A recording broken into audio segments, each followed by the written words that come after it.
It is truly a den of iniquity. Apart from a few local residents, most elves here are fugitives from both nations or bounty hunters.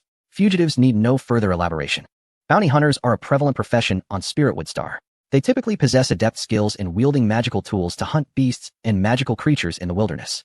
These magical beasts harbor significant magical energy within them. Despite the elves' advanced technology, they remain formidable adversaries. Should interstellar warships be deployed, the intelligent species among the magical beasts would unite countless others to assault the elven race. However, on Spiritwood Star exists the Tree of Life, a being akin to a creator deity, with a treaty signed between the elves and magical beasts to refrain from invading each other's habitats. Of course, mutual conflict remains unavoidable. Bounty hunters hunt magical beasts to obtain magical energy crystals, while some bloodthirsty magical creatures occasionally infiltrate elven territory to prey upon elves. For the elves, the beasts are treasures. Conversely, the beasts can harness the magical energy of the elves, thus becoming more powerful. However, these occurrences are mere trifles, representing minor skirmishes beneath the surface. As long as they do not escalate, the higher-ups from both sides generally turn a blind eye. Within the decaying walls of Rotwood City, a pervasive sense of desolation prevails. The elves move hurriedly, their faces pale and wan, yet their distinct features remain visible. The tallest structure barely reaches 5 stories, and it is in a state of disrepair, with much of its paint flaking off. Nevertheless, amidst the dilapidated streets stands a resplendent mansion, its entrance adorned with lavishly inscribed characters proclaiming it as the Bounty Mansion, exuding an air of opulence. "Damn you, Erguzi! Do you dare to claim your reward?" A striking blonde girl effortlessly hoists a burly man with one hand. "How dare you steal my prey? Have you never heard of me, Jean Ruilla, and my reputation in this area?" With that, she delivers a swift kick, sending the man sprawling to the ground, where he lands heavily, clutching his chest and coughing incessantly. The sight of a 100-kilogram elf being kicked several meters away by a seemingly frail girl is nothing short of astonishing. "Today, you shall either return what belongs to me, doubled, or I shall break both your arms." Jean Ruilla's expression darkens as she glares malevolently at the man on the ground, who is still wheezing. "Why you must not be so unreasonable. My brother is the leader of 3rd Street. Despite the pain in his chest, he attempts to threaten Jean Ruilla. "Huh, a leader, you say? Why don't you message him and see if he dares to come? Just tell him it's Jean Ruilla calling." Jean Ruilla raises her chin, a sneer curling her lips. "Humph, just wait. I will summon my brother immediately." With that, he pulls out his phone and dials his brother. Before long, the call connects, and a voice laden with lewdness emanates from the other end. "Hello? Who is this? What do you want? Speak quickly, I'm busy." Erguzi hastily replies, "Brother, it's me, Erguzi. We were drinking together yesterday." "Oh, it's you. What's the matter? Hurry up and tell me." Erguzi, feeling as though he has found a savior, exclaims, "Brother, I've been bullied. You must help me. Who dares to mistreat my little brother? Where are you? I'll come right over." "It's a girl named Jean Ruilla. We're currently at..." Before he can finish, a furious shout erupts from the other end. "What? Jean Ruilla? How did you get on her bad side?" "This matter is beyond my control. You're on your own." The line goes dead with an abrupt click. Jean Ruilla regards him with a mocking smile. "So, your brother has abandoned you?" No sooner does she finish speaking than she strides swiftly to the burly man's side, placing her foot firmly on his chest. "If you do not double my reward today, I swear I shall shatter your arms." Meanwhile, with increased pressure from my foot, the wretched creature could not escape and reluctantly released his grip on Jean Ruilla. "Sister, I was wrong. Please spare me. I shall give you double." "I shall? Is that not enough? Please, release your precious foot. I can hardly breathe." The cowardly fool pleaded incessantly. "Humph, at least you know your place. In this decaying wood city, no one has dared to challenge me before, yet you have set a precedent. Release your foot," Jean Ruilla said with a playful smirk.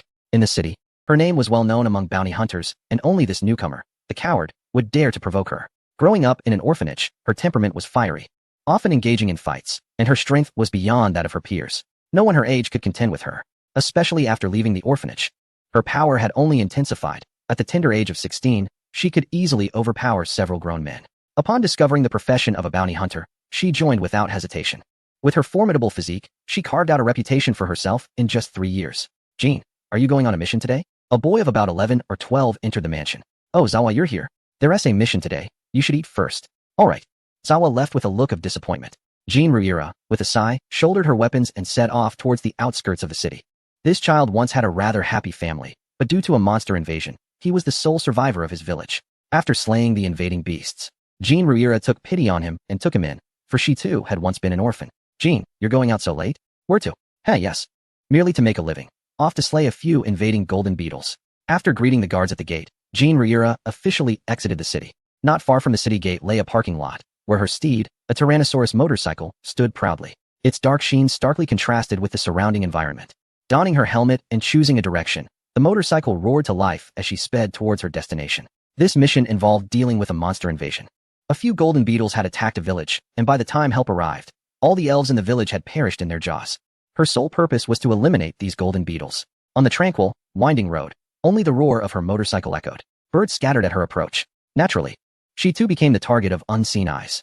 Chapter 72. The Barrier of the Tree of Life. A prickling sensation coursed through her back. Jean Riera slowed her pace. It seemed she was being watched. With vigilance, she surveyed the surrounding woods. Jean Riera felt a surge of irritation. She despised the notion of enemies lurking in the shadows, watching her every move. Hiss! A beam of golden light, as thick as a human arm, suddenly erupted from the dark jungle, visible even to the blind. Humph! Indeed, it is a golden beetle. Drawing the weapon from her back, a broad sword measuring 1.5 meters in length and 30 centimeters in width, she prepared herself. The sword appeared formidable and, with ease, she raised its blade to block the impending attack. A figure gradually materialized within her line of sight. It was a beetle, radiating a golden glow, with 2 pairs of transparent wings extending from its back. A spherical energy orb was brewing atop its horn. Such bravado from a diminutive golden beetle. I have vanquished many of your evolved counterparts, the solar worms. Suddenly, 2 jets of flame erupted from her pack, propelling her towards the golden beetle. Huh! With a fierce shout, she swung her broadsword, striking the beetle's horn with great force. The sound of metal clashing echoed, followed by a sharp crack as the immense impact shattered its horn. Hiss! The golden beetle's anguished cry resonated throughout the forest as it lashed out with its forelimbs towards Genruela. A sharp sound pierced the air as its pointed limb plunged into the ground. Genruela narrowly evaded. Had she been struck, she would surely have been impaled. Trash! Taste my blade. Genruela leapt into the air, utilizing the propulsion from her pack to soar several meters high. The golden beetle gazed at her in confusion. Its fist-sized brain struggled to comprehend how its adversary had vanished so suddenly. Genruela would not afford it a moment to react. Lowering her body and angling her head downward, she activated her pack once more, and with the grace of a celestial being, she descended, delivering a powerful strike to its head. Crack! The beetle's shell shattered, its head exploding like a watermelon, scattering debris everywhere. Just as she prepared to relax, a multitude of golden beams reappeared around her. Blast! She had forgotten there was more than one golden beetle. Genruela quickly leapt away, narrowly avoiding the first wave of attacks. The golden beams struck the ground, creating deep, bottomless craters. The second wave followed closely, aimed at the airborne Genruela. Damn these beasts. Reluctantly, she activated her pack again, retreating towards the ground. Upon landing, she swiftly dashed towards the source of the golden light. An hour later, Genruela surveyed the battlefield littered with corpses, silently retrieving a cigarette. Exhale, another profit secured. Extracting the magical energy crystals from the beetle's body, she mounted her motorcycle and headed toward the decaying wood city. However, shortly after her departure, pairs of crimson eyes emerged from the dark jungle. Hiss! The owners of these eyes were none other than the insectoid creatures, including several stinging serpents. Not far away, Caliana silently observed the feeding swarm of insects. Indeed, Caliana had utilized her invisibility to infiltrate the rescue ship and stealthily entered the Spiritwood planet. Her mission was to secretly nurture and strengthen the insect race, ensuring that the Elven clan remained oblivious. Why did Yang Feng not launch a direct assault? Through Caliana's perspective, Yang Feng detected a rather disconcerting revelation. The Tree of Life, Level 2 ability, Magic Barrier Level 2, with the formidable magical energy of the Tree of Life as its foundation. This barrier can thwart all attacks below the second tier. Other abilities remain unknown. Introduction. The Tree of Life is a manifestation of planetary consciousness. Revered on Spiritwood Star as a godlike entity, possessing immense power, thus a frontal attack is ill-advised. The system could only glean this limited information, underscoring the formidable nature of this entity.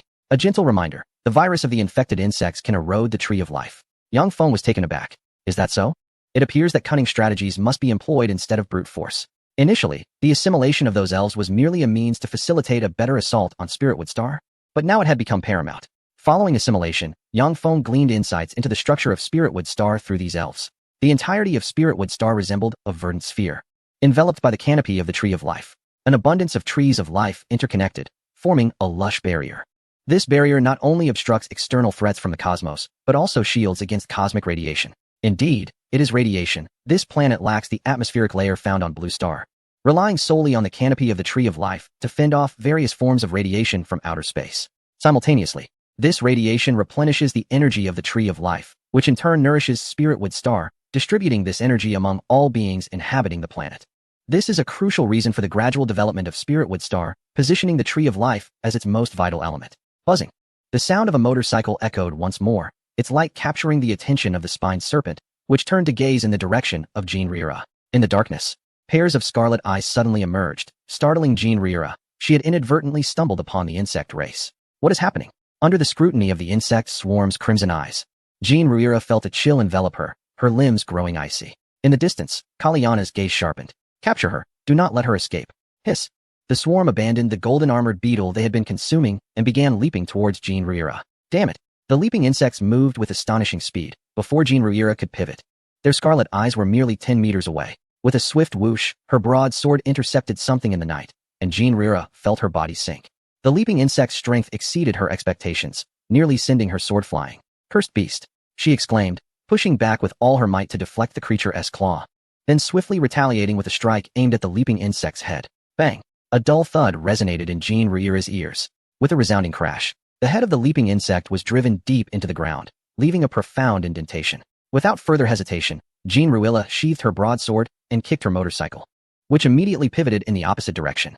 What manner of beasts were these, and why had she never encountered them before? Even now, Jean Ruira remained oblivious to the true nature of her assailants, for the darkness enveloped her vision. As she pondered, a sudden plume of black smoke emerged ahead. Her heart raced. This was her instinct, a foreboding of death. Damn it, she had unwittingly disturbed a den of monsters. In an instant, a blade of light shot forth from the black mist, startling Jean Ruira. She swiftly lowered her body and veered sideways through the smoke. During this maneuver, another flash of steel appeared.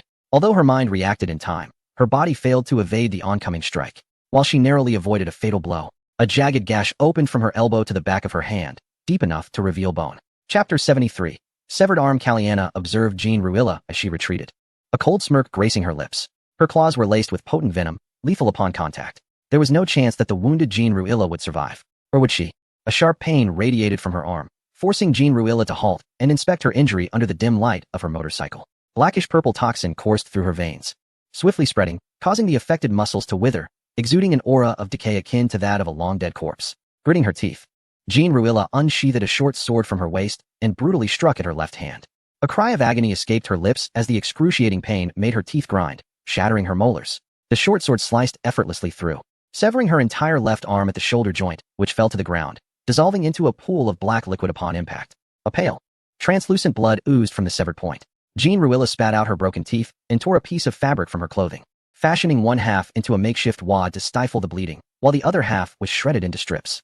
Gasping for breath, her eyes bloodshot, she realized that such a wound typically required disinfection, but the circumstances left her without such provisions. Veins on her forehead bulged as she endured the torment, wrapping the strips tightly around her wound. This process was akin to pouring salt into an open wound. Yet she had no choice but to bind it securely to stem the flow of blood. Once she completed this grim task, she collapsed onto the ground, utterly spent. Blinking her eyes open and shut, she found that dawn had arrived. She had lain on the road throughout the night, fortunate to be within the territory of the elves. Otherwise, she would have surely perished at the hands of the beasts.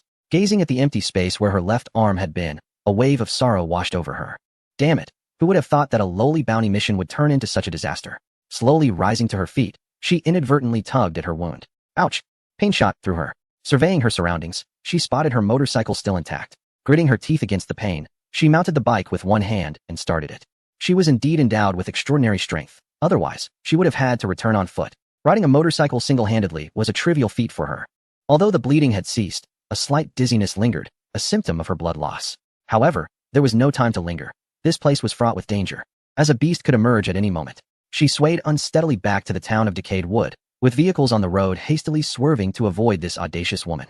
Look, is that Jean Ruira? The two guards at the entrance gazed in astonishment at her direction. Such a formidable individual had returned with a severed arm? It seemed so. They hurried over to investigate. Let us go. Just as the two exited the outpost, Jean Ruira collapsed to the ground, her motorcycle crashing against the curb. Quick, to the hospital. Her injuries are severe. They flagged down a passing vehicle, urging the driver to hasten to the hospital. The driver's apprehension for the elven life compelled him to disregard traffic signals, racing to the hospital. Watching Jean Ruira being wheeled into the operating room, the two breathed a sigh of relief. Phew, she should be all right now. I'll inform Zawa. All right, I'll return to my post. Hours later, lying on the hospital bed, Jean Ruira slowly opened her eyes. Ugh, this feeling is rather ominous. Suddenly, the door to the ward creaked open. Zawa entered, wielding a water bottle. His face lit up with joy upon seeing her awake. Sister Jean, you're finally awake. He hastily set the bottle down and rushed to her bedside. How do you feel? It's nothing, do you not know? Such minor injuries could hardly trouble me. Jean Ruira bravely declared, glancing at her empty left sleeve. Yet, Zawa's eyes glistened with unshed tears, at a loss for words. Rest assured, it's nothing. She extended her right hand, gently patting his head in reassurance. At that moment, the door swung open once more. A group of ragged children burst in, weeping. These children were not only abandoned ones, but also those who had not been chosen after the birth of the Tree of Life, all sent to the orphanage. Despite the kingdom's annual subsidies, it was painfully insufficient for the growing children. Wah, Sister Jean, are you alright? The children's cries were unending. Jean Ruilla felt a headache coming on. These children were from the orphanage, and she often played with them, donating half of her earnings to their cause. Alright, don't disturb your sister's rest, the head of the orphanage interjected, noticing Jean Ruilla's discomfort, wiping their tears and snot with their sleeves. The children encircled her bed. Sister Jean, I saved this red fruit for you. The headmistress said eating red fruit can help you recover quickly. A young girl tenderly extended a red fruit she had hidden in her embrace to Jean Ruilla. With a smile, Jean Ruilla accepted the apple and, under the eager gaze of the girl, took a bite. Delicious. I'll have just this one bite. The rest is for Xiao Jing. Alright. The other children eagerly pulled out their cherished treasures, all wishing to present them to Jean Ruilla. Alright, dear children, Sister Jean Ruilla needs to rest now. Please follow Sister Ping back. Absolutely not. I'm not leaving. After much coaxing, the children reluctantly departed, their frequent glances back causing laughter. Phew, those little rascals are quite bothersome, but you finally left. Jean Ruilla chuckled, patting her head. The director couldn't help but laugh heartily, remarking, isn't it a bit different from your childhood? You were even more mischievous, always getting into trouble and fighting. And I was the one who had to clean up after you. What? I was never like that. Jean Ruilla blushed, retorting as her past mischief was unveiled before Zawa. Haha, really? I remember you forcing other boys to strip to see how they differed from you. If they refused, you'd give them a thrashing. Zawa exclaimed, intrigued. Wow. Jean, were you that naughty as a child? Stop it, you annoying director. Alright, I want to say another word. Here, this is for you. With that, she retrieved a red cloth pouch from her bag. Jean Ruilla, puzzled, inquired, what is this? This is the money you donated. You have given so much each time. And we have no use for it, so we saved it. You should refrain from continuing as a bounty hunter and return to live well in the kingdom. Jean Ruilla was taken aback, her eyes welling with tears. No need for that, director. Please keep the money, my savings are sufficient. She felt deeply touched by the director, who had dedicated her life to the orphanage, raising countless children while living frugally for their sake, without ever enjoying the fruits of her labor. But your hand, rest assured. Director, this injury is not a concern. If necessary, I can train the new recruits at the mansion. They have long since offered me a salary. Very well. Then take care of yourself. If Zawa finds it overwhelming, let me know. I will look after little Jean. Okay, Director Mother. After a lengthy list of instructions from the aging, chatty director, she finally left the ward with a slight sense of relief. Hardly had the director departed when the doctor entered. Miss Jean, your injury was likely caused by some magical beast. Although you severed your own arm, the chances of healing are slim, the doctor stated, shaking his head. Not even the water of life. No, while the water of life can regenerate limbs, your wound still bears significant consequences, rendering the water ineffective. Then let it be. Hearing this, Jean Ruilla was utterly disheartened, her face a mask of despair. The water of life, a magical source derived from the Tree of Life, possesses the extraordinary ability to cure any ailment under ordinary circumstances. Although its yield is limited, sufficient monetary compensation can procure it. So, shall we proceed with the installation of a prosthetic limb? I assure you, it will retain the same agility as before. Jean Ruilla's eyes sparkled with excitement. Indeed, a prosthetic limb would suffice. It is sturdier than flesh and can be equipped with various weapons. Do you have a Type 1 mechanical arm available? Regrettably, Miss Jean Ruilla, we do not possess that particular model of mechanical arm. It is exclusively designated as a combat weapon for the guard squad. I see. Jean Ruilla pondered for a moment, resting her delicate chin on her hand. Before responding, I believe there is one at the bounty mansion. My contribution level should be sufficient for an exchange. That is splendid news. Once we acquire the mechanical arm, we can proceed with the surgery immediately. I have been preoccupied with matters back home recently, hence the slow updates. I appreciate your understanding. Tomorrow, I will be taking a long bus ride from Guangdong to Hunan, but I will continue to update from my phone. Thank you all for your support. Chapter 74. The death of Zawa. Gazing at her left hand, Jean Ruilla was filled with exhilaration. The sorrow of losing her arm had vanished completely. She tested her new arm by swinging it, the air parting with a whoosh, striking the iron rod on the hospital bed. A resounding crash echoed as the entire bed was split in two, creating a large hole in the floor. Fortunately, this occurred on the first floor, otherwise, the consequences would have been unimaginable. With a creak, the old door swung open, and the doctor hurriedly entered. He was taken aback by the disheveled scene before him. Congratulations. Miss Jean, it appears the surgery was a success. However, for the damage to property, that will amount to 10,000. My apologies, I will compensate for the loss. Although it was quite embarrassing, it did not dampen her spirited enthusiasm. Can I be discharged now? I feel perfectly well and no longer wish to remain here. Considering your current condition, Miss Jean, you have indeed recovered remarkably well and may be discharged. She paused for a moment before continuing. For the next month, You must avoid strenuous activities, otherwise you may experience significant aftereffects. Oh, that is unnecessary for you to worry about. I am well aware of my own body. Jean Ruira caressed her mechanical arm, displaying an air of indifference. Very well, we shall respect the patient's wishes. Moments later, Jean Ruira stepped out of the hospital doors, her countenance brimming with vitality. Amidst the curious gazes of onlookers, she mounted her motorcycle and rode away from the hospital. By the way, Zawa is unaware of my discharge. I should return home first. She altered her course, heading towards her residence. Huh, is Zawa not home? Upon unlocking the door, she discovered the hall devoid of Zawa's presence. Could he be in his room? Zawa, are you in there? I'm back. Still, there was no response from Zawa, and an ominous premonition surged within Jean Ruira once more. Zawa, apart from working as a waitress at the Bounty Pavilion, generally spends her time at home. At this hour, she should have returned. Zawa, are you there? Approaching the door, she rapped her knuckles firmly against it. The sound echoed sharply, yet no response came from Zawa. Suddenly, an all-too-familiar scent wafted into her nostrils. Why did it seem so recognizable? This aroma was both familiar and strange. As she inhaled deeply, a chilling realization struck her. She recalled having encountered this scent before, the metallic tang of blood, unique to the elves. With a sudden burst of determination, her mechanical arm extended, its fingers transforming into sharp, conical steel spikes. She swung her arm forcefully against the door, which shattered with a resounding crash, splintering into fragments.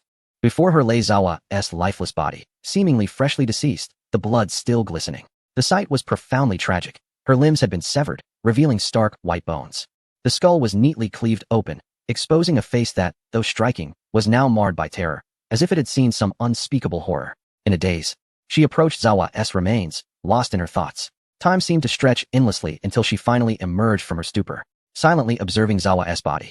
She found herself dialing a peculiar phone number. Moments later, an elven carriage, grand and solemn in its appearance, arrived at the house. Passers-by, hurrying about their day, halted in unison, clasping their hands together and closing their eyes, murmuring prayers directed toward the carriage. The carriage was adorned with pure white engravings, forming a distinctive magical formation that radiated an aura of sanctity. Even the horses pulling it were 4 majestic steeds, each sprouting ethereal wings. Mother, who are those people? And why are they in a carriage? A nearby middle-aged elven woman swiftly covered her child's mouth, responding, "My dear, you will understand this when you grow older. But for now, I cannot tell you. Now, repeat after me, will you?" "Understood, mother." The young boy, though perplexed, nodded obediently, captivated by his mother's grave demeanor. "Repeat after me. We are born of the tree of life, and we shall return to the tree of life." Ding, ding, ding. The carriage emitted 3 clear chimes. Gently cradling the blood-soaked Zawa, Jinrula emerged from the building. "Close your eyes, child." Parents hastily shielded their children's eyes, shielding them from the gruesome scene. Approaching the carriage with Zawa's body in her arms, Jinrula knelt down, placing Zawa's remains before her. "Esteemed messenger, I entrust her to you now. Fear not. It is my duty." Magical energy surged around the masked messenger, who reverently lifted Zawa's body and placed it in the carriage. Ding. Unlike the previous 3 brief and hurried chimes, this time the sound resembled a resounding toll, its deep resonance echoing throughout the bustling street. The carriage ascended slowly, soaring towards the distant towering tree of life. After the carriage departed, the pedestrians hurriedly continued on their way. Jean Ruilla knelt in place for 3 minutes before rising slowly. Gazing towards the tree of life, her expression hardened, and a palpable aura of hostility emanated from her. The temperature around her plummeted several degrees, instilling a sense of dread. It was time to unearth the perpetrator. With a fierce turn, she strode into the house. Upon entering Zawa's chamber, Jean Ruilla's countenance darkened as she surveyed the large hole in the wall. A familiar scent wafted through the air, causing a dull ache in her left hand. Approaching the opening, she scrutinized her surroundings and suddenly noticed a brown object. It bore no resemblance to stone or mud, but rather seemed to be a part of some creature's body. Could it be those magical beasts? Yet, they were well within the inner circle of Decadewood City. How could they possibly infiltrate this place? Exiting the gaping hole, she discovered a conspicuous trail in the grass, as if something heavy had pressed down upon it. Following this trail led her into a thicket, where the marks crisscrossed, and claw marks marred the trees surrounding her. Jean Ruilla treaded lightly, venturing deeper into the woods. It appeared devoid of magical beasts. Had they all vacated? After observing for a while without encountering any beasts, she emerged from the concealed underbrush. The air was thick with a foul stench, and the ground was littered with black feces of magical beasts. It seemed the trail had gone cold. Cursed magical beasts. I shall not relent, Jean Ruilla vowed silently. Undeterred, she continued her search for clues, leaving no stone unturned. Fortune favored the diligent, and she eventually stumbled upon an entrance. Observing the concealed opening beneath a massive rock, her furrowed brow finally relaxed. The entrance was shrouded in darkness, exuding the same nauseating odor. Humph, magical beasts, just wait. I shall eradicate you all. But this matter cannot be rushed. I must return and prepare. Today has worn me out. I will only manage a single task tonight. But tomorrow I shall immerse myself in the hunt. Chapter 75. The Crimson Tribe. Upon returning home, Jean Ruilla first meticulously cleaned the bloodstains from the room. Then, armed with her weapons and gear, she made her way to the Bounty Guild. I would like a vial of healing potion. And a Type 3 assault rifle with accompanying ammunition, please. The Type 3 assault rifle is a formidable weapon designed for individual combat, capable of easily penetrating steel plates of grade 10. With her backpack brimming with combat supplies, Jean Ruilla exited the guild and returned to the woods. With resolute steps, she approached the cave entrance, the stifling air laden with a repulsive odor assaulting her senses. Jean Ruilla donned her gas mask, prepared for any toxic fumes that might linger within, though she had not anticipated being overwhelmed by such a foul stench. The spotlight above cast a brilliant beam, illuminating the dark cavern with striking clarity. As time passed, Jean Ruilla lost track of the distance she had traversed. All she comprehended was her descent into the depths below. The passageway sloping downwards. The cave began to present forked paths, and some ominous, dark organisms emerged upon the walls, pulsating incessantly. Following the trail of these creatures, Jean Ruilla ultimately arrived at a vast corridor, larger than any she had previously encountered. Its height soared to at least 100 meters, the spotlight failing to reach its apex. Aside from the beam of light, the surroundings were engulfed in darkness, occasionally punctuated by faint, unsettling sounds. This must surely be the lair of those monstrous beasts. The footprints on the ground caught Jean Ruilla's attention. She adjusted the spotlight to a dim setting, rendering the light nearly invisible, and donned her night vision goggles, allowing her sight to return to its usual clarity. Steadying herself, she proceeded cautiously forward, entirely unaware that a creature lurked nearby, observing her silently. This creature resembled a hunting dog, its hind legs muscular and its body adorned with crimson fur, exuding an aura of formidable strength. It possessed two whip-like tails, encased in tough armor, with sharp bone spurs at their tips that sparked against the rocks. Its fangs protruded menacingly, while its claws, equipped with barbs, dug deep into the earth. Suddenly, something stirred. Jean Ruilla spun around, locking her gaze in that direction. The creature turned and bolted away with incredible speed, vanishing from her sight in an instant. Not so fast, Jean Ruilla exclaimed, taking off in pursuit. Following the trail of the creature's footprints. Upon entering a smaller passageway, the tracks abruptly ceased. Damn it, I've lost the trail. She crouched down, examining the footprints left by the creature. At the front of the prints were 3 deep depressions, approximately 20 centimeters deep, inducing a sense of dread. Such sharp claws. They could penetrate even the hardest of rocks. A low growl suddenly echoed from behind her, growing ever closer, seemingly right on her heels. You won't succeed. With a swift motion, she raised her left arm, deflecting the creature's claws as they raked across her mechanical arm, producing 3 dazzling sparks.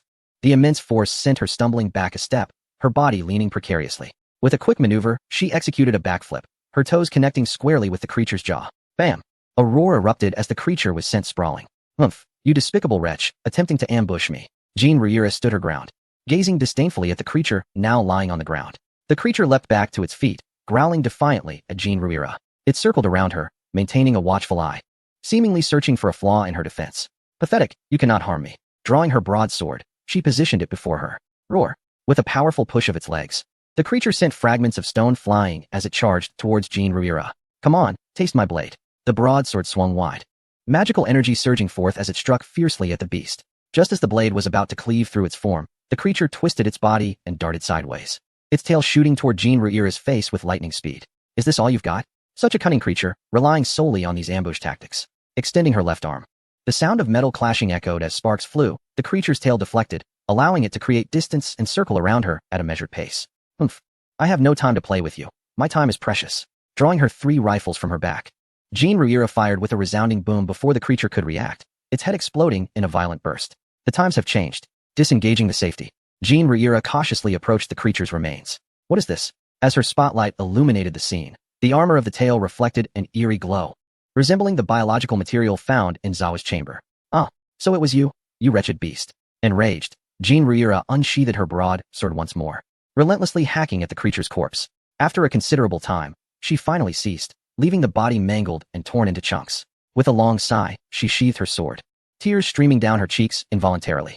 Zawa, I hope you can witness this. I have avenged you. Before she could dwell further on her thoughts, a sudden, thunderous roar erupted from the grand corridor, reverberating throughout the cavern. Damn it, there's more than one. Jean Ruilla took off running, no longer lingering in place. The approaching rumble behind her heightened her senses. Squeak. A sudden squeaking noise came from above, prompting Jean Ruilla to glance upward. She spotted 2 strange, crimson creatures. Their fleshy wings covered in scarlet fur, spines densely packed along their backs. Squeak. A wave of panic gripped her, rendering her breathless. Danger.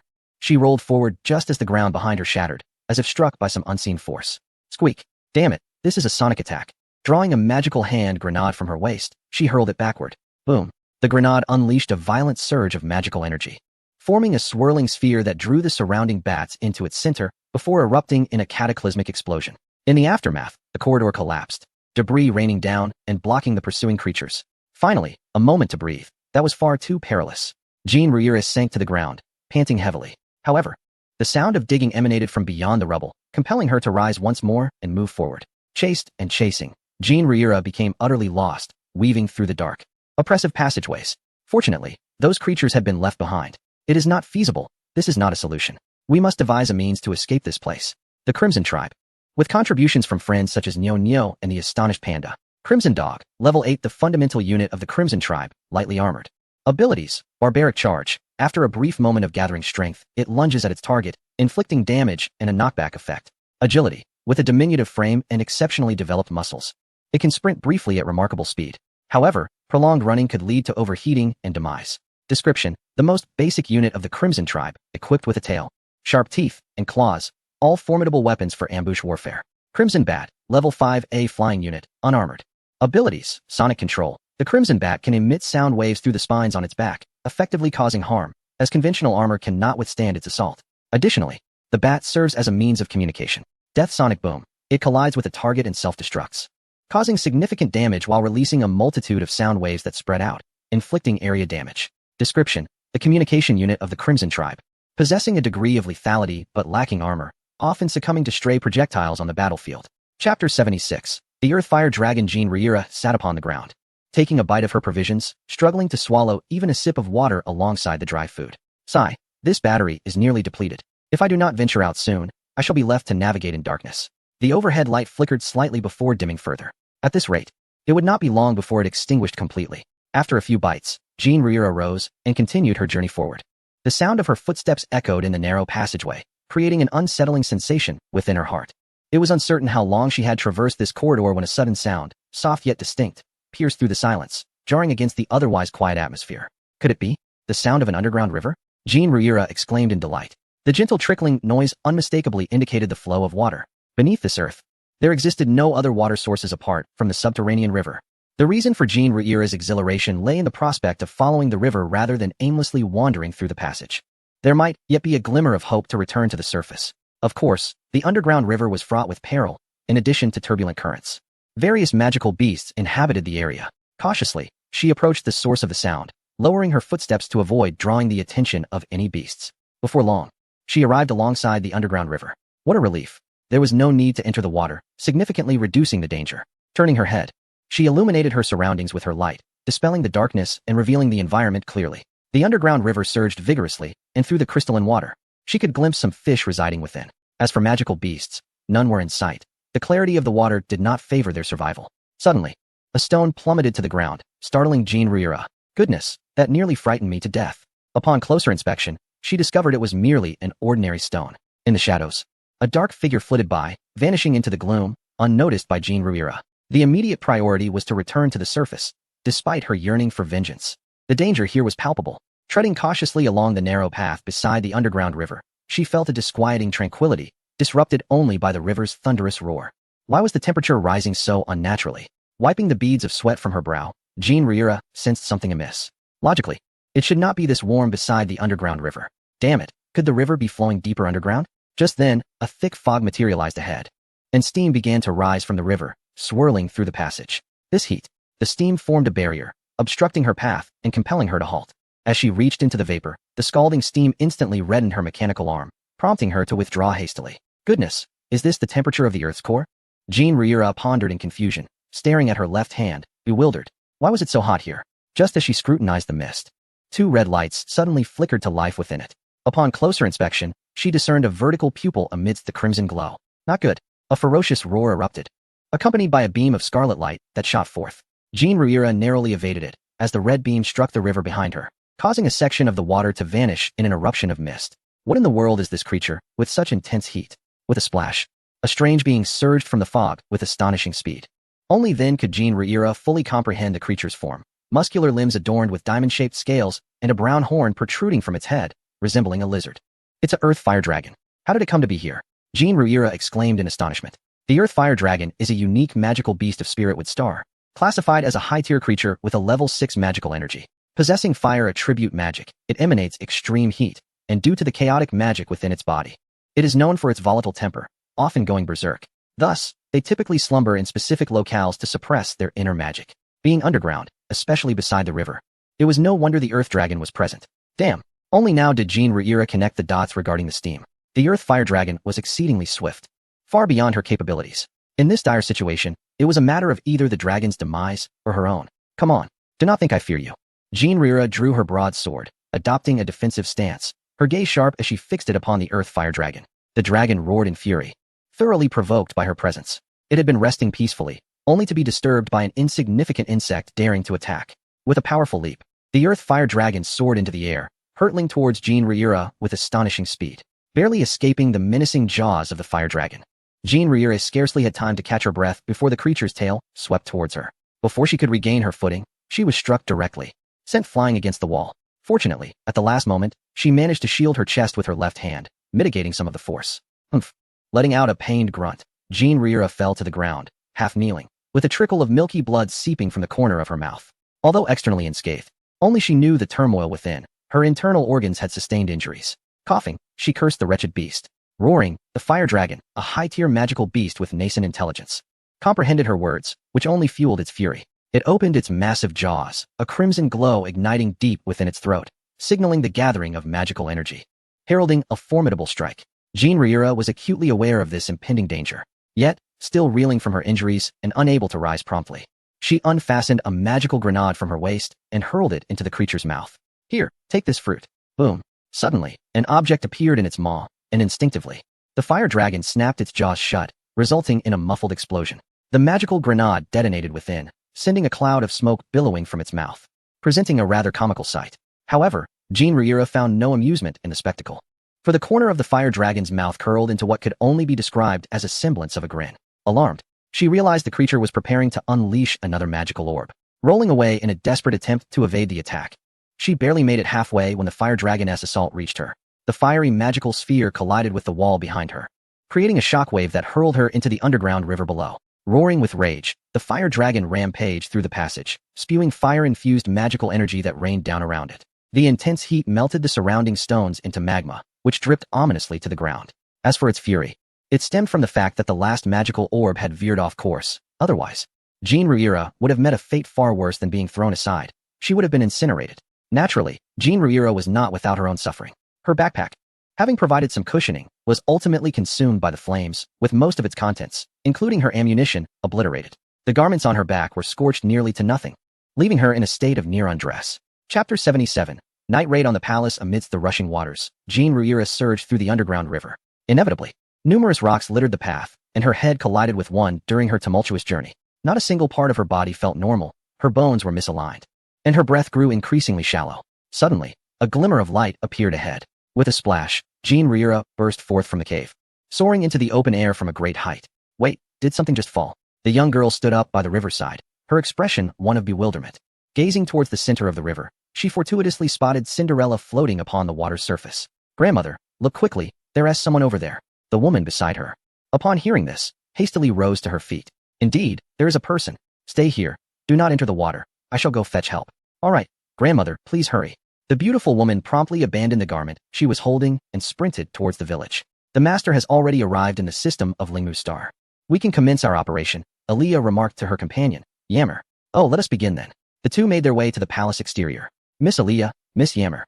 What brings you here? We seek entry into the palace. At this hour? But it is already nightfall, and the palace is under curfew, the guard replied, visibly troubled. I care not. I must enter now, Aaliyah asserted with unwavering determination. The guards exchanged glances, utterly at a loss as to how to proceed. Allow them entry. I can vouch for them. Dale emerged from within the palace. Master Dale, you have arrived. Since you vouch for them, they may enter, the guard conceded. Humph. Aaliyah strode in with her head held high, not even casting a glance at the guards. After all, she was the daughter of a duke, and there was a certain, shall we say, entitlement about her. Once inside the palace, Dale finally spoke. Do keep a low profile. Should we fail the task, we cannot bear the masteress' wrath. Understood, rest assured. Being overly calm would be rather suspicious, Aaliyah replied nonchalantly, prompting a resigned scratch of Dale's head. Oh dear, just be cautious, the two of you. Yes. Yes, we know. How tedious, they chorused. Navigating through an array of corridors, they stealthily evaded numerous guards and arrived outside the queen's chamber. This is it. They whispered conspiratorially as they slipped inside. Be cautious. There are guards approaching, Yammer cautioned in a hushed tone. They quickly concealed themselves behind a pillar. The sound of footsteps faded, allowing them to proceed. Arriving at a door, they exchanged knowing glances and nodded in agreement. Yammer unfastened her backpack and retrieved a peculiar green orb, from which a vibrant green gas swirled ominously. This must be the virus of the infected.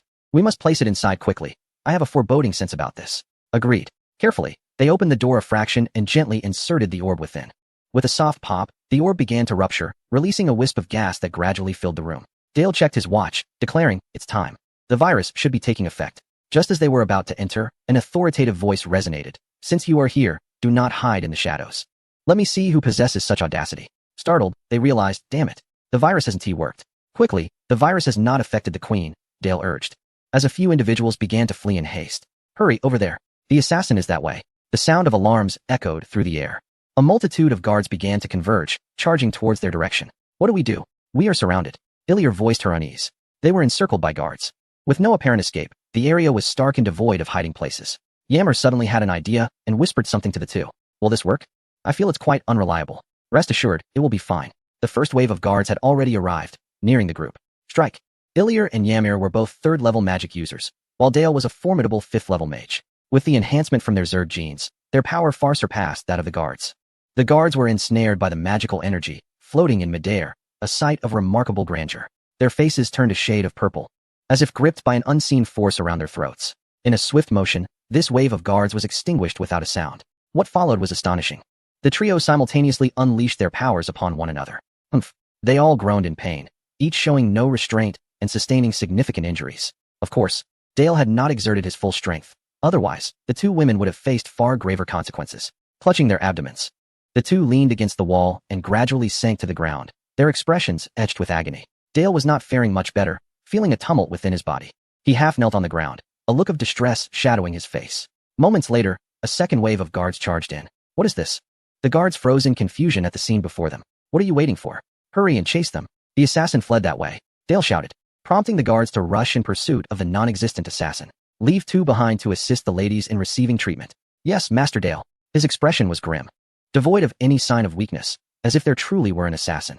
Watching Illyr and Yammer being assisted away, Dale secretly breathed a sigh of relief. He strained to rise, resting momentarily before making his way towards the Queen's chamber. Your Majesty, it is Dale. Are you unharmed? He stood respectfully at the door, not daring to make a sound. Yet, after standing there for an eternity, silence persisted. Your Majesty? Dale called out again, but still, no response came. Was it possible? A sudden alarm surged within him as he pushed the door open and rushed inside. With a thunderous crash, Dale was thrown back, hurtling into the corridor. Coughing. A trickle of blood escaped his lips. He strained to gaze into the room, discovering a shimmering light at the threshold, forming a barrier of magical energy. Through the barrier, he beheld the Queen seated upon her bed, radiating a powerful aura of magic. Simultaneously, her face swelled with a multitude of blood vessels, which had transformed into a deep emerald hue, reminiscent of the virus infecting her. Damn, I've been deceived. This deception was not about being discovered, but rather about being tricked by the Queen. It was evident that the Queen had succumbed to the virus. The voice I heard earlier was merely a facade of composure, fooling the three of us. Clatter, clatter, clatter. In the distance, the sound of chaotic footsteps emerged once more. The guards were approaching. They had failed to pursue any assassins and were forced to return here. Butler Dale, are you all right? The captain of the guards spotted Dale lying on the ground from afar and hurried over to assist him. Dale feigned to collapse, pretending to lose consciousness, while uttering, first, let us check on the Queen. Chapter 78. The eavesdropping dragon was the mission a failure? Utterly useless. Yang Feng was incessantly monitoring the actions of all the elves through the mental network. Indeed, all of them, not merely the wood elves. For Caliana had infiltrated through various means, such as mimicry insects. Among the diverse elven races, earth, fire, water, metal, and wood, there existed spies from the insect race. However, Yang Feng ultimately underestimated the strength of each kingdom. Apart from the Queen of the Wood Elves, all the other kings had failed. Even the Queen of the Wood Elves had not achieved successful assimilation. This mission was declared a failure. Damn the Tree of Life, erecting a mere barrier, preventing the insect army from approaching Spiritwood Star. Yang Feng gazed at Spiritwood Star from a desolate planet, far removed from it. At that moment, Spiritwood Star was enveloped in a verdant barrier. Yang Feng attempted to send a dragon closer, but all were unceremoniously vaporized, without even the opportunity for recovery. Tree of Life, Planet Consciousness, Tier 2 life form. Abilities. Magic Barrier. A barrier composed entirely of magical energy, immensely powerful. Any entity approaching this magical barrier would be obliterated instantly. Catastrophe Control. The Tree of Life, manifested from the planet consciousness of Spiritwood Star, governs the weather, thunderstorms, earthquakes. And more on Spiritwood Star. Empowerment. The Tree of Life can bestow strength upon any creature on Spiritwood Star, transforming them into hero-class units of Spiritwood Star. Planetary Perception. The Tree of Life, as an embodiment of the planet consciousness, can sense any non-Spiritwood Star entities. This is utterly ridiculous. Yang Feng felt deeply frustrated. Having traveled a great distance to Spiritwood Star, only to find himself unable to enter. Fortunately, he had retained a contingency. The insect units that had infiltrated Spiritwood Star beforehand finally proved useful. That being said, Yang Feng grew even more disheartened. Had he not arrived, the Tree of Life would have remained oblivious to the presence of the insects within Spiritwood Star. However, as soon as he entered this star system, the system alerted him, ding. Insect units are about to be discovered. Would you like to activate the system's cloaking function? This will require the expenditure of 1,000 points. Thus, the already strained situation for his family became even more dire. In order to conceal the Zerg units, including Cariana, Yang Feng had to expend 1,000 points to activate the cloaking feature. Camila, what should we do now? At this juncture, Yang Feng had no choice but to seek Camila's assistance. Well, I am at a loss as well. The Tree of Life is a Tier 2 organism. A direct assault is out of the question. We must continue to employ infiltration tactics. The corruptors can erode the Tree of Life, and the virus from the infestors could also be effective. In the cosmic realm of Zerg viruses, none can stand in their way. Yang Feng pondered this and found it to be a valid point. After all, given the current circumstances, infiltration was the only viable strategy. These elves were unaware of the Zerg invasion of the Spiritwood planet, presenting an excellent opportunity for him to develop in peace. This location marked the border between the Wood Elves and Fire Elves, a no-man's land abundant in biological resources, ideal for Zerg expansion. Camila brought up a map, revealing the layout of Spiritwood planet. This is the area? Cariana should be around here. Indeed, she confirmed. Although Cariana was a hero-level unit, she was ill-suited for leading troops. Camila, do you possess any abilities that would allow me to control a Zerg unit? The vexing barrier not only obstructed his swarm, but also the mental network. Even with Yang Feng's psychic strength, he could only briefly penetrate this barrier. There is a way, but it requires points. The system offers this feature for 3,999 points, Camila replied. Damn, that number is quite ominous. The system is truly relentless. It just deducted 1,000 points from me, and now it demands another 4,000. Yang Feng, ever the miser, felt a pang of anguish. Well, there's no other option. The system requires energy to operate these abilities, and points are the energy. Moreover, it's a one-time purchase for lifetime use. All right, activate it. The more he thought about it, the more irritable he became. The sooner he bought it, the sooner he could benefit. Activation successful. Transferring psychic energy. Please select a Zerg unit for puppet control. A variety of Zerg units appeared before Yang Feng for his selection. The jumping bug is too fragile. And the spine serpent, while formidable, is also vulnerable to light. Cockroaches? No, they are too large and would easily become targets. After a prolonged deliberation, Yang Feng remained uncertain about his choice. What to do? This is quite troublesome. Camila, do you have any suggestions? Oh, by the way, don't you still have a planet star unused? The planet star could work. It guarantees a Zerg unit. Would you like to draw? Damn, I suddenly recalled this item. Initiating advanced lottery requires 1 planetary consciousness. Is this confirmed? Confirmed. Unlike the system's offerings, this lottery will contain only a few Zerg units, all appearing quite formidable. Amidst a dazzling golden glow, the wheel spun for a moment before coming to a halt. Congratulations, host, you have obtained a roof dragon. The Eve Dragon, a unit capable of both ground and aerial assaults, provided by a fellow group member. Strengths, ground engagement. Energy warfare, utilizing speed and altitude for repeated strikes and evasions. Head-on confrontations, 2 aircraft engaging each other. Weaknesses, dogfighting. The Eve Dragon is a medium-sized, attack-oriented Zerg unit, primarily responsible for executing high-powered strikes against enemy ground forces and slow-flying craft, leveraging its remarkable linear velocity, agile rolling speed, and low energy expenditure during ascents.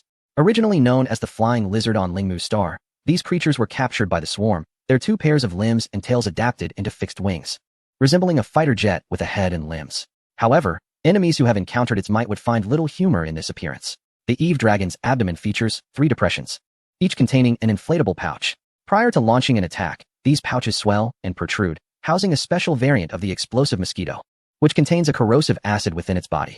Named Hell's Shriek for the red glow and sharp sound produced during propulsion, each pouch houses dozens of these projectiles, with a total exceeding 100, exhibiting remarkable firing speed and accuracy. As for its drawbacks, the intense flash and noise during launch could be considered a weakness, yet this very sound evokes dread among foes, leading the Overmind to view this trait as an advantage.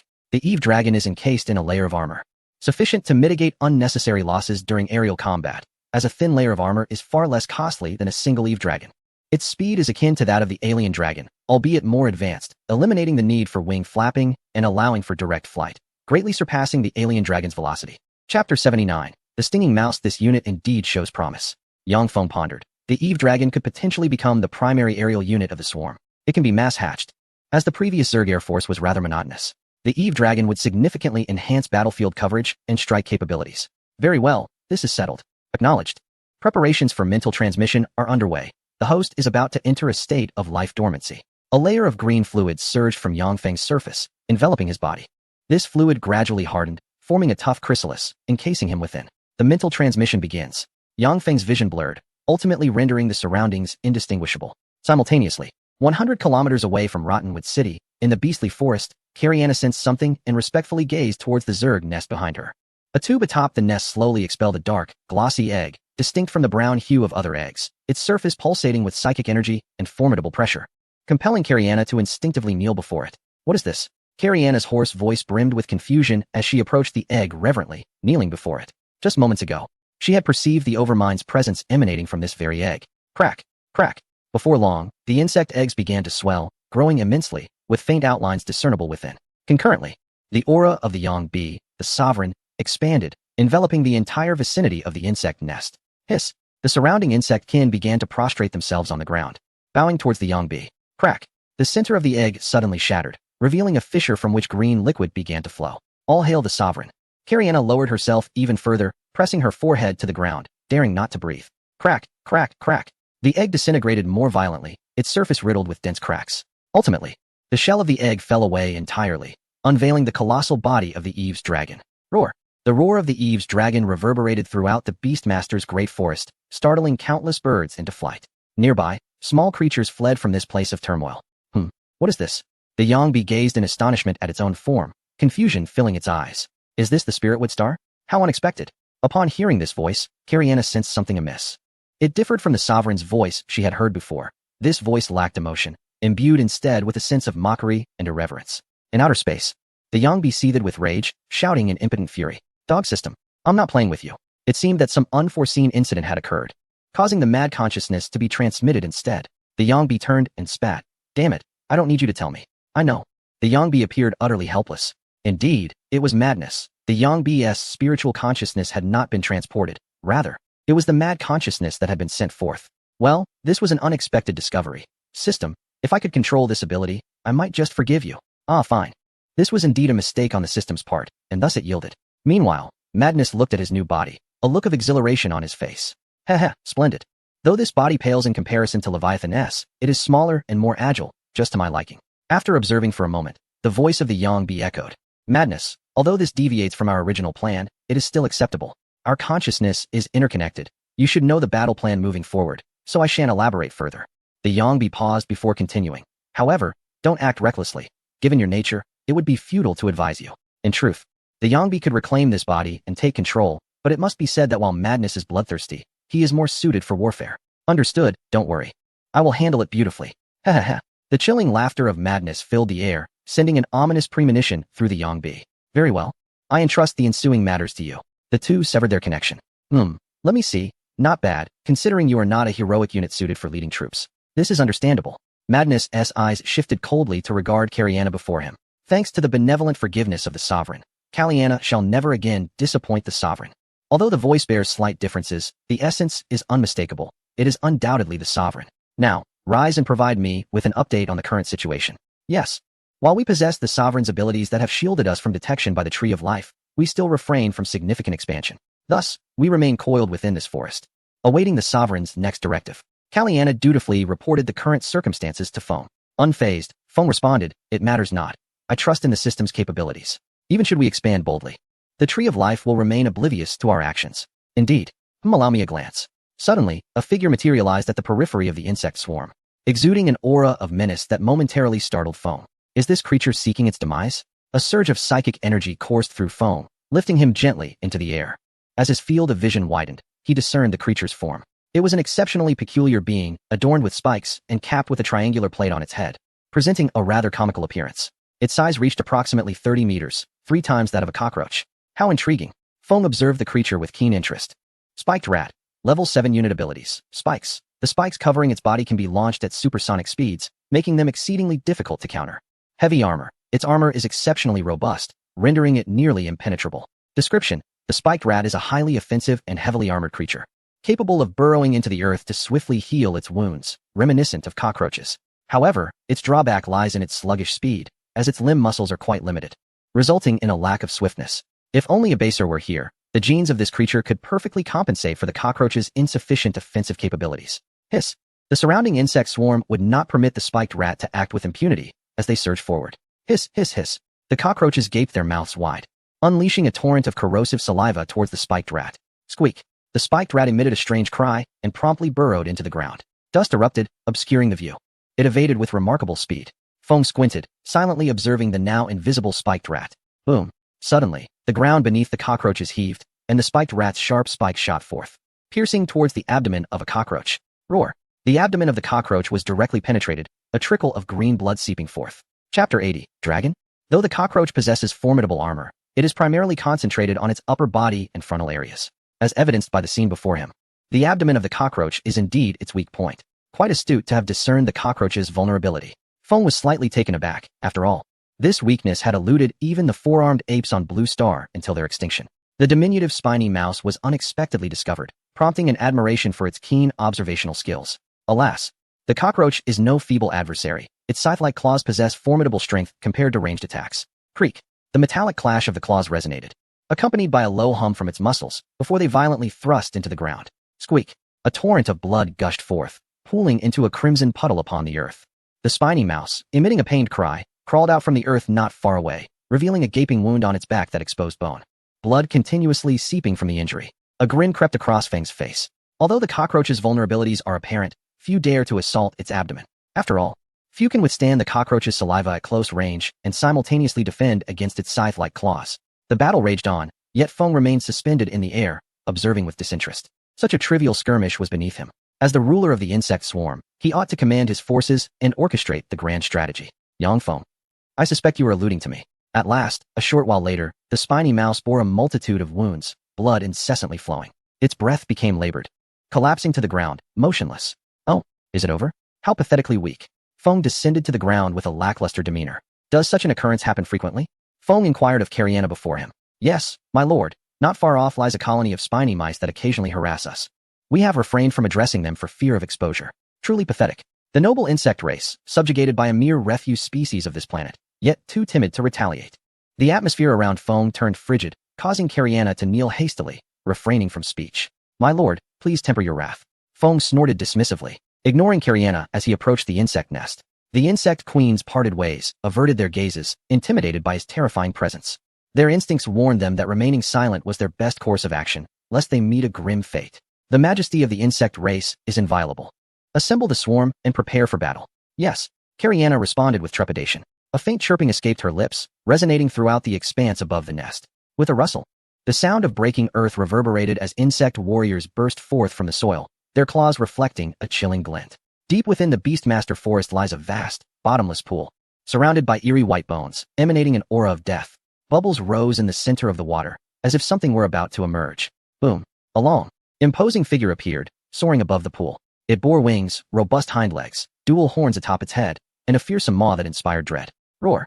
A deafening sound echoed across the expanse above the water. In the enchanted forest, an uninvited gathering seems to have arrived, heralding a resurgence of excitement. Should Yang Feng be present, he would undoubtedly be astonished. This creature resembles a dragon of Western lore, but more intriguingly, it possesses the ability to articulate speech. One can only hope that you do not overstep your bounds. Otherwise, well. With that, it slowly descended into the water, and tranquility enveloped the pond once more.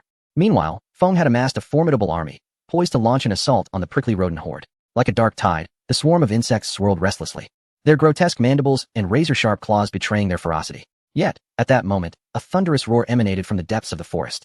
The swarm paused, turning their attention towards the source of the sound. Feng too glanced in that direction, a flicker of menace igniting in his gaze.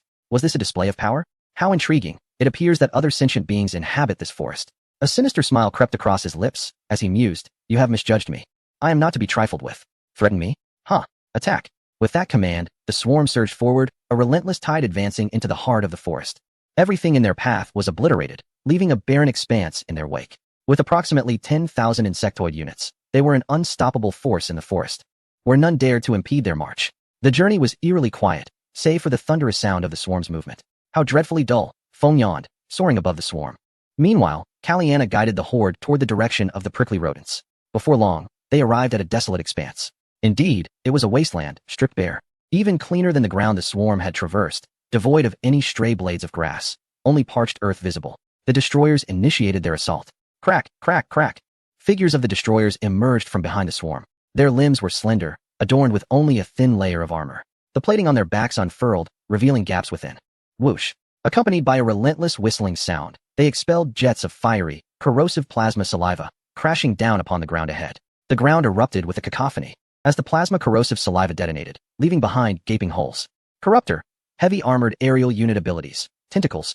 The tentacles of the Corruptor are composed of elongated muscles teeming with organic matter akin to cancerous cells. As these organisms grow and gradually consume the surrounding tissue, a powerful electromagnetic field is generated, distorting the gravity around the creature, allowing it to soar. Should the Corruptor fail to regulate the growth of these organisms, it risks being entirely engulfed by its own tentacles. Neuron shell. The bulbous protrusions atop this organism and surrounding its body are derived from its primordial brain cluster, serving as a singular protective measure. When struck with sufficient force by external objects, these tissues transform into a foamy substance that absorbs and redistributes kinetic energy. Damaged brain tissue is subsequently discarded and regenerated. Balance sac. This pear-shaped gland contains a solid mineral-like core, suspended within a low-density liquid. The exterior of the gland is encased in an impermeable substance of varying viscosity, adorned with delicate filaments. When the mineral core within the gland shifts due to movement and directional changes, the liquid and filaments promptly relay feedback to the decayer, enabling it to maintain equilibrium and navigate through both atmospheric and deep space environments. Suddenly, a cacophony of piercing cries erupted from below. Had they arrived? A maniacal grin spread across the face of the madman. Prepare the swarm for battle. Not a single spiny rat shall escape. A chorus of low growls resonated among the swarm in response to the madman. Excellent. His gaze remained fixed ahead as the ground fractured, unleashing a multitude of spiny rats. Attack! The madman's voice echoed above the swarm, which surged towards the spiny rats. Leading the charge were the jumpers and leapers, their powerful limbs moving rhythmically forward. Jaws agape, drool cascading down their chins. The spiny rats formed a line, facing the swarm. Their spines suddenly retracted and tightened, muscles coiling in anticipation. With a swift motion, countless spines launched into the air, hurtling towards the advancing jumpers and leapers. The supersonic spines sliced through the air, piercing the bodies of the jumpers. In an instant, a multitude of jumpers and leapers fell as swiftly as wheat before the scythe. Under the spiny rats' barbed projectiles, the armor of the jumpers crumbled like paper, disintegrating with the slightest touch. The madman's expression shifted from clear skies to ominous clouds, dark and foreboding. Cockroaches, advance. The command traversed through the hierarchy of the king worm, ultimately reaching the minds of each insect. The swarms swiftly adapted. The jumpers retreated beneath the protection of the cockroaches, shielding their vulnerabilities while allowing the cockroaches to withstand frontal assaults. With a whoosh, a second wave of spines descended in the blink of an eye. A dark cloud converging upon the swarm. The sound of metallic clinks resonated as the spines struck the cockroaches' exoskeletons, leaving pockmarks without penetrating their armor. As the two parties faced off, a multitude of spiked serpents suddenly emerged from the side of the spiked mouse. In the art of bone projection, the spiked serpents were truly experts. Their muscular bodies undulated as they expelled bone spikes from their mouths. The spiked mouse's armor proved utterly inadequate against this onslaught. The sound of spikes piercing flesh resounded repeatedly, followed by the anguished cries of the spiked mouse. This time, the roles were reversed, with the spiked mouse becoming the prey. Under the relentless assault of the serpent's bone spikes, it possessed no means of resistance. Once struck by the serpents, venom would swiftly course through its body, leading to a swift demise. A sinister delight danced upon the lips of the insane observer, who could not help but marvel at the gratifying sounds. Suddenly, a shrill scream erupted from the ground, startling the observer and momentarily halting the movements of the swarm. Seizing this opportunity, the spiked mouse began to frantically burrow, seeking to escape the encirclement of the serpents. Intriguingly, it appeared this group of mice possessed a leader. In the central region of the spiked mice, a diminutive specimen caught the observer's eye, cloaked in pure white and adorned with only a thin layer of armor. It seemed as though a mere touch could extinguish its life. Surrounding this leader were several larger spiked mice, forming a tight circle of protection. Spiked mouse leader, level 9 light armor creature, intelligent being abilities. Control. This mutated spiked mouse has ascended to the role of leader, commanding the entire spiked mouse tribe. Mind control. Possessing formidable mental strength, any creature with weaker willpower than hers falls under her influence. though this ability has a range of 20 meters. Gluttony. By consuming its own kind, it can rapidly restore its health. Description. A particularly repugnant being. If not swiftly eliminated, it will continuously regenerate its vitality. Elite Spiked Mouse. Level 7 Heavy Armor Unit Abilities. Heavy Armor. Their spikes have devolved into a robust shell, augmenting their defenses, albeit at the cost of their already sluggish speed. Serration. Lacking bone spikes, they have evolved saw-like teeth, spirally arranged within their mouths, making escape from their grip exceedingly difficult. Defense. By curling into a ball, they use their thick shell to shield against attacks. Mind control. Quite formidable. Cariana. Go forth and eliminate her. Yes. Cariana responded and vanished into thin air. The observer, without keen observation, would not have discerned her presence. Yet, as the ruler commanding the entire swarm, his mental prowess rendered Cariana's invisibility indistinguishable from being exposed. In contrast, other creatures were not so perceptive. Cariana concealed herself within the shadows of the woods, swiftly approaching the position of the spiked mouse leader. Even as she brushed past several spiked mice, they remained oblivious. Though they sensed something amiss, the relentless pressure from the frontal insectoid forces left them no time for contemplation, as countless swarm members surged forth once more. The destroyer unleashed a torrent of plasma corrosive orbs upon them. Squeak. Aware of the destroyer's might, they would not dare to face it head-on, swiftly employing their diminutive claws to burrow underground. Humph, if they prefer to hide, then let them remain concealed. The exploding bugs advanced. As the array of cockroaches suddenly parted to reveal a network of tunnels, the exploding bugs curled into a ball, rolling towards the surface where the spiked mice had burrowed. The destroyer continued its relentless assault, while the spiked mice cowered below, unaware that their ascent would herald their worst nightmare.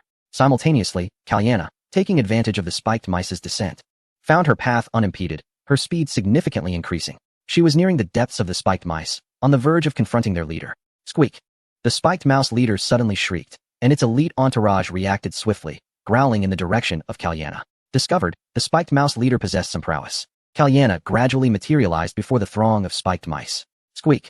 A ripple emanated around the spiked mouse leader, as a wave of psychic energy surged towards Cariana. Being an ethereal force, it was swift and insidious. Before Cariana could react, the energy had already penetrated her mind. Humph. In the blink of an eye, she regained her composure. Your little tricks may work on those lesser creatures, but they are utterly ineffective against me. Cariana disdainfully addressed the spiked mouse leader. Confident in her strength, the leader, unable to tolerate such mockery, emitted a flurry of urgent calls, prompting the spiked mice to rise once more. Yet, before it could issue another command, the exploding bugs, lying in ambush on the surface, detonated with a thunderous explosion. A cacophony of noise erupted, as torrents of acidic liquid and corrosive substances sprayed forth. The air was filled with the anguished squeaks of countless spiked mice, who melted away like snow under the sun, leaving behind a pool of viscous fluid. A truly devastating sight. Chapter 82. The treasure madness filled the observer's heart with an indescribable satisfaction at the scene before him. It was horrifically splendid, yet still not enough. Marching ants advance. Hiss.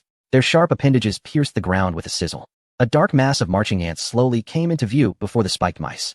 These formidable creatures were incomparable to the cockroaches, boasting not only immense offensive power, but also formidable defenses. Meanwhile, Cariana found herself encircled at the center of the spiked mice, a mere 200 meters from their leader. Constantly taunted by Cariana, the spiked mouse leader disregarded the casualties of its kin, fixated solely on vanquishing her.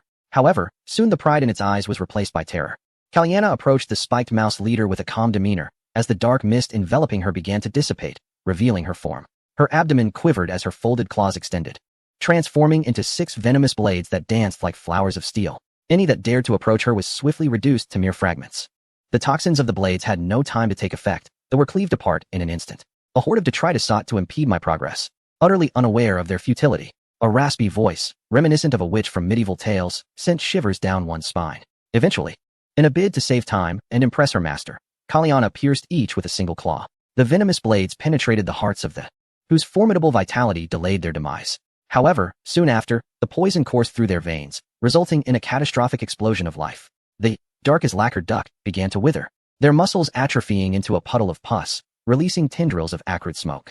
Now it is your turn, a somber voice echoed, causing the leader to tremble. Chirp.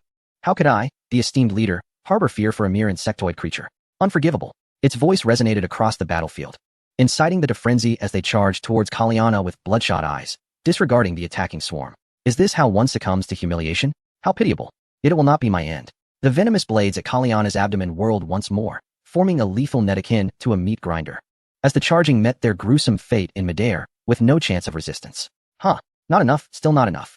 The malevolent aura surrounding Cariana intensified, her speed accelerating. With each step she took, within a 10-meter radius met a swift demise. Pus, corpses, remnants scattered about, creating a ghastly tableau reminiscent of a hellish tapestry. Chirp. A trickle of yellow liquid escaped from the leader, its legs quaking in terror, unable to meet Kaliana's gaze. It was paralyzed by fear. Boom. A brilliant flash erupted as a plasma orb detonated, carving a vast crater in the midst of the horde. Charred remnants rained from the sky, exuding a nauseating stench. Roar. A thunderous roar resonated, infuriating the army ants. How dare they disregard the formidable army ants? An unforgivable affront. Bang, bang, bang. The army ants, akin to a colossal trebuchet, shuddered as they launched the ionized plasma orbs. The blinding radiance remained dazzling even in daylight, like stars piercing through the night. The ground shook with continuous detonations, while fragments of bodies soared through the air. What a disappointment, Kaliana muttered, displeased. The army ant's assault alleviated much of her burden. She propelled herself directly toward the wound of the leader. Chirp. The leader called out urgently.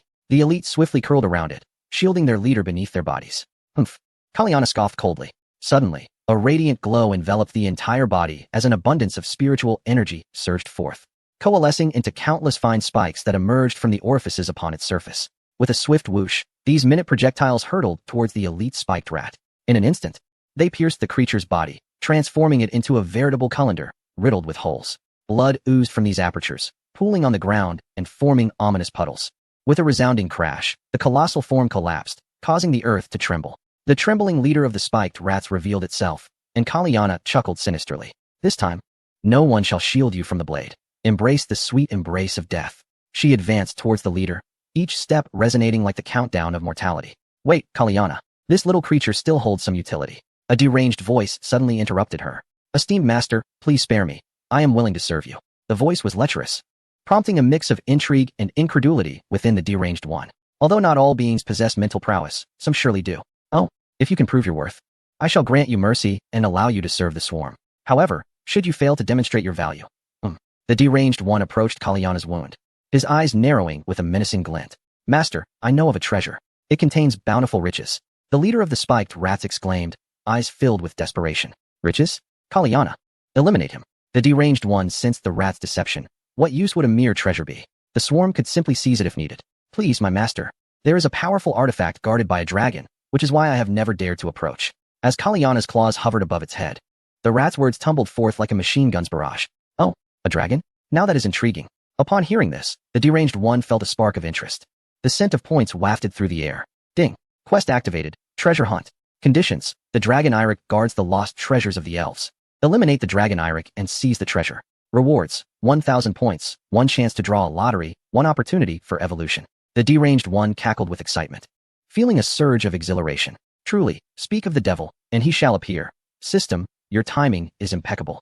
Rise, lead me to this so-called treasure. A treasure that warranted a system-assigned quest could not be ordinary. Thus, the lowly leader of the spiked rats lost its kin and became a mere slave to the swarm. Why am I so foolish? Had I known, I would have never provoked these wretched insects. Racked with despair, the leader of the spiked rats could only resign itself to this grim fate. Under the leadership of the leader of the spiny rats, Foam guided the swarm deeper into the forest. Chapter 83, The Ruins. Have you heard? Recently, the spiny rat clan in the Beastmaster Forest was annihilated. Is that so? They were a dominant force in the Beastmaster Forest. Where did you hear such news? You must be quite oblivious. A team of bounty hunters stumbled upon the scene, and a fierce battle ensued. A veritable cacophony of gunfire erupted. Outside, whispers echoed, and Jean Ruilla slowly regained consciousness. Ouch! A sharp pain throbbed in her head, and her expression shifted. Where am I? She glanced around and realized she was in a modest little room, emanating a musty odor. Moss even grew on the wooden walls. The room contained only a wooden table and a chair with a missing leg. Suddenly, she felt an itch on her neck. Reaching up, she discovered a piece of straw. It served as insulation beneath the sheets, providing warmth. Grandma, there's a voice in the room. The creaking door announced its age. A beautiful woman entered. Who are you? Jean Ruilla, hearing the commotion, turned to the door and locked eyes with the woman. The warmth and kindness in the woman's gaze was disarming. You're awake. Lie down quickly. Don't move around. The healer said you need to rest. Seeing Jean Ruilla struggle to sit up, the woman hurried to her side and gently urged her back down. Who are you? Jean Ruilla asked again, puzzled. My name is Guy Rouet. Guy Rouet? I am Jean Ruilla. Where's this place? The woman smiled softly, covering her mouth. This is Yen Yi Village. Yen? This is the Fire Elf Empire. Yes. Is there a problem? Jean Ruilla fell silent, unable to fathom that she had ended up in the Fire Elf Empire after traversing the underground passage. Hello? Noticing her silence, the woman thought she might be unwell and gently shook her. Are you all right? Why aren't you speaking? I'm fine, truly. Well then, please rest. I won't disturb you any longer. Thank you. A week later, Jean Ruilla's injuries had fully healed, her robust constitution impressing even the village's barefoot healer. Thank you for saving me in my time of peril. Guy Rouet gazed at her with reluctance. They had only just begun to bond before parting ways. Indeed. I have matters I must attend to. As she looked back at the village, Jean Ruilla ceased her contemplation and followed the muddy path ahead. To think this was situated within the Beastmaster Forest, she had traveled quite a distance. Glancing at the map in her hand, she felt a wave of helplessness wash over her. Well, I suppose I'll just take my time. After a day's journey, Jean Ruilla finally approached the town near Yinyi village. She now stands at the edge of the Warcraft forest, on the brink of reaching her objective. Suddenly, a thunderous roar echoes through the air as countless beasts surge forth from the path to her left. Damn, they are too close for her to evade. She must sprint in the direction the creatures are charging. After running for a while, she glances back, only to see the horde steadfastly pursuing her. What madness has possessed these beasts? Suddenly, her foot gives way as a pit appears beneath her. The dark abyss evokes unsettling memories. Damn this place, it is infuriating. She switches on the light above her head and surveys her surroundings. She finds herself seated atop a mound of grass, surrounded by white bones. Aside from these, there is nothing else. Damn it. She attempts to climb up the walls of the pit, but the surface is too slick to gain any traction. No way. Is this a prank? Exhausted, she slumps to the ground, sweat trickling down her face. Forget it, I'll just follow this path. To her left lies a straight corridor. The destination unknown. As she walks, an unsettling feeling creeps over her. Is it growing brighter around her? She extinguishes her overhead light and briefly adjusts to the change. Indeed, it is brighter. Glimmering green runes adorn the walls, strikingly luminous. Are these mana runes? She extends her hand to gently touch them. Buzz. Instantly, these patterns emit a powerful radiance. Unconsciously, she closes her eyes. The ground trembles beneath her, as if sinking. She tries to open her eyes and realizes her suspicions are correct. She finds herself standing on a circular platform, intricately patterned like the runes that surrounded her. When she gazes around, she is utterly astonished. Gone are the dark corridors. She now inhabits a vast space. Countless pillars rise around her, each intricately carved with peculiar creatures. Giant mana crystals dangle overhead, exuding an air of opulence. Stunned, Jean Ruilla remains frozen, at a loss for words. Buzz. A beam of light suddenly shoots from the center of the circular platform. Before her appears a kindly, elderly figure. Greetings, fortunate one. I am the control center of this relic, and I have long awaited your arrival. The mechanical voice contrasts sharply with the gentle visage projected before her. A relic? Jean Ruilla feels a twinge of confusion, uncertain about what this relic entails. Indeed, a relic, a remnant passed down from the ancient times. Your task is to navigate through all the challenges within the relic. Upon conquering each trial, you shall receive a mysterious reward. Could I opt out of the trials? No. The response was remarkably decisive, prompting Jean Ruilla to abandon her inquiries as she finally comprehended the grim reality of the skeletal remains strewn beneath the opening. Is there any danger to my life? She pondered. I cannot say. Will I be able to leave this place after successfully overcoming the challenges? I cannot say. I'll give you a smack. You're utterly useless. The veins on her forehead were prominently visible, a clear indication of her mounting fury. She was tempted to deliver a real punch to the old man. Just as she contemplated this, the elderly figure abruptly vanished, replaced by a screen displaying a multitude of peculiar instructions. Among them were prohibitions against shouting and spitting indiscriminately. What is this nonsense? She thought, ready to voice her complaints when suddenly, the platform trembled. It was only then that she realized she had landed. The surroundings grew constricted again, revealing 4 doors marked with different animals. A flash flickered before her eyes, and a luminous screen appeared, stating, "Which creature among these 4 doors do you favor? Please step through the designated door." Jean Ruilla felt a surge of frustration, her lips twitching uncontrollably. The unreliability of this place weighed heavily on her mind. However, retreat was no longer an option. She had no choice but to proceed as instructed. The 4 doors were adorned with a dragon, a fish, a mouse, and a bird. Chapter 84. Summary of units. This chapter on unit summaries can be skipped if one wishes, primarily intended to aid memory retention. 1. Jumping Insect Light Armor Unit. Claws, extremely sharp and pointed, capable of effortlessly tearing through armor. Growth Hormone, accelerates the development of larvae into mature forms. Healing Saliva. Their saliva promotes rapid healing of wounds. An indispensable logistical unit, capable of nurturing larvae while possessing commendable combat prowess, restricted to the mycelial carpet. 3. Cockroach, 100 energy heavy armor unit height. 1.05 meters length. 1.3 meters high density claws. When forced into close combat, cockroaches unleash their scythe-like appendages from their backs, instilling terror in their foes. These appendages are even sturdier than the claws of jumping insects, allowing them to effortlessly shred armor and synthetic steel. Corrosive metabolism. Some theories suggest that this mutation does not confer immunity to the damage caused by acidic substances. Yet the cockroach's remarkable regenerative abilities enable it to maintain structural integrity despite continuous corrosion. Digging claws. Their sharp and resilient claws allow them to navigate underground with remarkable agility. Heavy shell. Cockroaches have evolved incredibly thick exoskeletons by absorbing compounds, rare earth elements, and metals from the soil. Small arms fire and high temperatures are rendered ineffective against them. When these creatures emerge on the battlefield, explosive ordnance and artillery support become essential. Acidic salivary glands. These glands secrete an enzyme that enhances the already corrosive nature of the cockroach's saliva, rendering it even more lethal. The synthesized liquid is forcefully expelled through the surrounding muscle contractions, penetrating armor and violently dissolving flesh in multiple locations. 4. Stinger Serpent, 125 energy points light armor unit. Height, 5 meters. Serrated jaw. With a biting force of 5,000 pounds per square inch, the Stinger Serpent can effortlessly sever muscle tissue, bones, and even synthetic steel. Spinal spines.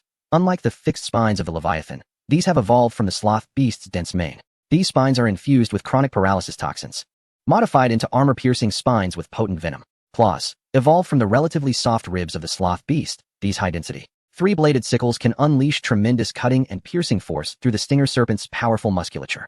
Evaluation. This innocent sloth beast, once ruthlessly transformed by the former Zerg overlords, has become a killer among the Zerg.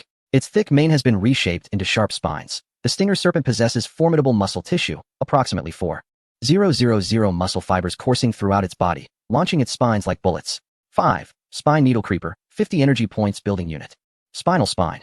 Perhaps a reflection of the Zerg overlord's dark humor? By injecting the Leviathan's spine genes into this creeper, a massive spine has sprouted from its back. 6. Spore Creeper, 50 energy points building unit. Spore Cannon. A massive cannon on its back condenses vast amounts of spores for a powerful attack. Evaluation. Like the Spine Needle Creeper, it moves slowly and requires rooting during its attack. 7. Royal Worm, 50 energy points auxiliary reconnaissance unit. Mycelium mat. Possessing unique mutated organs. These clumsy creatures can dissolve their internal organs to form a mycelium mat, enhancing the combat capabilities and marching speed of the Zerg horde. Mutated abdominal sac. They possess a hollow worm shell within, occasionally serving as a transport vessel. Evaluation. As a base station within the Zerg, their vast numbers can create a psychic network for transmitting commands. 8. Eye Worm, 100 energy points reconnaissance unit, psychic unit. Enhanced vision. As a mutated variant of the Royal Worm, the Eye Worm has developed additional eyeballs, expanding its reconnaissance range and clarity. Contamination. The Eye Worm harbors an unfertilized sensory biochemical substance that can rapidly coalesce, incapacitating machinery swiftly. 9. Mimic Worm, carried by the Eye Worm. The Mimic Worm can flawlessly disguise itself as any creature of comparable size, often infiltrating enemy forces as a spy. 10. Flying Dragon, light armor unit, flying unit. Weapons, Blade Worm. The tail of the flying dragon ejects a blade worm, which rapidly shatters into fragments upon release, scattering towards enemies. Wing flaps. These wings generate energy during motion, allowing for swift aerial maneuvering, making them visible even in space as they flap their wings. Evaluation. The primary aerial unit of the Zerg, boasting powerful offense and high maneuverability. Its only drawback is the lack of armored shell. 11. Army Ant, heavy armored unit. Flying unit length, 50 meters. Height, 10 meters. Gigantic mandibles. Crafted from the enchanted horn of the Azure Dragon, these mandibles are exceptionally sharp. Scaled armor. Formed from the scales of the Azure Dragon and enhanced by a Basser, this armor can absorb various forms of energy, such as kinetic energy, thermal energy, and solar energy. While it may not be intrinsically hard, thermal weapons find it exceedingly difficult to penetrate this layer of scales. Energy storing skeleton. Its skeletal structure is capable of storing vast amounts of energy, disseminating it throughout its body to amplify strength. Wings. A Basser has affixed the wings of a flying dragon to the army ant, rendering it peculiarly striking. Ion energy sphere. The energy accumulated within its body is released from its mouth, resulting in the formation of destructive ion energy spheres. Introduction. Through a Basser's modifications, the royal insect has transformed into the army ant, which possesses energy-absorbing scales. Provided there is sufficient energy, it can continuously unleash high-damage ion energy spheres. Drawback. The energy reserves of the army ant are finite. It may potentially reach a breaking point in an instant. 12. Infector 1. 1,000 units of Gezin heavy armored special unit length, 30 meters. Height, 17 meters. Abilities. Control. The infector extends its toxin-laden tendrils to pierce the enemy's body, injecting neurotoxins, subsequently controlling the adversary once they lose consciousness. Deployment of infected entities. The infector can store enemies infected with toxins within its body, projecting these infected entities during combat. Microbial swarm. These minuscule viruses reside within the infector's subcutaneous tissue, capable of coalescing into a fog that significantly slows movement within it. Introduction. The source of viruses. These perilous beings can adapt to any virus, assimilating them into their being while endowing these viruses with formidable infectivity. Once released, the microbial swarm proliferates incessantly, capable of obstructing sight and disrupting signals. 13. Shield Bug, 200 Gezen, 500 energy points, heavy armored unit length, 63 meters. Height, 51 meters. Shield armor. The genes of the Shin turtle have been flawlessly integrated with those of the insectoid species, resulting in a complete shell that envelopes the cockroach's exterior. Heavy shield. The shield armor tightly amalgamates to form an immense protective barrier, exhibiting extraordinary defensive capabilities. Typically carried on its back, it can be raised during combat to shield its front. Loading capacity. The interior of the shield bug contains a compact space capable of housing insectoid units, enabling it to launch ranged attacks from within. Jumping insect. Introduction. The most common fodder unit, characterized by its abundance, affordability, and speed. Adrenaline. The highly developed adrenal glands of the jumping insect enable it to attack tirelessly with remarkable swiftness. Gliding wings, equipped with 2 pairs of wings. The jumping insect can further accelerate its speed through gliding. Leaping insect. Introduction. An enhanced version of the jumping insect. It has almost no incubation period and can mutate 3 at a time. The simplification of its genes allows the dorsal fin of the sandrunner to reappear for unknown reasons. Flying wing. An advanced version of the gliding wing, larger in size, enabling the leaping insect to achieve greater speed than the jumping insect and to scale certain heights. Armor-piercing minion. The leaping insect's attacks can breach enemy armor, thereby weakening their defenses. Life amplification. The leaping insect possesses a greater capacity for damage absorption compared to the jumping insect. Exploding insect. Introduction. A self-destructive unit. Self-detonation. It can explode, inflicting significant damage to enemies within its vicinity. Hook and loop. This ability allows the exploding insect to curl into a ball, thus accelerating its movement speed by rolling. Cockroach. Introduction. A meat shield unit, noted for its regenerative abilities, thick armor, and mobility after burrowing. Burrowing claw.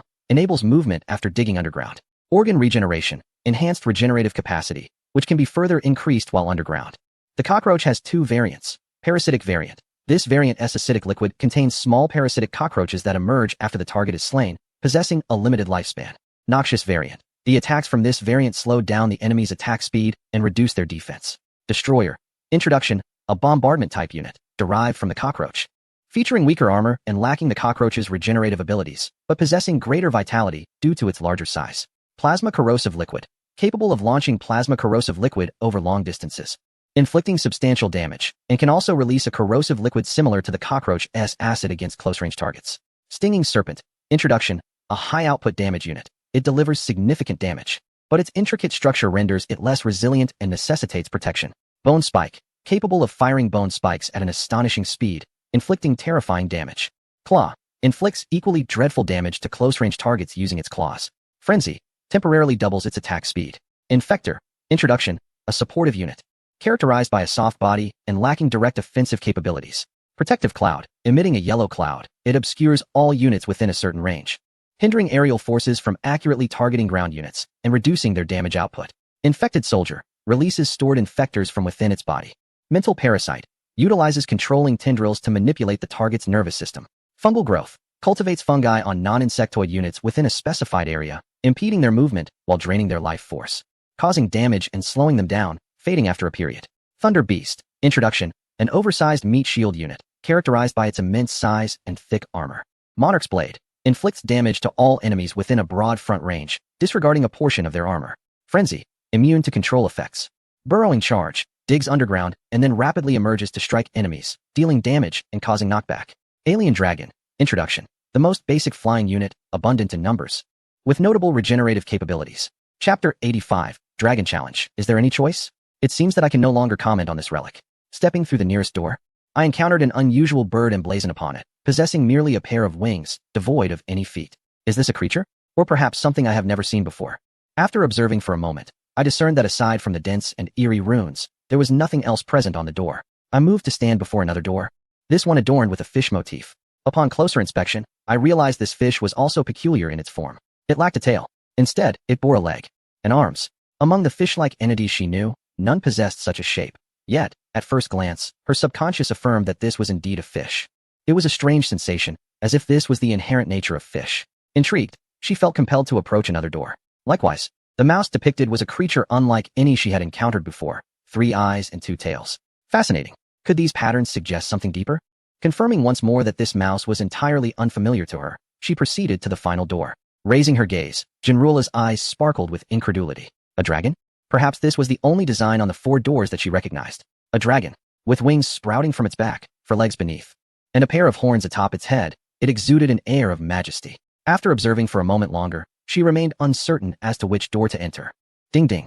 Please select a door promptly. The overhead lights flashed wildly in red, a mechanical voice urging Jinrula to hasten her choice. Understood, truly. Ignoring the insistent voice, Jinrula pondered. If she were to choose a favored creature, it would undoubtedly be a dragon. Rodents and the like were rather repulsive. After a brief contemplation, Jinrula finally made her decision. She approached the door adorned with the dragon motif. Hesitating for a moment, she resolutely pushed the door open. Whoosh! The lights dimmed instantly, plunging Jinrula once more into darkness. Damn it! You startled me. At that moment, a sound of scraping echoed around her, rumbling ominously. Just as Jinrula prepared to activate the spotlight above her, the lights buzzed to life again, causing her to quickly shield her eyes from the blinding glare. Roar! A terrifying roar resounded, filled with authority and the essence of a superior being. What on earth is that? The sound weakened her knees, almost causing her to kneel. Ding! Welcome to the dragon's lair. Your mission is to slay the projection of the young dragon. Jinrula felt a surge of confusion, gazing around in bewilderment. What in the world? As her eyes turned toward the center of the arena, she froze. Unconsciously, her mouth fell open, her eyes filled with both perplexity and dread. No way. Are you joking with me?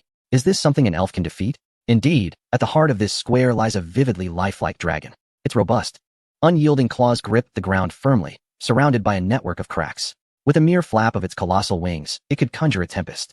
Towering at a height of 40 meters, the creature casts an imposing shadow over her diminutive form. A thunderous roar reverberates, startling Jinrula from her reverie. The dragon's piercing gaze locks onto her, sending a chill through her heart. You dare tell me this is a whelp? Have you mistaken me for one unacquainted with dragons? From my understanding, the dragons of this era are mere hybrids, having devolved over the passage of time, and can no longer be truly regarded as dragons. What stands before you is the epitome of a true dragon. The mechanical voice echoed, calm and unhurried, as if this were a matter of course. Before she could utter a retort, a resounding clank was heard as the iron chains entwining the dragon's body suddenly fell away. With a ferocious roar, the dragon surged forth like a wild stallion unleashed.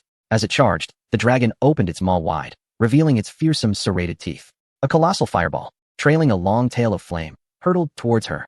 Goodness, such a ferocious attack right from the onset. Have you never tasted victory? Dragon breath. A unique technique of the dragon, capable of incinerating any living being. Jinrula propelled herself skyward, her arm thrusting downwards as she soared like a rocket, narrowly evading the searing breath. The intense heat rushed past her face, singeing her hair into charred strands that fell away. Upon landing, she exhaled in relief. Yet suddenly, a sharp sensation cut through her, as if slicing the air. Instinctively, she ducked. A curved green wind blade zipped past her, mere inches from her nape. Goodness, I thought you were a fire element dragon. According to the information Jinrula possessed, dragons were classified into 7 elemental types, akin to the elves: gold, wood, water, fire, earth, as well as holy light and darkness. These elements cannot coexist, for their magical energies are inherently conflicting. A roar, filled with fury, echoed in response. Turning her head, she was startled to find the dragon had closed the distance, now only a couple of 100 meters away. To a dragon, such a distance could be covered in mere seconds. The oppressive aura radiating from the dragon made her heart race. Surely, this is insurmountable. How am I to combat such a foe? The dragon wields both fire and wind elemental attacks. There is no need for a fight. She cried out in frustration towards the sky. A familiar mechanical voice chimed again. Detecting Challenger S strength as subpar, reducing dragon's capabilities. Diminution complete. Removed all elemental attributes except for fire. Wishing the Challenger a pleasant experience. A pleasant experience indeed. With a resounding blast, a torrent of dragon fire erupted at her position, sending a cloud of dust swirling. Thank goodness I moved quickly, otherwise, I would have been turned into a roast. However, this was merely an illusion. The dragon had stealthily approached from behind her. Its claws, imbued with fiery magical energy, slashed toward her. Curse be it, she had fallen for the ruse. A chill swept over her head, and Jinrula reacted just in time, diving forward to evade the perilous strike once more. Chapter 86. Taste my blade, huh? The dragon, still brimming with power, was met with Jinrula's swift strike of her broad sword aimed at its head. With a resounding clang, a white mark appeared on one of the dragon's horns, seemingly harmless. This was dire. Jinrula's expression shifted, realizing the gravity of the situation. Indeed, the dragon showed no sign of retreat. With a powerful flap of its wings, it unleashed 2 razor-sharp gusts of wind toward her face. The air around her rippled with pressure as panic surged within Jinrula, prompting her to raise her left hand in haste. With a sharp crack, the 2 wind blades sliced into her arm, sparks flying forth. 2 deep gashes appeared on her slender arm, and simultaneously, a tremendous force propelled Jinrula through the air. She flailed helplessly, tracing a perfect arc before crashing to the ground. Thud! The sound of her landing was accompanied by a muffled groan of pain.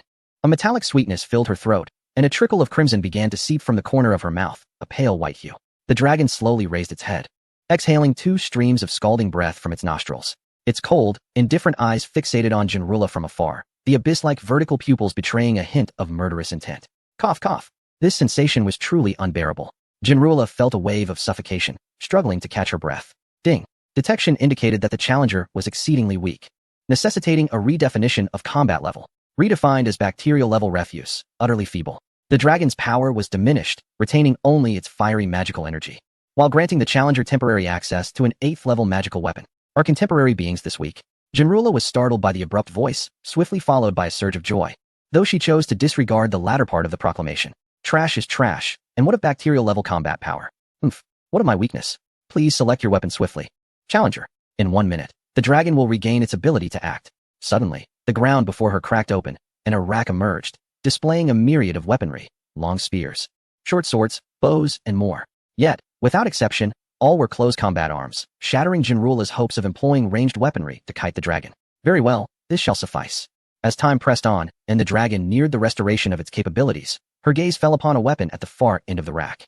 It was a broadsword of deep emerald, adorned with sinister black and crimson magical patterns, exuding an eerie aura. The most peculiar aspect of this sword was that it was a blunt weapon. Yet, the blade emanated a chilling, ominous aura. The primary reason for her choice was its broadsword design. Jinrula was accustomed to wielding such weapons and found herself ill at ease with others. She approached the imposing broadsword and swiftly drew it forth. With a clang, the challenger selected the Phantom Shadow, and the challenge commenced. Before Jinrula could even sense the power radiating from the Phantom Shadow, the colossal dragon surged toward her in a fit of rage. Its massive form thundered against the ground as it closed the distance of several dozen meters in an instant. The dragon opened its cavernous maw, and the acrid scent of charred flesh assaulted her senses. Startled, she raised the weighty Phantom Shadow before her. A deafening crash ensued as the dragon staggered back a half-step. However, Jinrula was not unscathed. The immense force of the dragon's assault collided violently with the great sword, transmitting a jarring impact through her hands and into her body. Unable to contain the boiling blood within her, she spat forth a mouthful of crimson, splattering it onto the Phantom Shadow. Cursed be it, the dragon's might was insurmountable. A direct confrontation was futile. It was clear that cunning would be her only ally. Wiping the blood from her lips, she turned and fled.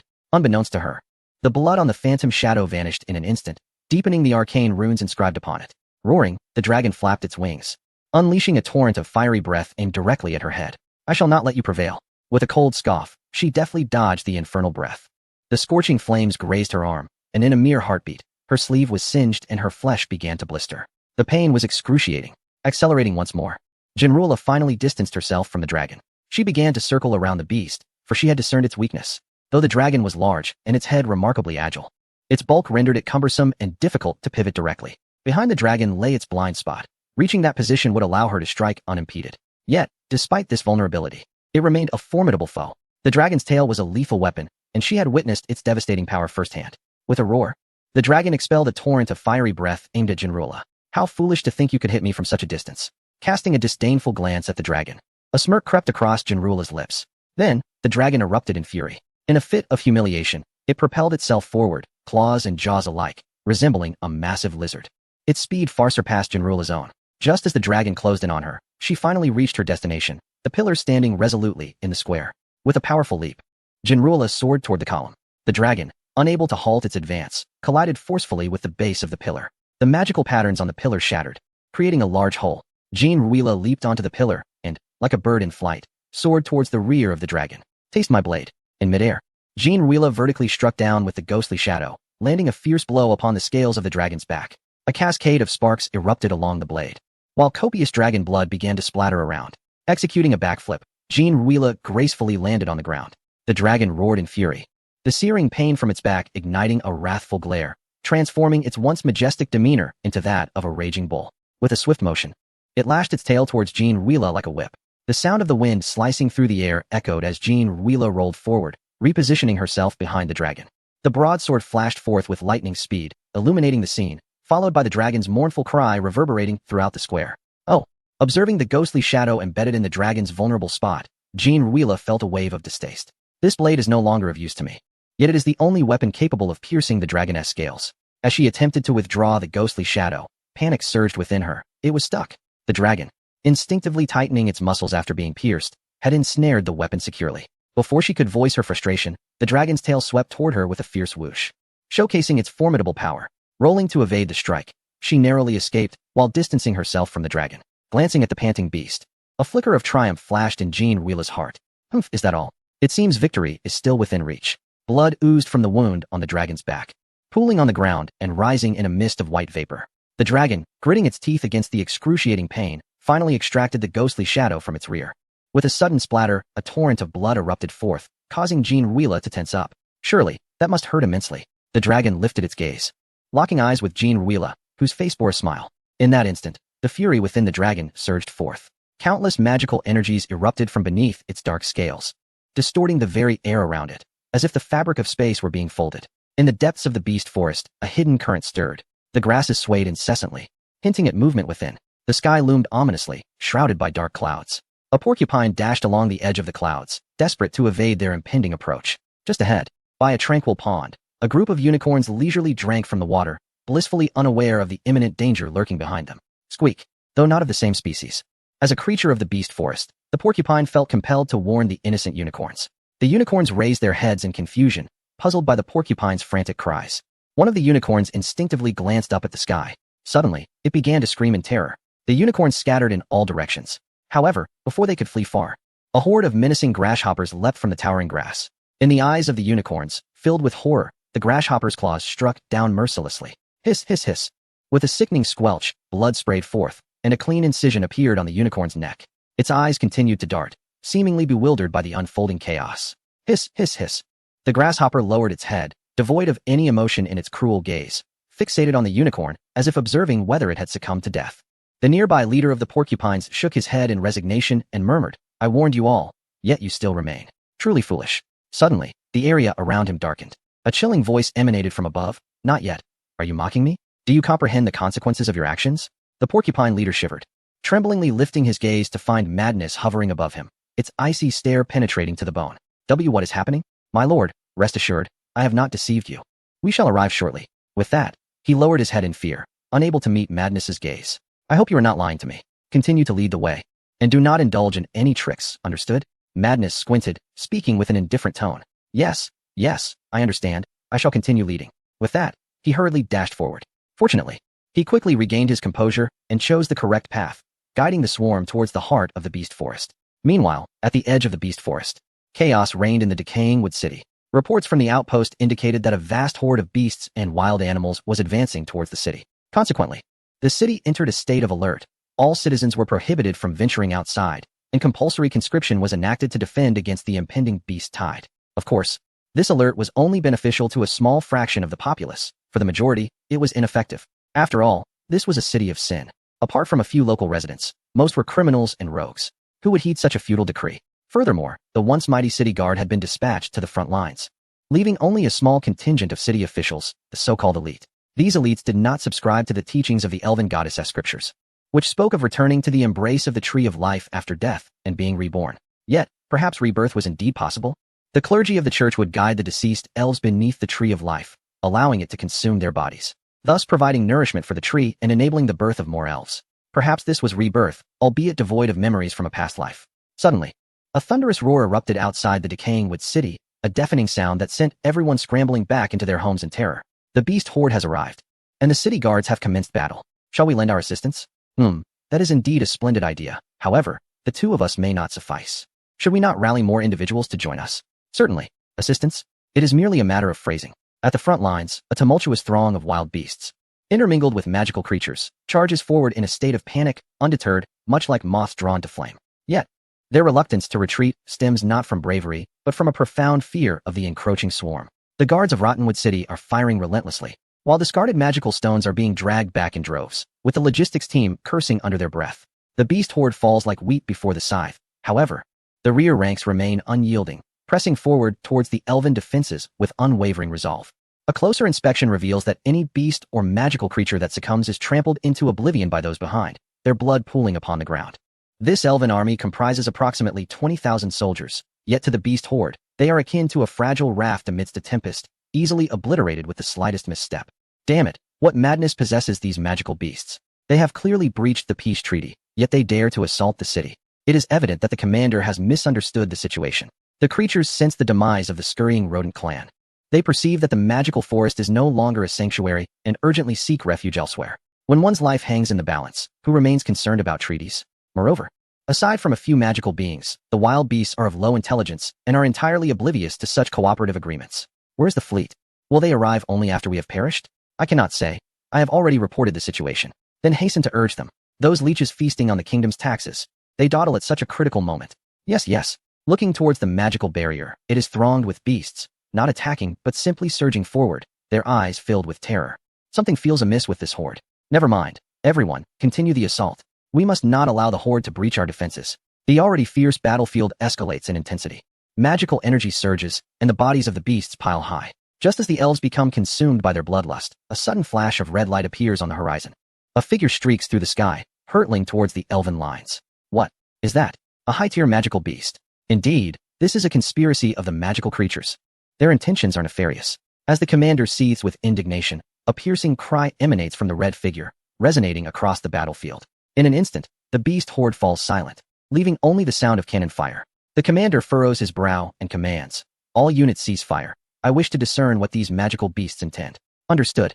In the sky, the red magical energy dissipates, revealing an unusual creature. Her entire form was a vivid crimson, devoid of feet, with orderly feathers flickering with strands of golden flame. She stood tall and proud, surveying the elven defenses below. Her sharp beak slowly parted as she coolly declared, "Who among you is in charge here? Step forward." The aggressive demeanor of the creature instilled a sense of trepidation in the commanding officer. Yet, he dared not speak. For the being hovering above was none other than the fearsome red cuckoo, one of the mightiest beasts from the Beastmaster Forest. Chapter 88. The Dragon Eric. Damn it. Why is she here? The red cuckoo, growing impatient with the lack of response, nearly lost her temper after a prolonged silence. I ask again, is there anyone in command? Even the elves could discern the shift in her tone, especially one who held the rank of commander. The ability to read the room was a fundamental skill. With trepidation, the commander stepped forward. "Greetings, esteemed Lady Cuckoo. I am the commander of the Wood City Guard. What guidance do you seek from us?" Though fear consumed him, he masked it well. His appearance before her was a reflection of the elven race's honor. To tarnish their reputation would invite retribution not only from the beasts, but also from the elven elite and nobility. "Humph, were it not for the peace treaty, I would have slain you already," the red cuckoo replied, her gaze icy. "Peace treaty? Have you not already violated it? Look at the beast tied over there. Do you still have the audacity to speak of peace treaties?" Anger surged within him, prompting an outright retort. Originally, his guard was stationed to defend against the fire elves. Yet here he found himself forced to confront the beast tide, an infuriating twist of fate. Faced with the wrath of the elven commander, the red cuckoo found herself at a loss for words, as the fault lay indeed with her kin.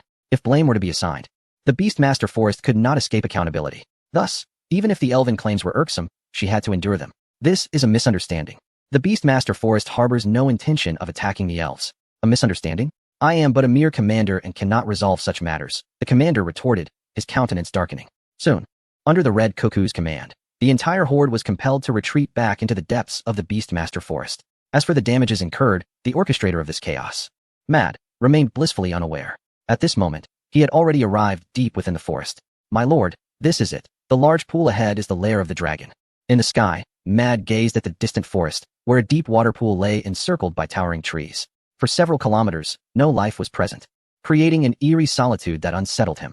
Having reached the mission's destination, the host need only slay the Dragon Eric to fulfill the task. A system notification echoed in his mind. Fong smiled faintly. "Very well, little mouse, you have performed admirably. I shall grant you the opportunity to become part of the swarm. But whether you survive is entirely up to you." What? Was it not said that I would be spared? What? Are you dissatisfied?" Feng's eyes narrowed, silencing the leader of the thorn mice. No, thank you, my lord. Begone, I have no time for you now." Ignoring the thorn mouse leader, Feng gazed into the distance at the deep pool and spoke slowly. "Advance, fill this abyss." Hiss. The insect army commenced their march toward the pool once more. Roar. Whoosh. A wave of sound surged forth.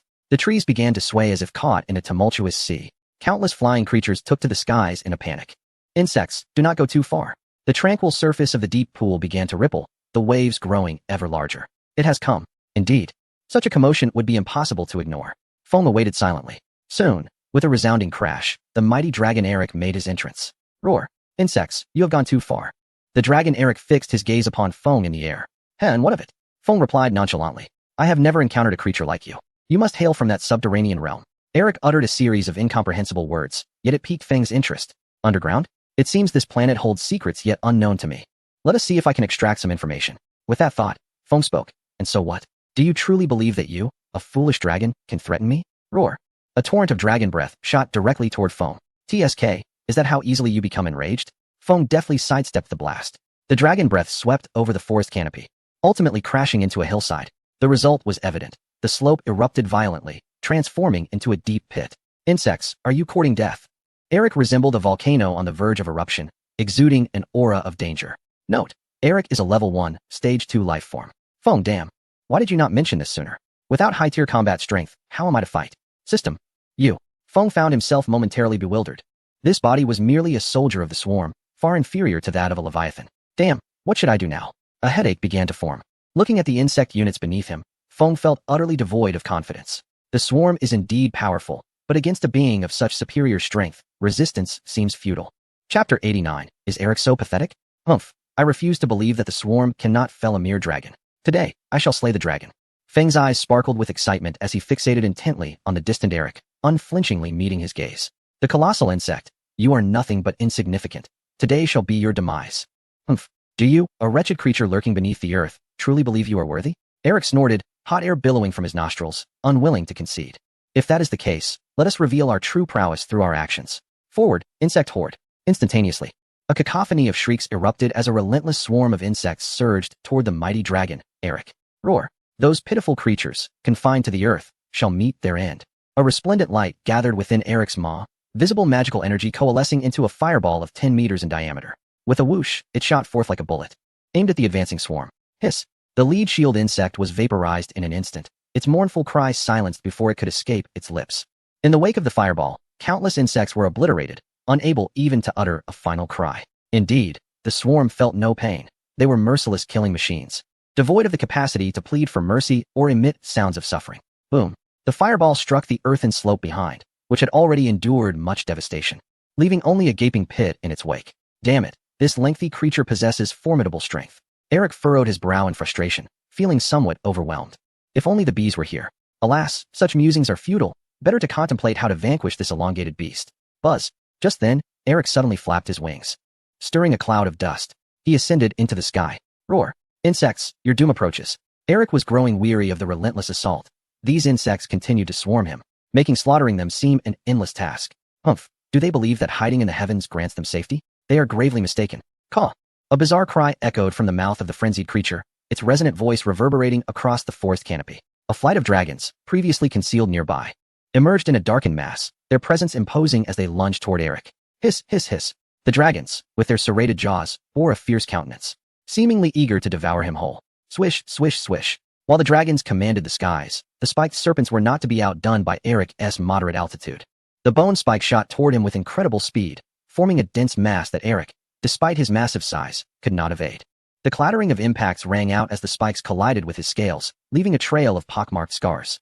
Although these wounds were merely trifles to Eric, the unrelenting barrage of bone spikes proved too much to withstand. It appears I underestimated the might of the insect race. The distant groans of Eric opened the mad creature's eyes to a new reality. Indeed, there are not many advanced beings on Blue Star, aside from the four-armed apes. He had never witnessed the true ferocity of these diminutive foes. How does that feel? These little creatures still satisfy your appetite, don't they? A surge of mental energy flooded Eric's mind, igniting his fury. Yet, under the incessant interference of the swarm, he scarcely had the opportunity to engage in banter. Suddenly, a horde of large, pitch-black entities emerged from the ground. Their elongated bodies glistened with enormous pincers. Buzzing incessantly, these formidable beings were none other than the concealed army ants. They radiated psychic energy, continuously amassing it in their mandibles. With a slight elevation of their heads, they aimed their jaws at Eric high above. Meanwhile, Eric remained oblivious to the movement below, as the tail of the dragon relentlessly unleashed splitting insects, colliding with him. The scales on his body had lost their smooth sheen, now marred by an array of scars. The marks inflicted by the splitting insects were starkly visible, white streaks adorning the crown of his head. Insects, you have forced my hand. Unable to restrain himself any longer, Eric's eyes turned crimson, an overwhelming surge of magical energy converging into a swirling vortex. The dragon was violently hurled away, unable to approach him. Insects await your demise. Ha! Madness paused, regarding him with an expression of bewilderment. What was this foolish child contemplating? Did he intend to unleash a grand move with such a commotion, as if he wished for everyone to know he was gathering power? What did that gaze signify? Were they mocking him? Eric felt uncomfortable under Madness's unwavering stare. Madness, with a playful glint, slowly uttered a single word, fool. Eric? Boom, boom, boom. The sounds resonating from the ground finally captured Eric's attention. As he glanced downward, his pupils instinctively constricted. He beheld countless orbs of light hurtling toward him, emanating intense energy waves, rivaling even his own dragon's breath. No, the recoil from the army ants expelling plasma orbs attested to their incredible speed. Given Eric's massive form and sluggishness, evasion was a ludicrous notion. Boom. The plasma orbs from all directions collided with the foolish giant dragon, Eric. The brilliance that even the sun could not overshadow illuminated the entire forest, the blinding light heralding the demise of the dragon, Eric. Madness squinted, casually remarking, "Is this all? You dare to boast? My little darling has yet to reveal their full potential." He shook his head in resignation, feeling a sense of unfulfilled expectation. He had anticipated a grand spectacle. Instead, it ended with nothing left. Ding. Task completed. Reward points, 1,000. One chance for a lottery draw, one opportunity for evolution. In space. Yang Feng, bored to the point of counting stars, was momentarily taken aback. Rubbing his eyes vigorously, he realized he was not mistaken. The points on the system panel had suddenly surged by 10 million. With the remaining total of 111 million, it now reached a staggering 12 billion. What on earth just happened? With a bewildered expression, Yang Feng suddenly recalled a memory, the scene of Feng leading the swarm in battle against Eric. How formidable. At this rate, acquiring the queen is merely a matter of time. The thought filled Yang Feng with exhilaration. Cough, cough. Let us not get carried away. Chapter 90. Heart of the Wood won. By the way, the task mentioned something about a hidden treasure. I wonder where that foolish dragon has concealed it. Feng soared towards the deep pool. Logically, that foolish dragon would surely hide its treasures beneath. After contemplating this, Feng felt it was quite likely. He summoned a jump insect, which leaped into the depths of the pool. From a distance, there was no sign of danger, but upon nearing, he discovered the pool's temperature was exceedingly low. Surrounded by blocks of ice, chilly air wafted above the pool. Of course, for the insect race, this was trivial. For creatures capable of surviving in the void of space, such temperatures were hardly bothersome. With a splash, the jump insect plunged into the water. The pitch-black surroundings had no effect on it. It swam swiftly like a fish. After descending for a minute, the environment suddenly brightened, illuminated by an unknown source that dispelled the darkness and cold of the waters. The jump insect plummeted, crashing onto the hard bottom of the pool. Ignoring its broken legs, the jump insect quickly scrambled to its feet, gazing around in confusion. The narrow bottom was enveloped by an enigmatic energy, blocking the water. The walls of the pool featured embedded diamond-shaped magical energy crystals, radiating bright light. Not far off, a door adorned with magical runes was seamlessly embedded in the wall. This must be the lair of that foolish dragon, quite an indulgent abode. Feng observed everything through the jump insect's perspective. Let us push open the door and take a look. With the command received, the jump insect slowly made its way towards the door, its broken legs not hindering its efforts. It pressed its appendages firmly against the door, pushing forward with all its might. Yet, the door did not budge. How frustrating. Unable to accomplish such a trivial task. Summoning again. A swarm of jump insects surged into the pool, accompanied by several massive cockroaches. Before long, under the immense strength of the cockroaches, the door was violently thrust open, crashing down to the ground. So it was meant to be pulled? Well, since the door is already ajar, I might as well investigate what this so-called treasure is. Following the jump insect's vision, he slowly ventured inside. Upon reaching the innermost part of the cave, Feng was taken aback. A dazzling light emanated from deeper within, nearly blinding him. Various gems and crystals were haphazardly piled in a corner, forming a small mound, while a multitude of unidentified stones lay heaped on the other side. All these objects shared a common trait. They shimmered enticingly. Indeed, the novel had not deceived me. Dragons, as creatures, are truly epitomes of avarice. In addition to these inconsequential stones, there lies a magical array at the center, within which are two extraordinary dragon eggs. Why dragon eggs? One might ponder. In a dragon's lair, one would expect either dragon eggs or bird eggs. Yet, what truly perplexes Feng is not merely the presence of these dragon eggs, but rather the peculiar object accompanying them. While it is understandable to safeguard one's offspring so meticulously, the presence of this round object alongside the dragon eggs warrants contemplation. Feng prodded at his chin with his limbs, speculating, this must be that elusive treasure. Why not give it a try and see if you can extract the object? He suggested. The jumping insect swiftly approached, extending its claws in an attempt to retrieve one of the dragon eggs. However, it was clear what would transpire. With a sharp ding, the jumping insect was instantly repelled, flung back by an unseen force. The magical array promptly extended a barrier, enveloping the dragon eggs securely. Interesting, Feng mused. The barrier appeared rather weak, a mere thin layer that seemed on the verge of shattering. Nevertheless, he sensed a faint thread of mental energy, its connection unknown. It appeared that this magical array merely served as an alarm. Should it be triggered, it would emit mental energy to alert the foolish dragon. Chapter 91. Heart of the Wood. Ding. Detected treasure. Heart of the Wood. Phone, perplexed, inquired Heart of the Wood. What is that? Could I receive an introduction? Speaking of which, the system has been rather forthcoming lately. Heart of the Wood, locked the essence of the Tree of Life, possessing immense magical energy. Ability 1, Catalysis, which accelerates healing and promotes plant growth. Ability 2, locked. Ability 3, locked. Ability 4, locked. Ability 5, locked. Ability 6, locked. Note, collecting the other elemental hearts will unlock the seals. Feng was taken aback, saying, other elemental hearts? It seems there are not only the wood element, but also the hearts of metal, water, fire, and earth. System, could you offer a hint on where to find them? Ding. Quest initiated. Gather the elemental hearts of metal, wood, water, fire, and earth. Reward. Heart of Destruction or Heart of Creation. Foam smiled slightly, remarking, indeed. The system understands me well. However, since this quest has been activated, shouldn't I receive a hint on where to search? System. As expected. Relying on the system is a futile endeavor. Sighing. It seemed he would have to seek out clues himself. Yet, the known clues were quite apparent. Since the Heart of the Wood was found with the wood spirits, the other elemental hearts must reside within the other kingdoms. Taking a deep breath, Feng instructed the jumping insect to transport the Heart of the Wood. But what to do about the dragon eggs? Although that foolish dragon was not particularly formidable, its genes could potentially be incorporated into the genetic repository. With a Basser absent, he felt a headache coming on. As he gazed at the Heart of the Wood and the dragon eggs being moved by the jumping insect, Feng found himself at a loss. Perhaps he should consult Feng for any potential solutions? Yes, that seemed the way forward. Acting on impulse, Feng directly initiated a mental link with Yang Feng. They were, after all, one entity. Moreover, as the dominators, establishing a connection through mental energy was effortlessly accomplished. In the vast expanse of space beyond Lingmu's star, Yang Feng gazed triumphantly at the system panel before him. Upon completing a task, Feng had rewarded him with a chance to participate in a lottery. As he beheld the lottery interface, Yang Feng fervently shouted in his mind, please let it be something good.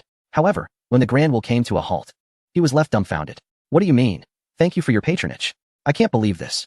Indeed, emblazoned across the wheel were the words thank you for your patronage.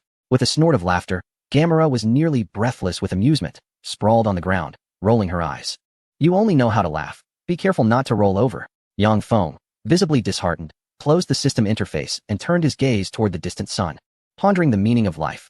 Could it be that I truly am the unluckiest of the unluckies? No, I refuse to believe it. I am absolutely not the unluckiest. In a certain sense, even a 1 in 10,000 chance could yield a win. Thus, he must be favored by fortune. He would never concede to being the unluckiest. Just as he desperately attempted to suppress the notion of being unlucky, a screen materialized before him, displaying the word Feng. Why does Feng have time to connect with me mentally? Isn't he supposed to be searching for treasures? Has he already found them?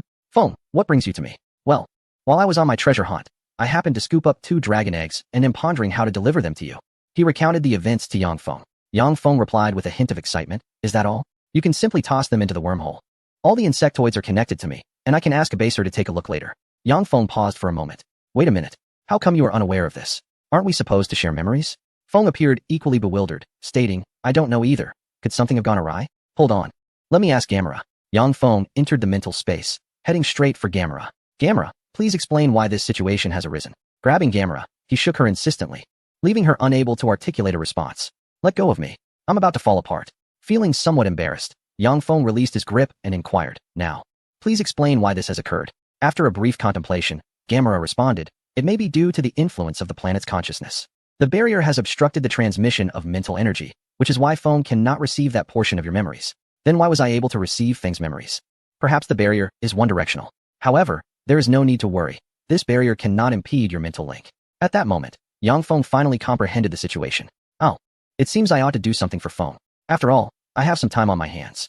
The barrier has obscured the shared memories between them, rendering Feng unable to receive crucial information. Thus, Yang Feng must convey it.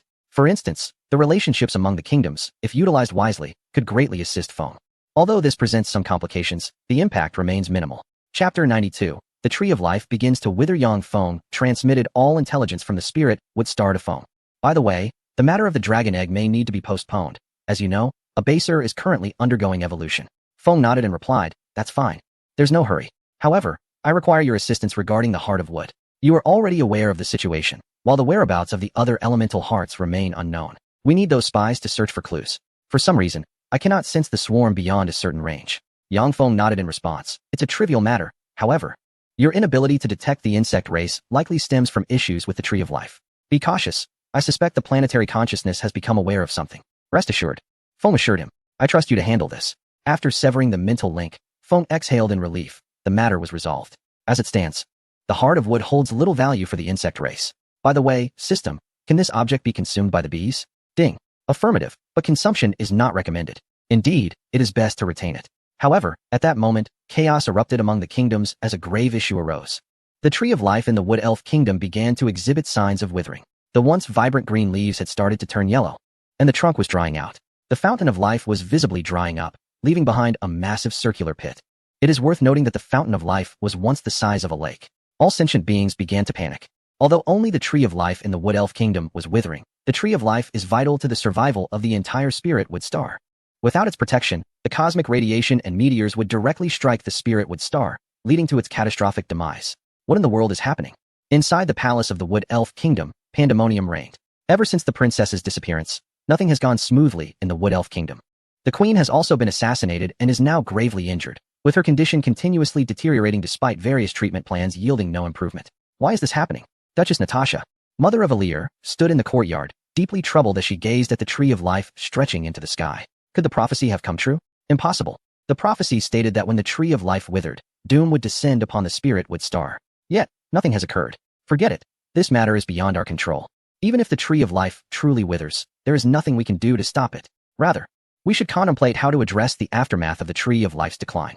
The fate of the queen remains uncertain, leaving the nobility to uphold the empire. At that moment, the steward of the estate entered. Your Grace, the Duke of Lors has arrived. Nataza pondered briefly and replied, Ah, I see. At this hour, it must pertain to the tree of life. Upon entering the parlor, she found Lors seated, his demeanor fraught with anxiety. What troubles you? Nataza inquired, perplexed by his agitation. At last you have come. A grave situation has arisen. Nataza furrowed her brow. Is it not merely that the tree of life has begun to wither? There is no urgency in that. Oh no, it is not that. Lors hastily rose and stepped closer to her. Have you heard about the beast tied at the border of decayed wood? Nataza questioned, bewildered. Is that all? Hasn't it already retreated? Do not interrupt. Hear me out. At the time of the beast tide, the lord of the beast forest, Eric, has died. What? Nataza gasped at this revelation. The dragon, Eric, was the most formidable beast within the forest, even capable of matching the queen in combat. Furthermore, it possessed a portion of the tree of life's power, crystallized into an elemental stone. If even it has perished, what manner of creature could have accomplished such a feat? Chapter 93. Suspicion. Immediately send someone to investigate. This matter cannot be delayed. Some may think the death of a single beast inconsequential, but no, it is far more complex. Eric, as the dominant force in the beast forest, could not have been vanquished by any other beast. Moreover, elves would typically avoid provoking a beast of level 8 or higher. Of course, that possibility cannot be entirely dismissed. However, should an elf dare to slay the beast lord, they would incur the wrath of the tree of life. The only beings capable of besting Eric would be the kings of the various kingdoms. Could it have been the king of the Fire Nation? I find that hard to believe. After all, the king has long harbored ambitions of war, but has yet to find the opportunity to act under the watchful gaze of the tree of life. No, it cannot be him. Despite his ambitions, he lacks the courage to strike down Eric beneath the tree's scrutiny. Who, then, could it be? What could be gained from slaying Eric? Suddenly, Nataza was struck by a chilling thought. The heart of the wood. The tree of life had once spoken of 5 elemental hearts. Should these 5 hearts be united, they would wield unimaginable destructive power. Yet, they have never grasped why the tree entrusted such a critical artifact to the beasts for safekeeping. Was it merely to balance the elves? After pondering for a considerable time without resolution, she decided to set it aside. It was time to attend to matters of state, since the queen's downfall. These burdens have fallen to me. How tiresome. Turning to head towards her chamber, she noticed Lors still standing beside her. Oh, didn't I instruct you to investigate Eric's matters? Why are you still here? As the shield of the kingdom, this is your responsibility. Lors said with a gloomy expression, I cannot undertake this task. Natasha, perplexed, knew well the man known as the shield of the kingdom. Although he was often hot-tempered and somewhat eccentric, he was remarkably dependable in critical moments. This was the first time she had heard him utter the words I cannot. Why not? Lors sighed heavily. I cannot fathom why, but the beast forest is in utter chaos. The beasts and magical creatures have gone mad, attacking any elf they encounter. Although they have not breached the forest, we cannot venture inside. Natasha gazed out the door and slowly remarked, then let it be. You can assist me in managing the kingdom's affairs, as I am utterly overwhelmed. Huh? What do you mean, huh? There is a group of rioters in the eastern part of the kingdom that requires your attention. You need not concern yourself with anything else. Lors, bewildered, responded, very well. Then, in the underground ruins, at the center of the plaza, Genrula was already exhausted, panting heavily. Her entire body was drenched in sweat, and her hand, gripping the sword, trembled violently. A grievous wound traversed her back, extending from her shoulder down to her thigh, with milky blood pooling on the ground beneath her. However, the dragon before her was not in a much better state. One of its horns was broken at the base, and the tip of the other horn lay scattered nearby. Its leathery wings were riddled with wounds, some even bearing gaping holes. Foolish dragon, do you now comprehend my formidable prowess? She leaned against the shadow of the specter, forcibly propping herself up, defiantly locking eyes with the dragon. Roar! Neither dared to make a move. They had reached a boiling point. Suddenly, a blood-red light erupted from Jinrula's hand. Chapter 94. The Demon's Sword. What is this? Jinrula gazed in confusion at the specter in her hand. It was then that she noticed her blood had vanished, and her wound began to heal. The magical runes on the specter also disappeared, radiating a brilliant crimson glow. A white light suddenly appeared on the specter, flowing along the blade towards her head. What in the world is this? She frantically swung her arm, attempting to discard the specter. Yet, it clung to her mechanical arm as though it had taken root. What the devil is this? However, reality was not akin to a novel. The dragon, not being foolish, observed Jinrula's inaction. It opened its bloodied maw, revealing a mouth with only 2 remaining fangs. A faint red glow emanated from deep within its throat, unmistakably the breath of the dragon. Boom! The searing dragon breath, trailing a long tail of flames, surged directly toward Jinrula. Meanwhile, she was still flailing her arm, trying to rid herself of the specter. Just as the dragon breath was about to collide with her, she finally became aware. However, what use is it to realize this now? The dragon's breath surged forth, impossible to evade. If struck, one would be sent back to the Tree of Life to begin anew. Jinrula gazed in despair at the distant dragon, whose face bore a triumphant and mocking expression. Suddenly, the specter flickered, grasping Jinrula's arm and propelling her toward the dragon's breath. In an instant, the breath dissipated with a thunderous roar, transforming into tendrils of black smoke. What on earth just happened? Jinrula stood there, bewildered, recalling how the specter had unceremoniously thrown her to the ground. A sharp crack echoed from her left shoulder blade, the juncture of her mechanical arm. Just as she remained in stunned silence, the specter exerted its strength, wrenching her mechanical arm free. At that moment, both the dragon and the sprite were rendered speechless, while the specter, as if it had sprouted a mouth, emitted a series of crunching sounds as her mechanical arm vanished entirely. Evidently, the specter appeared sharper, with the blade glimmering with a fierce light. How dare you consume my mechanical arm? Jinrula exclaimed. Yet, the specter seemed to gesture playfully, exuding an air of delight. It began to ascend, surrounded by strange magical energy, inching closer to her right hand. Terrified, Jinrula plopped down onto the ground, crawling backward in fear. You, don't come any closer. I apologize, don't even think about taking my right hand. Absolutely not. As the specter pursued her, it rubbed against her right hand, resembling a creature intent on claiming Jinrula. What do you intend to do? Stay away. A piercing scream erupted, awakening the dragon nearby, which regarded the specter with trepidation. Instinctively, it took a couple of steps back, clearly wary of the specter. Above the sprite and the dragon, a figure suddenly appeared, intently observing the specter before Jinrula with a grave expression. I can't believe it, it's this sword. I thought it was an 8th level specter. Damn. This is a level 10 demonic desire sword. As the figure contemplated whether to empower the dragon, the specter, no, the demonic desire sword, plunged its hilt into Jinrula's fist. No, she cried out. Well, this must be her chance. Let it be, the figure concluded before vanishing without a trace. Jinrula screamed for what felt like an eternity, yet felt no pain.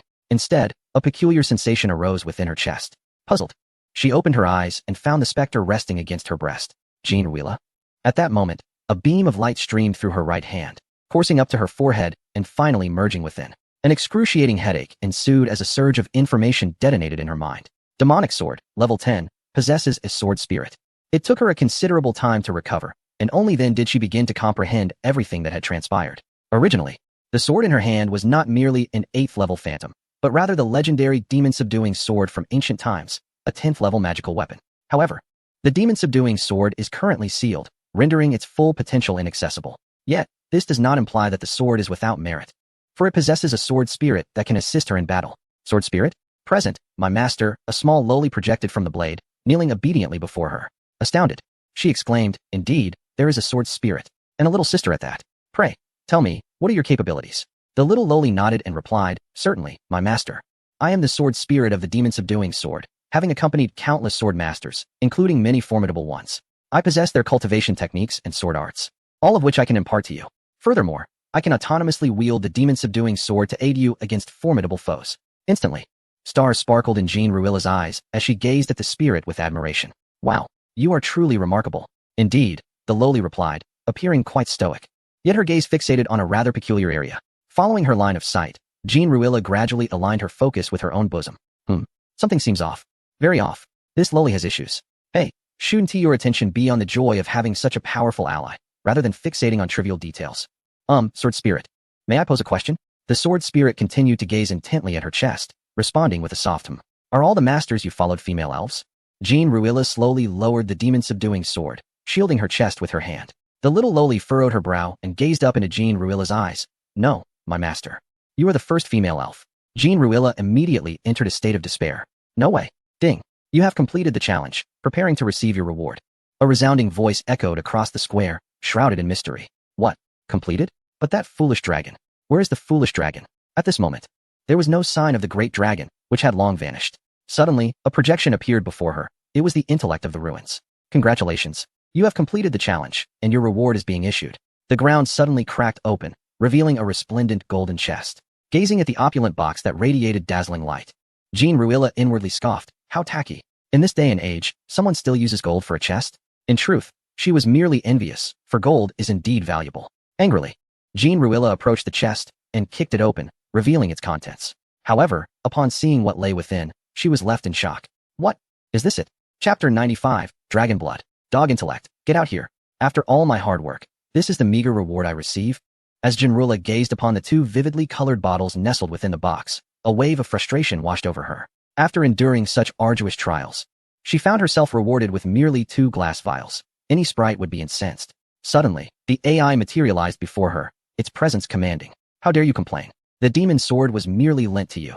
The fact that I haven't reclaimed it is a favor in itself. And now you dare to feign innocence? If you continue this charade, you shall find neither the dragon blood nor the life crystal. Jean Ruilla was taken aback by the AI's scathing reprimand. Its virtual ire cascaded over her like a torrent.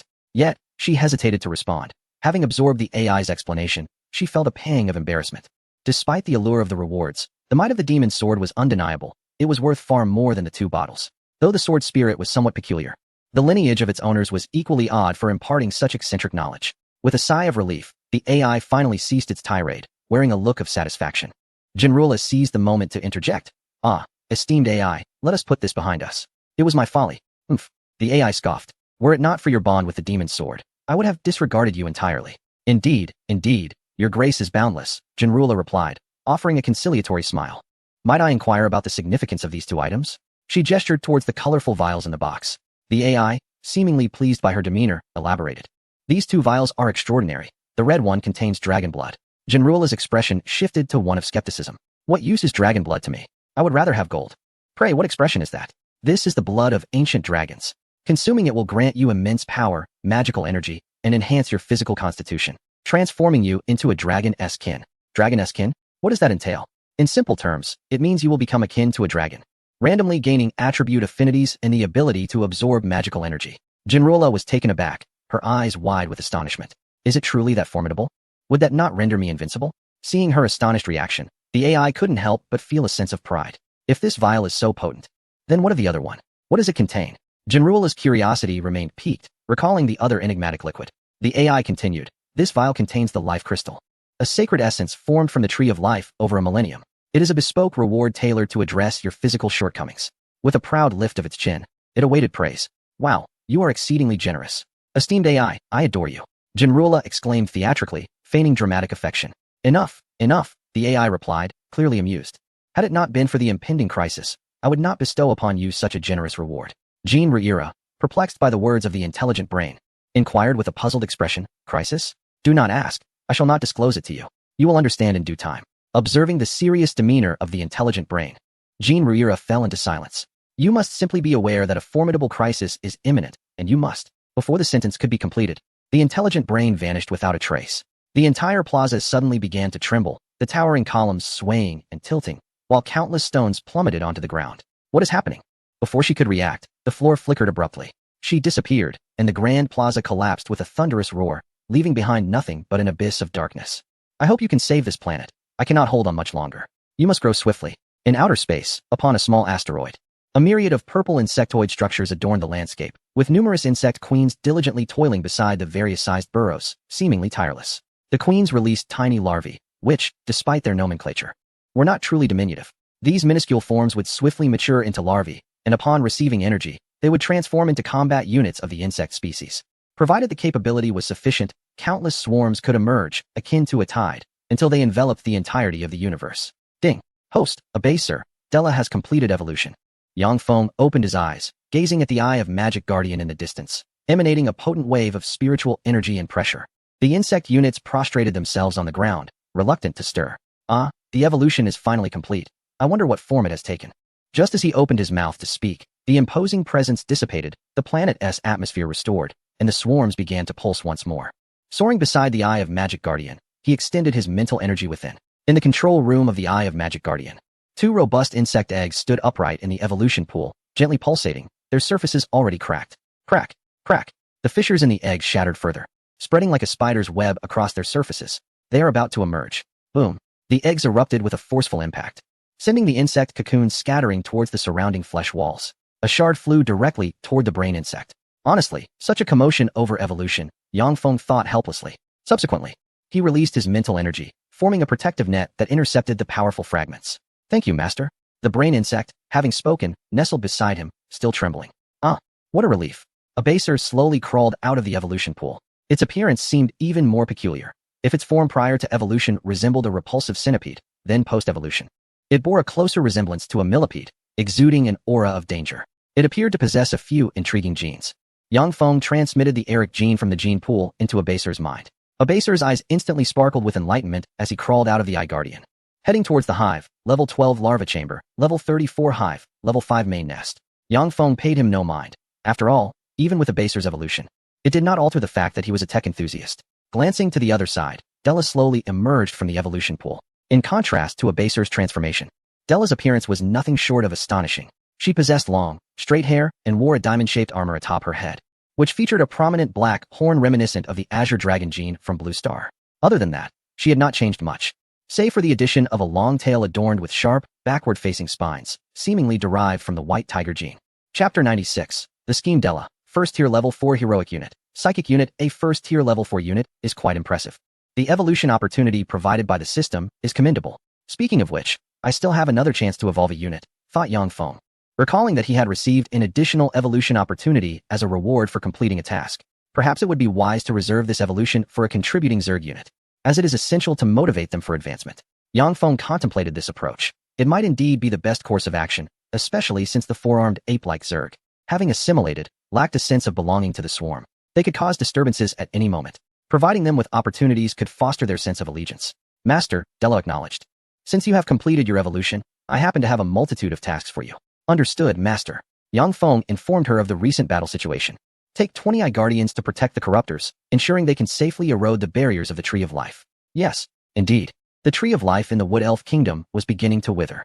This was a consequence of Yang Feng's machinations. However, he wondered why the planetary consciousness had not alerted the elves to mount a defense. Unbeknownst to him, the planetary consciousness was fatigued from constant defense, with all its energy dedicated to maintaining the barriers. Meanwhile, Yang Feng had been relentlessly producing corruptors, depleting his energy points in the process, all in a bid to breach the defenses of the Tree of Life as swiftly as possible. Looking up, he saw the vast expanse surrounding Spiritwood Star filled with countless corruptors, furiously spewing corrosive liquid to erode the barriers generated by the Tree of Life. However, the erosion was still painfully slow. The energy of the Tree of Life seemed inexhaustible, as green energy continuously flowed from the leaves toward the barrier. Alas, at this rate, the plan to attack Spiritwood Star will be indefinitely postponed. I can only hope that foam can erode the Tree of Life from within. Suddenly, a wave of psychic energy surged nearby, with numerous beams shooting towards the barrier. These were the disintegration beams of the Eye Guardians. Yang Feng gathered the majority of the Eye Guardians together, relentlessly assaulting the barrier. Screech. Underground creatures. Leave the beast forest. This is not a place for your kind. A fiery figure loomed in the air, addressing the intruder with fervor. Huh? Do you truly think you can compel me to vacate the beast forest? You are not worthy. The intruder remained unfazed by the fiery creature's taunts. In fact, the boldness of his words incited a furious wrath within the fiery figure. Insect, you are courting death. The intruder chuckled heartily and replied, doubt my resolve? Let us see whether your beasts are mightier than my swarm of insects. In the heart of the Wood Spirit Mountains, countless swarms lay in wait. Beneath the towering trees, an unknown number of insectoid units concealed themselves. Yet, this was merely the surface. Beneath the mountains thrived innumerable hives and a vast array of insect units. Countless tunneling insects tirelessly excavated the subterranean passages. Indeed, the insect race bore a striking resemblance to the Crimson Clan of Spiritwood Star. Do you truly wish to incite a war between our races?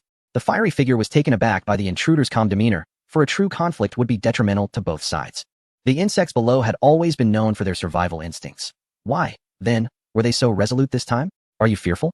The intruder fixed a fearless gaze upon the fiery figure. The latter hesitated, then declared loudly, "Ridiculous.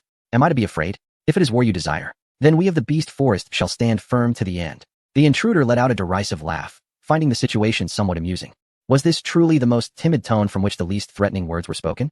Such a revelation was indeed enlightening. As the fiery figure gradually retreated, the intruder felt a twinge of seriousness.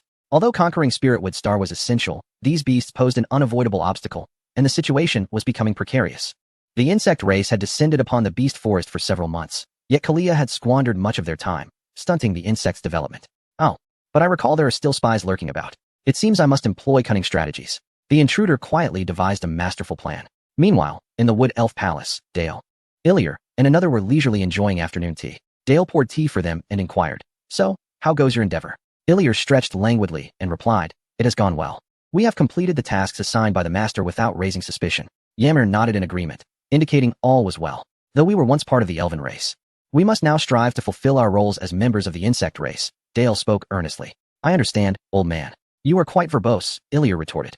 Dale shrugged in resignation. Such was the nature of the spoiled noblewoman. Just as they continued to enjoy their tea, a voice suddenly resonated in their minds. "All those concealed among the elven race, who have yet to be revealed, heed my command." The trio sprang to their feet, standing at attention. The Zerg army encountered a slight obstacle at the border between the Wood Elves and Fire Elves. "I am about to command the troops to surge against the boundary of the two nations." Before long, a few individuals felt a sense of relaxation, as the ominous voice had receded. "What shall we do next, Butler Dale?" Dale pondered for a moment. "The Sovereign is about to launch an assault on the boundary of the two nations. At that time, we can frame the beasts in the monster forest, diverting some of their attention and alleviating the pressure on the Sovereign. Of course, I am aware of that, but we possess no authority to manage the army. Even if we know the plan, we are powerless to act," Ariel lamented. "The Sovereign's command is absolute. Failure to execute it could result in death." "Let me think," Dale mused, seated in contemplation. "No need to deliberate further. I will enlist the help of the mimetic insect." Yang Feng's voice suddenly echoed, startling the three. "The mimetic insect has already infiltrated the upper echelons of the Wood Elf military. When the time comes, you need only assist him." Following a torrent of information that flooded into Dale and his companions' minds, Yang Feng's voice vanished. Ariel wiped the cold sweat from her forehead, her expression betraying her fear. The Sovereign's voice is truly terrifying. "All right, we have tasks to attend to. Let us proceed to the military headquarters and seek out the esteemed mimetic insect." "Very well." At the military headquarters, within the office of the Wood Elf Fleet's lower commander, the mimetic insect gazed at the map on the table, lost in thought. The Sovereign was located in the Wood Spirit Mountains at the edge of the monster forest, and according to the Zerg's speed calculations, he was about to reach the boundary of the Wood Elves. Knock, knock. Enter. Upon lifting his head, he saw Dale and the others entering one by one. "Oh, you have arrived? Really? Why has the Sovereign sent such insignificant beings? I could handle this matter alone." Chapter 97. The Peril of Decayed Wood City. The mimetic insect's voice was loud, causing the individuals at the door to feel quite awkward, yet they dared not speak further. After all, the mimetic insect before them was a high-tier unit, far superior in rank. "Well then, since you have come, you may accompany the jumping insect in action." The mimetic insect spoke without glancing at the elves, his tone indifferent.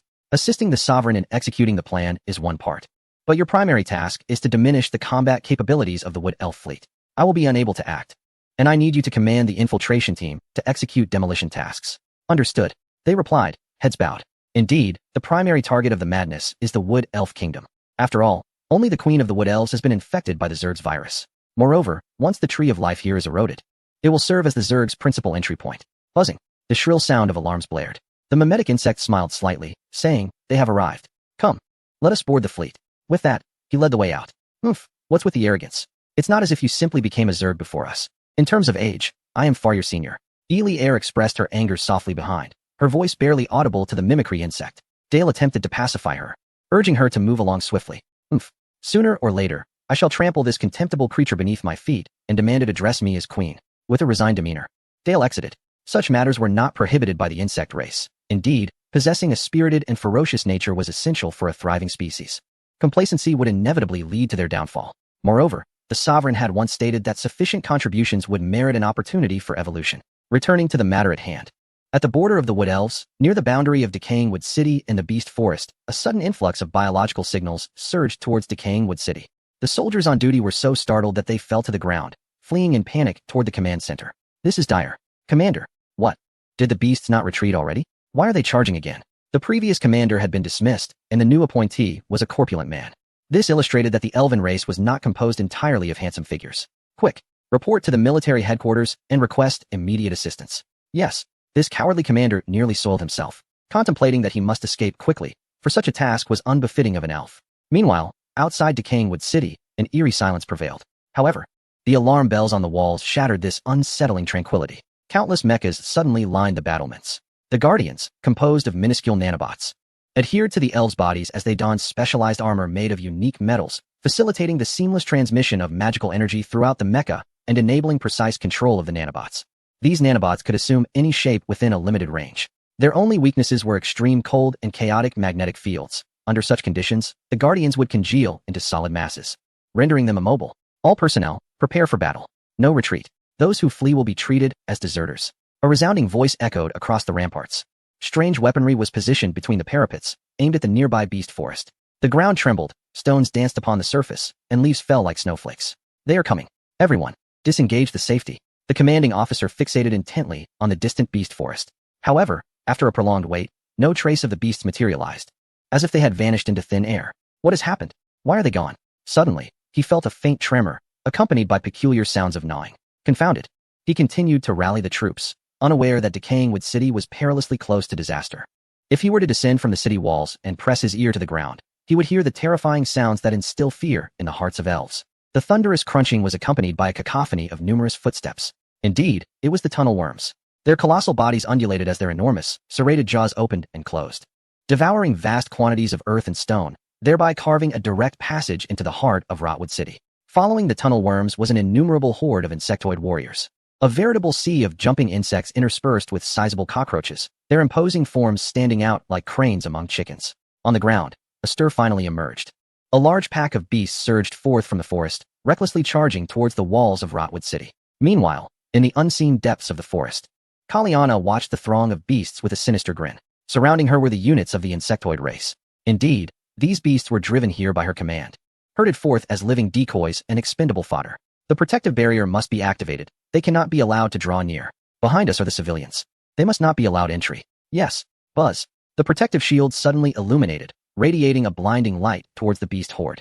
This dazzling brilliance rendered the creatures momentarily blinded, causing them to collide chaotically. Thus, before any engagement had even commenced, a third of the beasts perished, trampled or crushed by their own kind. Such wretches, utterly ineffective. One cannot fathom why the Overlord would summon such refuse. Kaliana observed the beasts with a cold gaze, her eyes filled with perplexity.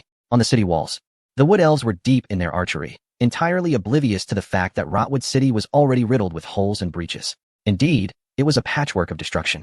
On the dilapidated roads within the city, mounds of earth suddenly emerged, as if something alive were about to break free. Hiss! The eager hissing of jumping insects and thorn snakes could already be heard. They were exhilarated. They craved slaughter, yearning for blood to bathe in. The frenzy enveloped the swarm. And in wild enthusiasm, he proclaimed, "Yes, just like that, my precious ones. Feel the thrill. Let your sharp claws and soul-piercing spines penetrate the skulls of these lambs. And let their carcasses nourish our burgeoning swarm." Crash, crash, crash. Dust billowed into the air. A series of piercing roars echoed throughout Rotwood City. Countless tunnel worms shot skyward, their razor-sharp teeth gleaming in the sunlight. Hiss! From the mouths of the tunnel worms surged forth waves of insects, excitedly rushing towards the nearby buildings. Ah, help! Save me. PFFF. Chapter 98. The Grand Assault of the Insectoids. What sound was that? The commander on the wall caught a peculiar noise amidst the gunfire and turned to look. His expression froze, incredulity rendering him motionless. Within Rotwood City, everywhere was teeming with the insectoid horde. On the thoroughfare, the tunnel worms incessantly closed their mouths, unleashing a swarm of the insect race. This sight sent the elves, who had never encountered such a phenomenon, into a state of panic. By the gods! When did this happen? A cacophony of hissing echoed from the beast forest, emanating an ominous aura. Before the city walls, beasts fled in terror, rushing towards Decayed Wood City. Even when they collided with the barriers, it did not deter their relentless advance. The shrill cries of the insect race, akin to a death knell, drew ever closer, exacerbating the despair of the elven soldiers atop the walls. The true terror did not lie in the visible enemies, but rather in the unseen foes lurking in the shadows, instilling a profound fear within the elves.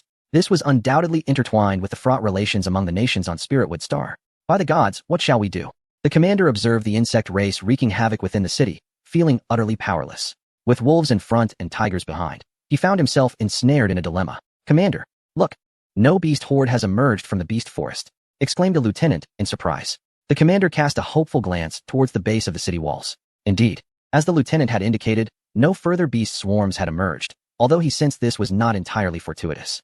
Nevertheless, it undoubtedly offered a glimmer of hope to the middle-aged commander. Quick, eliminate the beast horde at the base of the walls. Yes, a deafening barrage erupted, accompanied by the anguished cries of the beasts below. The beams of arcane energy pierced through the creatures, leaving behind charred wounds. In the beast forest, within the wood's spirit mountains, the area was already encircled by a legion of magical beasts, various factions of monsters congregating together.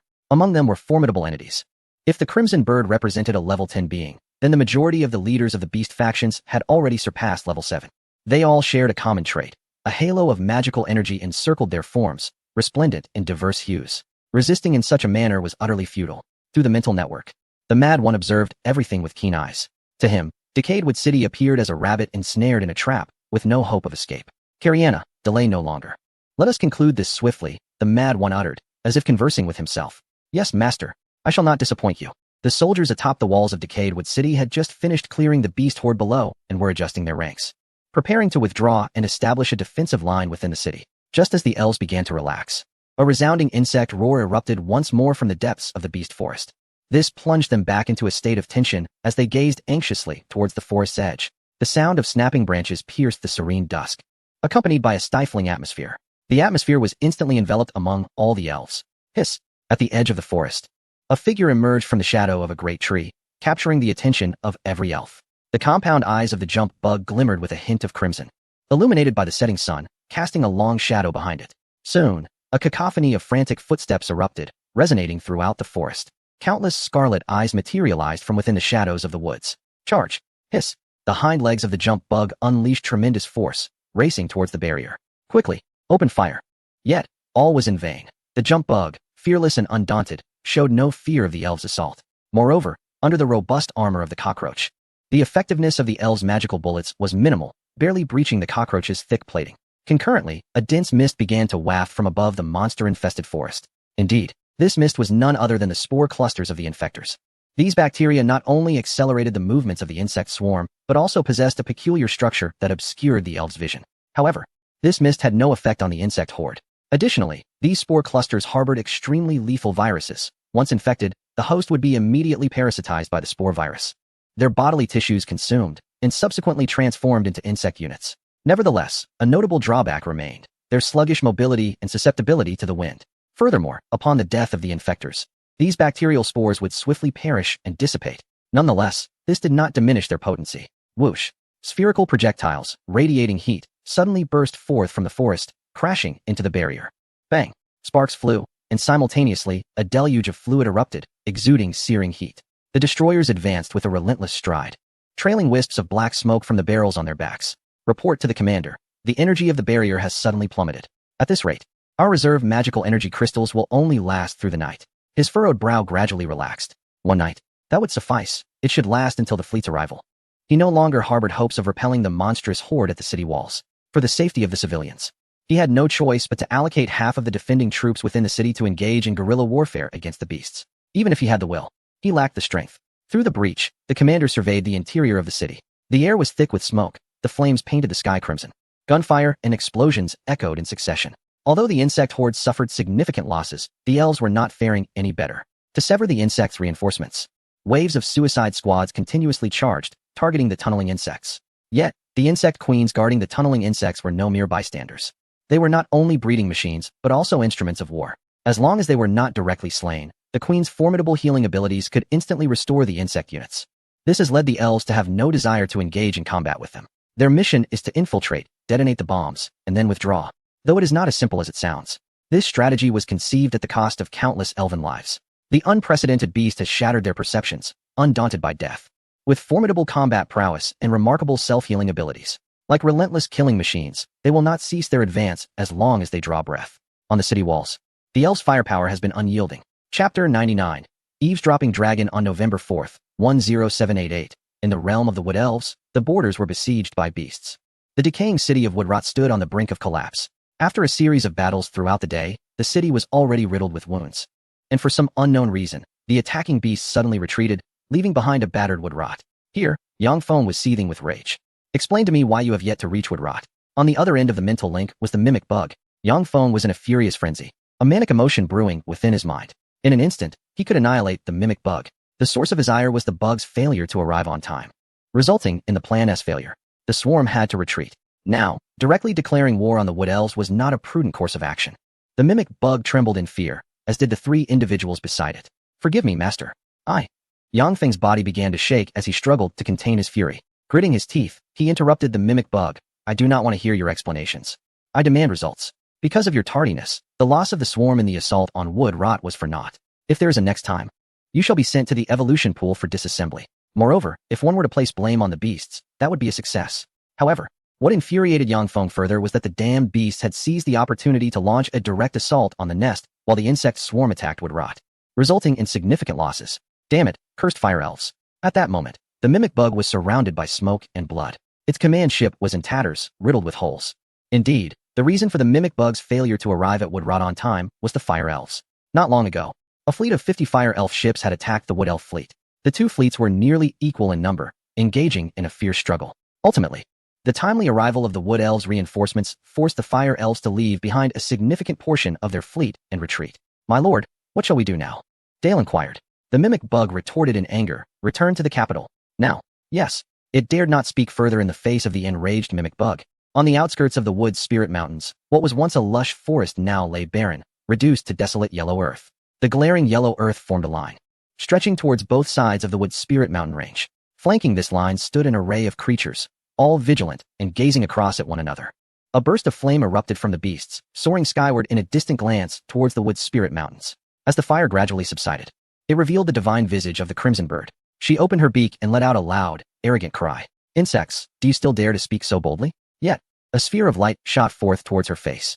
Humph, despicable. The Crimson Bird elegantly waved her wings, unleashing a fireball that collided head-on with the light sphere.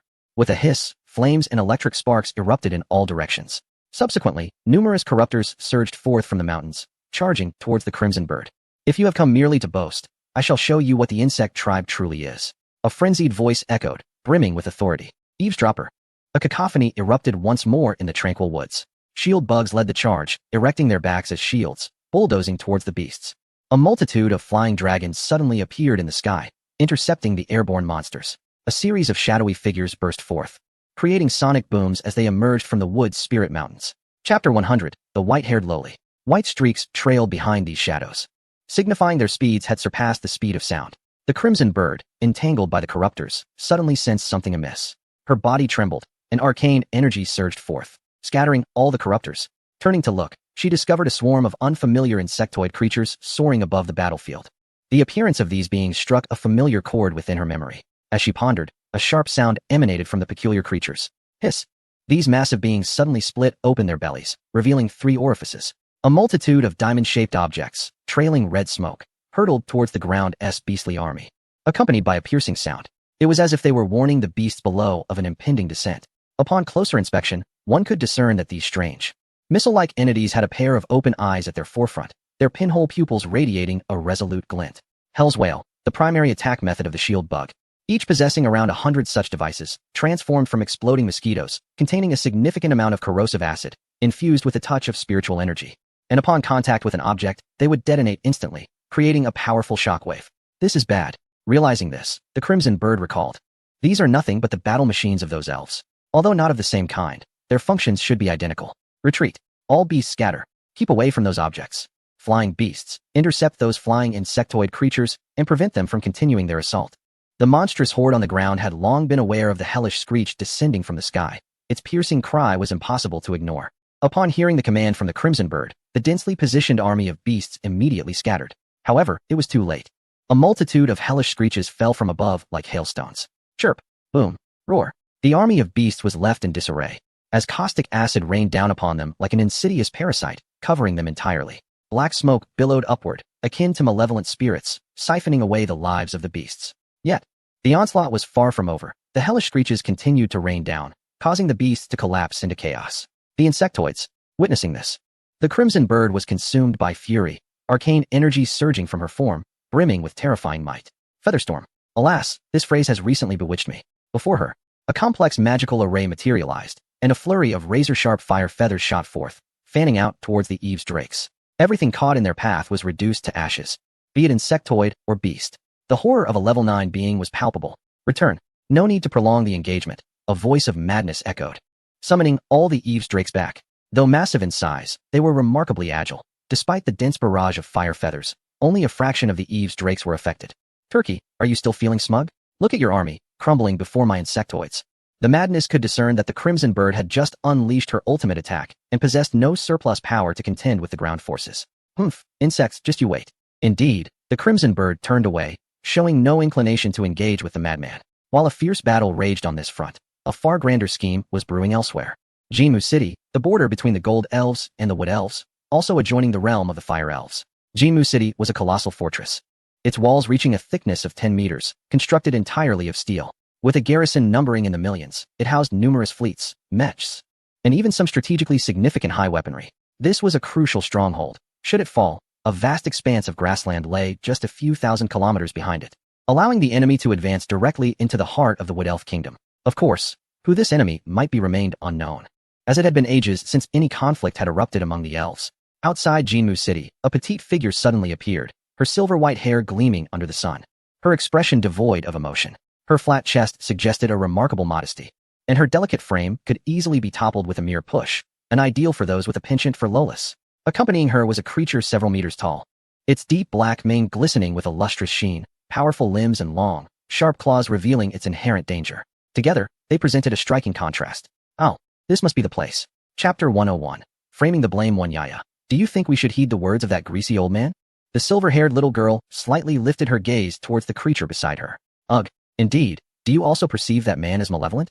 The creature, Yaya, emitted a low whimper. Seemingly in agreement, the silver-haired little girl pondered with her head bowed. Shortly thereafter, she began to meander towards the direction of Jimu City.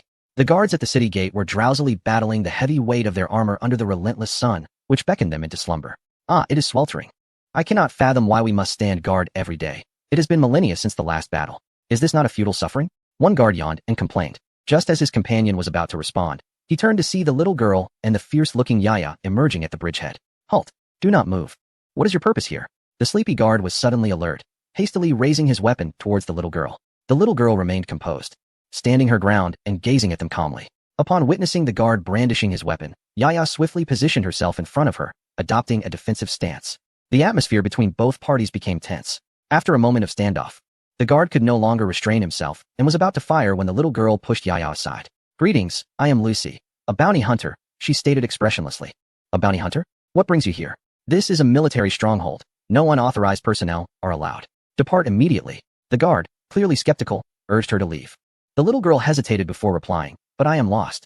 Furthermore, I have not eaten for several days. She adopted a seemingly harmless expression, appearing somewhat pitiful. The guard's lips twitched in response. He could only gesture towards a direction, saying, I cannot assist you. You must not approach here. If you head that way, you will reach Decadewood City. The little girl nodded, resignedly replying, very well. Meanwhile, at the edge of the beast forest, a squad of elven mech warriors was skillfully navigating through the woods. The cumbersome mechs appeared surprisingly agile upon them, making not a sound.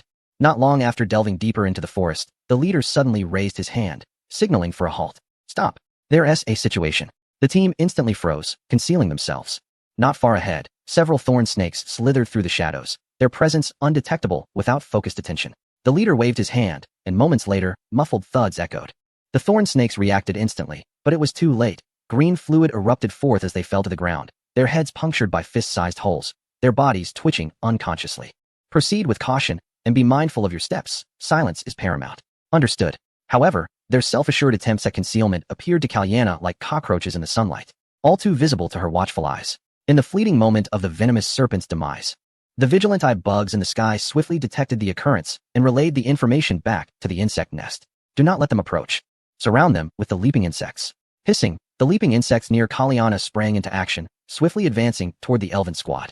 They navigated through the forest with agility, akin to ferocious wolves. Chapter 102. Framing the innocent to stop. The captain of the elven squad raised his hand once more, halting their advance. What is it, Captain? Inquired a perplexed team member from behind. Something feels amiss. Aside from the few magical beasts we encountered initially, we have not encountered any more. This is highly suspicious. The captain furrowed his brow. The 4 team members behind him pondered, realizing that logically, the deeper they ventured, the more magical beasts they should encounter, rendering the current situation bizarre. Captain, I too sense something is awry. Perhaps we should retreat, suggested one of the team members, who was wielding a long-barreled sniper rifle, the very same sniper who had shot the venomous serpent moments prior. The captain hesitated, then replied, "No. Our mission is to investigate the gathering of magical beasts. This is not merely an order, but a duty to the kingdom." The forest lay in eerie silence, save for their deliberations. Suddenly, the rustling of leaves echoed through the woods, causing all the elves to stiffen in alarm. "This is bad. We are ambushed. Back to back. Provide mutual cover." The 5 elves quickly huddled together, casting wary glances at the shadowy underbrush. Hiss, patter, patter. The crisp sound of footsteps resonated, the snapping of branches sending shivers down the elf spines. Hiss, countless crimson eyes emerged from the shadows. "Damn it, we are surrounded. Captain, fire. Even if we perish, we shall take these wretches down with us." As they pulled the triggers, the leaping insects lunged forward, their mouths dripping with viscous saliva, their foul odor permeating even through the armor. "Huh, you vile beasts shall witness my formidable weapon." The burly man unslung a heavy machine gun from his back, unleashing a barrage of beams that formed an impenetrable wall, firing in all directions. The relatively thin armor of the leaping insects proved feeble against the onslaught of energy. In the blink of an eye, they were torn to shreds, green blood pooling on the ground, corroding it into a small pit. "Do not conserve ammunition. Today we shall fight with all we have." Aye. The 5 elves gritted their teeth and furiously opened fire upon the swarm of insects. "Activate full automatic mode. Enemy locking engaged. Command received. Full automatic mode activated. Enemy lock engaged." The sniper, true to his calling, maintained his composure even amidst chaos. In an instant, his sniper rifle transformed into a devastating weapon, rivaling the heavy machine gun in lethality. Hiss, whoosh. A bone spike hurtled through the air, aimed directly at the captain's head.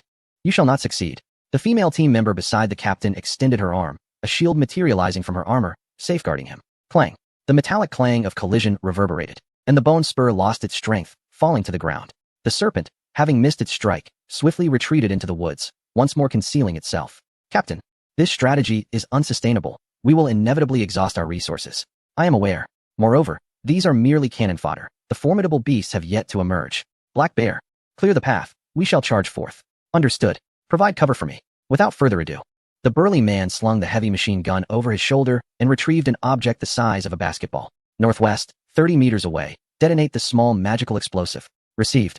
Calculations completed by the intelligence core, projecting magical explosive. Pressing the button atop the explosive, it ruptured, unleashing beams of magical radiance. Subsequently, the burly man hurled the magical explosive into the air.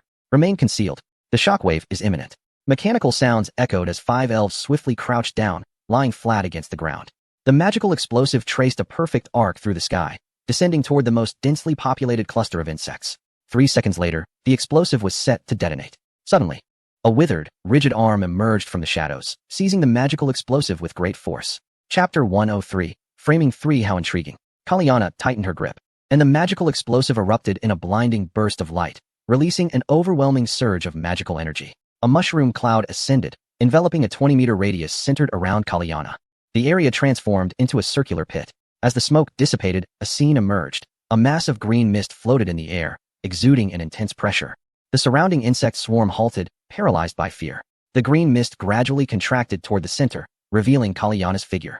Satisfied with her unscathed hand, she mused. "Is this the essence of magic? Such a primitive energy, falling short of even 1% of spiritual energy. Its power is utterly pathetic." With a casual wave, the magical energy hovering before her was dispelled by her spiritual force. At that moment, the elves sprang to their feet, intent on breaking through toward Kaliana. Upon glancing upward, they were momentarily dumbfounded, their faces etched with confusion. "Had it not been for the Master's command, you would have perished." Kaliana's sinister voice carried no hint of benevolence. The captain halted the elves, regarding her with caution. "Who are you?" Kaliana showed no inclination to answer, merely uttering a soft command. With the sound of earth shattering, cockroaches emerged beside the 5 elves, glaring hungrily at them. Just then, the sniper seized the fleeting moment of Kaliana's distraction, raising his sniper rifle to aim at her. Before he could pull the trigger, the appendages of the cockroaches surged towards him with a whooshing sound. With a resounding thud, the sniper was flung away, crashing violently against the trunk of a tree. Overreaching, Kaliana disdainfully remarked, "Where's the sniper now?" At that moment, he had been reduced to a mere puddle. The mech was sparking incessantly, its joints exposing raw circuitry, while his flesh had long since been obliterated. That thin sheet of steel was as fragile as a soaked piece of paper to a 20-meter-high cockroach. They needed to be taken back. Implanted with the genes of the swarm, the overlord still required them. The remaining 4 elves were at a loss, gazing at the remnants of the sniper behind them. Paralyzed by fear, they allowed the leaping insect to dismantle the mech, extracting them and hoisting them upon its back.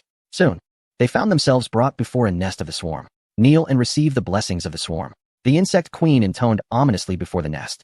Humph. A warrior may be slain, but never humiliated. The towering man declared with unwavering resolve. Oh, is that truly your sentiment? Splendid. Just as the overlord stated. It suffices to leave behind one or two. It adds to the deception. Suddenly, 2 tendrils shot forth from the nest, piercing violently into the man's legs. The sound of shattering bone echoed as his kneecap shattered, white bone and flesh protruding through muscle, thrusting out alongside the tendrils. One could not help but admire the man's willpower. Despite the agony, he remained steadfastly upright. Truly a robust physique, a remarkable feat for an intelligent being. The insect queen's cawing laughter was chilling, as if it pierced their eardrums and struck at their very souls. I have taken a liking to your flesh. Allow me to introduce you to the virus newly developed by Lord Abaser. Fear not, it will not hurt. The nest behind the queen suddenly glimmered. A green luminescence flowing through a conduit. The queen extended her appendage to catch the writhing mass of green light. The sight of the pulsating, luminous mass on her limb revolted several of the elves. The surrounding swarm units, however, began to stir excitedly, drool spilling from their mandibles. The queen's footsteps approached steadily, causing the man's body to tremble uncontrollably. This was the terror of the unknown, the dread of death, a primal instinct. Relax, do not fear, just take a nap, and all will be well. The queen's voice, reminiscent of a witch, seduced and lured his soul toward darkness, or rather, toward a false light. Chapter 104. Framing the fourth, the queen's appendage slowly extended, bringing the mass to his lips. The 2-meter-tall man quivered uncontrollably. His teeth clenched his lips tightly. His eyes fixated on the revolting mass, his stomach churning. Had he not been so resilient just moments ago? Come now, do not fear, simply consume it. The incessant whispers echoed in his ears, causing his mind to tremble. No, stay away from me. The queen ceased her prattle. Her appendage lunged forth, piercing through his abdomen. Since you refuse to cooperate, I am left with no choice but to resort to more forceful measures. This entity does not necessarily require ingestion to demonstrate its efficacy. The tone of the insect queen was neither cold nor warm, as if she were merely engaged in an ordinary task. Fear not, you shall not perish. Given the extent of your blood loss, you have yet half an hour before that occurs. At this moment, the robust man could no longer utter a word.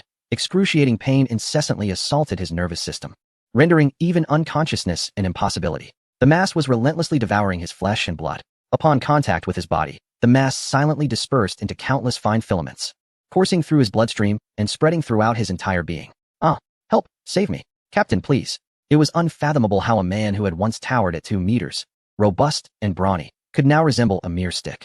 Tears and snot flowed uncontrollably down his face, streaming into his mouth through the creases of his skin. The insect queen could not suppress a scoff. Just them?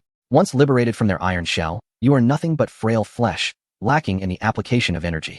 Even a mere larva of my insect kind could obliterate you. You truly believe they can save you? How utterly laughable.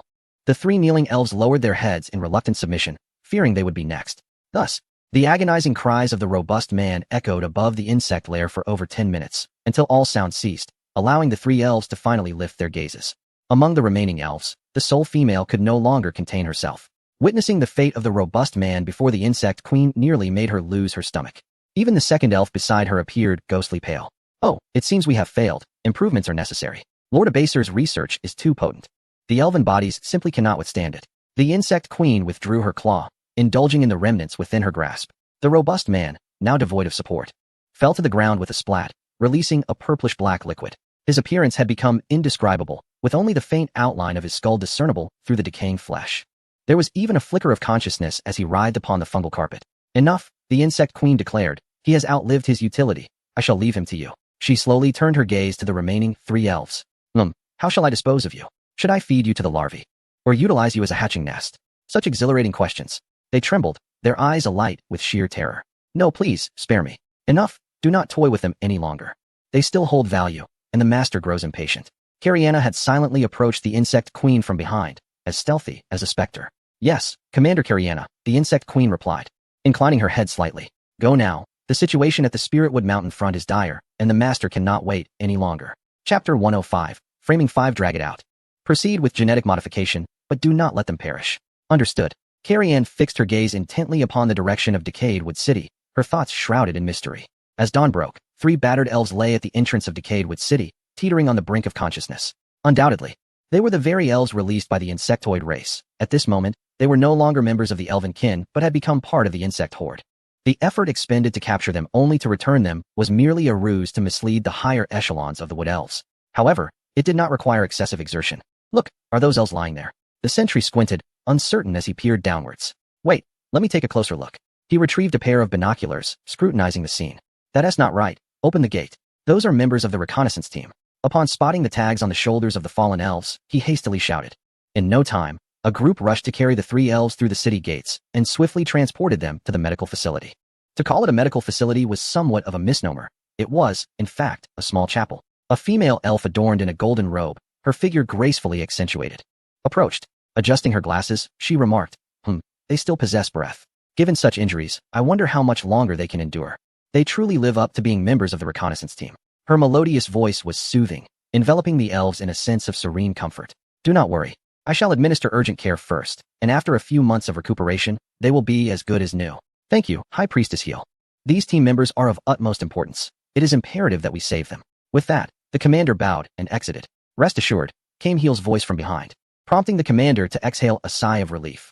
This was indeed a level 6 mana master, who, for reasons unknown, had deigned to serve in the humble decayed wood city. Within the infirmary, Heel surveyed the 3 injured elves before her, her brow furrowing slightly. It was not the severity of their injuries that struck her as peculiar, but rather the vitality of these elves. With such grievous wounds, their return was undeniably odd. Never mind, treatment first, she concluded, deciding that this matter was beyond her purview. Emerald mana coalesced in her palm, dividing into 3 streams that flew towards the elves, forming the semblance of magical arrays. Were there any elves present beside her, they would likely gasp in awe or even be struck with fear. To manifest and control 3 magical arrays with a single hand was a feat that even the Elven Queen could not achieve. This demanded an extraordinary mental fortitude, something that ordinary elves could scarcely muster. Unless, knock, knock, knock. The commander outside nervously drummed his fingers on the table, worry etched across his face. Despite his deep trust in the High Priestess, the prolonged wait gnawed at his anxiety. After all, out of a full 20 squads, only these few had returned alive. Suddenly, the door swung open, and Heel smiled, saying, all done. They have been healed, their lives preserved.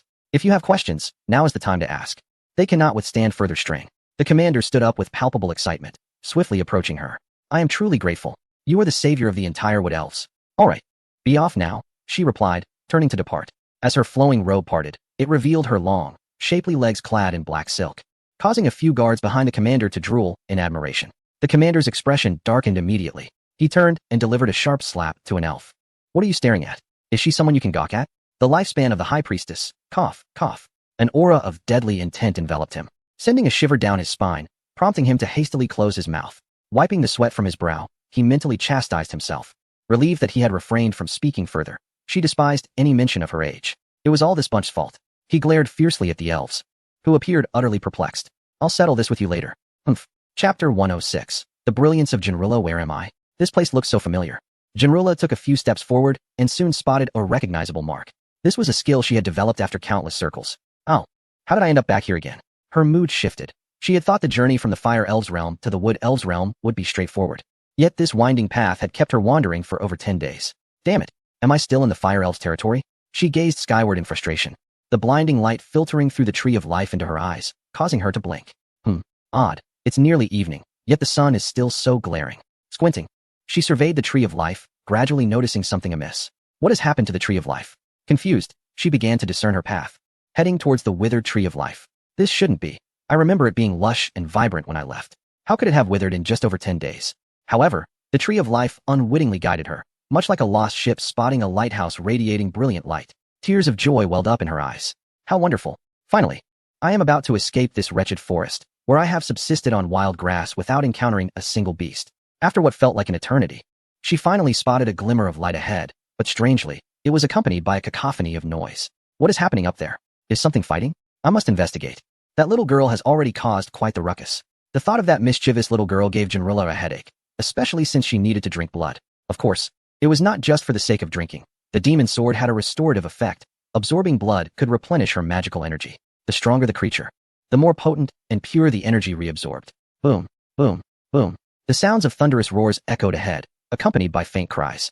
Genruilla's demon sword grew increasingly exhilarated, even trembling slightly in her grasp.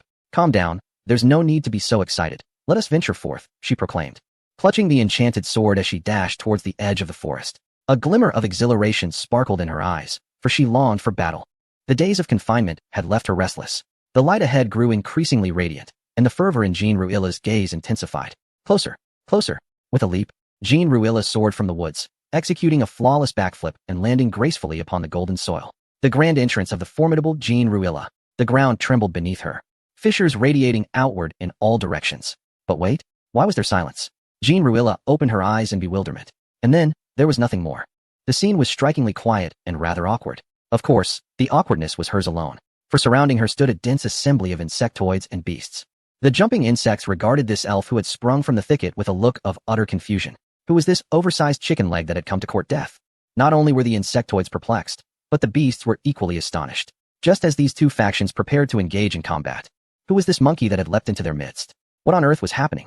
Jean Ruilla scanned her surroundings and realized she was positioned right in the heart of the two armies. Rows upon rows of beasts flanked her on either side. She trembled once more, but this time, it was not out of excitement, but rather fear. Chapter 107. Lost again. What do we do now, Xiaoling?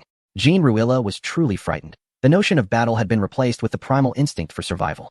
Xiaoling, come out. I think I'm going to die. Jean Ruilla whispered urgently to the enchanted sword in her grasp. Quick, the insect horde is upon us. A piercing voice emerged from the rear of the insect army, and the previously composed insectoids surged forth, charging towards the beast horde. Good gracious, why aren't you running? What are you standing there for? Xiaoling, the spirit of the enchanted sword, shouted. My goodness, these beasts have gone mad. I must make my escape. Jean Ruilla resolved, turning to flee down the path she had come. Summoning every ounce of her strength, she sprinted towards the road of life, her visage contorted in desperation. There was no way she could contend with the combined might of the insectoids and beasts. Even if she fought, she could not hope to vanquish them all. The mindless jumping insects cared not for whether their foe was beast or elf. Any creature that crossed their path was merely a meal. A few jumping insects set their sights on Jean Ruilla, pursuing her relentlessly. I can't believe it has come to this. Jean Ruilla lamented, tears welling in her eyes. Had she known, she would have refrained from meddling in their affairs. This was sheer folly. Fortunately, after merging with dragon blood, Jean Ruilla's physique had greatly enhanced, her speed rivaling that of a striking serpent.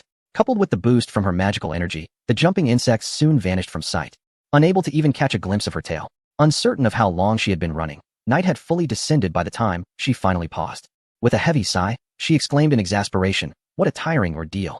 Those wretched beasts, I merely glanced at them, and they pursued me relentlessly. She placed her hands on her hips, casting a wary glance over her shoulder to ensure the monstrous creatures were no longer in pursuit. Only then did she allow herself to collapse onto the ground, taking a moment to catch her breath before standing once more. Surveying her surroundings, she exclaimed in disbelief. Where on earth am I? Perfect. Once again, Jean Ruilla has lost her way. Ah, well, it seems I must make do. It's late. And without sight of the tree of life, I can't journey further. She chose a patch of open ground and summoned a fire with her magical energy, foraging nearby for some wild fruits. Just as she was about to return to her camp, she stumbled upon several six-eared rabbits. Oh, six-eared rabbits. How splendid. It has been ages since I last feasted on meat. Yet, a twinge of curiosity struck her. It appeared that all the magical beasts had congregated in this vicinity. Just days prior, there hadn't been a hint of life here, and now they were appearing in droves. What could be the cause of this? As she pondered, she recalled the words of the sentient core from the ruins. Never mind, sustenance takes precedence. Food is the foundation of life. Shaking her head to dispel her thoughts, she deftly conjured 2 wisps of magical energy, leaving behind the lifeless bodies of 2 six-eared rabbits. The remaining rabbits, upon witnessing this, scurried away in fright. Hee. Meet at last. Holding the rabbits by their ears, Jean Ruilla cheerfully made her way back to camp. Suddenly, she sensed something amiss. There seemed to be a presence at the camp. Treading lightly, she approached cautiously. Pressing herself against a tree, she craned her neck to investigate. Let me see who dares intrude upon my camp. Am I merely being paranoid? There's nothing here. After scrutinizing the area for some time without spotting anything unusual, she called out, Xiaoling, did you sense anything? No, came the crisp reply from Xiaoling. Ah, I see. It appears I was indeed overreacting. Time to roast some rabbit. Chapter 108. The white-haired little girl drawing forth the magic sword. She skillfully skinned the rabbits, leaving only the bare meat behind. Even before roasting, the sight of it ignited the elf's appetite. The sword trembled vigorously, expressing its displeasure. Xiaoling's indignant voice emanated from the blade. Is this how you wield the magic sword? Humph. I am quite upset. Jean Ruilla chuckled sheepishly. Haha, Xiaoling, please don't be angry. I acknowledge my mistake. I don't care. I'm very upset. Your apologies mean nothing unless you share some with me. Xiaoling floated out from the magic sword, adopting an adorably vexed expression, her petite nose and pouty face betraying no sign of true anger. Jean Ruilla stifled a laugh, realizing her companion was merely a glutton. She held her stomach and said, All right, I admit my fault. I will share a portion with you. How does that sound? Will you forgive me? Gently. She picked Xiaoling up and tenderly rubbed her little face. Oh dear, stop that. Hurry up and roast the meat. I wish to taste it.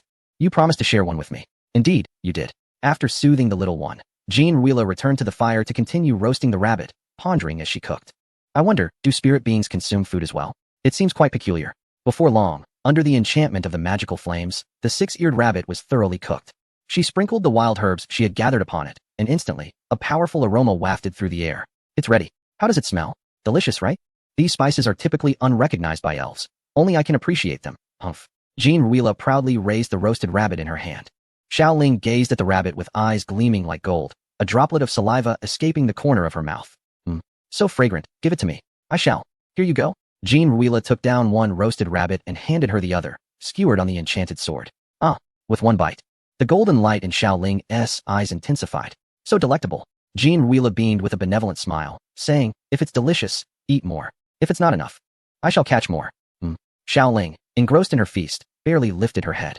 Jean Ruila watched as Xiao Ling devoured the meat. Suddenly, she noticed something peculiar. Xiao Ling's hair was reflecting a white light. Utilizing her magical energy, she enhanced her vision for a closer inspection. Boom. A blinding white light erupted, momentarily darkening her vision. Goodness. The intense light nearly blinded her, but fortunately, her sight returned within moments. As she looked towards Xiao Ling's position, she was taken aback. Where was Xiao Ling? Only a small, white-haired girl remained, expressionless as she savored the roasted rabbit. Who? What are you? The little girl ignored her, completely absorbed in her meal, chewing adorably. However, for Jean Ruila, this was not cute.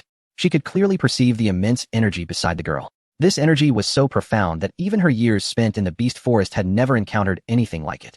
Who on earth are you? Delicious. I want more.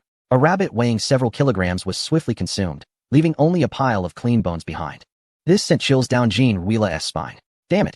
Without hesitation, she raised her hand and unleashed a stream of magical energy towards the little girl. Yaya, come out. As soon as the little girl spoke, a colossal creature leaped from the void, effortlessly blocking Jean Ruila's attack. Chapter 109. Luo Yusi, what is this? Jean Ruila gasped in surprise. She hadn't caught a glimpse of where this creature had emerged from. It appeared to be a being formed from some kind of energy, possessing a fascinating structure. Unbeknownst to her, Xiao Ling had drifted out from the enchanted sword, hovering beside Jean Ruila. Xiao Ling, do you recognize what this is? Jean Ruila inquired. I don't know, but you must be cautious. This girl is perilous, Xiao Ling replied, her expression grave. All right, I will be vigilant.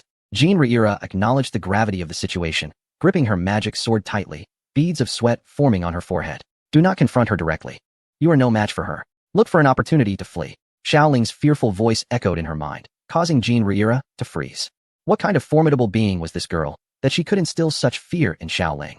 In an instant, the little girl vanished. The next blink revealed her reappearing at the same spot, a roasted rabbit now in her hand. What in the world? Jean Ruila exclaimed.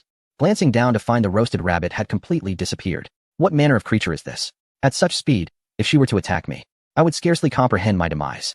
Jean Ruila's legs trembled slightly, utterly at a loss for what to do.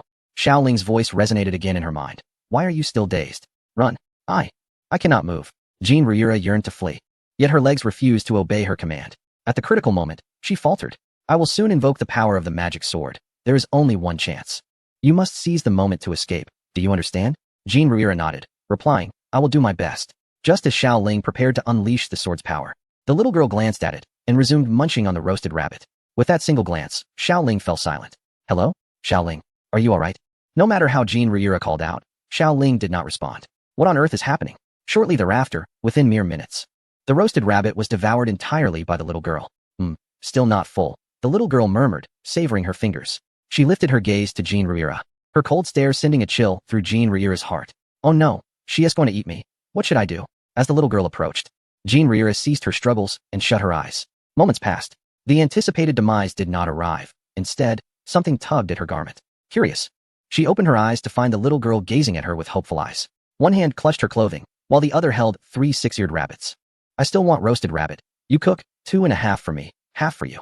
The little girl seemed reluctant to share, appearing somewhat pained. Jean Ruila's lips twitched, feeling as though her worldview had crumbled. After all this, you just wanted roasted rabbit? I nearly thought I was destined to return to the embrace of the mother tree of life, you know? Jean Ruila silently raged, of course, restraining her outburst.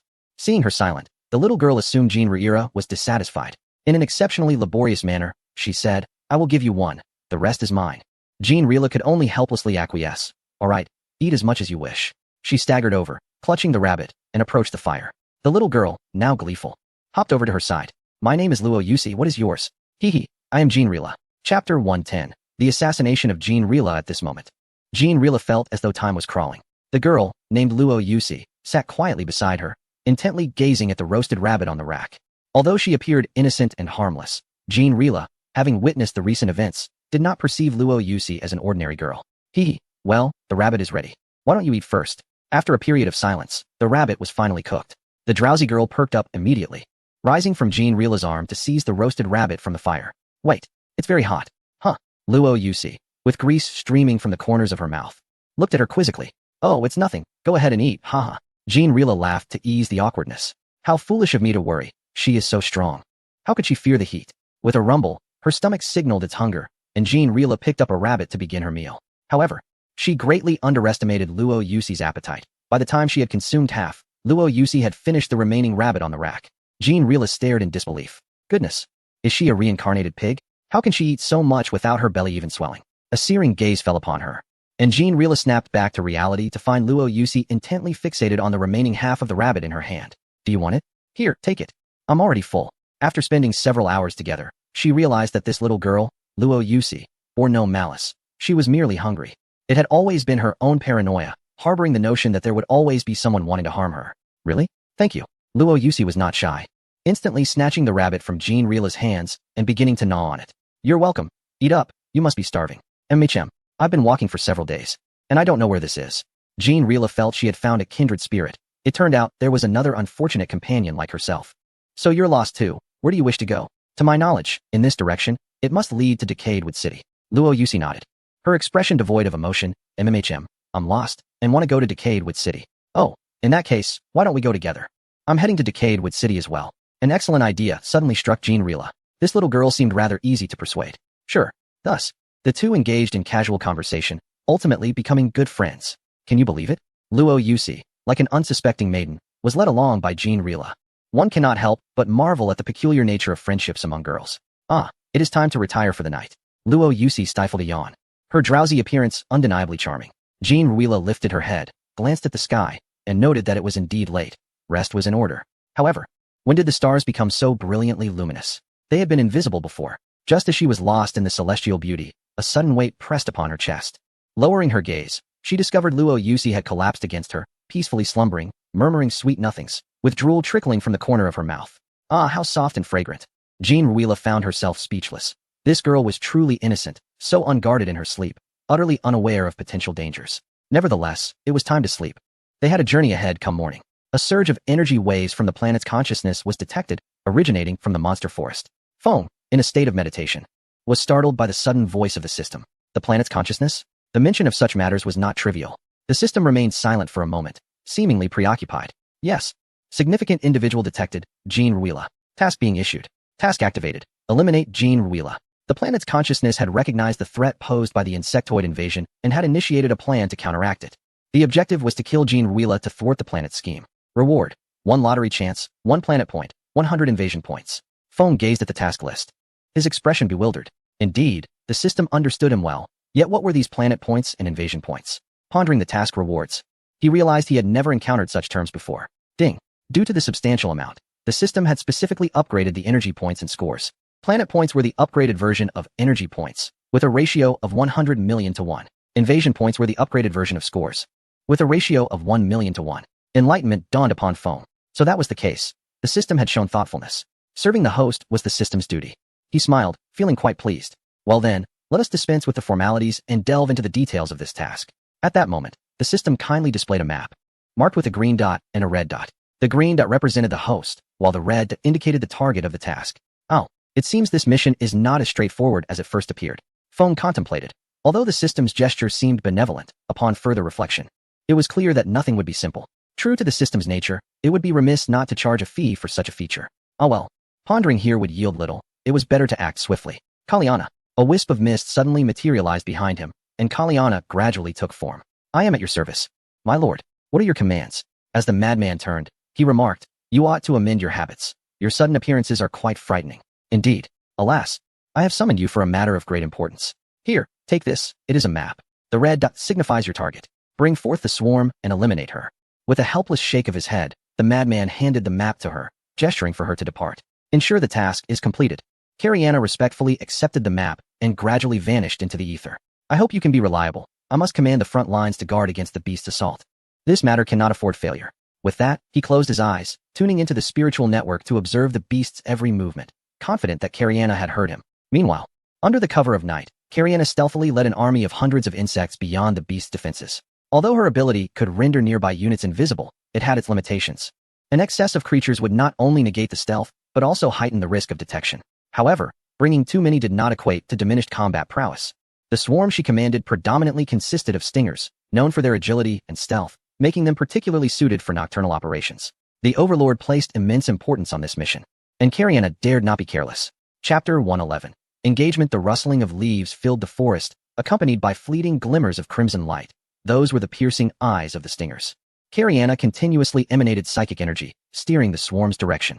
Soon enough, she led the insects closer to the encampment where Jean Ruilla resided. Hissing softly, Cariana signaled the swarm to silence, and they weaved silently through the woods. Not a sound escaped, and an air of lethal intent enveloped the forest. The only noise was the faint chirping of insects. The tranquility was palpable. Suddenly, the creature Yaya, guarding Jean Ruilla and her companion, opened its eyes wide. With Yaya's support withdrawn, Jean Ruilla naturally collapsed to the ground. Oh dear, what is happening? She realized her arms were empty, and there was no trace of Lu Yusi. Where is that little girl Lu Yusi? Yaya beside her provided a nudge, and she finally noticed that Lu Yusi had already mounted Yaya's back. Yaya assumed a battle stance. Its massive form and fierce demeanor startled Jean Ruilla. What on earth is happening? Is something approaching? She hastily rose, scanning her surroundings with vigilance. Buzzing, the demon sword flashed, and Xiaoling appeared at her side. Something is drawing near. Stay alert. Xiaoling, you finally emerged. I thought something had befallen you, as you didn't respond when I called. What is the situation now? I feel quite lost. Xiaoling's expression was grave. A multitude of creatures is closing in. You are surrounded. This presence resembles those beasts from earlier. What? They are still in pursuit? How outrageous. Do they truly believe I am so easily intimidated? Jean Ruilla seethed with indignation. These monstrous creatures were indeed pushing their limits, treating her as if she were merely a trivial elf. Once again, fierce flames ignited in Jean Ruilla's eyes, her fighting spirit ablaze. She slowly drew forth her magic, gripping it tightly with both hands. Be cautious. These smaller beings may be feeble, yet there is a formidable level 10 creature among them, Luo Yusi cautioned. What? Level 10? Have these beasts lost their minds? Sending a level 10 beast lord to pursue me? Jean Ruilla was taken aback. Although she was aware of the powerful beasts inhabiting the forest, a level 10 creature was no trivial matter. Not even the dragon from the ruins could match that. And to think they were hunting her. A mere underling, was this some sort of jest? Really, must you go to such extremes? I was merely observing your battle, seeking a bit of excitement.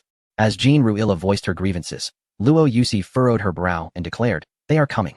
Jean Ruilla summoned her magic, her focus sharpened. Yet, after waiting for what felt like an eternity, no beast appeared. What on earth? Are they still not here? If they have arrived, they should cease this cowardly hiding. Unable to contain herself, she shouted. In that instant, a myriad of crimson dots materialized within the surrounding woods. A savage aura enveloped the small camp.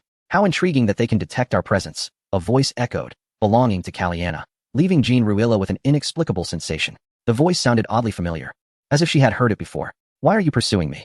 Jean Ruilla could no longer suppress her inquiry, bewildered as to what offense she had committed to warrant such relentless pursuit. Huh, why? Perhaps you should inquire with your mother, the Tree of Life. Swarm attack. Suddenly, countless bone spikes rained down upon her, leaving no room for escape. Is there no sense of reason? Jean Ruilla's magic swirled around her, forming a protective sphere.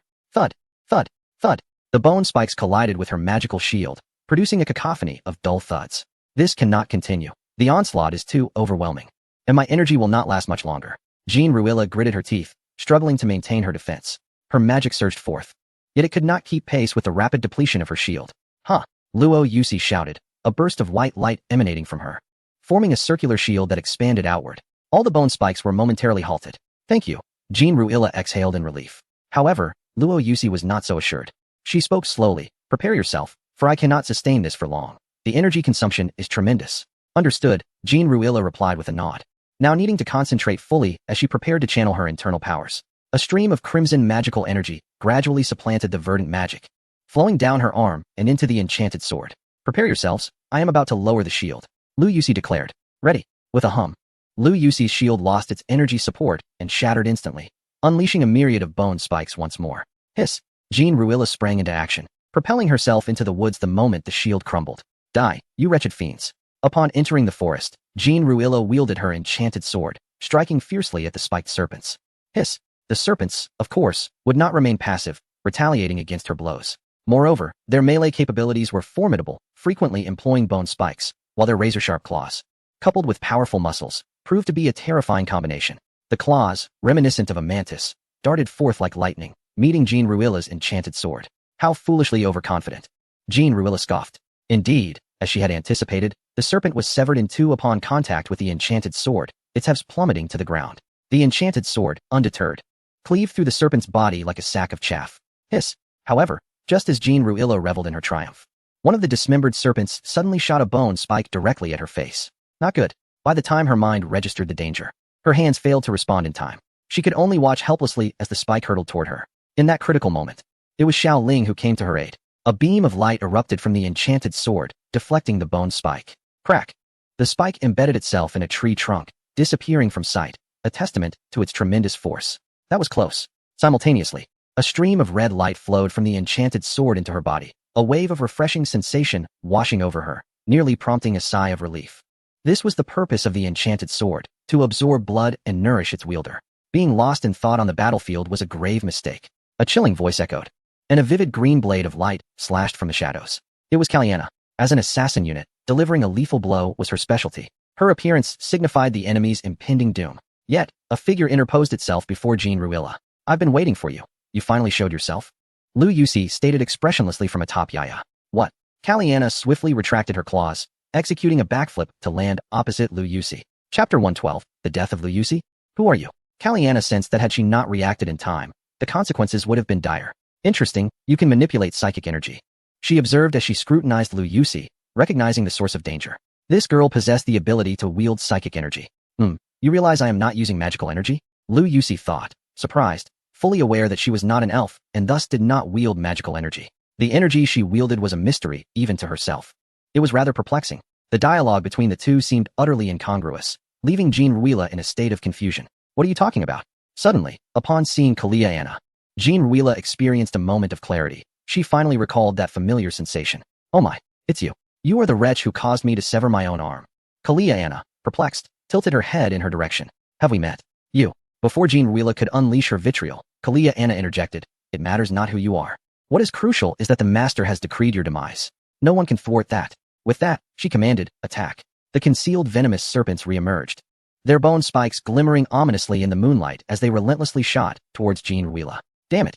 Jean Ruilla utilized her techniques to fend off the bone spikes while advancing towards the serpents. Kaliana, of course, would not allow her to succeed. Her abdomen suddenly split open, revealing 6 venomous claws. Your opponent is me, said Luo Yusi, her expression devoid of emotion. Oh, you insist on obstructing me? Very well then. In a flash, Kaliana vanished from sight, reappearing beside Luo Yusi. Come, die with her. The 6 claws crossed and slashed through Luo Yusi's body, splattering a greenish blood. Humph, easily dispatched. With wide eyes, Luo Yusi's lifeless form thudded to the ground, falling from Yaya's back in disbelief. Woo! Observing the stillness of Luo Yusi, Yaya whimpered softly, gently nudging her. Roar! Yaya understood that Luo Yusi would never rise again, and in a fit of rage, she roared at Kaliana. What? Do you wish to avenge your master? Meanwhile, Jean Ruilla was engulfed in battle. The serpents struck down by her enchanted sword were reduced to jerky, their blood entirely drained. Yet, Jean Ruilla grew increasingly emboldened, her stamina seemingly boundless. Suddenly, a figure appeared beside her. Oh no, a ghost. Without a moment's hesitation, Jean Ruilla swung her enchanted sword at the figure. It's me. Run. Don't alert that pervert. The instant the voice reached her, Jean Ruilla recognized the figure and felt her face flush, veins popping in her hands as she restrained her strength. Xiao Luo, aren't you with that lunatic? No time for explanations, hurry. Luo Yusi grasped her hand and fled.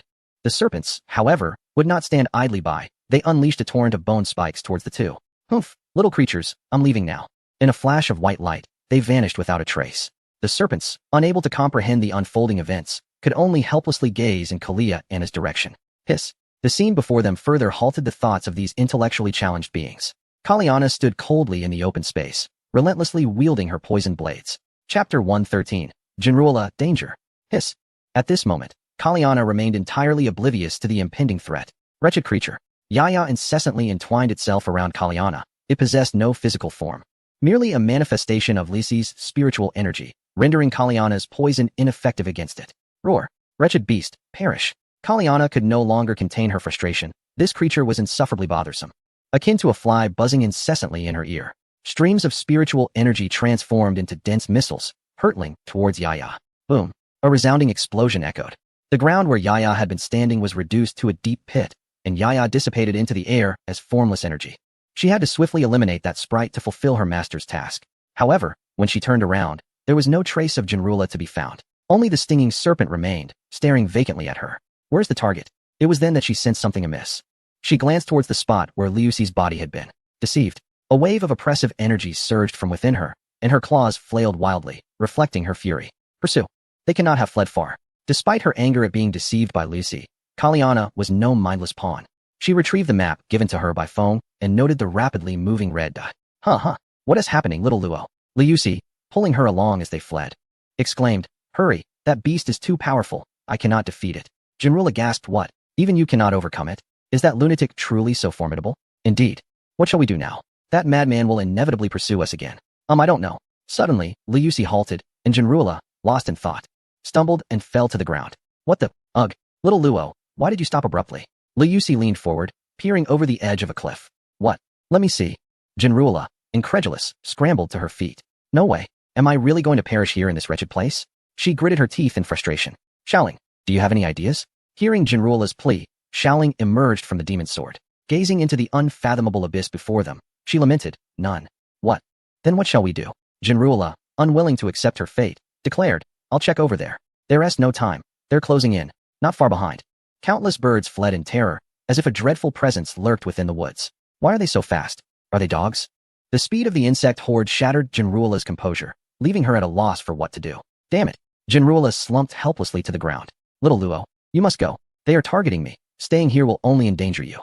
After hearing this, Liuxi fell into deep contemplation, lowering her head as thoughts swirled within her. Xiao Luo, let us depart. We are merely acquaintances, having known each other for only half a day. There is no need for you to risk your life here. Suddenly, Jean Ruila was flooded with memories from the depths of her mind, recalling that innocent boy who, amidst the chaos of Rottenwood City, remained a pure-hearted child. It was all due to those wretched beasts. He was mercilessly slaughtered in his own home. She could not bear the thought of Liuxi, a child as innocent as Zawa, meeting a tragic fate. Is that so? Then I shall take my leave, Sister Jean Ruila. Thank you. With that, Liuxi turned to leave, and a glimmer of light unexpectedly shone in her vacant eyes. She felt an inexplicable sensation, one that was oddly peculiar. She did not comprehend the nature of this feeling. Her upbringing had provided her with no knowledge in this regard. She had never interacted with other elves, nor did she possess companions or family. No, she did have family, if that greasy, red-haired uncle could be considered one. Sister Ruila? She paused, glancing back at the lifeless Jean Ruila. Perhaps we shall meet again by fate. The silhouette of Liuxi gradually faded into the woods. Jean Ruila chuckled. Has she left?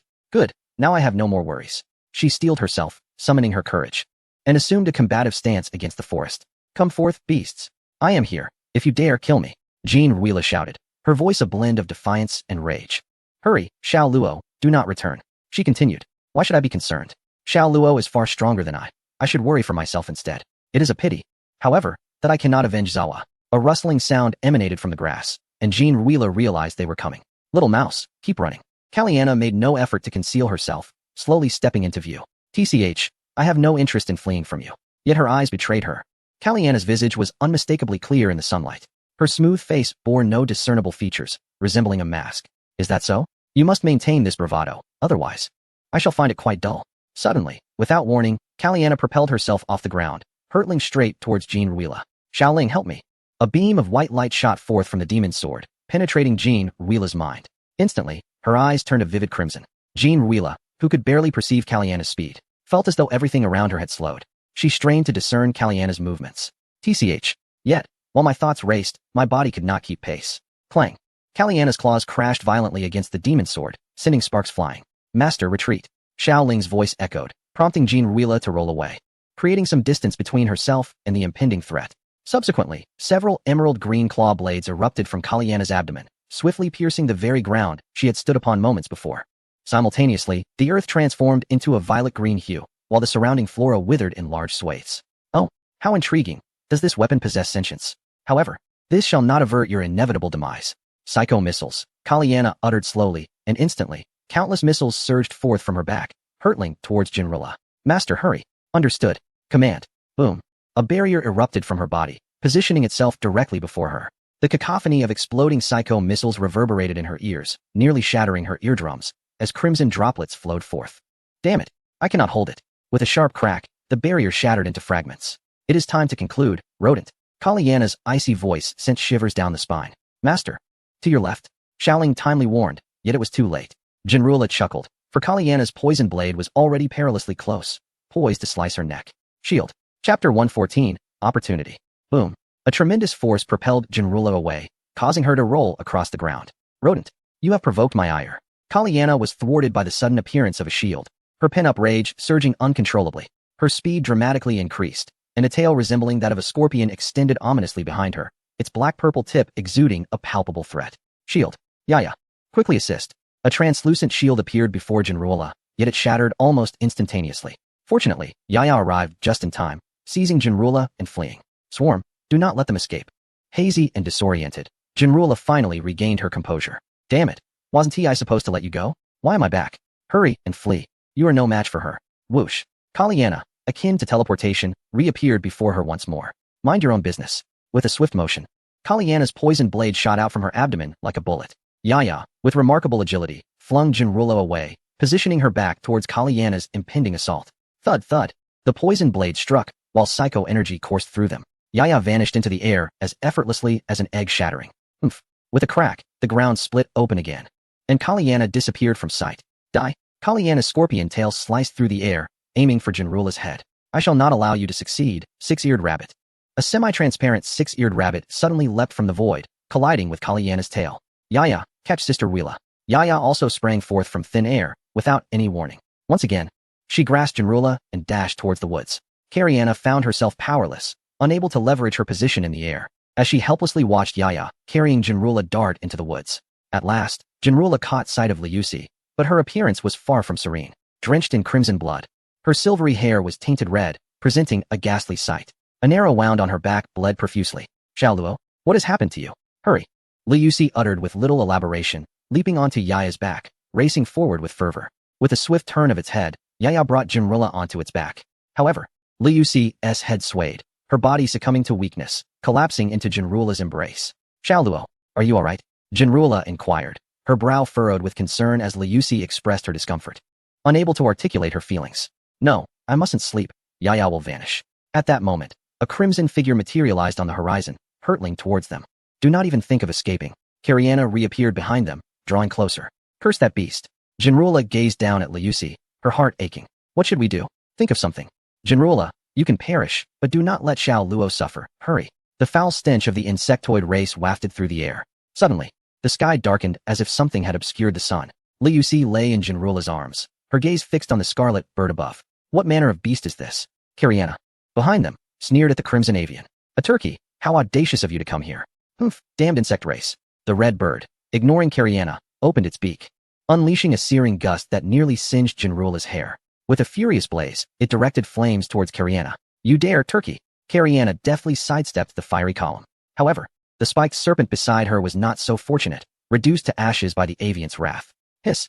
Roar! Turkey, prepare to meet your demise. With a barrage of energy missiles erupting from Karyana, they soared towards the crimson bird overhead. Such power, insect! The red bird was taken aback, its assault proving futile against Karyana's might. With a thunderous explosion, the bird was unable to evade entirely, several energy missiles striking its wings.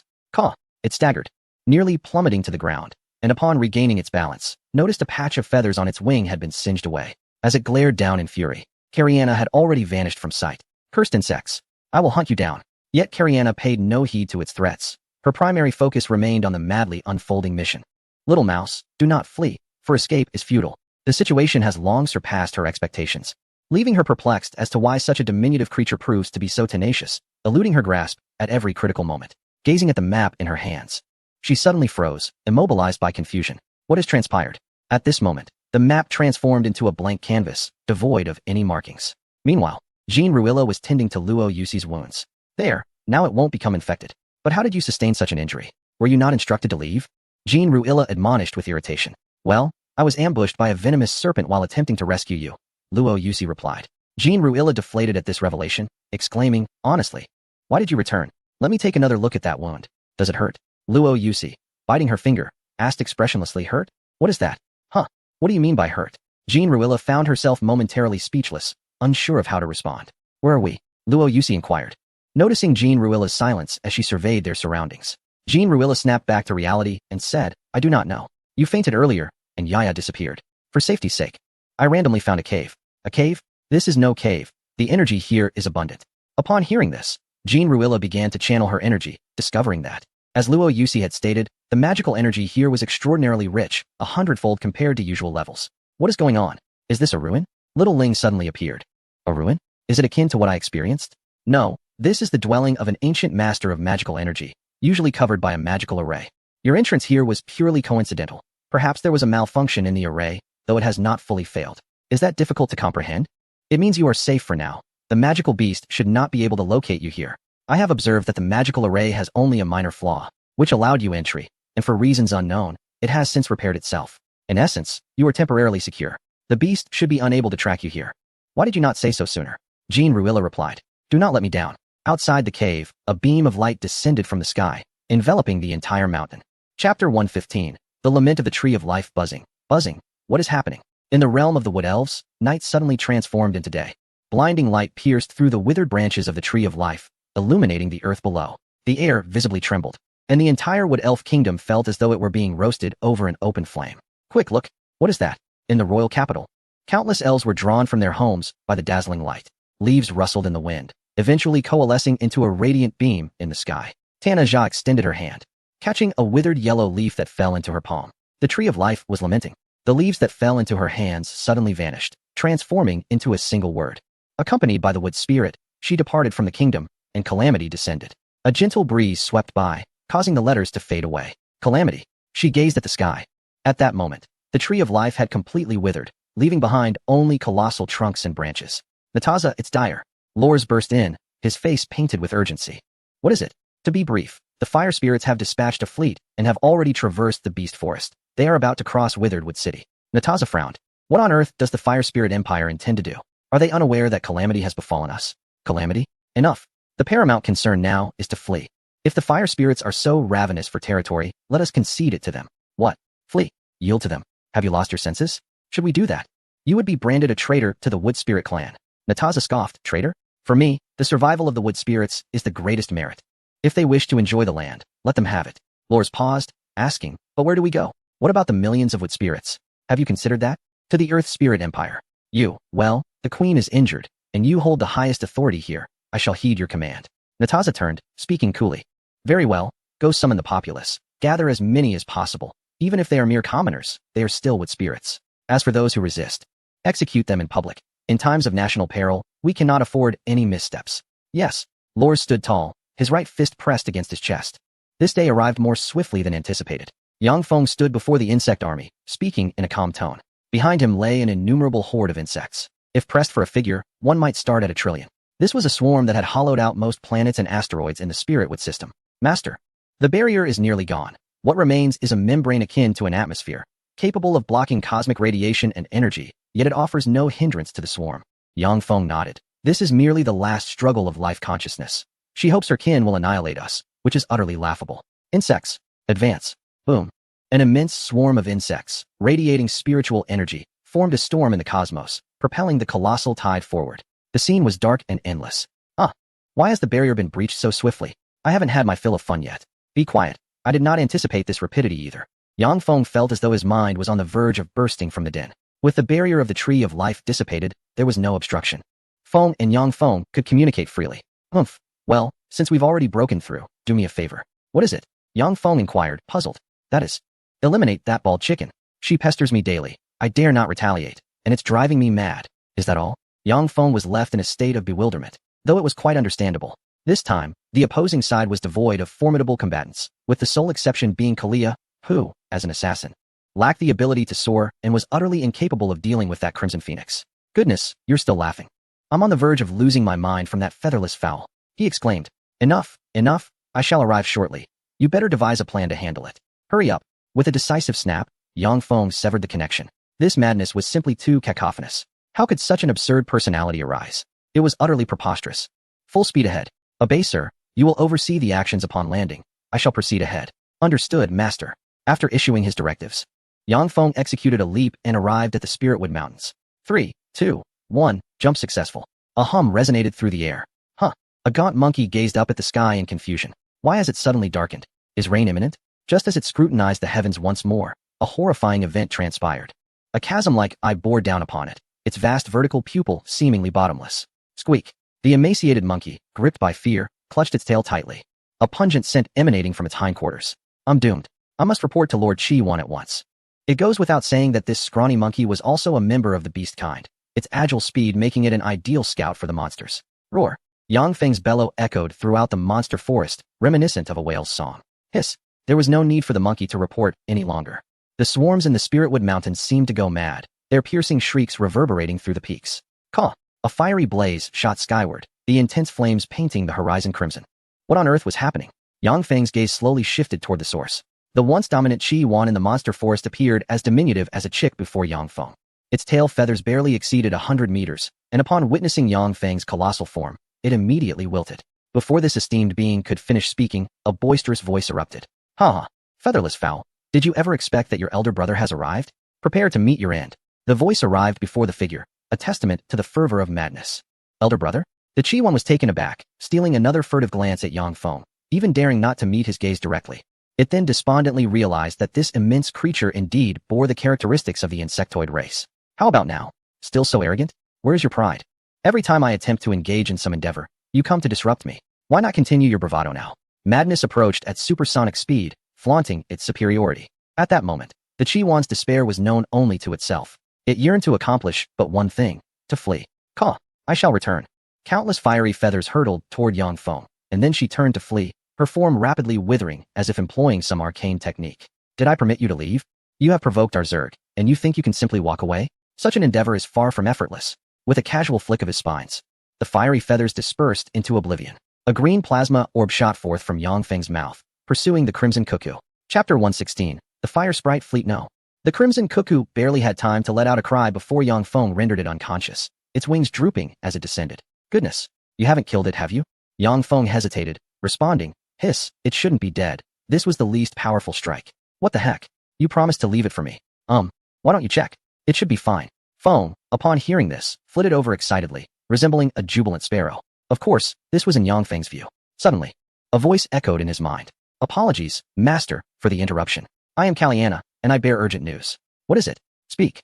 A fleet of elves is approaching the Spiritwood Mountains, approximately 1,000 destroyers. An elven fleet? In such haste to deliver supplies? Understood. A mere swarm of ants. I shall deal with them. Yes, Master, I take my leave. Blast. It's not dead. You have your day now. Feng's voice echoed, and Yang Feng, with a sigh, rubbed his forehead with a spine. How deeply this fellow loathed it. Enough of the games. If you wish to play, save it for later. We have work to do.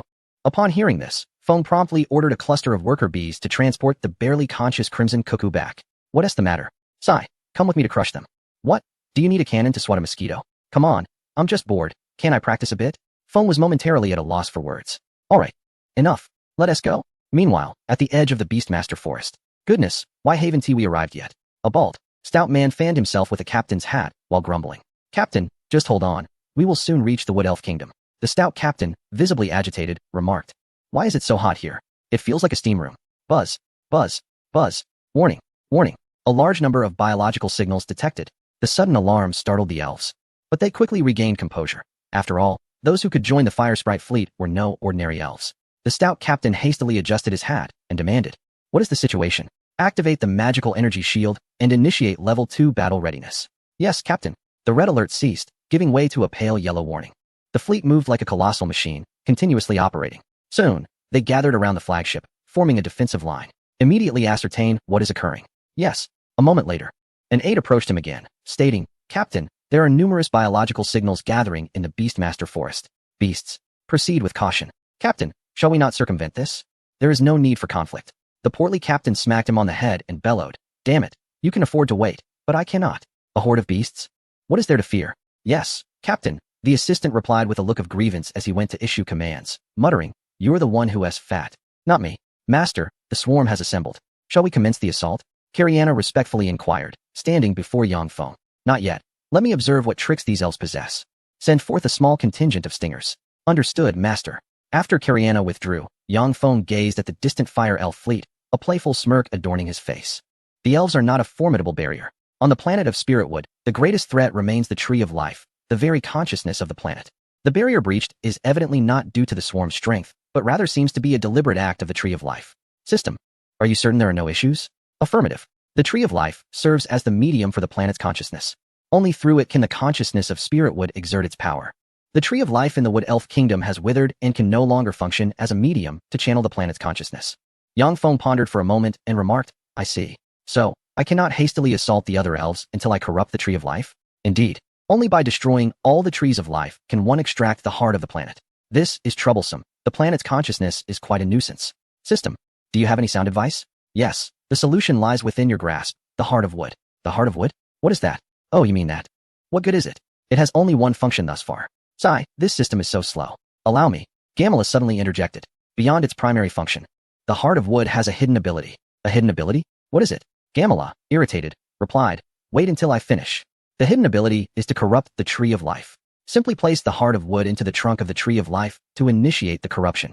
The Tree of Life has elemental attributes: metal, wood, water, fire, and earth. The 5 elements interact. Wood overcomes earth. By inserting the Heart of Wood into the Tree of Life of the Earth Elves, it can be corrupted. Oh, I see. Wait, how do you know this? I am the system spirit. Yang Feng conceded. Very well, you are the system spirit. Your word is law. Nevertheless, this resolves our current dilemma. Dyla, level 1. Level 4, a hero class unit of psychic and magical energy. Ability, Mixed Storm. Evolved Dyla has perfected the control of magical and psychic energies. Their combination produces a wondrous reaction. The tempest generated by the potent fusion of magical and psychic energy possesses immense destructive power, creating a violent storm centered around herself, affecting an area of 4 kilometers. Collapse, a mutated version of the Eye of Destruction ability, sacrificing a portion of its power to impart a disintegration effect to each attack, rendering it incurable. Swarm Lord. While commanding the swarm, it enhances the combat strength of the insects by 5%. Flight. Utilizing psychic propulsion, unaffected by atmospheric conditions, and capable of employing psychic thrust in the cosmos. Flicker.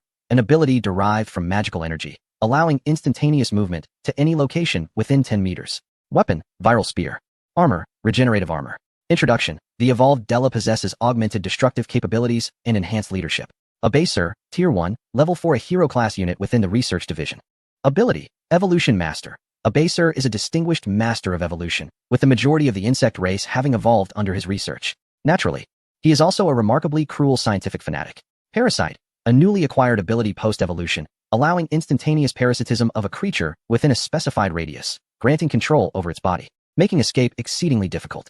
This range is determined by the vision of the insect race. Biomass. Upon slaying enemies, the insect race generates a trace of biomass. By absorbing this biomass, they can evolve, though the amount required for evolution varies by circumstance. Chapter 117. The Massacre Begins. Master. The fleet is approaching the range of the Serpent Strike. The voice of Kaliana echoed within Yang Feng's mind. Then let us commence, Yang Feng replied nonchalantly. For him, annihilating this fleet was a trivial endeavor, requiring little concern. Yes, on the fleet, a group of elves gazed ahead, their faces etched with confusion. Why has it suddenly become foggy? The corpulent captain inquired. The fleet was advancing at a slow pace when, as they neared the Spiritwood Mountains, a wisp of pale yellow mist emerged from the woods, resembling a wall stretching to the heavens, blocking their path. Pay it no mind, it's merely fog. Proceed forward. The captain waved dismissively. Onward. Virum. The battleship's engines roared to life once more, crimson particles propelling the vessel into the mist. Zzz. A peculiar sound emanated from the bridge. Is that the sound of an electrical short? The captain asked, glancing up at the ceiling, trying to locate the source. Sound. I hear nothing, the lieutenant replied. Virum. Virum. Warning. Warning. Radar anomaly. Radar anomaly. A massive red exclamation mark illuminated the holographic display before the captain. What? Radar anomaly? Quickly, investigate what has happened. However, it was too late. Just as the captain's words fell, the foremost radar monitor abruptly went black, followed by a tremendous explosion as numerous displays shattered. Warning. Main power system is about to fail. Crash. The bridge was instantly engulfed in darkness. Panic ensued as chaos erupted, with only the sounds of hurried footsteps and screams echoing throughout the battleship. Quickly, activate the backup power. The corpulent captain began to panic, utterly bewildered by the unfolding chaos.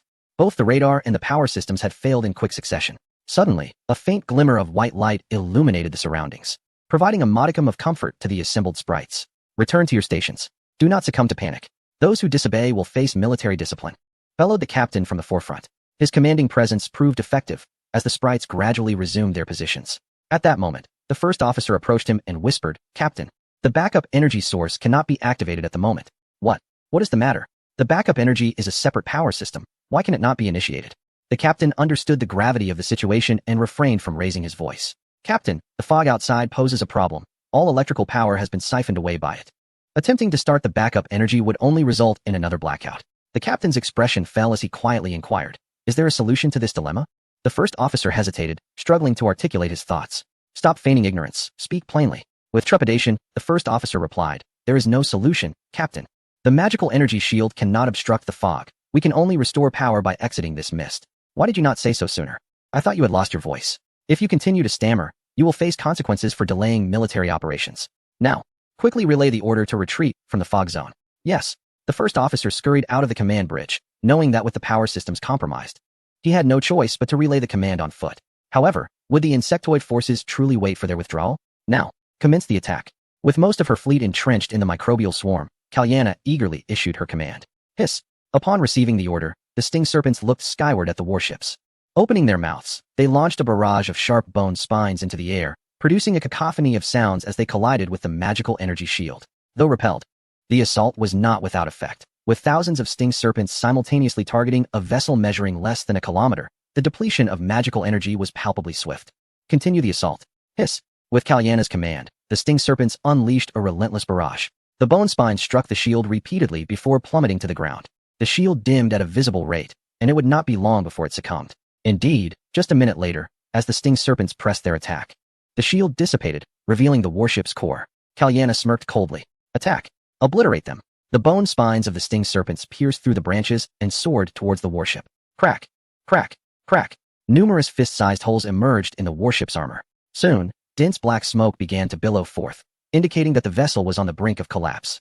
"That will suffice. No further testing is necessary. This band of sprites is not formidable. I shall leave the rest to the corruptor." The sound of the Yang Bi resonated, causing the stinger serpent to halt its assault and commence an orderly retreat. What followed was a massacre. Squeak, squeak, squeak. Countless flying dragons emerged first, resembling a vast swarm of bats that formed a dense black cloud. The tails of the flying dragons retracted momentarily before thrusting forward with ferocity, launching the splitting insects.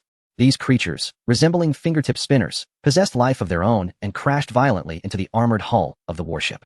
Under the force of the impact, they split apart, tearing through the armor. "Damn it, open the hatches quickly. The warship is about to explode." Deprived of its power systems, the vessel was utterly defenseless, lacking even the energy to activate its defensive mechanisms. What on earth is attacking us? Only the Zerg within the microbial swarm could perceive their assailants, leaving the elves oblivious to the nature of their attackers. "Hurry, get into the mechs. We need to make an emergency landing." A dull thud echoed as the hatch was blown open and fell away, cold winds from the heights rushing into the warship. "All squads, pay attention. Vertical descent. Upon landing, regroup with nearby teams. Stay together." The commander barked. "Understood," echoed the response. "Jump, my lord, they are descending." The voice of the queen reverberated through the psychic network.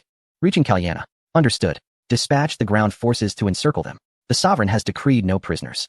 "Yes." Meanwhile, the Yangbi observed the distant fleet with an expression of utter indifference. To be honest, he had no desire to intervene. These elves simply failed to pique his interest. "I'm going to have some fun." "B, are you coming?" Crazy, restless with excitement, chimed in. "Go ahead, I'll pass. These elves are too weak." "All right, then I shall have my fun."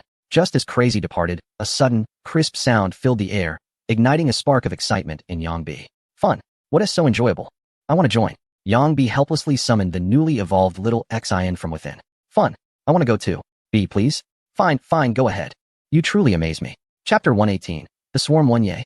"This is wonderful," little Xian exclaimed, bouncing joyfully. She spread her wings and leapt from Yang B's dorsal spikes. "Oh well, let her be. No one can harm her." Yang Bi felt no concern, for with little Xian's current strength, it was possible that even he would not be her match. "By the way, system, when will I level up to evolve into an adult Emperor Leviathan?" "Approximately 100 invasion points are required. The host currently possesses 60 invasion points." "Wow, that is quite a lot. I suppose I'll slowly accumulate invasion points." I had originally planned to purchase a Blade Queen. Yang Bi was at a loss for words. Alas, the acquisition of the Blade Queen would have to be postponed. Enhancing his own power was paramount. "Kalyana, little Xian has gone. Keep an eye on her and ensure she remains unharmed." "Yes, my lord. I shall safeguard the Lady Sovereign." Kalyana vowed earnestly. "Damn, I meant for you to exercise caution. Little Xian's strikes are indiscriminate. Do not inadvertently harm the swarm." "Understood. My lord, I will be vigilant." Yin Feng, in exasperation, closed his eyes. This truly is Team 44. This is Team 10. Acknowledging receipt. Acknowledging receipt. Ziz, this is Team 44. En route to the rendezvous point. Team 10, how do you fare? Phew, splendid. We are unscathed and are fortifying the rendezvous point. Good, stay safe. As for us, suddenly, a harrowing scream pierced the air. What transpired? Team 44, acknowledge. Monsters. Fire, fire, fire. Ah, Ziz. The signal was abruptly severed, and Moose, in fury, hurled the walkie-talkie to the ground. This marked the second team he had learned of being ambushed. All he knew was that the assailants appeared to be some previously unseen beasts, endowed with formidable strength. Damn, what in the world are they? Captain, look over there. Something approaches. From the east, an unsettling rustle emanated from the underbrush, causing all the elves to anxiously raise their weapons. We are Team 45, do not fire. Several elves emerged from the foliage, their mechs riddled with gashes, one even missing an arm, cleanly severed by some unknown force. Thud. One elf collapsed, unable to withstand the strain. Damn it. Hurry and assist them, Moose urged. The members of Team 10 promptly lowered their weapons and rushed to their aid. Where is your captain? Moose inquired, supporting an exhausted elf. He sacrificed himself. What exactly did you encounter? What attacked you? The mech pilot whispered. I don't know. We were ambushed on the road. The fog was too thick to discern the enemy's appearance. You couldn't even see your assailants? Damn it. He laid the injured on flat ground at the center of their position, intending to continue his questioning when one of his subordinates hurried over. Captain, another team is arriving. All right, you tend to the injured. I will investigate. Yes. Moose jogged to the front line. A squad of elves appeared to be resting. Damn, it's a horde of beasts. And a multitude at that. Upon inquiring, the members of this squad expressed their indignation. Beasts. Indeed, these creatures can shoot bone spikes and are exceedingly swift. Alert. Enemy approaching. Prepare to fire. The sentry sounded the alarm, and Moose quickly scrambled into his mech, spotting a jumping insect in the distance. Damn it must be those beasts. They have followed us. No wonder we retreated so suddenly. It all makes sense now. The squad members were filled with regret. Enough complaining. Prepare yourselves. They are upon us. Yes. Roar. Hiss, hiss, hiss. What is that sound? Curse it. They are communicating. They are observing us. Could they be magical beasts? Moose speculated, for to his knowledge, only magical creatures engage in such discourse. However, a member of the team countered. No. Captain, they are not magical beasts. I have never encountered such a creature. Are you certain? I am indeed. Captain, I can recite the bestiary of magical beasts by heart, and I can assure you, there is no record of such a being. Moose regarded the team member with newfound respect. Just as he was about to inquire about the individual's name, a sudden roar interrupted him. Hiss. Whoosh. A flicker of red and yellow luminescence darted through the branches, ascending into the air. What is that? The glowing object traced a perfect parabola before plummeting downward at an alarming speed. Whoosh. The mist abruptly dissipated, revealing the true form of the luminescence. It was a dense, spherical object that occasionally sparked with arcs of electricity. Moose's pupils began to constrict as he sensed the impending danger, shouting, "This is bad. It's an enemy attack. All elves, take cover." Whoosh. Countless streams of plasma corrosive liquid rained down from above, crashing violently upon the fortifications. This plasma, composed of destructive forces, wielded immense power. Upon impact, it detonated, scattering debris in all directions. Some elves, unable to evade in time, were struck directly by the corrosive liquid. The scene was akin to a barrel of concentrated sulfuric acid cascading from head to toe. They had no time to scream, reduced to mere puddles of blood, with only their hardened teeth remaining for a fleeting moment. Ah, help! Save me, my leg. Ah, some fortunate souls, merely splashed on their limbs, managed to survive. Quick, medics. Attend to the injured. Other team members, commence indiscriminate fire. Received. Boom, boom. Unlike the laser weaponry of the wood elves, the armaments of the fire elves possessed a far greater potency. A long, dark, peculiar weapon. Its ammunition exuded a powerful magical aura, exploding upon impact with trees and forming a sphere, reducing the core matter to ashes. Ceasefire. Everyone, remain vigilant. Moose commanded loudly. He gazed ahead, however. The fog was too dense, obscuring vision beyond 10 meters, and even the searchlights illuminated only about 30 meters distance. Silence enveloped the area. Have they retreated? Inquired the vice captain beside him. Uncertain. In ambiguous circumstances, no one should lower their guard. Understood. Crack, crack. A faint sound suddenly echoed, jarring amidst the silence of the fortifications. What is that sound? Moose suddenly recalled something. Leaping from his mech, he crouched down, straining to listen. Crack, crack. This time, the sound was more pronounced. It was alarming. They were digging a tunnel. All elves, assemble. Chapter 119. Swarm 2. A chilling cacophony of horrendous cries erupted as a leaping insect first burst forth from the ground. Damn it, they have arrived. The elf barely had time to raise his weapon before being knocked to the ground by the leaping creature. Roar. The leaping insect opened its gaping maw, spewing forth a putrid spray of saliva onto his face. Hiss. The claw blade penetrated the cockpit directly, sending an icy chill through him. With a resounding bang, the gun fired, and the leaping insect along with the mech was consumed by flames, turning to ash. Moose shouted, "Quick, quick, quick! Gather together!" He lifted an injured comrade beside him and sprinted swiftly to the trench within their position. Through the window, countless shadows flitted through the fog, accompanied by anguished cries. "What on earth is this? Damn it!" Hiss! The sound of leaping insects suddenly erupted, and Moose quickly dropped to the ground. A leaping insect soared over his head, leaving behind a nauseating stench. "Go!" He raised his weapon and fired a shot at the insect's head, which exploded like a watermelon. However, upon the death of the leaping insect, several dark silhouettes reappeared directly ahead, their crimson eyes fixated on him. "Captain, we must leave," hissed the injured soldier beneath him, gritting his teeth. In a moment of hesitation, Moose retrieved a peculiar cube from the back of the mech and pressed it into the soldier's hand. "Take care," he uttered before turning and sprinting towards the center of their position. "Take care, Captain." What Moose had given him was a volatile explosive known as Volcano 1. This explosive could generate temperatures exceeding 2,000 degrees upon detonation, turning everything in proximity into molten rock. The leaping insect stared blankly at Moose as he fled, but suddenly a sound erupted from the trench, prompting it to rush forward. With a resolve to face death, he pressed the button on Volcano 1. Determination shining in his eyes. "Die, insect!" Volcano 1 activated, imminent explosion. "Please evacuate immediately." Hiss! The leaping insect lunged at him, tearing at him mercilessly, its milky blood spraying everywhere. As Moose pressed on, a tremendous blast accompanied by a wave of heat collided with him, propelling him directly into the trench. Turning back, he beheld the chaos behind him, transformed into a hellish inferno. Within mere meters, the landscape was awash in molten lava, sporadically bursting forth with flames. "Brother, do not worry. I shall avenge you." He struggled to crawl out of the trench and, without looking back, dashed into the heart of their position. By the time he arrived, several elves had already gathered, unleashing a relentless barrage against the encroaching insect horde. It was not that the leaping insects were weak, but rather that a small shield generator was in place, hindering their advance, combined with the extraordinary firepower of the fire elves, rendering the leaping insect's armor nearly ineffective. "Captain, quickly, come inside. I will cover you." Boom, boom. Two explosions carved a path through the swarm, allowing Moose to swiftly enter the shield. Fortunately, the number of insects was not overwhelming. Otherwise, gaining entry would have been uncertain. Upon entering, Moose raised his weapon and began firing, inquiring, "What is the situation? How many elves are left? Only a few of us remain. What? How many monsters have come?" Moose silently lamented the dire circumstances. If the energy of the shield generator were to deplete, they would perish immediately. Uncertain of the enemy's numbers, he urged, "We must assess quickly." "Captain, they are retreating." Without needing the reminder, Moose observed the scene unfolding before him. The dark horde of insects suddenly withdrew, leaving nothing behind, not even their mechs. A jumping insect turned back, its mouth curling into what seemed like a mocking grin. "What is happening?" Moose struggled to comprehend why these creatures had retreated so abruptly. He was further unsettled by the expression of the jumping insect, an ominous premonition gnawing at him. Suddenly, a clattering sound echoed, unlike footsteps. It seemed something was rolling upon the ground. "What is that noise? Are they returning?" Moose lowered his weapon and approached the spotlight, directing its beam toward the source of the sound. A hissing sound emanated as a bomb insect, illuminated by the light, halted its movement, its potato-sized eyes fixated on him. Moose, staring at the green-hued jumping insect, felt a surge of alarm. Hiss!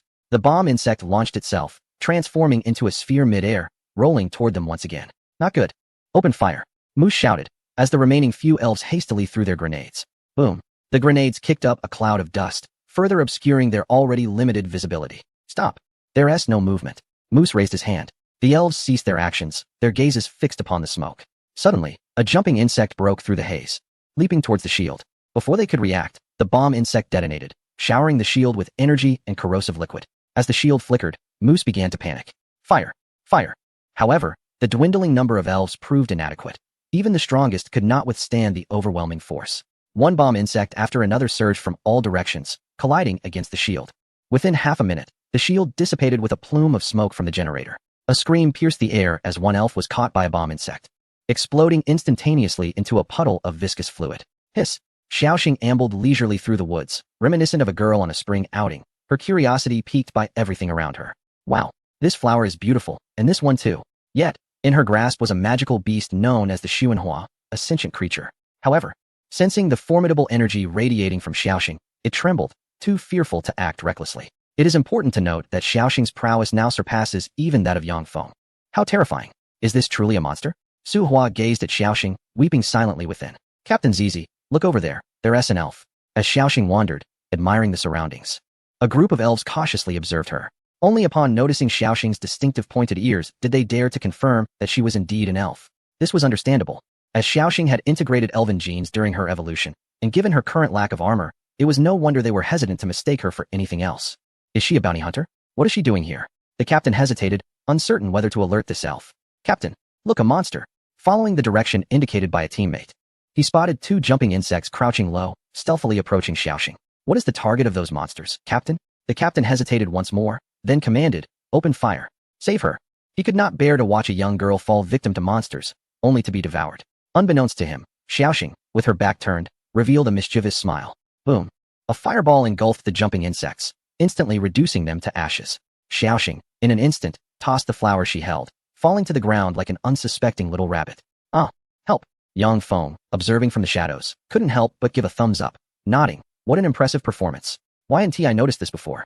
The elf squad leaped from the underbrush and approached her. A female team member climbed down from her mech, gently inquiring, Little sister, are you alright? Are you hurt? Despite Xiaoxing's remarkable abilities, she appeared anything but a mature woman, which was rather absurd. Ah, who are you? What do you want? Xiaoxing exclaimed in fear.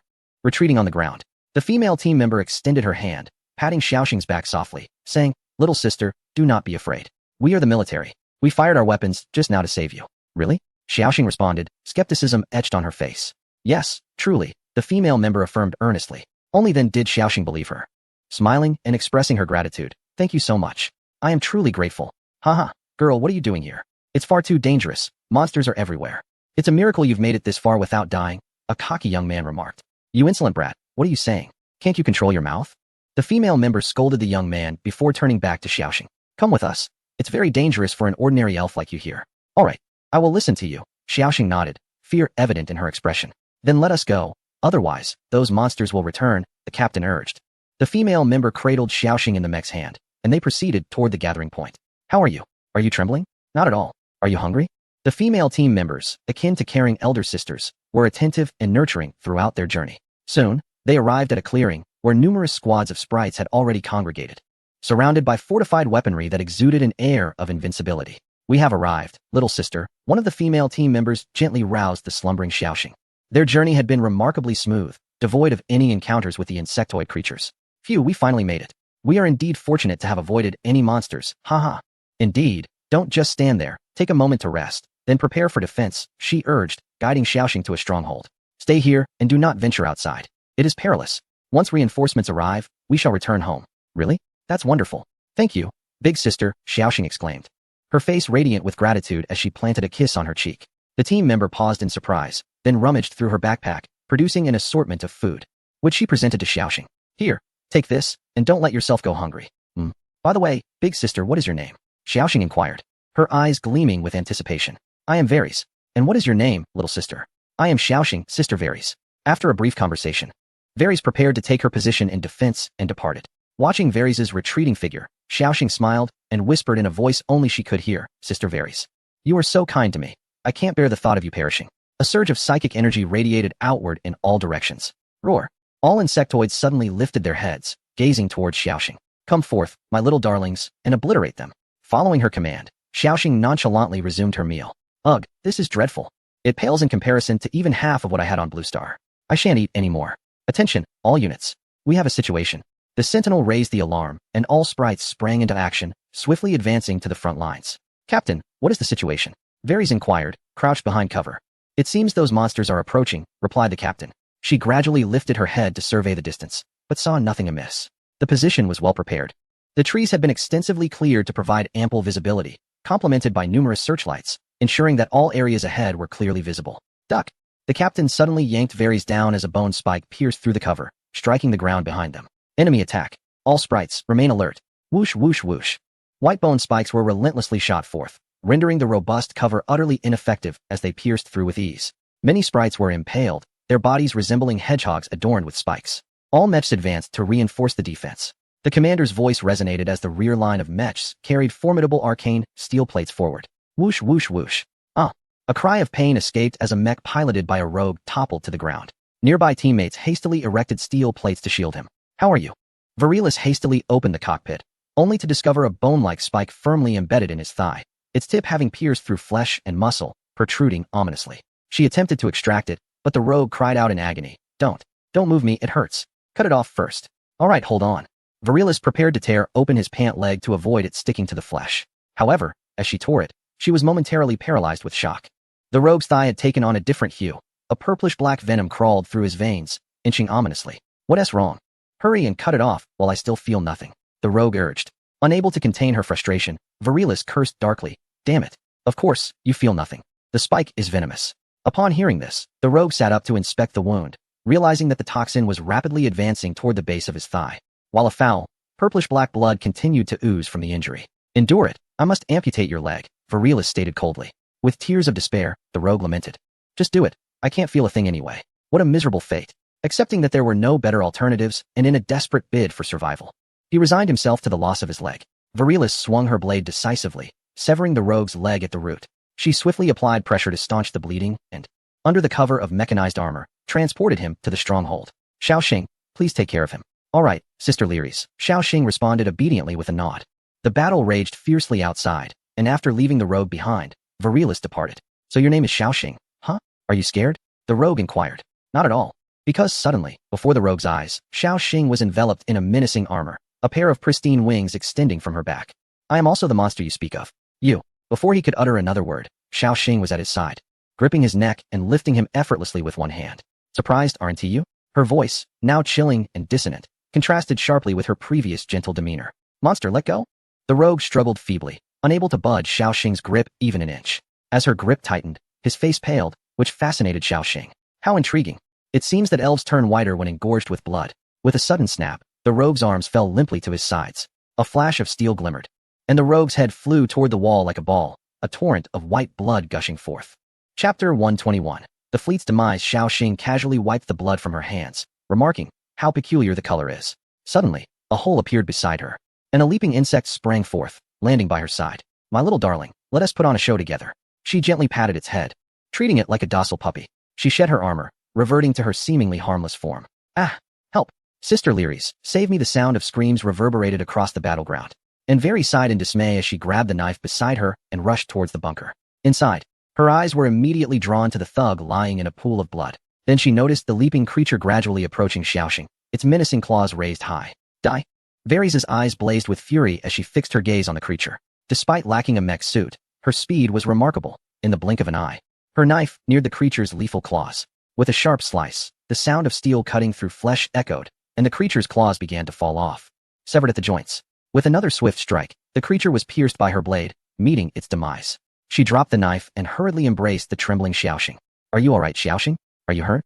Xiaoxing shivered and clung tightly to her, evidently shaken. After checking her over and finding no injuries, Varys felt a wave of relief wash over her. The monsters are coming again.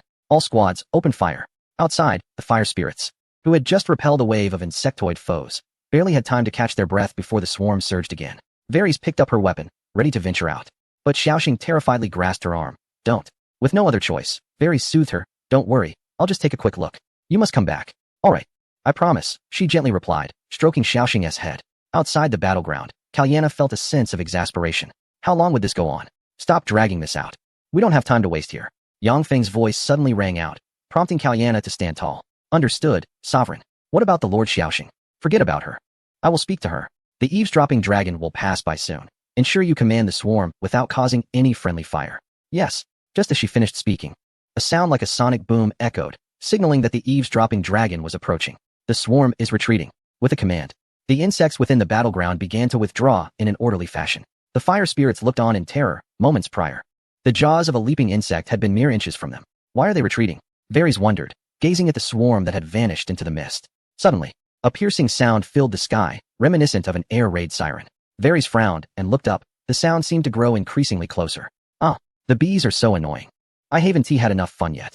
Xiaoxing pouted, expressing her frustration. She dashed out of the bunker, seized Varys, and pulled her back inside, leaping into the hole through which the leaping insect had entered. Xiaoxing, what are you doing? As they plunged into the hole, a series of explosions erupted, causing the ground to tremble slightly. The bunker above them shattered instantaneously, and the debris shot forth, piercing many of the fire spirits. The sounds of explosions and anguished cries incessantly pierced Varys' eardrums. Her countenance darkened as she clutched little Xing tightly, shielding her from the incessant cascade of dirt. Soon, the cacophony of explosions ceased, and the ground settled. It is over. The bombardment has concluded. Little Xing, remain here. I shall venture out to assess the situation. Varys cautiously crawled out of the burrow. Emerging from the now-ruined bunker, she gazed silently at the devastation before her. Countless corpses of fire sprites lay strewn across the ground. Most missing limbs, with not a single piece intact. Some were even more grotesque, shattered into fragments scattered around. There was no hint of sorrow in her eyes. Only an unquenchable fury. At that moment, a series of footsteps echoed, and a shadow emerged from the mist.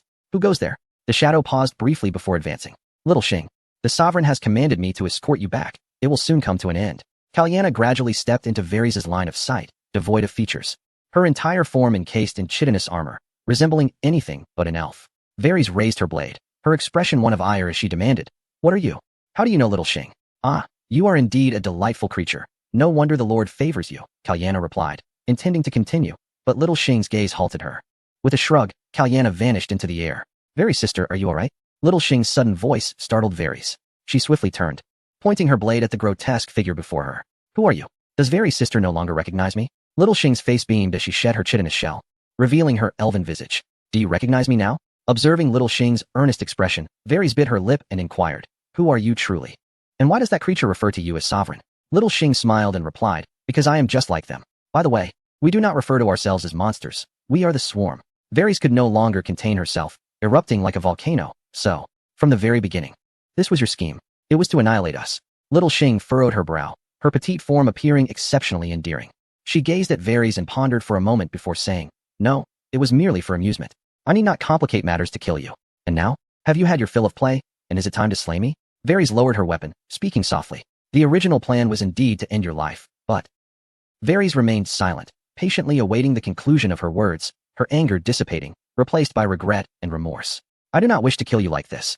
After all, you are my beloved, caring sister Varys." Little Xing's lips curled into a gentle smile as she regarded her. At that moment, the mist began to dissipate, and sunlight illuminated Varys' face. The sky was filled with warships of the fire spirits, billowing thick smoke as they plummeted towards the ground. Occasionally, a vessel would explode, transforming into a brilliant display of fireworks amidst the clouds. The Zerg, a truly terrifying species, loomed above as Velis stared blankly at the relentless swarm. "My lord, it's over now. We can leave," Little Xing said, her voice imbued with a hint of excitement as she bounded to Velis' side. "Come, Sister Velis. Let me show you the might of the Zerg." Chapter 122. The Shuanmu missile in the realm of the Della Lord. Most towns were left with only the elderly, the young, and the infirm, as the other Wood Elves had already retreated. With an air of knowing resignation, Della remarked, "It is no surprise. Without the protection of the Tree of Life, they would certainly vacate this place. After all, to the elves, the Tree of Life is everything." Liu inquired further. "Should we pursue them? They are not moving very quickly. With the swarm's speed, we could catch up in no time." Della gazed into the distance, lost in thought.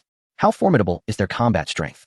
The specifics remain unclear, but I imagine it is not insignificant. She sighed deeply. "You may descend now." After Liu departed, Della reached out to Yangfeng. "What is it, Della? Do you have something to report?" "Yes, my lord.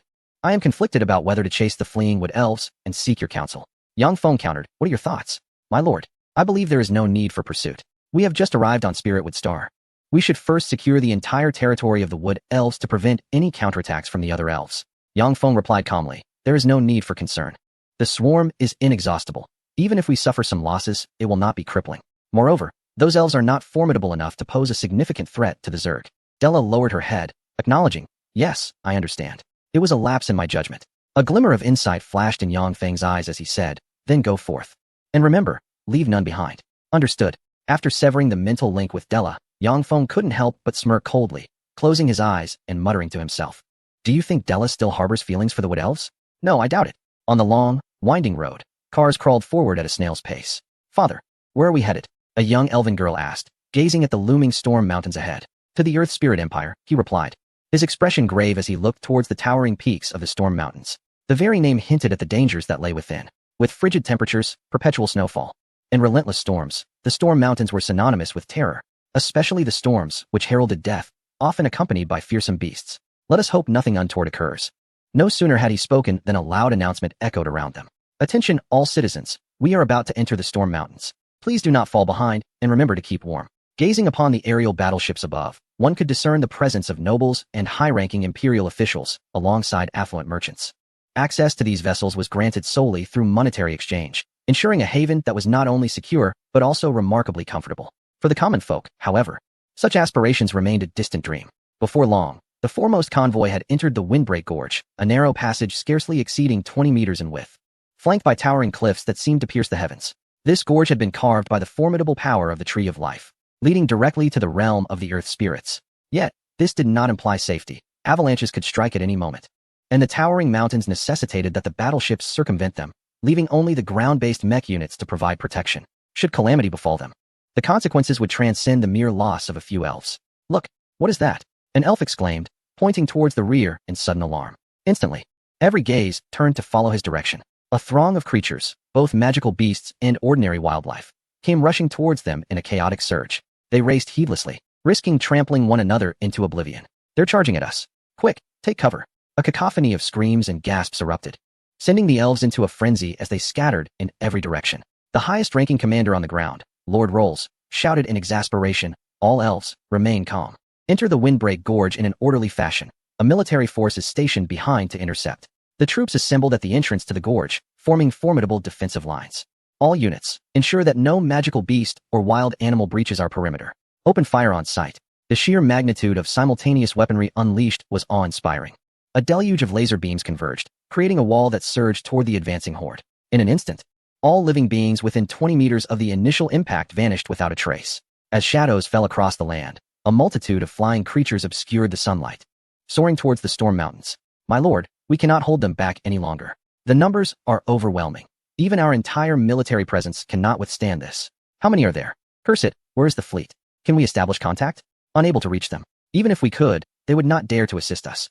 The aerial beasts outnumber the ground forces by an alarming margin. "Damn it, how many Shuamu magical missiles do we have? Launch them all." Rolls gritted his teeth and commanded. "Sir, will that not be reckless?" "Yes." The Shuamu magical missile, a nuclear weapon from the Spiritwood Star, unleashed an explosion that emitted vast quantities of wood-based magical energy, forming a colossal mass of timber spanning over 10 kilometers. In mere moments, anything caught within would be pulverized, culminating in a magical detonation of unimaginable power, far exceeding that of a conventional nuclear bomb.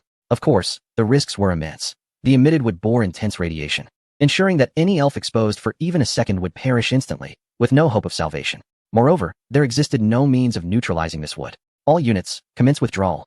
To prevent collateral damage, Rolls ordered a strategic retreat. Whoosh whoosh whoosh. 3 Shuamu magical energy missiles soared into the sky, heading towards the beast horde. The creatures sensed an immense peril and raised their heads to behold the smoke-trailing missiles. The 3 projectiles dispersed into the throng of beasts. Boom, boom, boom. The resounding echoes reverberated, and the nearest monsters closed their eyes in despair. A hum resonated as 3 colossal wooden masses, each spanning over 10 kilometers in diameter, materialized, enveloping the entire beast horde. The anguished cries of countless beings echoed through the heavens, sending shivers down the spines of all the elves. The wooden masses continued to constrict, accompanied by the ominous sounds of bones fracturing, as blood surged forth like a gushing spring, flowing relentlessly through the fissures. Pools of blood formed upon the ground, casting an eerie sight. All elves retreat. An explosion is imminent. After the elven forces entered the Windbreak Gorge, the wooden masses had shrunk to a mere few kilometers in diameter. A sudden gust of wind heralded the event, followed by the rapid expansion of the wooden masses, giving rise to 3 enormous mushroom clouds that towered in the sky. These clouds were of a striking green hue. Before long, the heavens unleashed a rain of brown wood debris, stark white bone fragments, and crimson blood, transforming the area within 100 kilometers into a nightmarish hellscape. Chapter 123. Infiltration. Dyla extended her hand, catching the rain composed of blood, flesh, and wood remnants, lost in contemplation. They had indeed utilized the Shuamu magical energy missiles. It seemed they had departed not long ago. Gazing at the prominent Windbreak Gorge nestled within the storm mountains, Dyla hesitated. "What is it? Why not pursue?" Yangfeng appeared above her, observing her silently. "Master, ahead lies the storm mountains, the realm of the Earth Elves." "Earth Elves?" Yangfeng could distinctly sense the threat emanating from the Tree of Life. "Let us retreat for now. Engaging with the Tree of Life is not advisable." "Understood."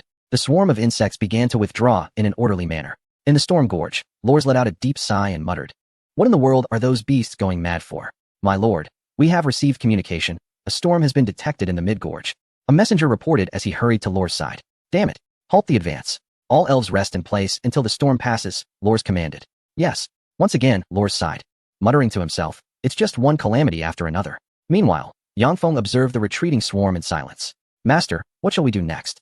Dyla could not contain her curiosity. Yangfeng pointed toward the distant Tree of Life and remarked, "You were once part of the elven race. You must understand the significance of the Tree of Life to the elves." "Indeed, master." The Tree of Life is not merely the faith of the elven race. It is the sustainer of all life on Spiritwood Star. Without the Tree of Life, all existence is akin to a fish out of water. Yangfeng chuckled. You are quite perceptive. Do you know about the Heart of Elements? Above its spines, a flickering light manifested, revealing a magical green orb before her eyes. The Heart of Wood. The moment the ruler beheld this object, her expression shifted, revealing disbelief. Indeed, the Heart of Wood. It appears you are familiar with this artifact. Thus you must understand its purpose. With that, Yangfeng gently placed the Heart of Wood before her. This is yours. However, rewards are not easily obtained. Your subsequent task is to infiltrate the Earth Spirit Empire and corrupt the Tree of Life from within. Do you understand? Consider the Heart of Wood as a preemptive gift for you. Della bent down to retrieve the Heart of Wood, and in an instant, a surge of potent magical energy flowed into her body, emanating a green light. This object can only unleash its power through you. Do not disappoint me. Yes, my ruler. I shall not betray your expectations. Della, recovering from the heart's energy, knelt on the ground. When she looked up, Yangfeng had vanished without a trace. At the edge of the monster forest, Jean Ruilla cautiously peered out from the grass, scanning her surroundings. Noticing nothing amiss, she beckoned Luo Yusi to join her. Phew, that was a close call. But what about the monsters in the forest? Why have I seen none? I was hoping to encounter a few to slay for some coin. Just as she lamented, Luo Yusi behind her suddenly brightened. Her figure shifted, vanishing from sight, only to reappear moments later with several six-eared rabbits in her grasp. Sister Ruilla, look, rabbits. She tugged at Jean Ruilla's sleeve, drool glistening at the corner of her mouth. Seriously? You're already hungry after just 5 hours? Fine, I concede. I'll help you roast them. Seeing Luo Yusi's eager expression, Jean Ruilla reluctantly agreed. After all, they were not far from Decadewood City, and there was little fear of any monsters pursuing them. Hooray! Roasted rabbits. As the campfire blazed, the rabbits on the spit gradually turned golden, releasing an enticing aroma. The two were happily chatting, patiently awaiting the rabbits to cook. Suddenly, Luo Yusi's watchful gaze shifted towards a nearby tree. Who is there? Come out. With her significantly enhanced power, Jean Ruilla sensed the disturbance as well. She drew her magic sword from her back, fixating her attention on the tree. Help! Help me! A faint voice echoed, and despite its weakness, their keen hearing captured it clearly. The breath was faint, suggesting injury. Should we investigate? Luo Yusi looked up at Jean Ruilla, inquiring. Jean Ruilla remained vigilant, sword raised, cautiously approaching the tree. As she neared, she suddenly accelerated and charged forward. Come out. Upon seeing Della collapsed on the ground, Jean Ruilla was taken aback. An elf? She sheathed her magic sword, crouching down to examine Della's body. A massive wound stretched from her chest to her abdomen, the gaping injury continuously oozing blood. Little Luo, come quickly. Upon hearing Jean Ruilla's urgent voice, Luo Yusi hurried over. Is there still a pulse? Jean Ruilla extended her hand to feel Della's heartbeat, noticing a faint flicker of life. She's on the brink of death, but there is still hope. Jean Ruilla retrieved a bottle of healing potion and unfastened Della's clothing. First, we must cleanse the wound, then bandage it. Xiao Luo, hold her down. I'm afraid she might awaken in pain. Luo Yusi summoned Yaya, pinning both her legs and feet firmly in place. Jean Ruilla opened the lid and poured the potion directly onto the wound, a substance far more potent than any alcohol on Earth, with predictable consequences. The excruciating pain jolted Dila awake, though it was feigned. The immense force nearly caused Luo Yusi to lose her grip. A surge of magical energy erupted from Dila, rushing toward Jean Ruilla. Don't move. I'm healing you. You scared me half to death. Dila ceased her magical output. Yet the agonizing pain from her wound made her groan incessantly. After a while, observing Dila's upper body tightly bandaged, Jean Ruilla could not help but inquire, Phew. This is absurd. Who exactly are you? Your magical energy is astonishing. I am. Oh no, the rabbit is burning. Without waiting for Dila to finish, Jean Ruilla rushed back to the campfire, witnessing the rabbit beginning to emit black smoke. Tears of frustration welled in her eyes. Luo Yusi lamented, the rabbit is ruined. Several hours later, the three elves gnawed on the rabbit. Jean Ruilla once again pressed, Who are you, truly, and why are you here? Dila, summoning her strength to swallow the rabbit meat, suddenly coughed violently upon touching her wound. Jean Ruilla quickly offered her a water flask. After drinking, Dila slowly replied, Cough. I am Princess Dila. I came here to escape from my life. All the cities have been overtaken by disaster. A princess. You are a princess. Wow. This is the first time I've seen a princess in person.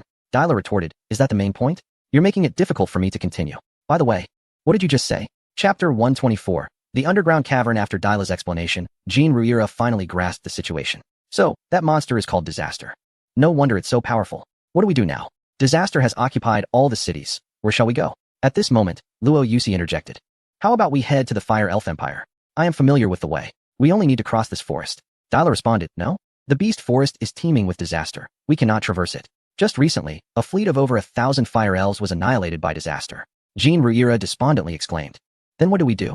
We can't reach the towns or the Fire Elf Empire.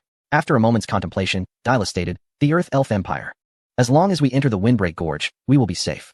Moreover, if we move quickly, we may catch up with the fleeing main forces. Oh my, you can't be serious. Princess, do you realize how long it will take us to reach Windbreak Gorge? We have to cross the entire kingdom. Jean Ruira shouted. To the south of the kingdom of Wood Elves lies the realm of Fire Elves, while to the north resides the Empire of Earth Elves. If we are to believe Dyla, they must traverse the entire territory of the Wood Elves. However, who is Dyla? She proclaimed, I know a path that circumvents all points of calamity, leading directly to the Empire of Earth Elves. Humph, regardless of her assertions, it is clear that at her command, all swarms must take a detour. Is that truly the case? Jean Ruira inquired, her disbelief evident. Ahem, indeed. I traversed this very route to evade all pestilential disasters and arrived here, Dyla replied, her youth betraying her with a hint of naivety, being merely over a century old. Jean Ruira regarded her with skepticism, pondering before finally conceding. Very well, we shall proceed to the Empire of Earth Elves. After satisfying their hunger and thirst, several elves followed the direction indicated by Dyla. Above the clouds, Yang Feng observed the elves embarking into the heart of the Earth Elves domain. Is it truly of no concern? She mused, for the target was indeed of significance. Sitting atop Yang Feng's head, Xiaoxing curiously asked. Yang Feng turned and soared towards the capital of the Wood Elves, stating, it is but a minor infiltration point, of little consequence. Our primary objective remains to obliterate this planet. Xiaoxing nodded thoughtfully, responding, that is true. Ding. The task to infiltrate the Empire of Earth Elves has been triggered. Reward, 10 invasion points, Heart of Earth. Upon viewing the task on her panel, Yang Feng smiled slightly, declaring, let us proceed, system, initiate the leap. Upon arriving at the capital of the Wood Elves, Yang Feng gazed with satisfaction at the city now shrouded beneath a blanket of fungi. The mycelium spread across every inch, pulsating as it absorbed the subterranean minerals. It would not be long before this place fell into ruin. Moreover, the energy harvested would sustain the proliferation of more insectoid beings, continuously growing until they became the most formidable race in the entire universe. My lord, we have discovered a route that bypasses the Storm Mountains, leading directly to the Empire of Earth Elves. Just as Yang Feng was reflecting on this, Kaliana suddenly appeared beside him. Oh, where is it? Yang Feng inquired with renewed vigor, for this news would greatly benefit the swarm. 100 kilometers from Windbreak Gorge, the royal insect has uncovered a deep cavern, extensive and interconnected, allowing direct access to the Empire of Earth Elves. However, we have encountered an obstacle, Kaliana explained, her tone laden with concern. An obstacle? What could possibly hinder the advance of the swarm? Yang Feng questioned, perplexed. On this planet, could there exist creatures more formidable than elves or magical beasts? My lord, it is a species akin to the swarm, vast in numbers, with clear divisions of labor and remarkable intelligence, unlike the swarm which merely exists as a machine of slaughter. They are capable of ambush and surprise attacks, creatures similar to the insect race. Intriguing. Abaser, do you have an interest in this? Yang Feng relayed the conversation to Abaser, inquiring. Kaliana, you underestimate the insect race. This species is of no consequence to them. However, their genes are worthy of investigation. I have extracted the memories of the attacked jumping insects, their momentary acceleration, and their ability to emit ultrasonic waves. Truly fascinating. Soon, I shall personally lead the expedition to the burrow to clear the obstacles. Very well, my lord Abaser, Kariana replied respectfully. She dared not exhibit an air of aloofness towards this master of genetics, despite being of the same rank. By the way, take Xiaoxing along as well. Lest she incessantly whine, Yang Feng remarked, his head throbbing. Yet, immediately after speaking, he regretted it, for Xiaoxing was perched right above him. B. Are you dismissing me? No. I thud. A supply capsule plummeted from the sky, crashing violently into the ground and creating a large crater. A baser emerged from its depths. Let us proceed. I can hardly contain my excitement to see those marvelous creatures. Without a backward glance, a baser strode towards the burrow. The long-awaited Kariana, with no choice but to lead the swarm, followed suit, marching into the subterranean labyrinth. Hiss! The echoes of roars resonated through the underground passage, reverberating far and wide. Some subterranean beasts hastily fled, terrified of being torn apart by the swarm. Ah, I can already scent them. They are over there, a baser exclaimed with exhilaration. Naturally, Xiaoxing was even more thrilled. She unfurled her wings and charged ahead in the direction pointed out by a baser. However, she soon retreated, for multiple paths lay ahead. And if she rashly dashed into one, she risked losing her way. Humph, you lead the way, Xiaoxing said, displeased. A baser, resigned, took the lead. Before long, a vast expanse unfolded before a baser's eyes. This is it. A gleam sparkled in his eyes, akin to a bachelor who had spied a beautiful woman after decades of solitude. To a baser, genetic sequences were as alluring as a stunning maiden. Is this truly it? Why is there nothing here? Xiaoxing queried, gazing perplexedly at the immense underground cavern, where numerous rocks obstructed much of the view. Absolutely, this is the place, a baser asserted with conviction. Jumping insects, scout ahead. With a wave of Cariana's hand, several jumping insects surged forth. Hiss. Parasite. The eyes of the jumping insects suddenly darkened, halting their movement before resuming their advance. Everything the insects beheld was transmitted into Abaser's vision.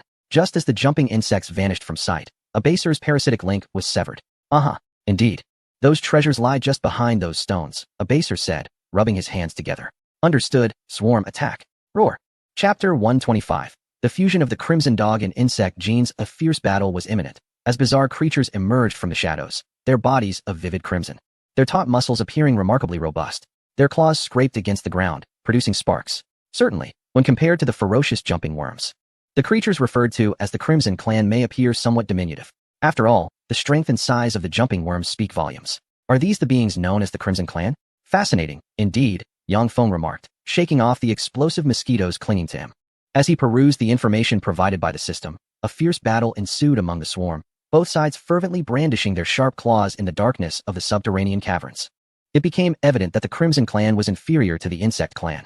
With a swift motion, a jumping worm sent a crimson dog flying, toppling several others in its wake. A guttural roar erupted from the worm, its jaws gaping wide as it bellowed at the crimson dogs. Soon after, they fled in disarray, their legs propelling them forward with explosive speed, leaving the insect swarm to merely watch their retreating figures vanish from sight. How intriguing. These creatures are called the Crimson Clan. Abaser's chilling laughter sent shivers down the spines of the insects. A primal fear embedded in their genes that rivaled that of their master. Thud. Caliana discarded a crimson dog and a crimson bat at Abaser's feet. Let me see if their genetic sequences hold any value, Abaser said, gently piercing the skull of the crimson dog with a claw, lifting it effortlessly. What followed was a gruesome sight as Abaser bit off a significant portion of the crimson dog, its entrails spilling forth, painting the ground in crimson. The scent of blood agitated the onlooking insects. Silence. Do not disturb Lord Abaser, Caliana stated coolly, bringing about a hush among the swarm. After a short while, Xiao Xing grew impatient, lifting the nearby crimson dog she had captured earlier, which bore a resemblance to a dog from Earth. You look rather adorable. Much more so than the jumping worms, she remarked, as a nearby jumping worm kept a vigilant eye on the crimson dog, wary of any perilous actions. However, the crimson dog found itself utterly powerless under Xiao Xing's strength and imposing presence, unable to move as she shamelessly petted its head. What's the matter? Are you feeling wronged? A surge of murderous intent caused the crimson dog to immediately clamp its mouth shut.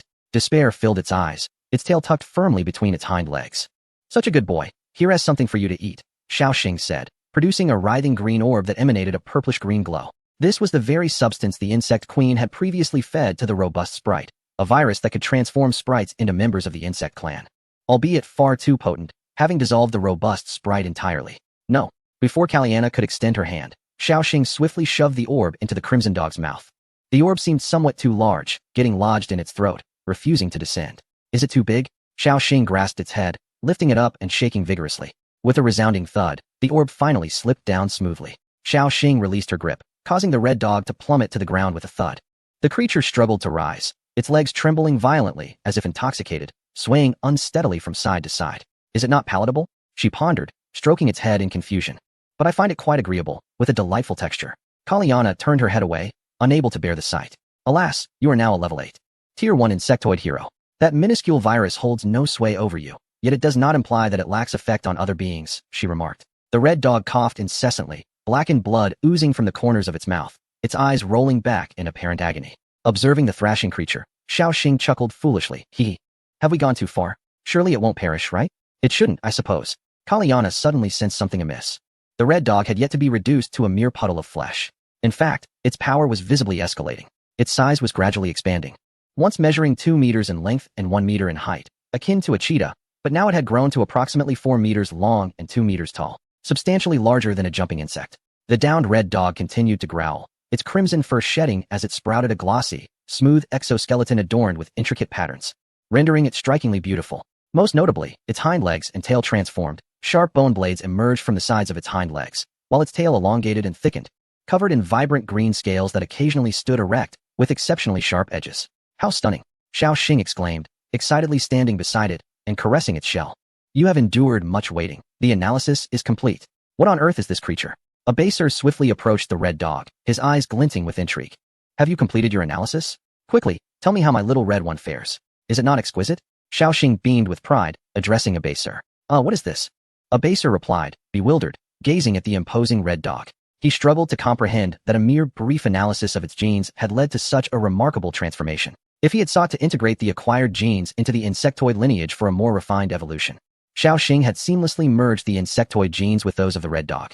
Kaliana informed him of the events that transpired during his analysis. Incredible, Lord Xiaoxing. This truly is a masterpiece. I was just contemplating how to integrate the red dog's genetic sequence into the insectoids, and you have indeed imparted a valuable lesson.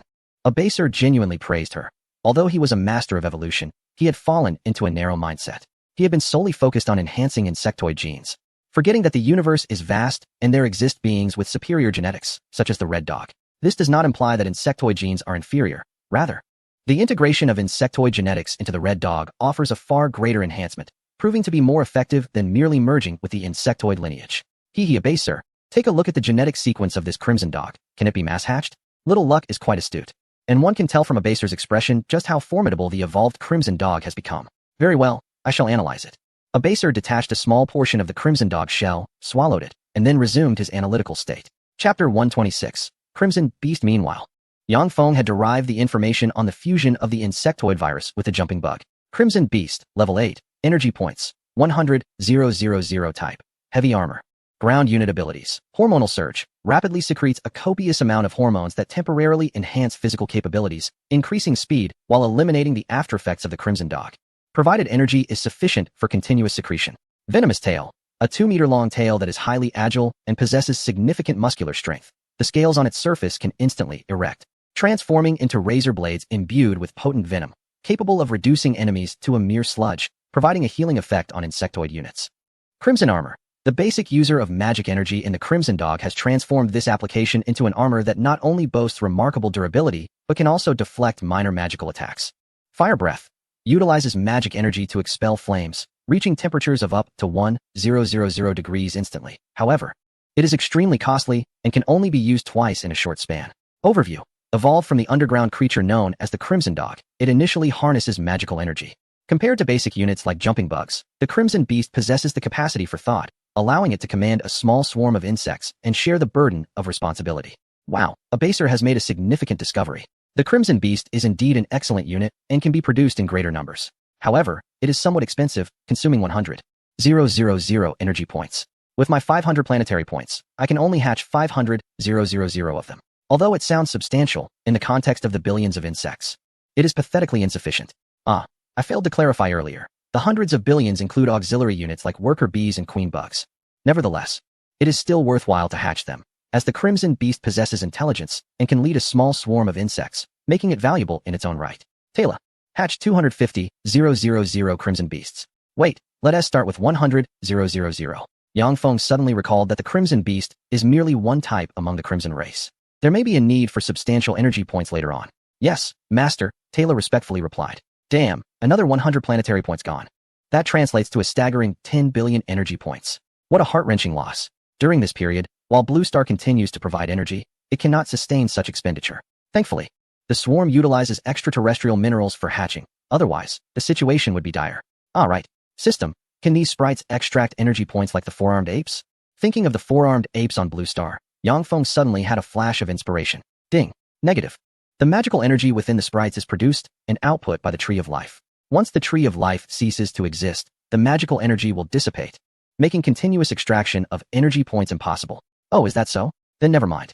Indeed, there are no such fortunate circumstances. In the subterranean cavern, Abaser opened his eyes and mused aloud. Though the Crimson Beast is formidable, its shortcomings are glaringly apparent. It is exceedingly costly. My lord, I possess a new genetic sequence. Once integrated, it will significantly enhance the combat capabilities of smaller units, such as the jumpworms. While it may still fall short of the Crimson Beast's prowess, it is far more economical. Then let us proceed with the fusion. What is required? The voice of Yang Feng interjected. Well, each fusion necessitates approximately 1,000 energy points to synthesize the genetic material. Yang Feng was taken aback. 1,000. That hardly makes it significantly cheaper than the Crimson Beast. The expenditure was indeed substantial. Yang Feng pondered whether to go through with the fusion, especially considering that hatching a single soldier ant would not yield such a quantity. It is worth it, my lord. This genetic sequence not only includes that of the Crimson Dog, but also various other organisms. The combined offensive capability may not rival that of the Crimson Dog, yet it will be more balanced, with enhancements across multiple attributes, Abaser exclaimed, brimming with confidence in his abilities. Is that so? Very well. But there is a condition. Our energy reserves are limited. We can only fuse a portion of the genetic sequences. Furthermore, those specialized units must possess a certain level of contribution to undergo fusion. Yang Feng referred to the assimilated four-armed apes, creatures who only knew fear and self-preservation. Were it not for their ability to command the swarm, Yang Feng would have eliminated them first, though he acknowledged that a few among them had merit. Understood, my lord. Subsequently, Yang Feng resolved to venture elsewhere to accrue some points, perhaps to the Fire Sprite Empire. While the Tree of Life could impede the swarm, he was confident that, under the system's protection, he could navigate the area alone without issue. Attention, host, the system alerted. Although you will not directly suffer attacks from the planetary consciousness under the system's protection, you will still attract its attention. It may assault you through various means, such as summoning lightning, enhancing the strength of biological entities, and so forth. Yang Feng paused, suddenly reconsidering his intentions. Never mind, I shall proceed. No one shall hinder my pursuit of points.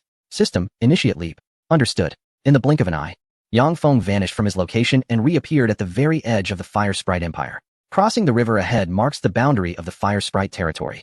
The system informed him. Upon hearing this, Yang Feng drifted forward slowly. Just as he was about to enter the Fire Sprite domain, an unexpected phenomenon occurred. The sky darkened ominously beyond the river's edge, thick clouds gathered, and lightning crackled intermittently, with thunderous roars that left Yang Feng gaping in astonishment. Did I react that quickly? He wondered. Bah, am I to be intimidated by mere thunder? It's just a bit of lightning. It cannot possibly strike me down. With that, Yang Feng crossed the boundary with a surge of anger. In an instant, the sky erupted with a deafening crash as tree-trunk-sized bolts of lightning surged towards him. Crack! The bolt struck fiercely above Yang Feng's head. Is that all you've got? Did you forget to eat? Put some muscle into it. He jeered, tilting his head back and laughing derisively. The consciousness of the planet seemed to have heard Yang Feng's mockery, as the dark clouds ceased their relentless assault, instead brewing something ominous. Oh no, don't take it seriously, I was merely jesting, Yang Feng said nervously, casting a glance at the ominous clouds. Suddenly, a tremendous clap of thunder echoed. A bolt of lightning, as thick as a tree trunk, descended from the heavens, striking down with fierce intent. Here, the tree trunk belonged to the Tree of Life, measuring several hundred meters in girth, as if the very fabric of space were being torn asunder. Is that all? Yang Feng remarked, realizing that fleeing was unnecessary. After all, in his formidable form, what difference did this lightning make compared to a mere toothpick? Moreover, Leviathans were beings capable of traversing the cosmos. With adult Leviathans even able to navigate wormholes, such a natural disaster would barely scratch his shell. With a resounding crack, the lightning struck his back, leaving nothing but a charred mark, while the unfortunate mosquitoes in that vicinity were reduced to ash. Gradually, the dark clouds dispersed, as the planet's consciousness understood that lightning held no threat to Yang Feng. Chapter 127. The Lava Behemoth. Ah, now you recognize my might, don't you? Not far from Yang Feng, within a border fortress, chaos reigned supreme. Yang Feng's colossal form made it nearly impossible to remain unseen. Report, General. The intelligence analysis results are in. Show them to me, she commanded. Yes. Accepting a stack of reports from the guard, she flipped through the pages rapidly, her complexion paling visibly. Energy readings exceed 12,000. Lightning has no effect, designated as a level 12 magical beast. Where on earth did this creature come from? She glanced at the display screen, where satellites transmitted real-time footage of Yang Feng. Hiss, who is watching me? Yang Feng sensed something amiss and gazed skyward. A reconnaissance satellite? He peered through the clouds at the orb that was monitoring him. Here is a little surprise for you, daring to gaze upon me. Yang Feng opened his massive jaws, a surge of bioplasmic energy beginning to coalesce within. Inside the fortress command room, panic ensued among the elves. The reconnaissance satellite has been locked on. What is happening? The observer fumbled with the controls. This is bad. That beast has detected us. Damn it, it's attacking. A green sphere, crackling with electricity, surged through the clouds, hurtling towards the satellite. The satellite, receiving orders, attempted to evade the incoming attack, but time was not on its side. Yang Feng's assault traveled from the cloud cover to the apex of the Tree of Life in a mere 78 seconds, leaving insufficient time for the satellite to escape. It's over. The satellite will be struck. The operator slumped in despair in his chair, utterly bewildered. Never did he expect that a day would come when a magical beast would obliterate a satellite. Boom. The star-shaped reconnaissance satellite lasted not even a second before being devoured from head to tail, leaving not a trace of ash behind. Huh. Who dares to monitor me? Who gave you the audacity? Yang Feng gazed at the brilliant fireworks with a look of pride. Warning. Enemy missiles incoming. Prepare for defense. The system's voice suddenly blared, leaving Yang Feng momentarily stunned. What the devil? Missiles? Why are those sprites so eager to meet their demise? In the distance, several dark figures propelled flames toward Yang Feng. How infuriating. Just wait for me. With a swift flick of my spines, several missiles erupted in the air, not even grazing Yang Feng's fur. My mental energy surged forth, scanning the surroundings incessantly. Soon, it pinpointed a fortress several dozen kilometers away. He accelerated towards the fortress, but before he could cover much distance, an unexpected obstacle emerged, a colossal creature blocking his path. This was a gigantic rock, shrouded in darkness, with the surrounding temperature distorting the very air. Goodness, a lava behemoth. Yang Feng exclaimed. Lava behemoth, level 1 heavy armor unit height, 500 meters. Shoulder width, 200 meters abilities. Projection, utilizes magical energy to generate a fiery boulder hurled at foes. Meteoric descent, leaps into the sky, then descends slowly to crush enemies. Self-destruct, a near-death lava behemoth activates its internal magical energy, transforming into a massive bomb with a kilometer-wide explosion radius. Blessing, derived from the Tree of Life, it temporarily enhances the creature's power. Description, originally a stone beast, forcibly empowered by the Tree of Life, transforming it into a lava behemoth. Beware of its self-destruction. Goodness, the Tree of Life again. This is never-ending, is it? Just as he finished speaking, a massive boulder enveloped in flames hurtled toward him. Despite Yang Feng's speed, his size still posed a limitation. He barely managed to evade when the stone struck his side. Boom. The rock shattered into countless smaller meteors raining down. Yang Feng swerved, the tremendous force nearly sending him flying.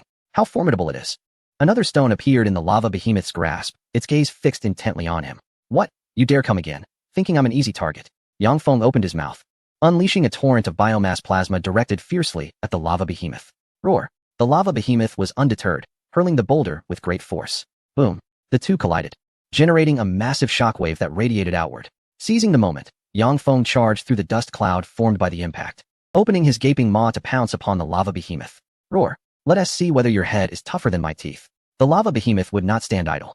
Its massive fist swung toward Yang Feng's body. With a thud, the fist struck Yang Feng. He merely shook slightly, unfazed.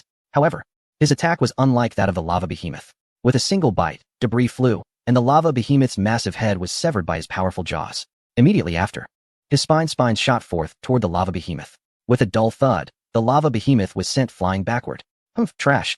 You dare to attack me? Spitting out the debris, Yang Feng remarked disdainfully. Yet, as he had anticipated, the lava behemoth rose once more. With both hands pressed against the ground, it slowly rose to its feet. The edges of the wound on its neck flickered with flames, a wisp of arcane energy enveloping it. Under Yang Feng's astonished gaze, the earth suddenly split apart, and a massive stone ascended, subsequently affixing itself to the neck of the lava behemoth. With a crack, the stone shattered, revealing a brand new head identical to the previous one. Remarkable, truly impressive. The lava behemoth could not comprehend Yang Feng's words. It merely squatted down slowly, staring blankly at him. Is it about to relieve itself? Why is it squatting? Yang Feng spontaneously unleashed a torrent of biological plasma, hurtling towards the lava behemoth. The creature suddenly opened its mouth. Roar? The ground fractured, intricate spiderweb-like patterns emerging across the surface.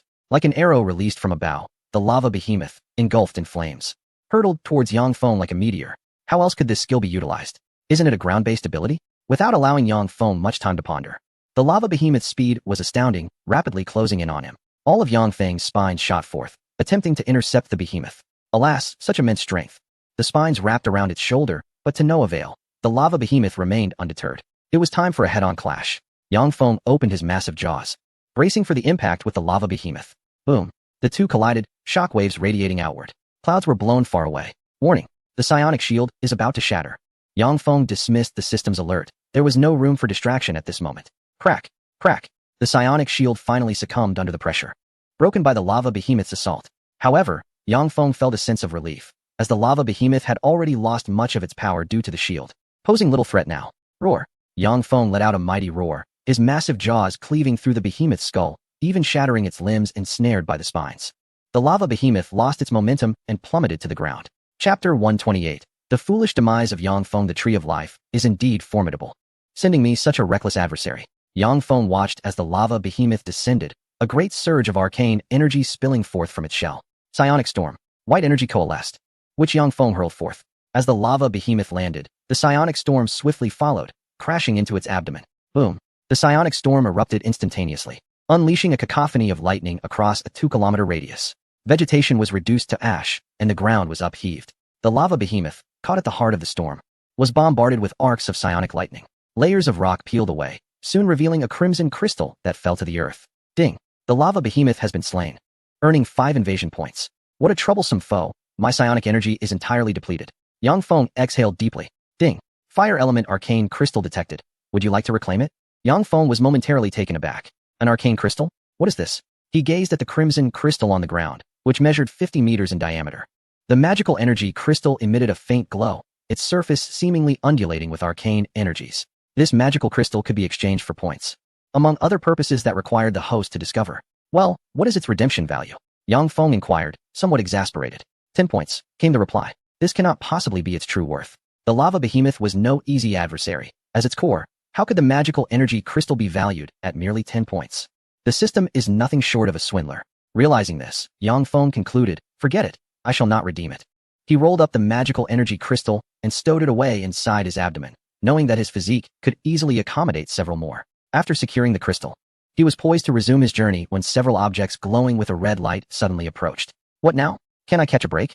One after another. It's never-ending. Upon closer inspection, Yang Feng discerned that they were akin to aircraft, each suspended beneath a diamond-shaped device. Warning! Warning! Energetic strike detected. Please evacuate immediately.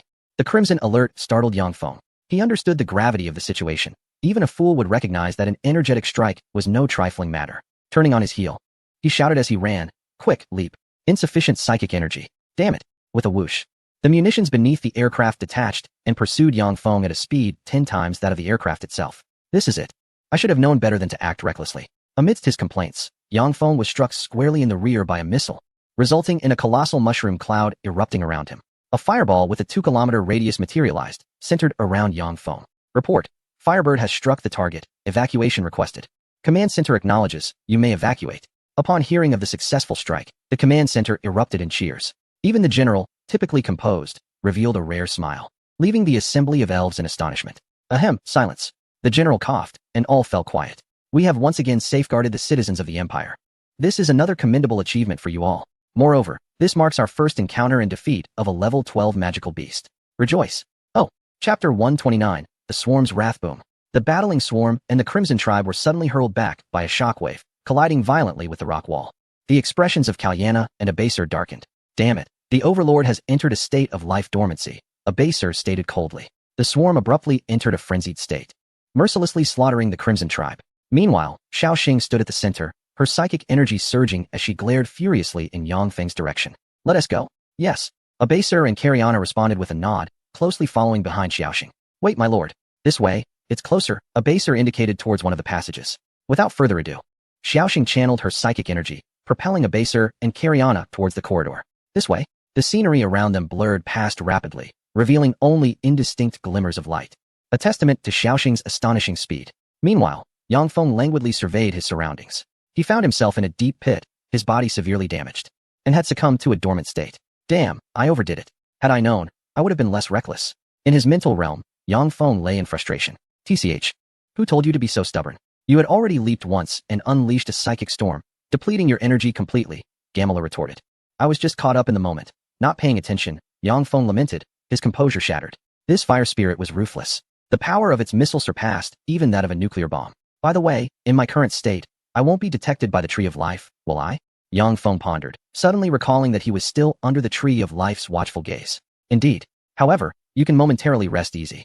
The Tree of Life cannot continuously bestow blessings and requires a day to cool down. Gamala glanced at the Tree of Life outside, informing him. That's a relief. By then, Xiaoxing and the others should arrive. Yang Feng exhaled in relief. Little did he know, besides Xiaoxing, a horde of insectoids was also en route.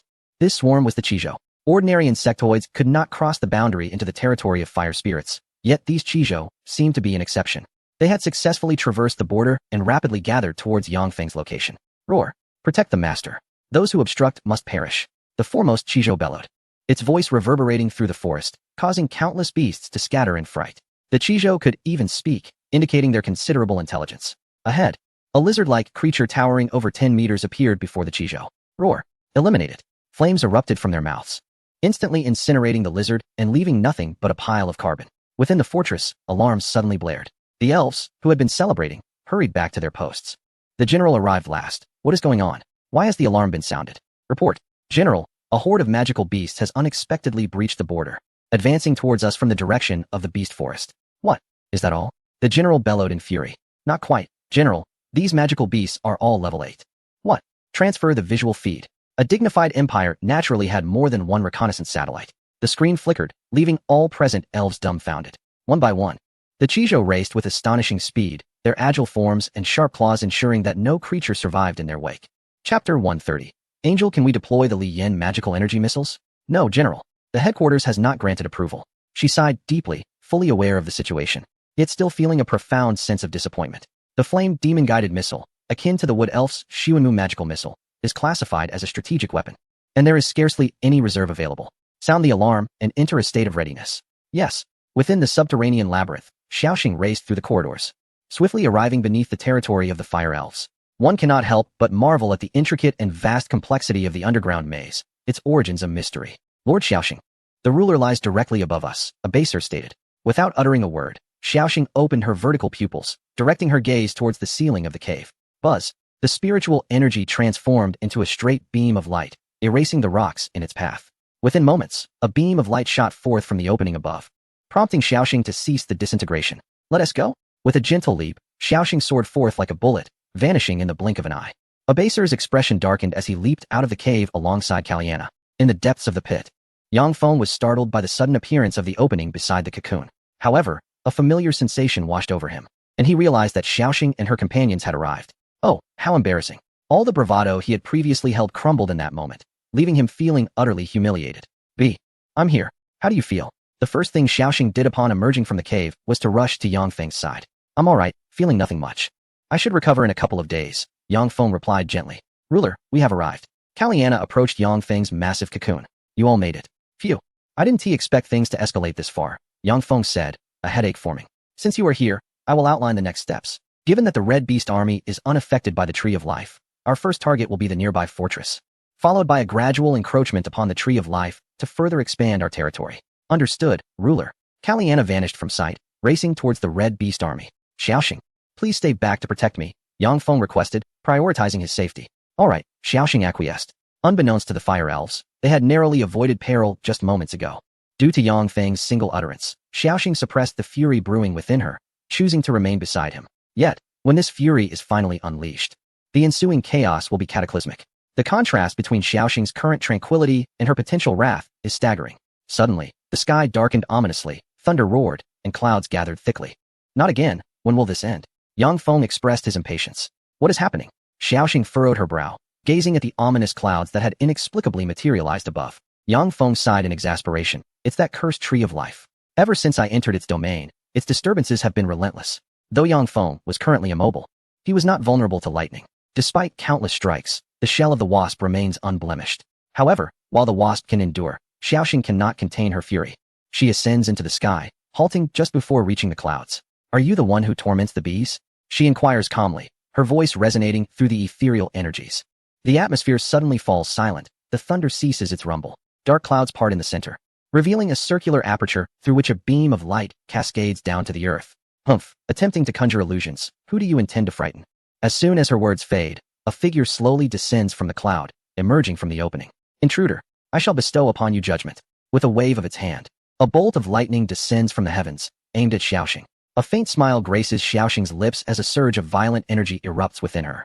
The lightning, not yet within 100 meters of her, is obliterated by her power. I was just lamenting my lack of an outlet for my energy, and here you come. How exhilarating. With a powerful flap of her pristine wings, Xiaoxing transforms into a white arrow, hurtling toward the six-winged birdman. Angels? Such beings truly exist.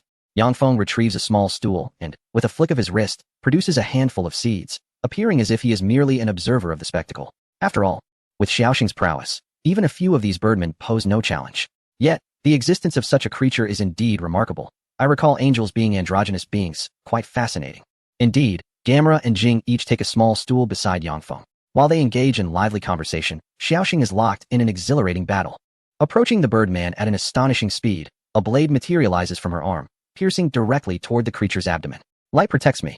Just as Xiaoxing's blade is about to breach the birdman's skin, a radiant, transparent membrane interjects, thwarting her strike. Sparks fly as they remain locked in a stalemate. But with a cold huff, Xiaoxing amplifies her power. The birdman is sent hurtling through the sky, plummeting toward the earth. With a resounding crash, upon impact, the birdman and a 100-meter radius around him dissolve into nothingness, a cloud of dust rising in the aftermath. Conjuring illusions and claiming to be an angel, what a farce. Sensing the birdman still lives, Xiaoxing raises her hands, conjuring a massive bow in her grasp. With a subtle pull of her right hand, she releases an ethereal arrow that soars through the air toward the birdman. God said, let there be light. An androgynous voice resonates as a holy light pierces the dark clouds, striking the arrow. Upon contact, the arrow vanishes, dispersing into energy within the atmosphere. Intriguing. I wonder if its genes can be assimilated into the insectoid race. A basser strokes his chin, intently observing the birdman. I wonder how many times you can wield this ability. Xiaoxing's eyes suddenly turn white, a sign of her energy surging forth. She raised her bow once more, pulling back steadily until the bow took on the shape of a crescent moon, reaching its limit as her spiritual energy surged into it. Bang! Releasing the bowstring. A thunderous sound erupted as the arrow traversed over 10 kilometers in the blink of an eye, piercing through the chest of the avian creature. Gush! Demon! How dare you! The birdman exclaimed, blood gushing from the gaping wound, yet he could not help but utter a fierce retort, grudgingly impressed. Why should I be afraid, birdman? This is not over. Once again, she drew the bowstring back to a full moon shape, her spiritual energy radiating as the air around her began to warp and fold. No, don't. The birdman barely managed to utter before Xiaoxing released her grip. Bang! Before one could even discern the form of the arrow, the birdman's head shattered like a watermelon, scattering debris everywhere. Humph, that will teach you to bully the bee. Though she had slain the birdman, Xiaoxing felt no sense of relief. Instead, a wave of anger surged within her, constricting her chest. Chapter 131. Surround, but do not attack. What? Is that it? Yang Feng dropped his sunflower seeds, his expression one of boredom. Although he had anticipated the outcome, he was astonished by how swiftly it had unfolded. Xiaoxing had not even faced 3 attacks. It was commendable to withstand 3 strikes, considering that a first-tier creature could endure a small-scale attack from a level 8 first-tier opponent. Oomph. Hovering in midair, Xiaoxing let out a cold snort, causing the dark clouds to vanish as if a mouse had encountered a cat. Such imposing presence. Truly. She is my wife, Yang Feng thought with pride. Xiaoxing slowly descended to Yang Feng's side. Her cheeks flushed as she asked, "Did I come off as too rude just now? How could that be? My wife is so powerful and beautiful. There's no way she could be rude," Yang Feng replied, full of admiration. "Stop it." Xiaoxing's face turned an even deeper shade of crimson. In a fit of excitement, she punched Yang Feng's exoskeleton. Ouch! Crack! A sharp sound echoed as the indestructible shell, which even thunder could not break, shattered. I'm sorry. General, the horde of magical beasts has suddenly vanished. Within the bustling command tower, an unexpected silence fell. Just moments before, a bizarre scene had unfolded. The 100,000 magical beasts had disappeared without a trace. Vanished? That's impossible. How could so many beasts suddenly disappear? Continue the reconnaissance. Understood. Locate the last known position of the red beasts and scrutinize it for clues. However, this endeavor was destined to be in vain. The area was eerily quiet, devoid of any signs of life. Damn it, where could they have gone? Scouts. Proceed 10 kilometers ahead to investigate. Report any unusual activity immediately. The reconnaissance team has received the order. We shall set out at once. A squad of elves clad in exoskeletons swiftly exited the fortress, heading toward the target location. Meanwhile, 20 kilometers from the fortress, in a stony forest, the ground suddenly erupted, startling a foraging firefox. Roar! A red beast leaped forth, bellowing loudly. However, midway through, Cariana delivered a sharp slap. Foolish beast. Do you not comprehend the command to remain silent? I thought you were a creature of intellect. My apologies, my lord, the crimson beast replied, lowering its head in embarrassment. Enough. The stones here are too hard, and our subterranean progress is sluggish. We shall proceed above ground. Yes, my lord. As they advanced, numerous openings appeared in the earth, from which agile crimson beasts sprang forth. Move silently, we shall approach slowly. Cariana emanated her psychic energy, enveloping all the crimson beasts. A hum resonated as they became concealed, akin to vanishing from sight. Yet, upon closer inspection, subtle discrepancies remained, their bodies' edges clashing with the environment, as if the air itself were distorted. The silent throng of crimson beasts approached the fortress, their only sound being the crunch of gravel underfoot. 10 kilometers away, in a forest, a dozen elves, draped in leaves and grasses, lay flat on the ground, meticulously observing their surroundings. ZZZZ, reconnaissance team, this is the command tower. Have you discovered anything? This is Recon Team 11, acknowledged. No anomalies detected. Wait, something's amiss. He sprang up, diving to the left. A fireball erupted where he had just stood. By the gods. That was close. He gazed at the scorched earth, his heart racing.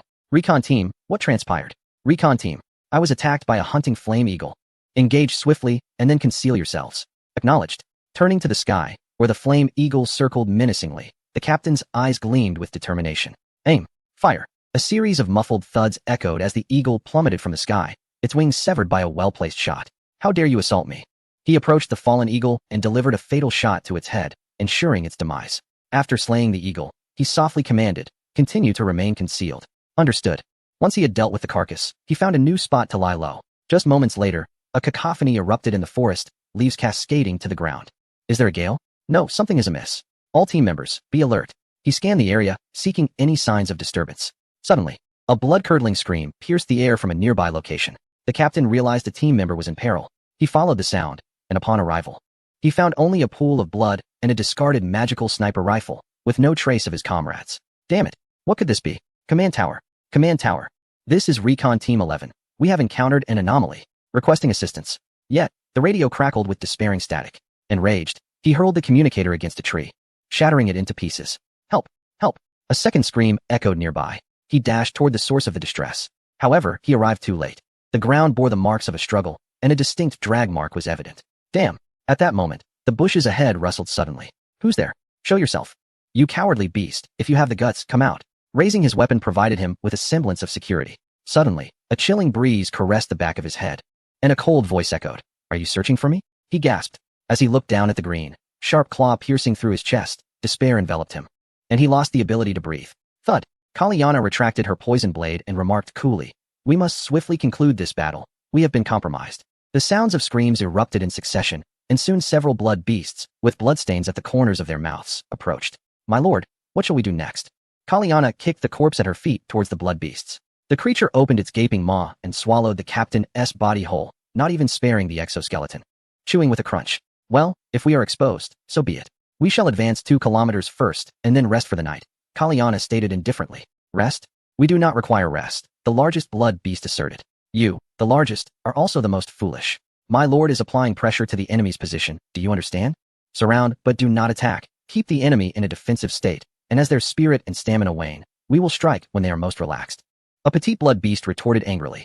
Enough, cease your bickering and advance. Yes. Watching the advancing pack of blood beasts, Kalyana felt somewhat speechless.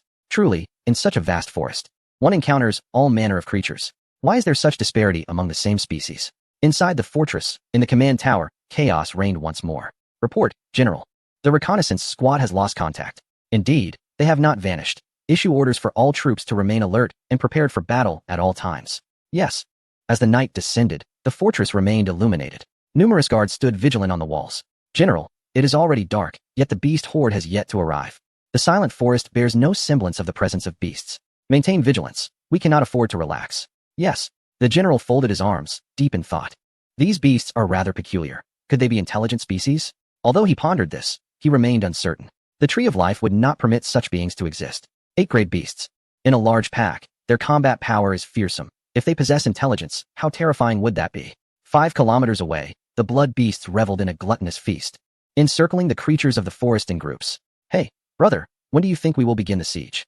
The smallest of the blood beasts inquired of the largest beside him. Wait, it will not be long before Lady Kalyana leads us into the fortress. At that moment, the men shall be roasted and consumed, while the women Kalyana shook her head in resignation. This group of crimson beasts truly is a disgrace to the swarm. Just as she was preparing to scout the fortress, a sudden surge of murderous intent emanated from behind. Oh, a formidable foe has arrived. Kalyana's abdomen split open, and a venomous blade extended slowly, reminiscent of a spider. Night descended, and the slaughter commenced. A gust of wind whispered through the air, and a glimmer appeared under the moonlight. Clang! Kalyana swiftly turned around, her claws effortlessly deflecting the nocturnal dagger. After their brief clash, the shadow vanished once more, leaving no trace. A tense atmosphere enveloped the forest. Roar! The Lord has been ambushed. Gather! The crimson beasts abandoned their prey and dashed towards Kalyana's position. There is no need to come over. After all, it is a rare occasion to encounter a foe of considerable strength, and I intend to enjoy this. Kalyana's voice resonated in the minds of all the crimson beasts. Yes, my lord, may you find pleasure in this encounter. The diminutive crimson beast chuckled knowingly. He was aware that this dark figure was about to face misfortune. A shadow flickered slightly, the grass swaying gently. Kalyana appeared in an instant, drawing close to the shadow. The shadow, startled by Kalyana's sudden presence, hastily brandished its daggers toward her. Too slow, Kalyana remarked nonchalantly. Her hands moved in a blur, effortlessly parrying all the shadow's attacks. In the blink of an eye, they exchanged over 10 blows, sparks igniting in the darkness. Too slow, far too slow. I have yet to exert my full strength. Kalyana's voice grew increasingly frenzied, her hands moving even faster. What was once a balanced confrontation suddenly tilted. The shadow's hands began to tremble slightly, struggling to keep up. Tear! The sound of fabric ripping echoed, and something fell to the ground. The two immediately separated, disappearing from sight once more. Kalyana, cloaked in psychic energy, became invisible. Unless one possessed superior strength, it would be nearly impossible to detect her. Opposite her, the shadow quietly clutched its wrist, staunching the flow of blood from the wound. Just moments ago, Kalyana had severed its entire hand from the wrist with a single claw. Humph, the scent of blood, I have found you. Kalyana's face suddenly split open, a long, slender tongue emerging to savor the blood on her claws. She leapt into the air, propelling herself off a tree trunk, silently soaring toward the shadow's location. Darkness is my eyes. Your ambush is futile. The shadow produced a spherical object from its cloak and hurled it toward the airborne Kalyana before retreating once more. A lowly trick. With a flick of her hand, the sphere split in two, hurtling in opposite directions. Boom, boom. The sound of an explosion reverberated as a towering tree, standing 100 meters high, crashed down with a thunderous roar. Impressive, yet still insufficient. Kalyana emerged from her cloak of invisibility, standing serenely beneath the moonlight. A psychic field enveloped her, and the shadow's location became vividly clear within her perception. Found you. Two emerald beams of light erupted from beneath Kalyana's skin, hurtling towards the fallen tree ahead. Boom. The unfortunate tree suffered yet again, splintering under the force. Simultaneously, the shadow leaped forth. Cursed extraterrestrial creature. The shadow hissed menacingly. And under the moonlight, its true form was finally revealed. Gaunt and emaciated, it was cloaked in heavy black garments, gripping a dark dagger in its left hand. Nightmare, Level 1 Assassin Darkwalker. In the depths of night, its speed is greatly enhanced, allowing it to conceal itself within the shadows, rendering it nearly undetectable. Corruption of darkness. Attacks carry a corrosive property, causing the struck victim's flesh to decay. Blessing, bestowed by the Tree of Life, temporarily enhancing the creature's prowess. Description, a mutated nightmare. Originally confined to the realm of biological nightmares, it can manifest in reality due to the blessing of the Tree of Life. So, you've finally decided to reveal yourself? Kalyana remarked, gazing at the featureless nightmare with a smirk, her tongue eagerly licking her lips. The night shall consume you. Is that all? If you have more to say, speak swiftly, for your opportunity is fleeting. Kalyana gently caressed her claws, her tone nonchalant. The nightmare slowly shed its garments, unveiling its true form. Beneath the clothing was a pitch-black elder, but as he trembled slightly, the old man disintegrated into ash, releasing a torrent of dark energy that coalesced into a towering entity exceeding 3 meters in height. Without a physical form, only a swirling mass of shadows. The entity merged with the night. I am the night. I am death. I am the Darkwalker. In a dramatic proclamation reminiscent of a youthful fervor, the nightmare bellowed, transforming its hands into 2 obsidian blades and charging toward Kalyana. You wish to engage, do you? Kalyana thought, bemused. Does this youthful fervor know no bounds of race or gender? With a roar, the nightmare crossed its arms, slashing towards Kalyana's face. Kalyana scoffed softly, her claws striking forth, sending sparks flying as they deflected the blades. However, as she lunged again, a curious phenomenon occurred. Her claws passed directly through the nightmare's form, as if piercing mere air. With a flash of steel, Kalyana deftly evaded. Lacking a tangible form, it only manifested in the moments of attack, an intriguing ability. While contemplating, Kalyana continued to parry the nightmare's assaults, feeling no sense of defeat. Do you believe I cannot eliminate you in the very instant you strike? Humph.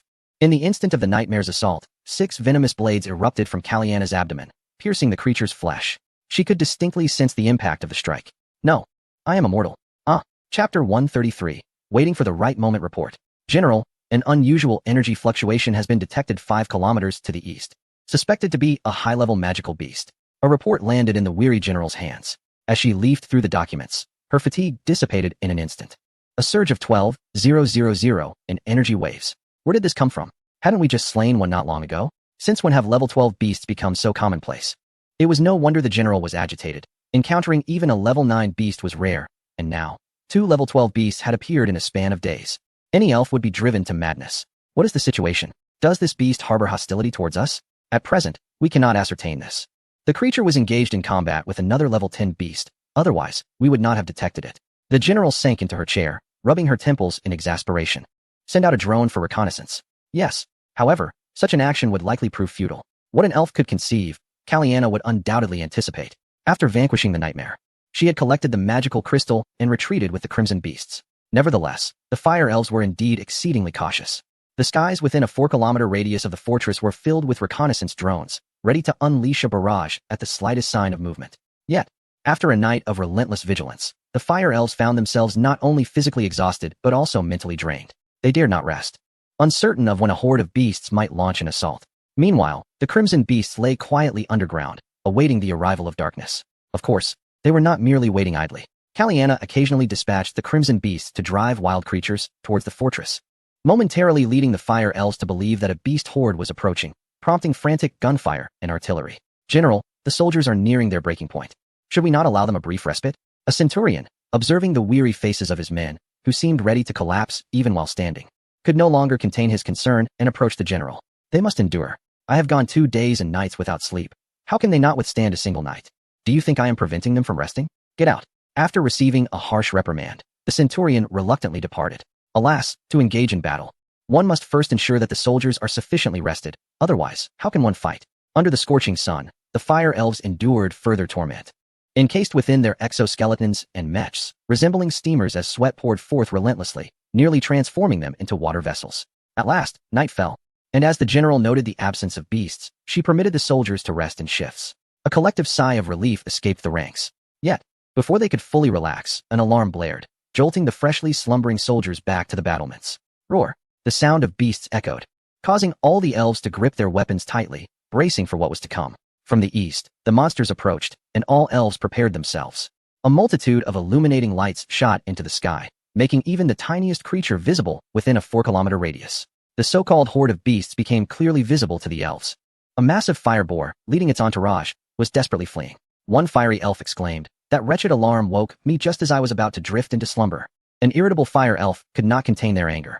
It felt akin to returning home after a long day at work, only to be jolted awake by an earthquake alarm, only to discover that it was merely an obnoxious neighbor setting off a blaring alarm clock. With the alarm silenced, those who needed rest returned to their respite, while others stood vigilant. In the meantime, the fire boar and its entourage were swiftly sent to the heavens by the furious soldiers. Ah, the Lord is indeed astute, they mused. But this is only the beginning. In half an hour, we shall pursue another batch, for they would not fall for it otherwise. Half an hour later, the fortress alarm rang out once more, rousing the soldiers who had just settled into sleep. They cursed as they rushed to the battlements. The illuminating lights ascended once again, revealing thousands of mighty apes staring blankly at the fire elves. An awkward atmosphere enveloped the scene. One soldier, previously so eloquent, suddenly felt a pang in his chest and collapsed. Now, he had fainted. Even the alarm was of no use. His comrade assisted him towards the medical station. Exhausted, the remaining soldiers retreated once more, preparing to rest.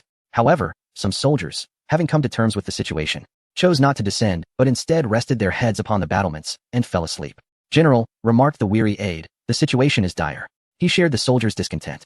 This is unusual. Yet, he was certain of the impending trouble. These beasts were not mindless, but rather intelligent beings, orchestrating their own harassment. "What shall we do now, General?" After pondering for a moment, the general replied, "Expand the reconnaissance range to 10 kilometers. Let no clue go unnoticed." "Yes, sir."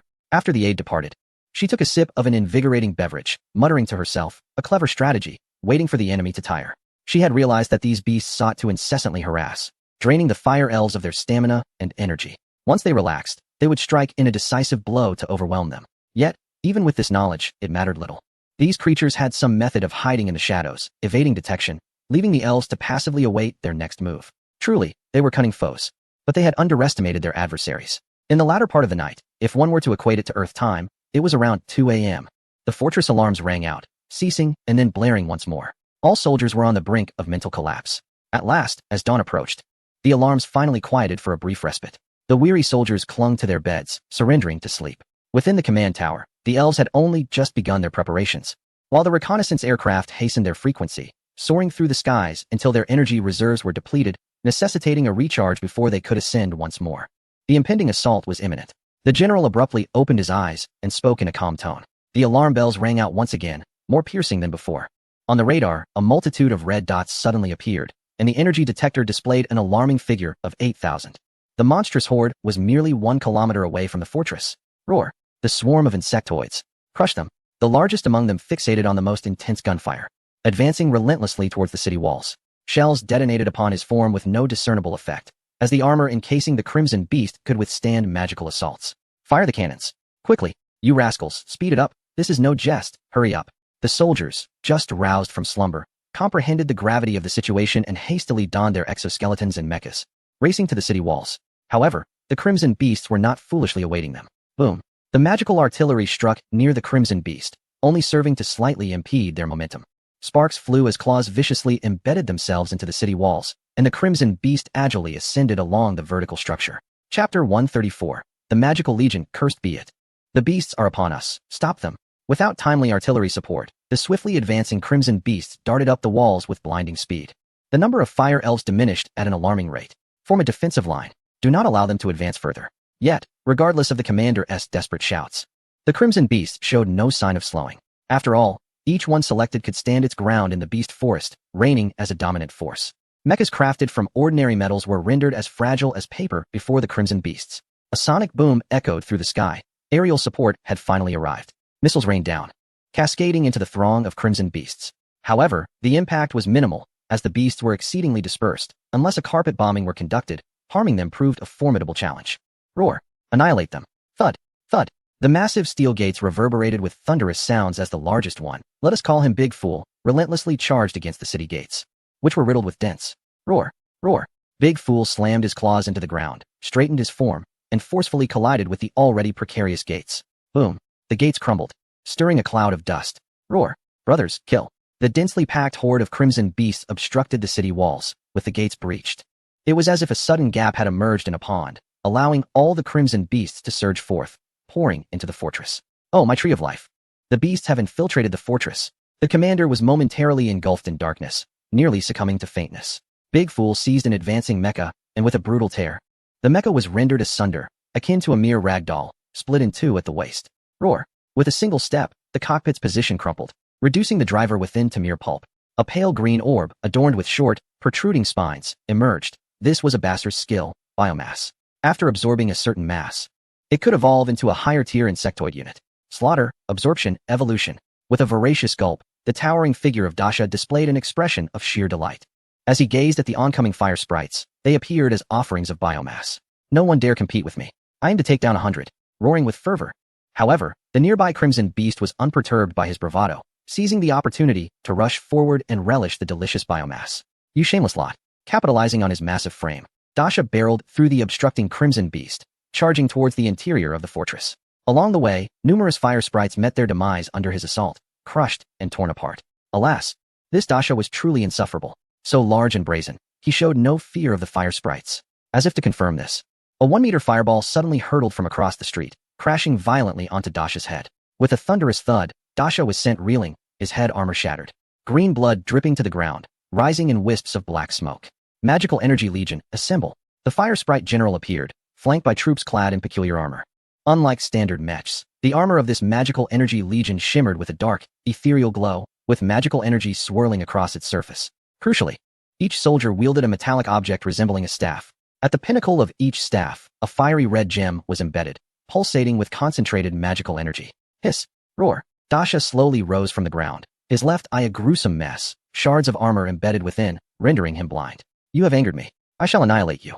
Grabbing a mech, he hurled it at the fire sprites. Charge! Dasha was the first to surge forward, with the Crimson Beast closely trailing behind. Giant fireball spell, unleash. The general, let's call her Zhu, for she is but a minor character, commanded. Thousands of Magical Energy Legionnaires simultaneously raised their staffs. Magical energy flooding from the cockpit to the tips of their staves. A sea of crimson emerged, each about a meter in diameter, immense fireballs.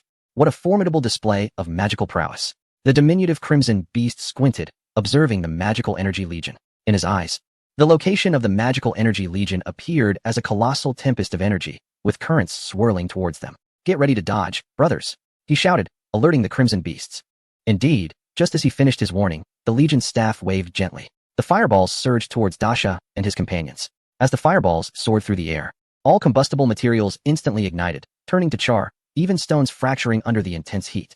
Let us observe whether your fireballs are mightier, or our flames reign supreme.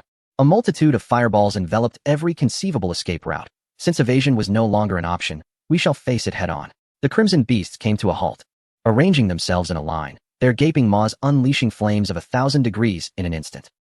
The Crimson Beasts, being 8th-tier insectoids, despite the augmentation of technological enhancements to their arcane prowess, found themselves contending with fire sprites of merely 6th-tier status, bolstered slightly to 8th tier. Did you presume a balance of power, a stalemate? Such a notion is utterly implausible, given the sheer number of the Crimson Beasts. The fireballs of the sprites were swiftly obliterated. As the fireballs began to vanish, the fire sprites were not idle in their despair. Zhu shouted once more, continue. Brother, think of something, your mind is sharp. Dasha, momentarily taken aback, shouted in return. Quiet down, it shall arrive shortly. He chuckled softly, gazing intently at the distant arcane legion. Zhu failed to notice that the earlier chaos within the fortress, rife with gunfire and cries, had succumbed to an eerie silence. The street where they stood was particularly stark. Apart from the mechanical whir of the mechs, only the explosions of fireballs echoed. Roar! A piercing cry suddenly erupted nearby, startling Zhu, who instinctively turned to survey the buildings flanking the street. Unbeknownst to them, a multitude of crimson beasts had taken to the heights, coldly surveying them from above. The arcane legion was thrown into disarray, halting their incantations as they gazed in horror at the densely packed ranks of crimson beasts on either side. Humph! Spare none. At the command of Kalyana, the crimson beasts leapt lightly, their jaws agape, pouncing upon the fire sprites below. Roar! The pack descended from the heavens, granting no opportunity for the sprites to unleash their arcane might. Roar! Roar! Perish! The crimson beasts dismantled the mechs with claw after claw, leaving the fire sprites to watch in despair as the gaping maw drew ever closer. No, please, save me. Crack!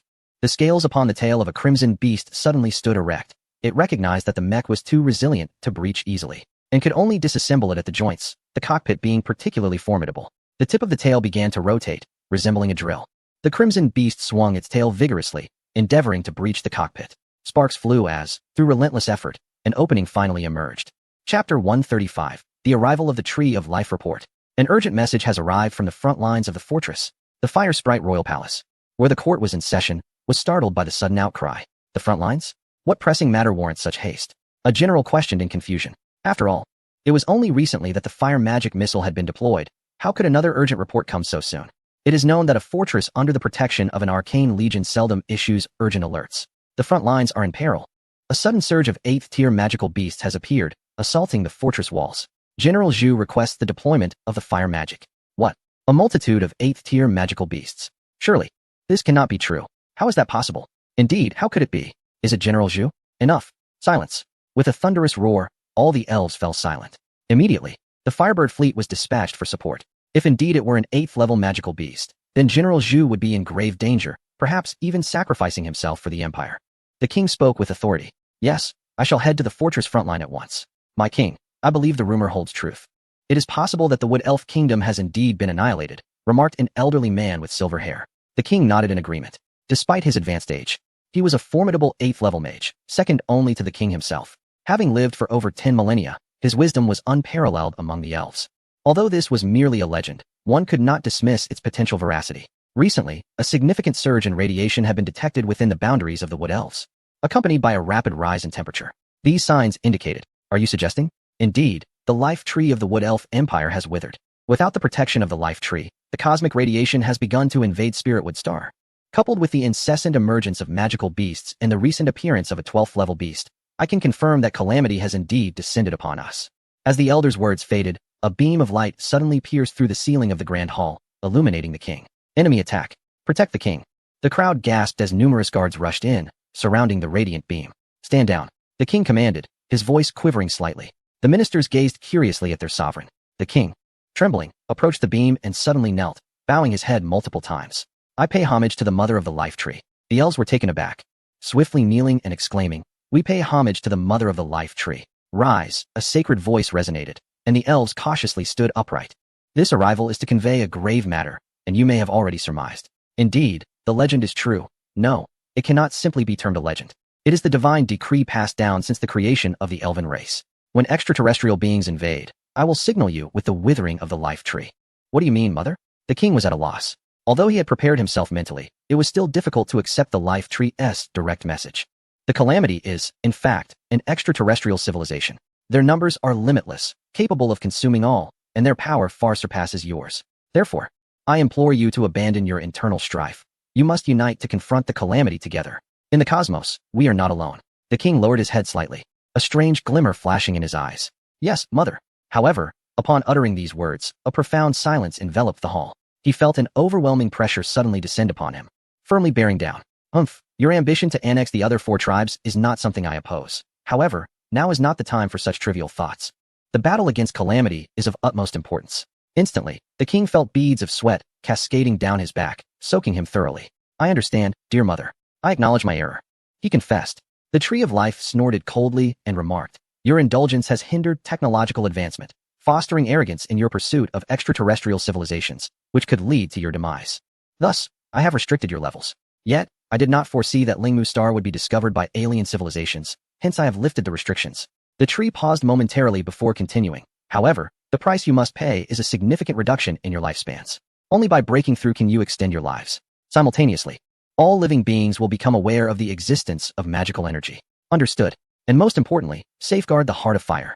After a while, noticing the silence, the king slowly raised his head, only to discover that the tree of life had already departed. He wiped the cold sweat from his forehead and, with the assistance of his ministers, gradually stood upright. Your Majesty, what shall we do now? After a moment of contemplation, the king replied, the plan to annex other nations is to be shelved. We shall concentrate all military forces on the borders of the Wood Elves. Furthermore, we will release all cultivation methods from the Royal Academy of Magical Energy's library. All elves must be mandated to devote themselves to the cultivation of magical energy. Close all entertainment venues. No, dismantle them. We shall reconstruct the Academy of Magical Energy. Yes, I shall obey. Dismissed. With the aid of his attendants, the king prepared to leave. He inadvertently glanced at the old man with white hair, who was quietly closing his eyes, his breathing steady, with magical energy rippling with each breath. What is this? Meanwhile, Delara and her companions cautiously traversed a marshland. Goodness, princess, is this the passage you spoke of? I must say, this is a toxic swamp. Delara swiftly covered her mouth and whispered, be quiet. With this sacred artifact present, no magical beasts will attack us. Mmm. Jinrula pried Delara's hand away and said, I understand really. I was merely expressing my discontent. She glanced skeptically at the white orb in Delara's arms and questioned, is that truly a sacred artifact? It looks like dough. Indeed. I just brought it back from the sacred relic star not long ago. Yet the more I look at it, the more it resembles dough. You lack appreciation.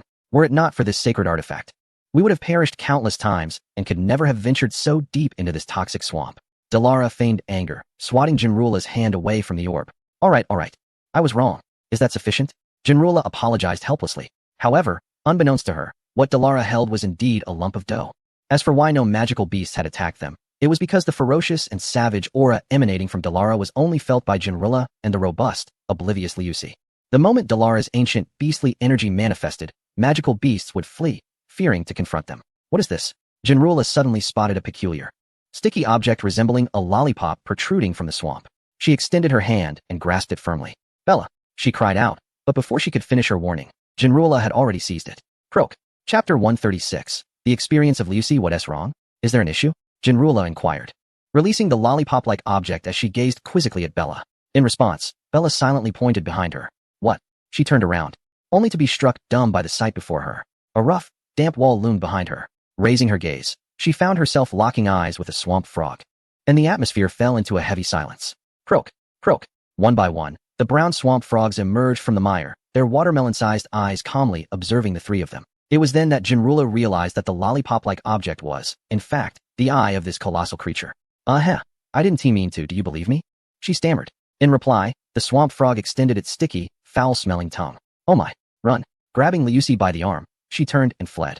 Swamp frog, level 6 beast description. A giant frog species that thrives in toxic marshes, possessing potent venom and rough skin that can absorb a portion of its power. Princess, you run quite swiftly. You didn't even think to wait for me. Jinrula gasped, panting heavily. Well, you were the one who carelessly touched it. I told you not to meddle with anything in the corrupted marsh, but you wouldn't listen. Do you understand now? They had already evaded the swamp frog, having sprinted over a kilometer. Fortunately, swamp frogs do not venture far from their habitat. Otherwise, their exhaustion would have been overwhelming. By the way, princess, how far have we come? How much farther to the Windbreak Gorge? Let me see, Bella said, producing a map from seemingly nowhere and meticulously comparing it to their surroundings. There's a waterfall ahead. If we follow the waterfall for another 2 kilometers, we can exit the corrupted marsh. And then it's another 14 kilometers to reach the Windbreak Gorge.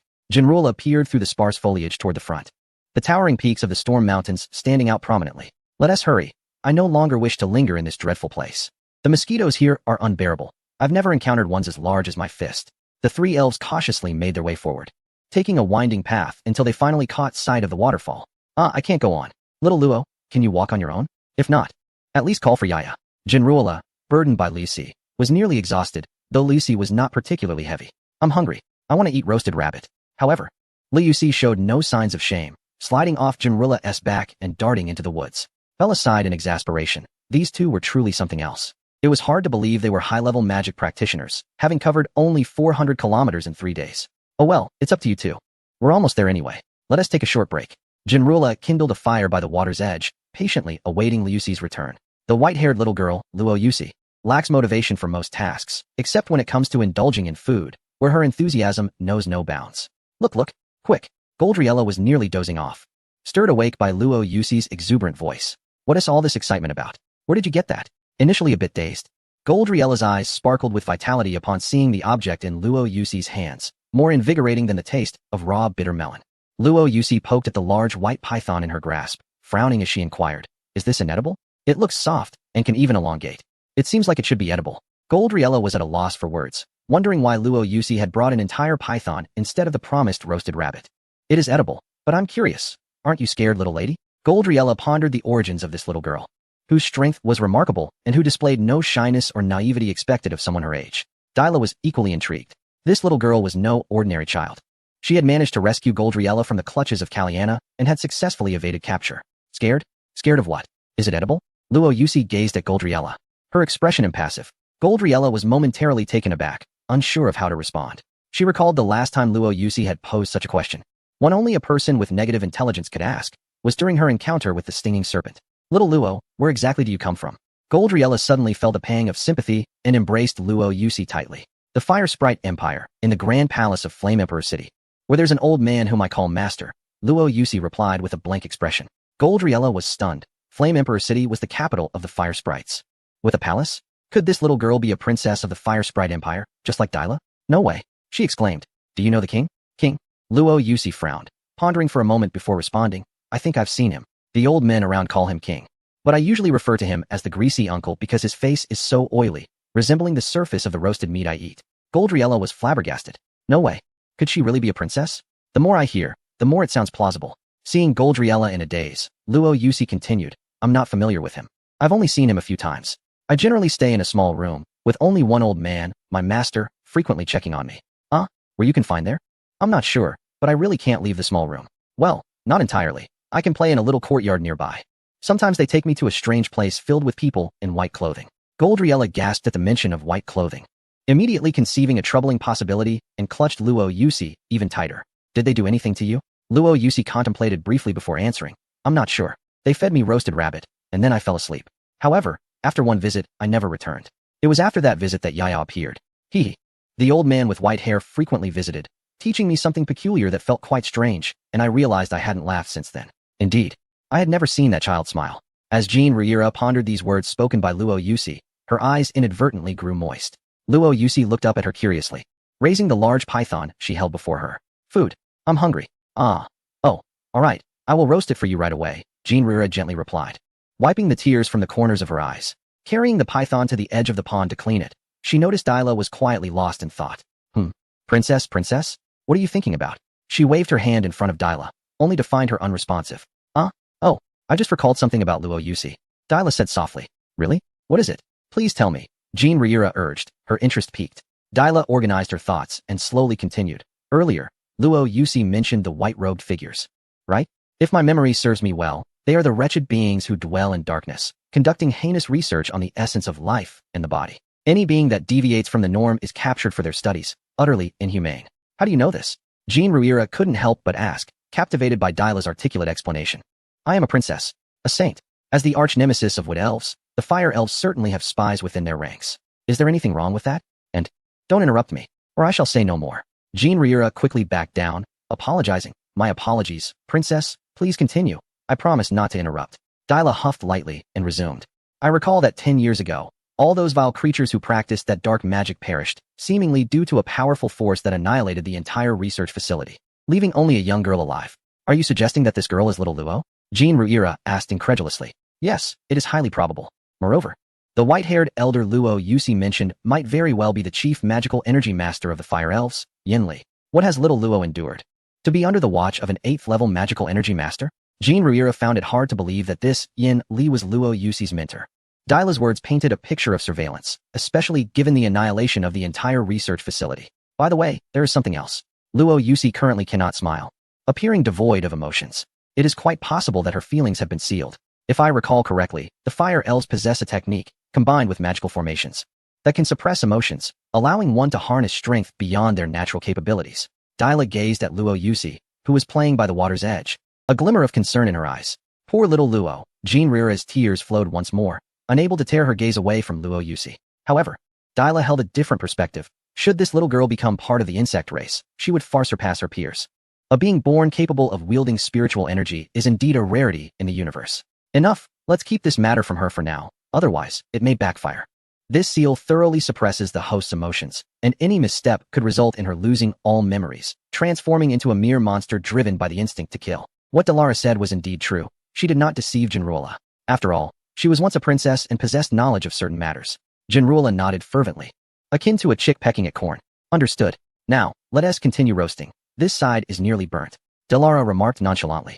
Oh dear, it really is burnt, Jinrula exclaimed, wiping away her tears as she discovered the white, charred serpent meat. Is Sister Jean really such a fool to let the meat burn? Hearing the commotion, Liusi rushed over to Jinrula's side. Oh well, it's fine. We can just cut off the burnt part and still eat it. Jinrula was on the verge of tears, perplexed as to why she was scolding the elf despite the earlier claim of lacking emotions. Indeed, Jinrula had not noticed that since the incident where Delara saved her, the little girl seemed to have undergone some transformation. All right, let's focus on roasting the meat so our poor little Luo can enjoy a hearty meal. After satisfying their hunger, the trio rested for a while, planning to exit the toxic marsh before nightfall. Unbeknownst to them, a terrifying event was about to unfold. Chapter 137. The Minotaur. Wow. We finally made it out. I never want to return to this wretched place again. It's not only ugly but also swarming with mosquitoes. Jinrula burst forth from the marsh, gazing at the bright sky. Although it was somewhat blinding, it could not dampen her joyful spirit. Let us go. No more dawdling. If we keep this up, we'll miss the main force, Delara stated as she emerged from the marsh, her mood evidently lifted. After all, who could remain cheerful in such a dreary, damp place? All right, let us hurry. Just over 10 more kilometers, and we will reach Windbreak Gorge. Once there, we can finally rest easy. At that moment, Jinrula suddenly froze, standing still with a furrowed brow. What's wrong? Delara inquired, noticing her daze. My instincts tell me there is danger ahead. Danger? Let us go check it out. There's a high vantage point over there. She pointed toward a towering tree, standing out like a crane among chickens. All right. Jinrula and Delara swiftly climbed to the top of the tree, gazing toward Windbreak Gorge. My heavens, what has happened? Delara observed a distant crater, lost in thought. It must be a Shuanmu magical missile. A Shuanmu magical missile? No way. If that's been launched, what should we do now? Should we take a detour? Jinrula was well aware of what a Shuanmu magical missile was, as it was a strategic weapon of a kingdom. We will have to take a detour. But wait. Look over there. Delara suddenly pointed in a direction. Jinrula followed her gaze and discovered peculiar creatures continuously lowering their heads as if searching for something. These colossal beings tower over 10 meters, moving in clusters, their bodies covered in fur, adorned with grotesquely unattractive faces and a pair of formidable horns atop their heads. They are feasting upon irradiated wood. I have realized. They are the Minotaurs. These creatures serve as environmental cleansers, capable of consuming anything, including the tainted wood. Whenever an ecosystem exhibits abnormalities, they emerge. Della exclaimed, astonished by a creature she had only heard of but never witnessed. Minotaurs? I recall that these beings harbor a deep-seated animosity towards the elven race. Jinrula recollected tales of these creatures. For every sentient being has heard their elders warn, misbehave, and they shall take you away. Minotaurs are the very embodiment of childhood fears for the elves. Indeed, it is rather shameful to admit. Though we refer to ourselves as children of the forest, we elves have inflicted the most grievous harm upon nature. Can we circumvent them? Jinrula's primary concern lay in how to access the Windbreak Canyon, hoping the Minotaurs would remain where they were. Let us wait until they finish their cleansing before proceeding. Taking a detour would be perilous. Very well. Della descended from the towering tree and, through their mental link, conveyed the message to Terra. At this moment, only Terra had the time, as the Sovereign was gravely injured, and Abassar and the others were protecting the Sovereign. Minotaurs, extraordinary beings, their genetics merit study. Suddenly, a rumble echoed. Immediately after the message was sent, a cacophony of footsteps resounded behind them. What is that sound? Jinrula turned in confusion to look back. Calamity. We must flee, Della urged, sprinting swiftly. There was no choice. Despite being the lord of the insect tribe, her current status did not permit her to linger. Once, she would have never imagined being chased by insects. A jump bug, standing twice the height of an elf, leapt out from behind, accompanied by the thunderous sound of cockroaches scuttling, leaving Jinrula, who had never encountered the insect tribe, utterly bewildered. Is this what calamity is? No wonder the entirety of the wood elves cannot contend with it. What is this? You have yet to see the Sovereign, or rather, Leviathan, several kilometers long. Jinrula fell silent upon hearing this. Although she felt little attachment to this land, it was, after all, her birthplace. To see it overrun by calamity was a distressing thought. Chapter 138. The Crimson Cuckoo? Whoosh. Stand back. Della pushed Jinrula aside, and they tumbled from the tree, landing with a thud. A bone spike embedded itself firmly into the tree trunk, penetrating deeply. Hiss. The jump bugs emerged, lunging towards the two elves. Humph. Jinrula swiftly drew her enchanted sword, delivering a powerful blow to the jump bug, resulting in a resounding thud. Hurry, we have been discovered. After stunning the jump bug, they turned and fled towards another section of the forest before the swarm could encircle them. Hiss. The swarm relentlessly pursued them, hot on their heels. We cannot shake them off. What are we to do? Jinrula exclaimed with determination. Do what? Look behind you. If you are not afraid of dying, then go ahead.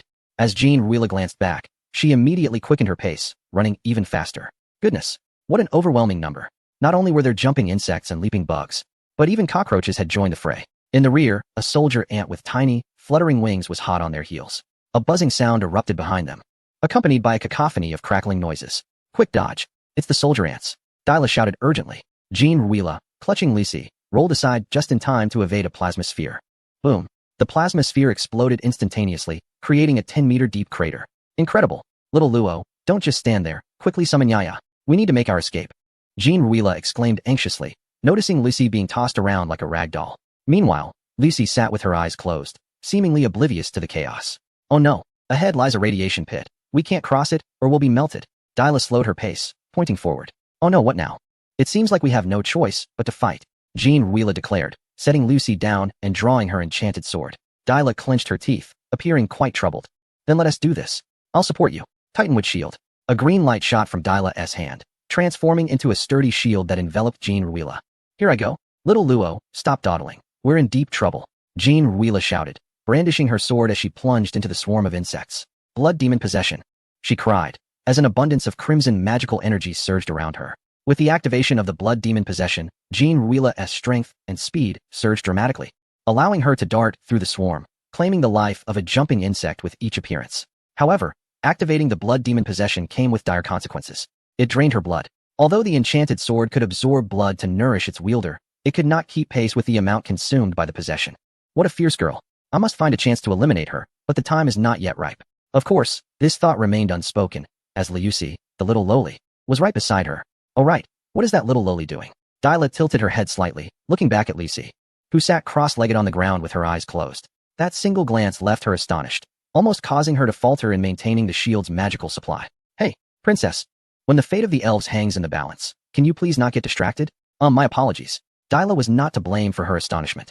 The surprise presented by Liusi was simply too immense. Sharing the same spiritual energy, she witnessed the boundless flow of ethereal energy surging from within Liusi, continuously ascending skyward. Bang! With a muffled thud, Jinrula was suddenly sent flying backward, crashing down in front of Dyla. Are you alright? Dyla helped her up, noticing that Jinrula's sword hand trembled slightly. Such immense power. You nearly knocked my sword from my grasp. She cast a wary glance at the enormous cockroach looming nearby. Della extended her hand, gathering a mass of verdant magical energy that coalesced into a resplendent droplet of water. With a gentle push, the droplet entered Jinrula's body. What is this? Jinrula inquired. Della shrugged and replied, holy water, used for healing. How does it feel? It's quite pleasant.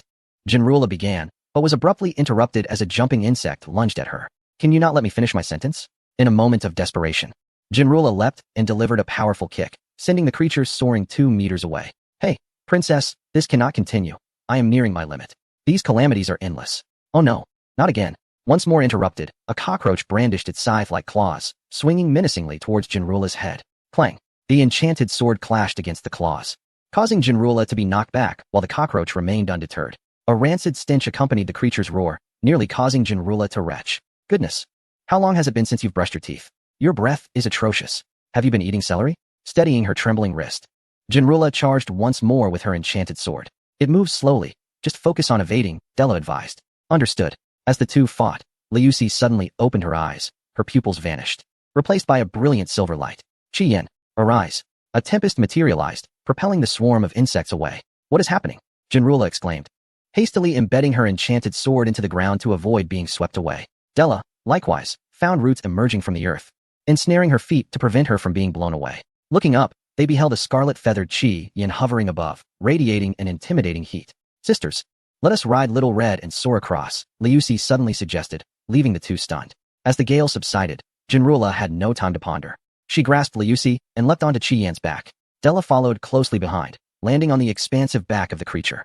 Strangely, despite the intense heat, it posed no threat to the three spirits. With a flap of its wings, Qian stirred a roaring wind, carrying them toward the windbreak gorge. The winds were fierce, and to prevent the trio from falling, Qian emanated a magical energy, forming a protective shield overhead. Incredible! Little Luo, how did you manage this?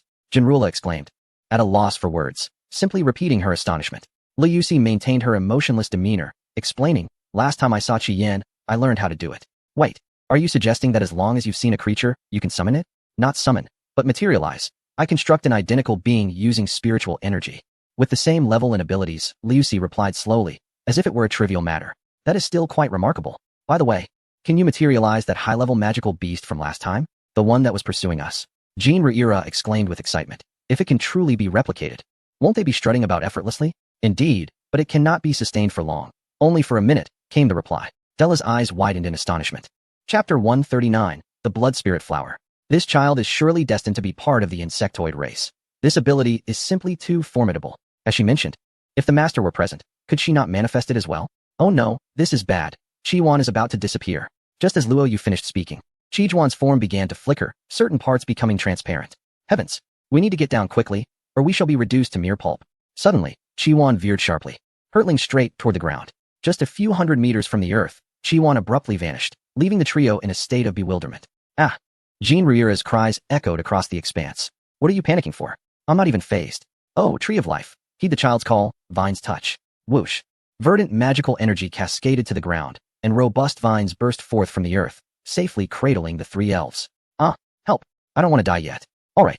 We are safe now. Why didn't you exhibit such cowardice during the battle with the Calamity? Della remarked, bemused. When we faced the insectoids. Where did that fierce aura vanish to? We are safe? Jean Reira trembled, opening her eyes to survey her surroundings. Only upon realizing they had indeed landed safely did she exhale in relief. Look at you, such a disgrace to elves. What? Am I afraid of heights? How can you blame me? Enough of this bickering. Let me check the map to see where we have landed. Della produced the map, discovering they were not far from the Windbreak Gorge, though this place felt rather peculiar. She glanced around. The dense canopy obscured most of the sunlight, with only slivers of light piercing through the leaves to illuminate the ground. Jean Reira, do you sense something amiss nearby? Della furrowed her brow. Upon hearing this, Jean Reira leapt from the vine, surveying the surroundings. Aside from their location, the rest of the area was eerily dim, devoid of sunlight and entirely barren, no grass in sight. It appeared increasingly sinister. Now that you mention it, I too feel that this place is quite strange, Jean Reira admitted, swallowing hard. The map indicates this area is open land. Why is there a forest here? Della pondered, gazing at her map with confusion. This was a scenario Della had never encountered before, stirring a sense of curiosity within her. How about we explore the surroundings and see if we can find any clues? Jean Reira suggested, somewhat dazed. Are you out of your mind? This place looks suspicious enough, and you want to charge into danger? Have you watched too many horror films? Can't you just be still for a moment? Della could not help but scold her. Then what should we do? We can't just stand here. After a moment of contemplation, Jean Reira realized Della had a point. Use your pea-sized brain to observe our vicinity. Is it not distinctly different from the surroundings? Della struck Genrula's head firmly, and then pointed at the top. Genrula, feeling aggrieved, covered the spot that had been hit, and then looked upward. To her astonishment, there was indeed a gaping hole above them through which they could escape. As they deliberated on how to fly out, in a mysterious realm, a woman radiating divine light appeared utterly bewildered. After all my efforts to provide you with an opportunity, you choose to disregard it? Are you still contemplating escape? What manner of child of the stars have I found? Gazing at the luminous screen before her, the woman pounded her chest in frustration, nearly breathless with exasperation. No, I cannot allow you to leave. Fortunately, we are not far from the Storm Mountains. I may still harness the power of the Tree of Life. With a gentle wave of her hand, the Tree of Life within the Storm Mountains trembled, shedding a multitude of leaves that transformed into vibrant green energy and surged towards the location of Genrula and her companions. A hum resonated as the green energy spread evenly above the forest, forming a delicate membrane. A small bird inadvertently collided with it, resulting in a dull thud before it fell to the ground. Let us see how you manage to escape. This opportunity is not to be missed. Meanwhile, in the eerie woods, the trio had just concluded their discussion and were preparing to utilize Della's magical prowess to ascend. Ready? I shall begin now. O Tree of Life, heed the call of the spirits of nature, summon the gentle breeze of freedom, and transform into our soaring wings, the wings of the wind. Suddenly, waves of green magic emerged around them, swirling with the caress of the breeze, coalescing behind the three to form a pair of translucent wings radiating green light. Let us go. Genrula grasped Liusi's hand tightly as they soared towards the opening above. The sight was breathtaking. Three ethereal fairies danced gracefully in the luminous glow. However, the beauty was fleeting. Just as Genrula was about to breach the treetops, with a resounding clang, the wind wings dissipated, causing Genrula and Liusi to plummet towards the ground. Oh, help! I have a fear of heights. Della, clutching her forehead in pain, muttered, this girl is truly a troublemaker. Stay still, she instructed, lifting one in each arm to gently lower them to the ground. That was fun. Liusi appeared somewhat pleased, but Genrula was another story. Her body limp like a salted fish as she lay on the ground. Della playfully kicked her perky backside and inquired, what happened? Why did you fall? There was a magical array above, and we couldn't fly out. Jinruela replied slowly as she got back on her feet, brushing off the dirt. A magical array? How could that be? There must be a reason for it. It wouldn't just appear out of nowhere, Della pondered, resting her chin on her hand as she recalled the information she had read. Could it be a natural magical array? But such formations require an immense amount of magical energy. Is there some rare treasure nearby? Lucy stood in front of Della, quietly watching her. Sister Della, there are intense energy fluctuations nearby. Should we go investigate? Della snapped back to reality, looking at Lucy and responding, energy fluctuations? Let us take a look. There appears to be no other recourse. Cradling Lucy, Della proceeded in the direction indicated by the girl. Hey, wait for me. My legs have turned to jelly. A chill breeze occasionally swept through the air, causing Jinruera to shiver involuntarily. What an eerie place this is. What on earth is this location? Suddenly, a mouse darted past, strutting confidently towards the leftward woods. Goodness, there are still mice here. I thought this place was devoid of life. Wait.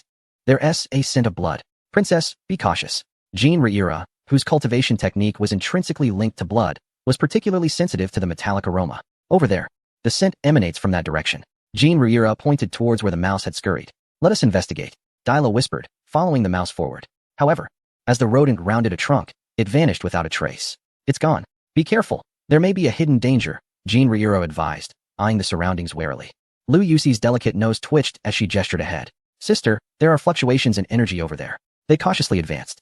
The trio circled a massive tree and were rendered speechless by the sight before them. Not far ahead, a blood-red lake emitted a ghastly crimson glow in the darkness, the pungent scent of blood wafting from its depths.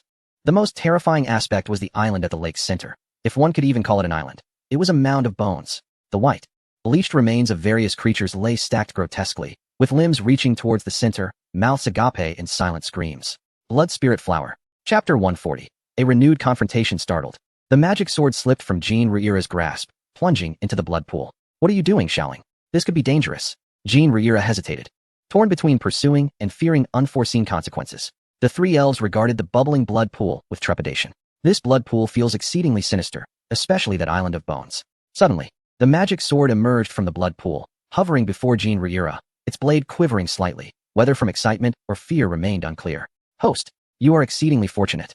Here lies a blood spirit pool, preserved since ancient times. It will greatly enhance your strength. Are you suggesting that this blood pool can augment my power? Jinruera could hardly believe it. The pool seemed undeniably ominous. Sensing her apprehension, Xiaoling explained, other elves would avoid this blood pool, but not you. For one who has cultivated the blood demon technique, this is a tremendous boon. Not only will your physical prowess be enhanced, but your magical energy will also see significant growth. Xiaoling's enthusiasm grew palpable, nearly tugging Jinruera towards the pool. Is that so? What must I do? Do I have to strip and jump in? Jinruera grimaced at the sight of the viscous blood pool, bubbling ominously. The matter of fear is primarily revolting. Indeed, one must plunge in and utilize the blood demon technique to absorb this blood, thereby enhancing one's own power. Xiaoling wore an expression that clearly indicated her understanding of this. Is it really necessary? Can I not simply dip my hand in? No. You must immerse yourself entirely. The blood within the blood spirit pool is essential for the evolution of your blood demon body. How can one evolve without fully entering? Jinruera found herself momentarily speechless, unable to refute Xiaoling's statement. Della shrugged and said, hurry up, stop dawdling. We still need to catch up with the main forces. Very well, Jinruera replied. Her face clouded with reluctance as she approached the blood pool. With great reluctance, she began to unbutton her attire. Faster, Della shouted, startling Jinruera to the point where she nearly fell in. Yes. Jinruera hastily quickened her pace. Before long, the exquisite form of the elven race was revealed. Whether she can succeed is left to fate. Her rounded, ample bosom, slightly sagging under its weight, would surely be unforgettable to onlookers. Her long, slender physique appeared as if it had been meticulously measured by the hands of the heavens. Lucy leaned against Della, wide-eyed in astonishment. How magnificent! After saying this, she tugged at her collar, glancing at her own modest figure. With a graceful arc, Jinruera plunged into the water, making not a single splash. Alas, Xiaoling. How long will it take Jinruera to complete her training? Della sat idly on the ground, quietly gazing at the sky. Xiaoling pondered for a moment and replied, it should take about a week, as this blood spirit pool has existed since ancient times, filled with countless blood. Absorbing it all will take considerable time. Oh, I can't believe it will take so long. Della reclined backward, lying on the ground, gazing peacefully at the heavens. Report to the sovereign, the fortress has been successfully captured. Should we proceed to attack the fire spirit's interior? At the bottom of the deep pit, Yangfeng had nearly fully recovered, and in half a day's time, he would return to his original state. So soon? Well done, but there is no need to rush. One must take things step by step. First, We will uproot the life tree in this area and then await the arrival of the swarm. Understood. Before long, the life tree of this region was engulfed in roaring flames. Despite the life tree's desperate attempts to resist, it could not withstand the speed of the flames. With 100,000 red beasts simultaneously unleashing fire, even the massive life tree found it difficult to counteract. Soon, accompanied by a resounding chime, the life tree, piercing the sky, was reduced to a bare trunk. Charge! Occupy this land! Lu Yu, now assimilated into the insect race, bellowed loudly. The swarm, having awaited at the border, surged forth like a plague of locusts, leaving no blade of grass in their wake, loyally executing the scorched earth policy. They not only annihilated and absorbed all vegetation and creatures, but also dug 3 feet into the ground, leaving not a single root unscathed. Yet, this was merely a precursor. The most terrifying aspect was the malignant organism known as the fungal tumor. As they continue to spread, they will ultimately engulf every territory traversed by the swarm. This phenomenon is not merely about digging deep, it even unearths fossils. Above ground, they are timid, but beneath the surface, they strike with ferocity. Countless slender tendrils delve into the earth, siphoning off all minerals and nutrients. Even if the fire spirits manage to reclaim this land in the future, it will be of little consequence. This land is far more terrifying than that ravaged by a nuclear explosion. When the mycelium blankets the entire planet, it will become desolate, reduced to mere lifeless stones. A thunderous explosion resonates, accompanied by a shockwave that radiates outward. What is happening? A webworm descends above Lu Yu, casting a shadow over the blinding sunlight. Goo, the fire spirits? They dare to come here. Swarm attack. Annihilate them. Lu Yu's eyes turned crimson as 6 sharp arachnid limbs propelled him toward the source of the explosion. Damn it. Our planet has been obliterated, and I cannot allow you to thrive. Moreover, now that I have transformed into a member of the swarm, I shall ensure your downfall. Lu Yu mused darkly, feeling a surge of vindictive satisfaction. A wave of heat washed over him as he beheld the scene before him, his heart racing. What in the world is happening? A colossal pit lay before him, surrounded by the remnants of the swarm. Suddenly, beams of laser light erupted from the forest, targeting Lu Yu. An ambush? Lu Yu deftly evaded the incoming laser fire. Report to the fleet. This is Team 17. We have encountered a high-tier catastrophe and request immediate support. Fleet acknowledged. 3 missiles will arrive in 3 minutes. Please take cover. Understood. The elves of Team 17 glanced back at Lu Yu, their sharp 6 appendages and myriad eyes rendering them grotesque. Spread out. Do not cluster together. The 5 team members quickly dispersed and opened fire at Lu Yu. Hiss. Eliminate them. As the commanding unit, Lu Yu was not acting alone. Venomous serpents emerged from the shadows, catching the elves off guard. Meanwhile, just as he dodged the incoming spikes from the serpents, a gigantic cockroach obstructed his path. This cockroach appeared to have evolved, standing an astonishing 30 meters tall, emanating a sinister black glow, with claws that looked exceptionally sharp. Damn it, when did this appear? The elves hastily retreated. Chapter 141, A Desperate Flight Roar. Beneath the towering form of the evolved cockroach, the 7-meter-tall mech appeared, almost endearing. The cockroach slightly shifted its stance, its razor-sharp claws slashing through the air with lightning speed, crashing into the mech with tremendous force. With a resounding crash, the mech was sent hurtling backward, crashing violently against a tree. Cough, cough. Damn catastrophe, I will fight you. Abandoning his weapon, Lu Yu unslung the Volcano 1 from his back and charged at the evolved cockroach. 2867. Do not act impulsively. The mech team captain shouted urgently, but it was already too late. The mech pilot numbered 2867 approached the cockroach with a resolute acceptance of his fate. Beep. Volcano 1 is about to explode. Immediate retreat is imperative. 2867 leaped into the air, clutching a bomb as he lunged towards the cockroach. Die, filth. In the final second before the explosion, he landed on the back of the cockroach, gripping the scythe like claw tightly. Boom. A wave of intensely high flames erupted, enveloping the area in smoke above the cockroach. 2867 was instantly reduced to ashes.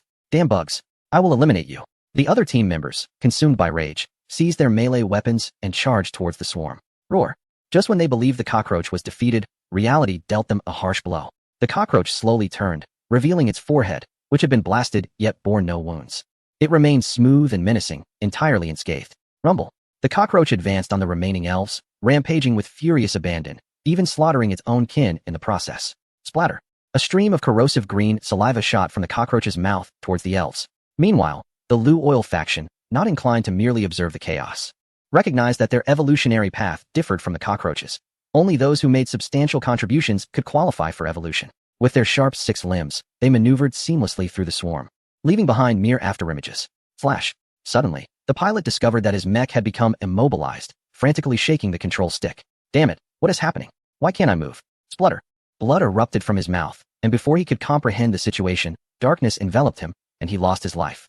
The mech severed at the waist, slowly sliding down to reveal a smooth cut. Haha, this blood is delectable. It even has a hint of cream. Savoring the milky crimson liquid on his claw. Lu Oil was entranced. Clang.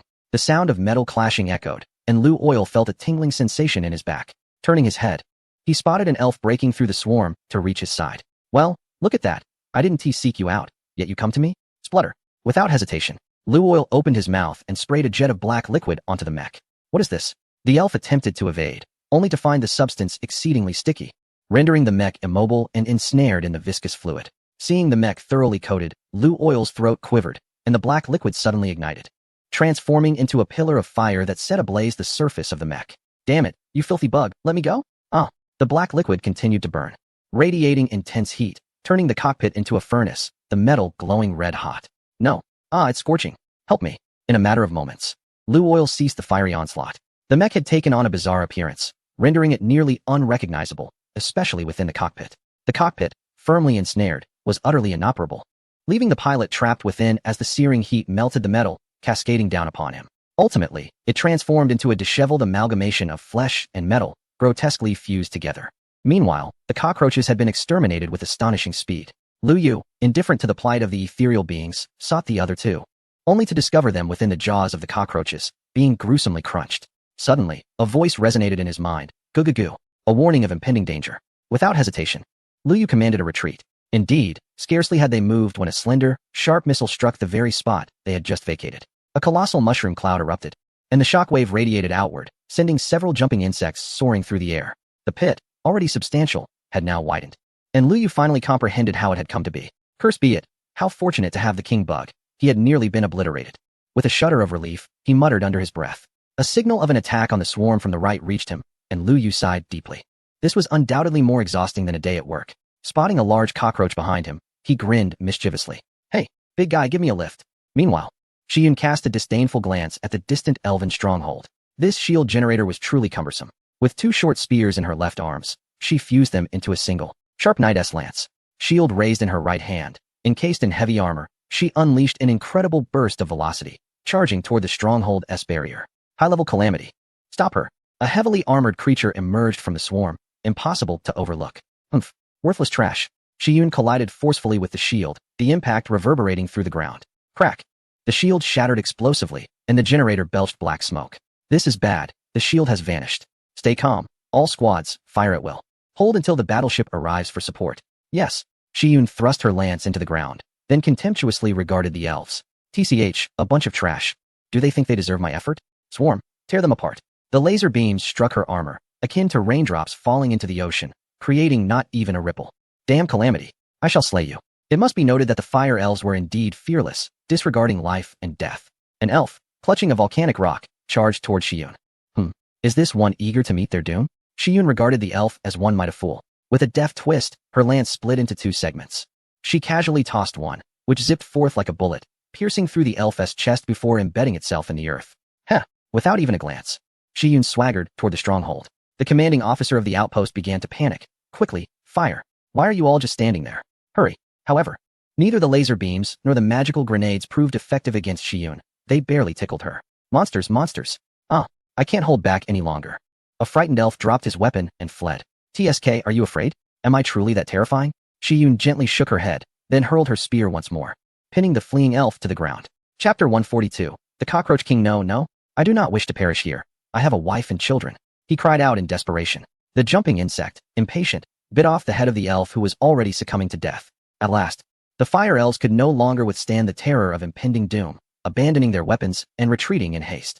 The field commander, though in a dire situation himself, understood as a leader that fleeing now would only lead to a more gruesome end. You cowards, stand your ground. Come back. Yet, regardless of his threats and shouts, even as he struck down a retreating soldier, the mentally shattered fire elves continued to flee without looking back. Damn you spineless wretches. Suddenly, a bony spike erupted from his back, piercing his chest. Blood sprayed several meters away, painting a tragic scene. A serpent slithered past him, casually severing him in two with a swipe of its claw, blood splattering everywhere, and he was left devoid of life. The commander is dead. Everyone flee. With the commander fallen, the remaining fire elf soldiers completely lost their will to fight. Roar. Slay them. A deafening roar erupted as a horde of red beasts sprang from the woods, relentlessly pouncing upon the fleeing fire elves. In no time, the elven stronghold was utterly decimated. Well done, Shiyun remarked with satisfaction. The simpleton chuckled and turned to absorb the biomass. Meanwhile, in Tianhua City, a critical transportation hub, relations with the wood elves may not have been the best, but that did not hinder trade. Tianhua City thrived as a bustling nexus of commerce, its population vast. Correspondingly, it was a city that was easy to defend but difficult to attack. General Love, our front lines have suffered a devastating blow and are in full retreat. Glancing at the map, General Love turned to him. Kiss, you must understand how terrifying the calamity is. Even if we face total annihilation, we must halt their advance. Understood. General Love, I will immediately dispatch reinforcements and ensure the calamity does not proceed. Love waved him off, signaling he could leave. After Kiss departed, he settled into his chair. Speaking to himself, the calamity is too formidable. Our Fire Elf clan struggles to resist it. Moreover, this is a global issue. Why must we bear the burden alone? Just then, a guard entered with a tray of food. Having gone a day without nourishment, he devoured it ravenously. General, the calamity has ceased its advance. Luff, who had yet to finish his meal, paused in his actions and approached the projection screen. Indeed, the red dots representing the insect swarm had come to a standstill, as if wary of something, hesitating to advance. What could be the reason for this? Loff inquired. Reports from the front indicated that they seemed reluctant to enter the vicinity of the Tree of Life. A sudden realization washed over Loff. He recalled that these calamities only emerged after the decay of the Wood Elves' Tree of Life. Could it be that these disasters are unable to encroach upon the tree's domain? Coupled with the circumstances surrounding the fortress's occupation by the calamities, he understood. He promptly ordered a heavy guard to protect the Tree of Life, ensuring that no magical beasts or disasters approached. Yes, at the same time, he instructed close monitoring of the borders to prevent any incursions by the calamities. Understood. I shall proceed immediately. Never mind. Let us retreat for now and avoid unnecessary casualties, was the reluctant order from Abaser. There was no choice. The influence of the Tree of Life was overwhelmingly strong. As long as the tree remained, the swarm would not dare to advance further.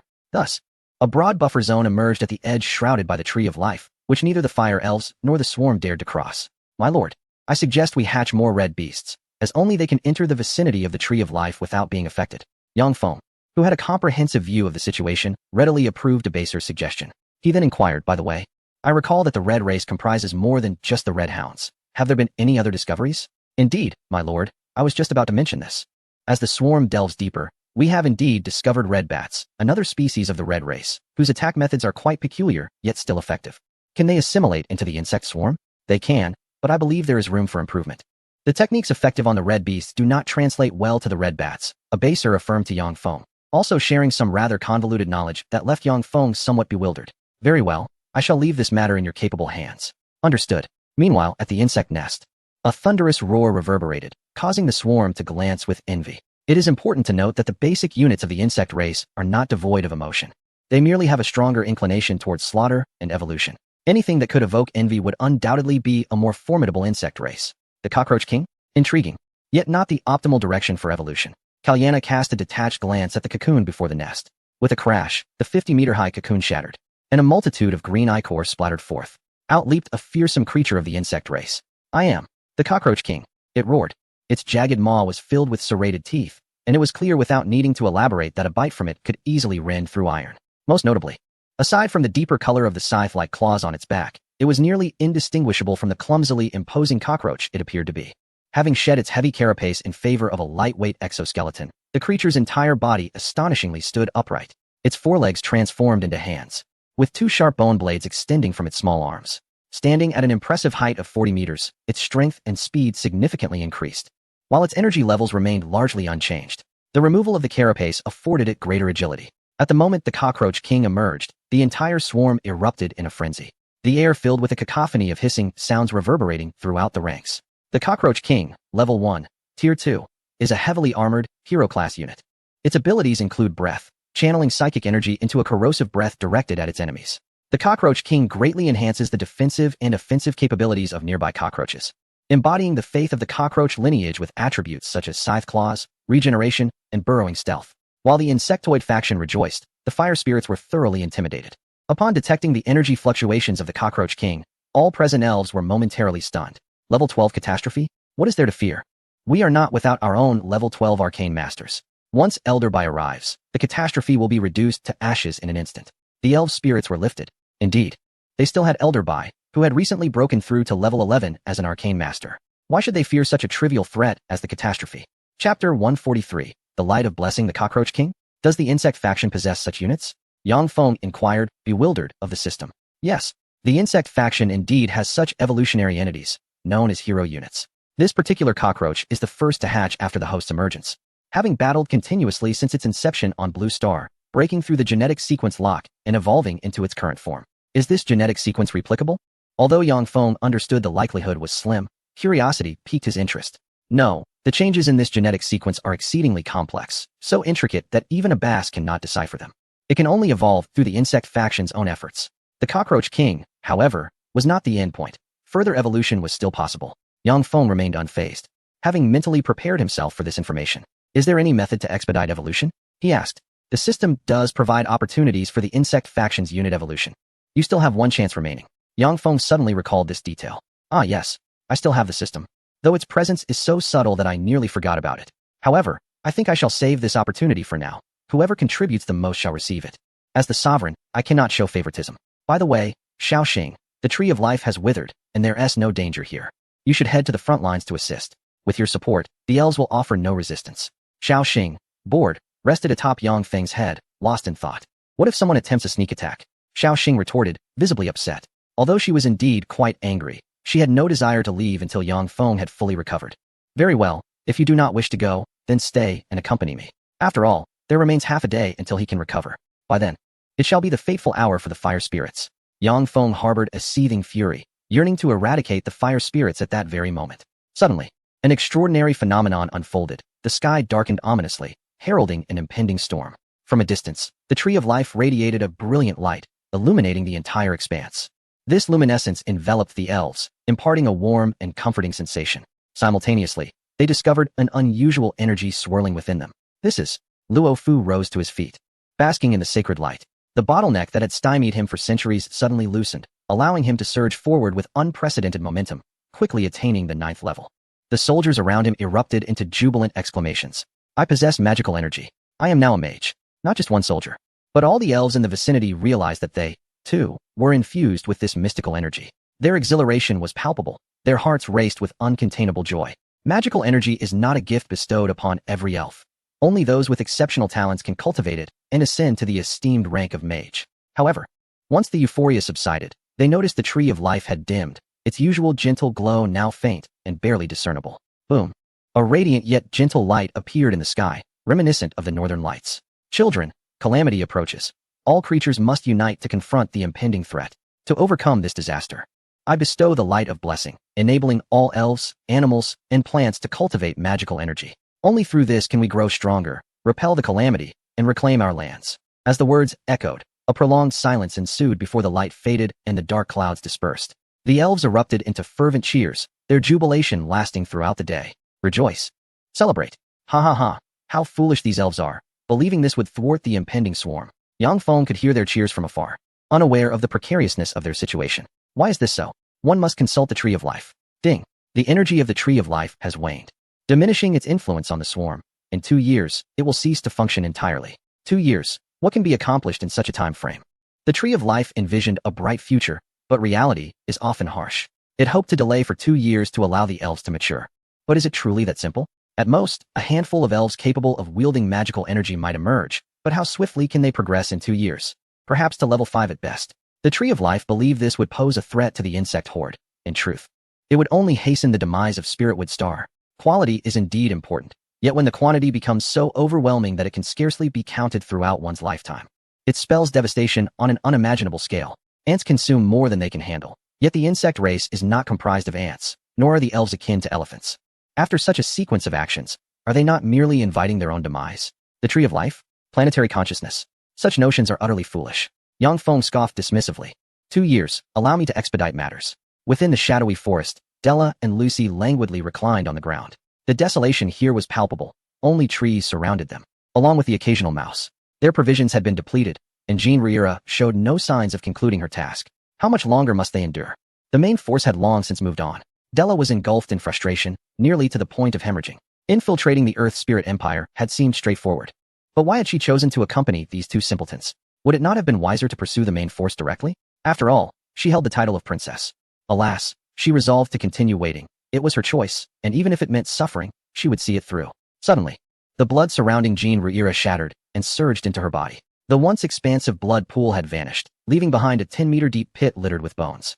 Ah, how delightful. Jean Ruira spread her legs and stretched luxuriously. Her already elongated form became even more pronounced, swaying gracefully in the breeze.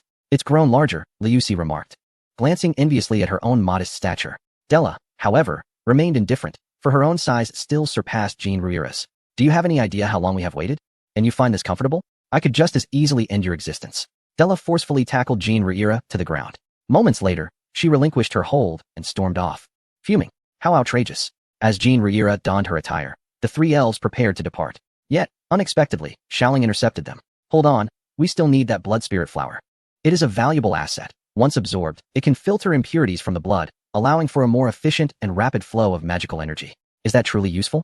Jean Ruira inquired, scratching her head in bemusement. Indeed. With a leap, Jean Ruira ascended the mound of bones. Just as she was about to pluck the blood spirit flower, an unforeseen incident transpired. Jean Ruira, level 1, rank 1 elf abilities, blood magic. Upon activation, significantly enhances attack power and speed. However, it consumes a substantial amount of blood. Without timely replenishment, it may lead to fatal blood loss. Magic manipulation greatly increases the rate of magical energy absorption while refining it into more potent forms.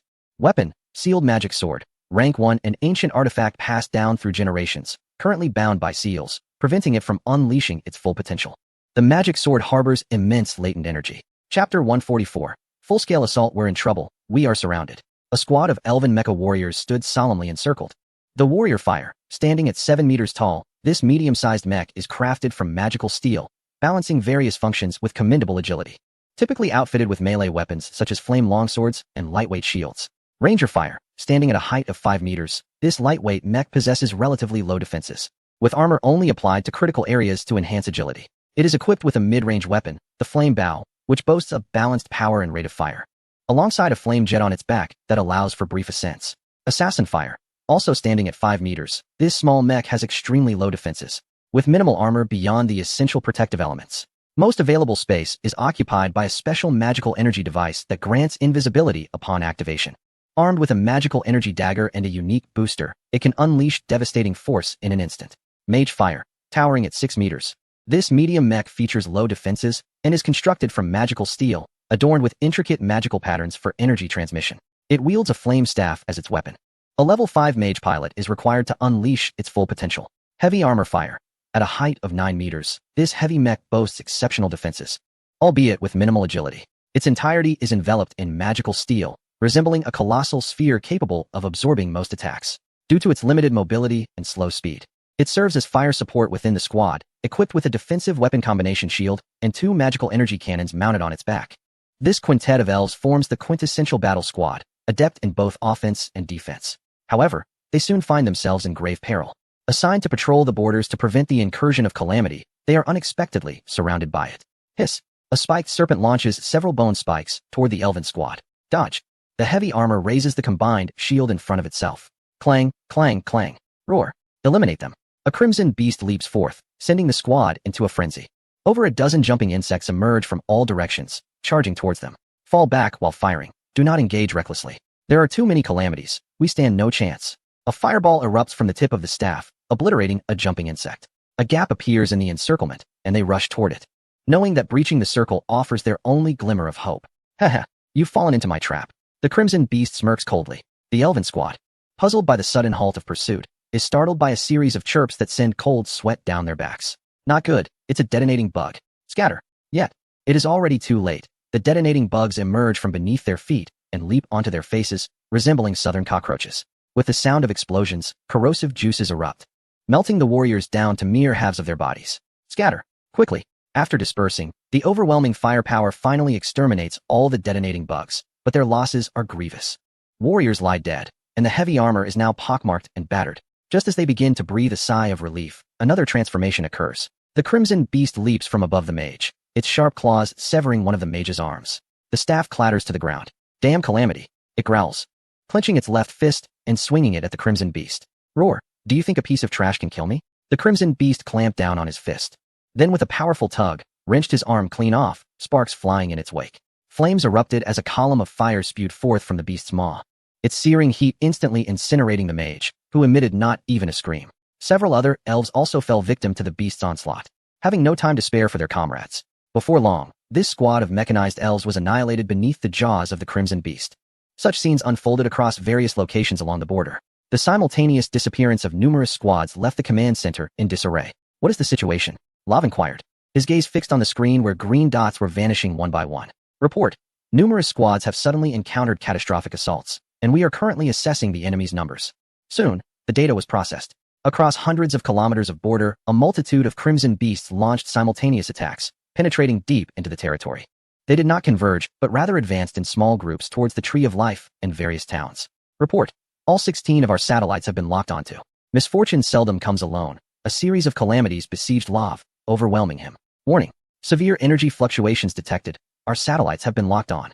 Warning. Warning. The fortress has been entirely overrun by the swarm, a fungal blanket covering every visible surface. Above the fortress, 16 hive guardians hovered ominously. Their four bodies arched back to reveal bloodshot arcane eyes. A vast amount of arcane energy gathered, the entire eye gradually turning white, and suddenly a brilliant flash erupted, followed by a cataclysmic beam of disintegration shooting forth. With a roar, it pierced the trunk of the Tree of Life. The disintegration beam instantaneously penetrating the satellites in the upper atmosphere. This is bad. All satellites have been destroyed. We're blind. The radar ceased to function, and the screen plunged into darkness. Damn it. Lav couldn't help but unleash a torrent of curses against the swarm. After a considerable time, he managed to regain his composure and trembled as he spoke. All towns are to enter red alert. Meanwhile, half of the warships shall guard the Tree of Life. Their target is the tree itself. Understood. I will relay the orders immediately. Fortunately, they had already evacuated all civilians, leaving only the military stationed in the towns. Otherwise, they would find it difficult to stand firm. Wow, is this the city of celestial fire? It looks like so much fun, exclaimed Xiaoxing, standing before the city gates with a gleeful expression, instantly drawing the attention of the guards atop the walls. Hey, what are you doing? Why are you outside the city? Xiaoxing frowned slightly, her mind racing with thoughts. On one hand, she yearned for some leisure and a chance to explore, having not relaxed in a long while. On the other hand, she was determined to eliminate the elves within the city, as she was on a mission. Caught in this internal struggle, Xiaoxing remained oblivious to how terrifying she truly was. Quickly leave. No elf is permitted to enter or exit the city of celestial fire at this time. He raised his weapon, aiming at Xiaoxing's head. After a moment of contemplation, Xiaoxing resolved to prioritize the mission. A surge of ethereal energy emanated from her, enveloping the entire city wall in an aura of destruction. She was catastrophe incarnate. Fire at will. Instantly, gunfire erupted, and countless beams of laser hurtled towards her. Xiaoxing let out a disdainful snort, her bones cracking ominously as pure white armor enveloped her frame.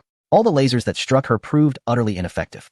Chapter 145. Invasion of the City of Heavenly Fire. 1. Cease fire. The gunfire ceased, and all the elves anxiously gazed at the rising cloud of dust. It seemed as though she had perished. How audacious to appear in the City of Heavenly Fire. As the dust settled, her silhouette remained absent, leading them to believe she had been obliterated. Why are you all silent? He turned and was instantly paralyzed with fear, a puddle of yellow liquid pooling at his feet. Upon the city wall, corpses lay strewn about. Thousands of elves sprawled lifeless on the ground, devoid of breath. Are you afraid? A demonic whisper echoed in his ears. He stiffly turned his head, discovering Xiaoxing's unwavering gaze fixed upon him. Gulp. Spare me. Before he could finish, his head was sent flying down towards the city wall. Insects should not be so cowardly. Your unwillingness to yield leaves no room for mercy. Buzz. Buzz. The alarm blared, and Xiaoxing shrugged, having anticipated this. The ethereal energy dispersed and sought out the control room of the main gate. Arriving at an elevator, she patiently awaited its arrival.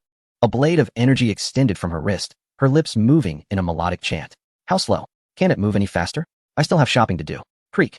The elevator door swung open, revealing a squad of mechs, who stood dumbfounded at the sight of Xiaoxing. In 10 seconds, the mechs will be reduced to fragments, she declared, standing atop the debris as the elevator descended. All squads, be advised. The target is in elevator 35. Swiftly secure all exits. Understood. A multitude of mechs rushed to the elevator's exit, raising their weapons in anticipation. Beep, beep, beep. Creak. Fire. With the command given, fireballs and shells were unleashed, transforming the elevator into a blazing inferno. Yet, one must commend the elevator's construction. Despite the onslaught, it sustained minimal damage, save for the door teetering precariously. Ceasefire.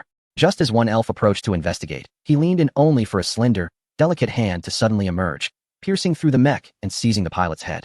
With a splatter, the cockpit was drenched in blood. Damn, she is still alive. Before he could utter another word, a beam of light shot forth from the elevator. Xiaoxing playfully bobbed her head, the light from her forehead swaying in tandem, creating a scene reminiscent of a vibrant dance party. In a matter of seconds, The atmosphere fell into an eerie silence, where even the sound of breathing could be discerned. Are they all dead? How utterly dull. I had hoped for some playful interaction with you all. Xiaoxing hopped out of the elevator, her gaze unfocused on her surroundings. If anyone were present, they would likely be stricken with fear. Outside the elevator, dozens of mechs lay scattered, reduced to irregular fragments, their edges unnervingly smooth. I glanced around and declared this way. Xiaoxing, much like a curious visitor, exhibited an insatiable inquisitiveness towards her surroundings. Soon, a towering steel door loomed ahead. This must be the place. The psychic energy blade materialized once more, and with a few swift motions, a sizable opening appeared in the door. More of this. How tiresome, Xiaoxing lamented. Indeed. Behind the door lay an expansive hall, where hundreds of mechs stood poised with weapons, awaiting Xiaoxing's arrival. The same scene unfolded again, and 10 seconds later, silence enveloped the space once more. Approaching the control panel, Xiaoxing prepared to press a button when a voice interrupted her. Stop. Otherwise, you shall not leave this place. The sound of footsteps echoed as a young man with tousled golden hair entered. Oh, quite intriguing. I did not expect to find a formidable presence among the elves, Xiaoxing remarked, turning her attention to the youth. Roy, level 6, tier 1 elf ability. Unknown blessing. Blessing of the Tree of Life, which temporarily enhances the strength of living beings. Description, Prince of the Fire Elf Empire. Humph, disaster. If you leave now, I might spare your life. But if you continue to resist, I shall have no choice but to eliminate you. His clenched fists were drenched in sweat. Initially indifferent, he now comprehended the terror embodied by this disaster upon witnessing it firsthand. Then why are your hands trembling? Have you contracted some ailment? Xiaoxing inquired, her curiosity evident, as she appeared nothing like a figure that instilled dread among elves. She resembled more of a newly matured elf. Humph, disaster. I have no desire for further conversation with you. Leave this place at once. Roy shouted, his voice filled with agitation, yet he appeared quite peculiar. Despite his authoritative tone, he trembled uncontrollably. Ding, the city gate is opening.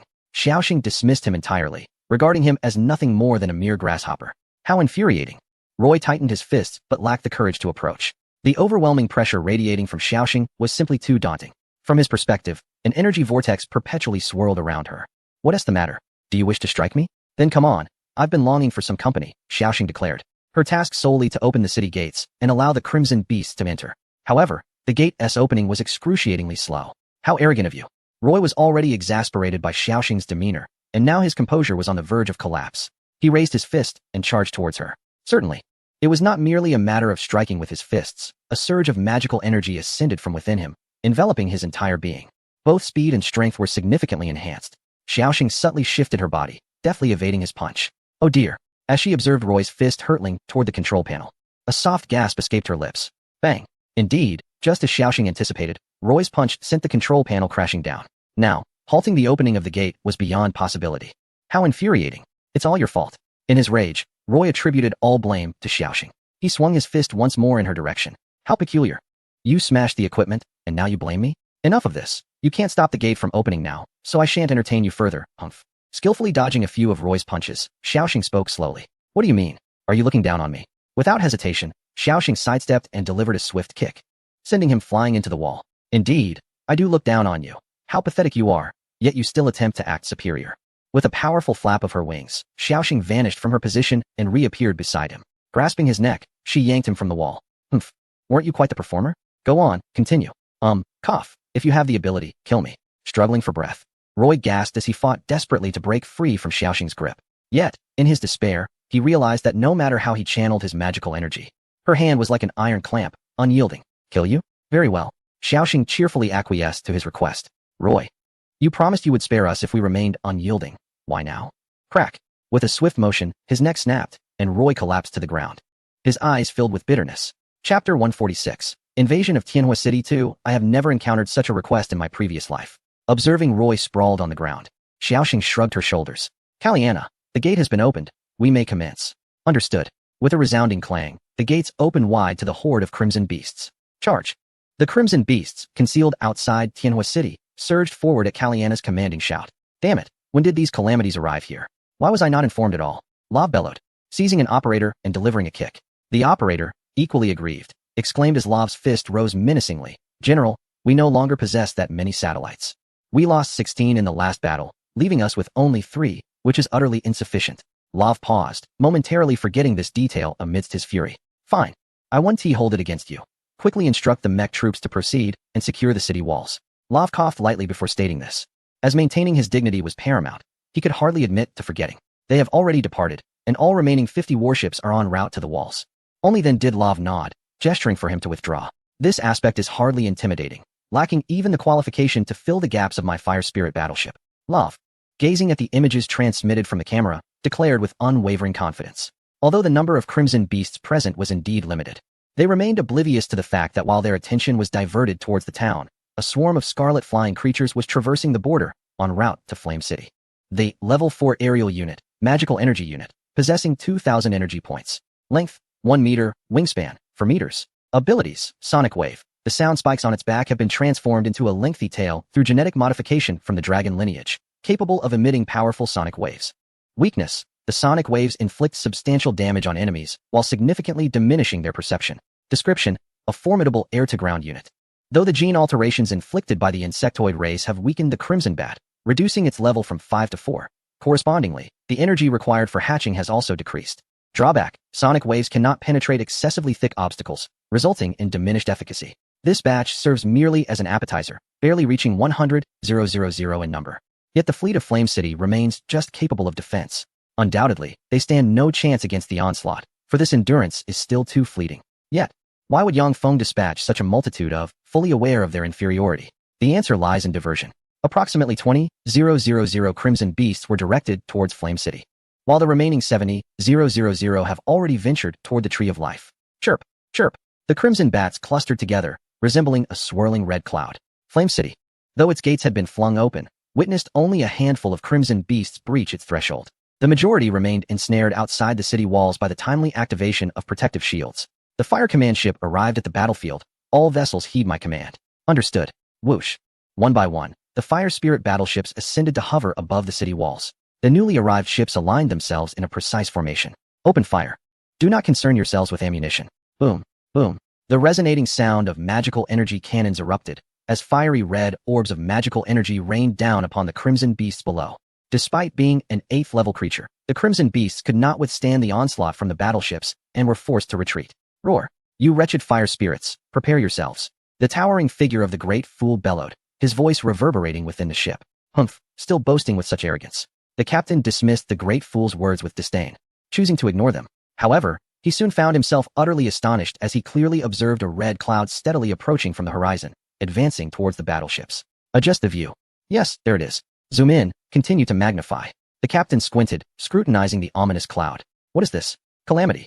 Not only he, but the other crew members also recognized the as a harbinger of disaster. Damn it. This is the Flame 22 frigate. A significant number of flying calamities have been detected 79 kilometers ahead, of a type never before encountered. The inexplicable calamity has plunged all the elves into a state of panic. The true terror lies not within the disaster itself, but in the uncertainty it brings. The command ship received orders promptly, and under its guidance. A fleet composed of 100 escort ships and 50 destroyers began their advance towards the direction of the alien bats. The destroyers, being the most formidable vessels at the disposal of the fire elves, represent the pinnacle of their technological prowess. Suddenly, the crimson bats began to disperse, forming a vast net as they surged toward the fire elves' warships. How cunning these calamities are. Once scattered, our arcane energy cannons became ineffective, necessitating the deployment of drones to obstruct their advance. Understood. The warships unfurled on either side, releasing a swarm of drones that flew toward the crimson bats. These drones were equipped with automated arcane laser emitters, essentially akin to laser guns, boasting an impressive accuracy rate. As the two forces drew closer, the over 1,000 drones appeared diminutive and isolated before the oncoming bats. However, they soon sprang into action, clustering together to form a net similar to that of the crimson bats. Activate the psychic matrix. A hum resonated as beams of magical energy extended from the drones, intertwining with one another. Yet, the sheer number of drones was still insufficient. This net encompassed barely a fraction of the bat swarm. One by one, the crimson bats spread their wings, pressing tightly against the drones. The stingers on their tails pierced through the drones' exteriors instantaneously. A cacophony of piercing sound waves erupted from the stingers, and within moments, the drones began to emit plumes of black smoke, their internal circuits flashing with sparks. With a dull thud, the drones lost all power, the glow on their surfaces extinguishing as they plummeted toward the ground. Report. Captain, our drones are rapidly being decimated. Only 2/3 remain. A glimmer of fury ignited in the captain's eyes. He had not anticipated the formidable nature of this calamity. Close the distance. Engage all closed defense cannons and obliterate them. Understood. Soon, the warship's engines roared back to life, propelling it toward the fray. Report. The drone fleet is nearing a 50% loss. The Crimson Bats have breached the Arcane Matrix's defenses and are approaching us. On the screen, as the crew had indicated, approximately 500 drones were valiantly enduring the onslaught of the alien bats, who relentlessly surged through the Matrix, their menacing forms advancing toward them. Suddenly, the hull of the warship erupted with clusters of black apertures, from which emerged dark, ominous cannon barrels. Prepare to meet your demise. The closed defense cannons unleashed a torrential barrage, successfully downing numerous alien bats. Moreover, with the activation of the warship's magical energy shield, the bats could scarcely approach the vessel. A cacophony of screeches erupted from the swarm of bats, an unsettling chorus of noise. What could they be plotting? The tension hung thick in the air. As the fire sprites stood perplexed, they simultaneously thrust their tails towards the magical energy shield. The captain regarded this with disdain. Such an assault could hardly breach the battleship's magical barrier. However, to his astonishment, he watched in disbelief as the shield vanished in an instant. What the hell? Unbeknownst to him, the emitted by the not only unleashed powerful sound waves, but also continually radiated ultrasonic waves. Under the relentless assault of these ultrasonic waves, the structure of the magical shield was compromised, leading to its inevitable disappearance. With a screech, they revealed their menacing jaws and charged at the battleship. It was not just their vessel. The other warships fared little better, as their shields succumbed within a mere 30 seconds under the continuous barrage of ultrasonic waves. Yet this was not the end. They deftly evaded the close-range artillery fire and clung to the hull, tapping incessantly like woodpeckers with their tails. Before long, the hull was riddled with a multitude of holes. Outside the windows of the bridge, a swarm of gathered. This area was exceedingly vulnerable. They swiftly penetrated the glass, targeting the elves within. "We are finished," the captain uttered in despair. A buzzing sound erupted as visible sound waves surged forth from the hurtling towards the elves. In an instant, blood oozed from the captain's ears, and no amount of effort could staunch the flow. With a deafening bang, the heads of all the elves erupted, splattering blood across the entire bridge. Once they departed, the unmanned battleship gradually lost its propulsion, casting a dense shadow as it plummeted towards the ground. Inside the smashed the cup in his hand. Useless. All of them are useless. With 150 warships annihilated and scarcely any calamities dispatched, how could such incompetence ever join the fleet? General, what shall we do next? Those calamities are swiftly approaching. What can we do? We must stop them. Do not allow them to breach the city. Otherwise, we will find ourselves at a severe disadvantage. Understood. Outside the city, the battle raged fiercely, and within, the advancing, under the guidance of, pressed toward the heart of. Roar. Calamity. Calamity has entered the city. Everyone flee. Help. I do not wish to die. The slaughtered mercilessly, showing no hesitation in dismembering any elf they encountered, or simply biting off their heads. Enough of this delay. We must hasten to the city center and destroy the shield generator tower. Understood, my lord. Instantly. And the others quickened their pace, racing onward. Suddenly, a 5-meter fireball plummeted from the sky, hurtling toward. A mere parlor trick, scoffed, raising her left hand to grasp the fireball. The ground beneath her sank as it nearly knelt, a testament to the immense force of the fireball. The remnants of those who hide and seek to provoke are audacious indeed. Xiaoxing lifted her gaze towards the distant overpass. Ah, Calamity, a formidable adversary. I wonder if you can withstand the might of our fiery phoenix? A youthful sprite gradually emerged within Xiaoxing's line of sight, accompanied by 4 young men and women of varying appearances. What? Is it truly just this motley crew of fledglings that dares to play the hero? You ought to return home for your meals, or else begging for mercy will be futile. Xiaoxing had no time to amuse herself with these juvenile challengers. Feng had instructed that the mission was merely to draw the attention of the sprites, ideally luring back the forces heading towards the Tree of Life. As long as the City of Flame remained in peril, the troops by the Tree of Life would undoubtedly not remain idle, dispatching a portion of their forces for support. Once they diverted their strength, under the siege of over 70,000 crimson beasts, they would surely be reduced to a state of frantic retreat. Humph, Calamity. Do not underestimate us. The leading sprite raised his hand, and a fireball materialized instantly, identical to the one hurled at Xiaoxing moments ago. Oh, a level 5 mage of the first tier, quite intriguing. You must be the so-called prodigies. How youthful you are to have reached level 5 at such a tender age. One can only imagine the caliber of genius you embody. Humph, we are the geniuses of the Royal Academy of Mage Energy. Calamity, prepare to meet your end. Xiaoxing, weary of their prattle, unfurled her wings and soared towards him at supersonic speed. With a powerful kick, she sent him flying over 100 meters, where he collided with a load-bearing column of the building before coming to a halt. The poor child had yet to release his fireball when Xiaoxing's foot shattered it to pieces. Such excessive chatter. The remaining 4 sprites were taken aback, gazing at Xiaoxing, who was now in close proximity, and brandished their weapons as they charged at her. Although their speed could not match hers, they moved swiftly nonetheless. Wish, wish, wish. Several crimson arrows soared towards Xiaoxing, tracing a straight line through the air.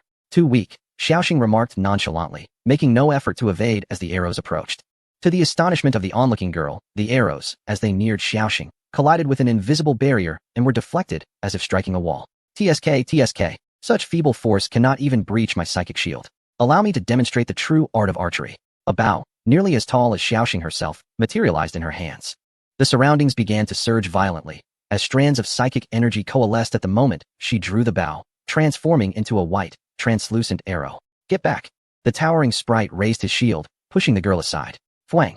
As the arrow was released, the bowstring quivered incessantly. The arrow transformed into a beam of light, striking the giant just as he raised his shield. After holding for 2 seconds, the shield suddenly cracked. This is bad. The shield cannot withstand much longer. Yet no sprite came to his aid, for after Xiaoxing loosed that arrow, she lunged toward the remaining 3 sprites. Crack!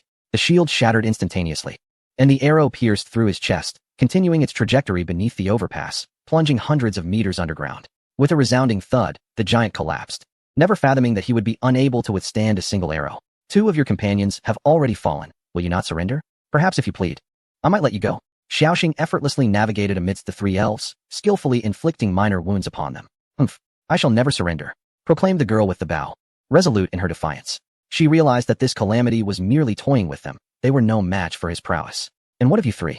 The 2 elves beside her exchanged glances, momentarily taken aback. 3. I thought there were only 2. Could it be? They turned to see a boy, furtively preparing to flee with a fireball in hand. Coward. We shall never be deserters. Even if it costs us our lives, we will not flee. Whoosh. An arrow struck true, piercing the boy's back.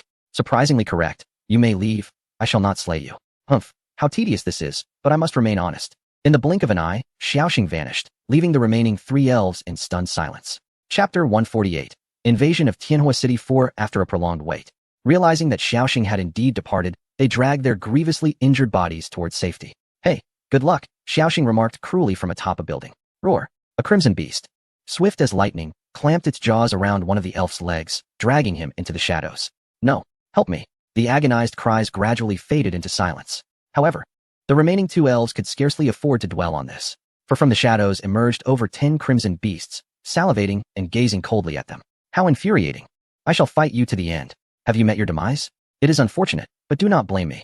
Xiaoxing observed the bloodied mouths of several beasts, nonchalantly commenting. Is that the shielding tower ahead? What a magnificent sight. Before them loomed a tower, soaring thousands of meters into the clouds, an awe-inspiring spectacle. Drones buzzed around the structure, ensuring that no creature dared to approach. This is intriguing, Xiaoxing exclaimed with excitement. Charge, my loyal beasts, destroy that tower. Roar. From the rooftops and along the streets, the crimson beasts accelerated towards the tower. Warning, warning, target detected. As the crimson beasts appeared, the drone's indicators flashed a vivid red, homing in on the beasts. Wow. As the drones neared, the crimson beasts leapt into the air, snapping at the wings. With a burst of flames, the drones exploded just before the beasts released their grip. Well done, my loyal companions. Now, prepare to witness my prowess. With a gentle leap, Xiaoxing soared from the back of the crimson beast into the air. Her wings unfurled as she accelerated towards the drones with remarkable speed. Spirit Energy Blade. In the blink of an eye, she obliterated all the drones, rendering them defenseless against her attack. Pointing forward, she shouted, Charge. Quickly, block them. We must protect the shield generator tower. The fire spirits had defenses beyond just the drones. The shield generator tower was encircled by a moat, with only a single bridge providing access. The fire spirits took advantage of the terrain, establishing numerous defensive lines upon the bridge in an effort to thwart the assault of the crimson beast. Fire. Boom. Boom.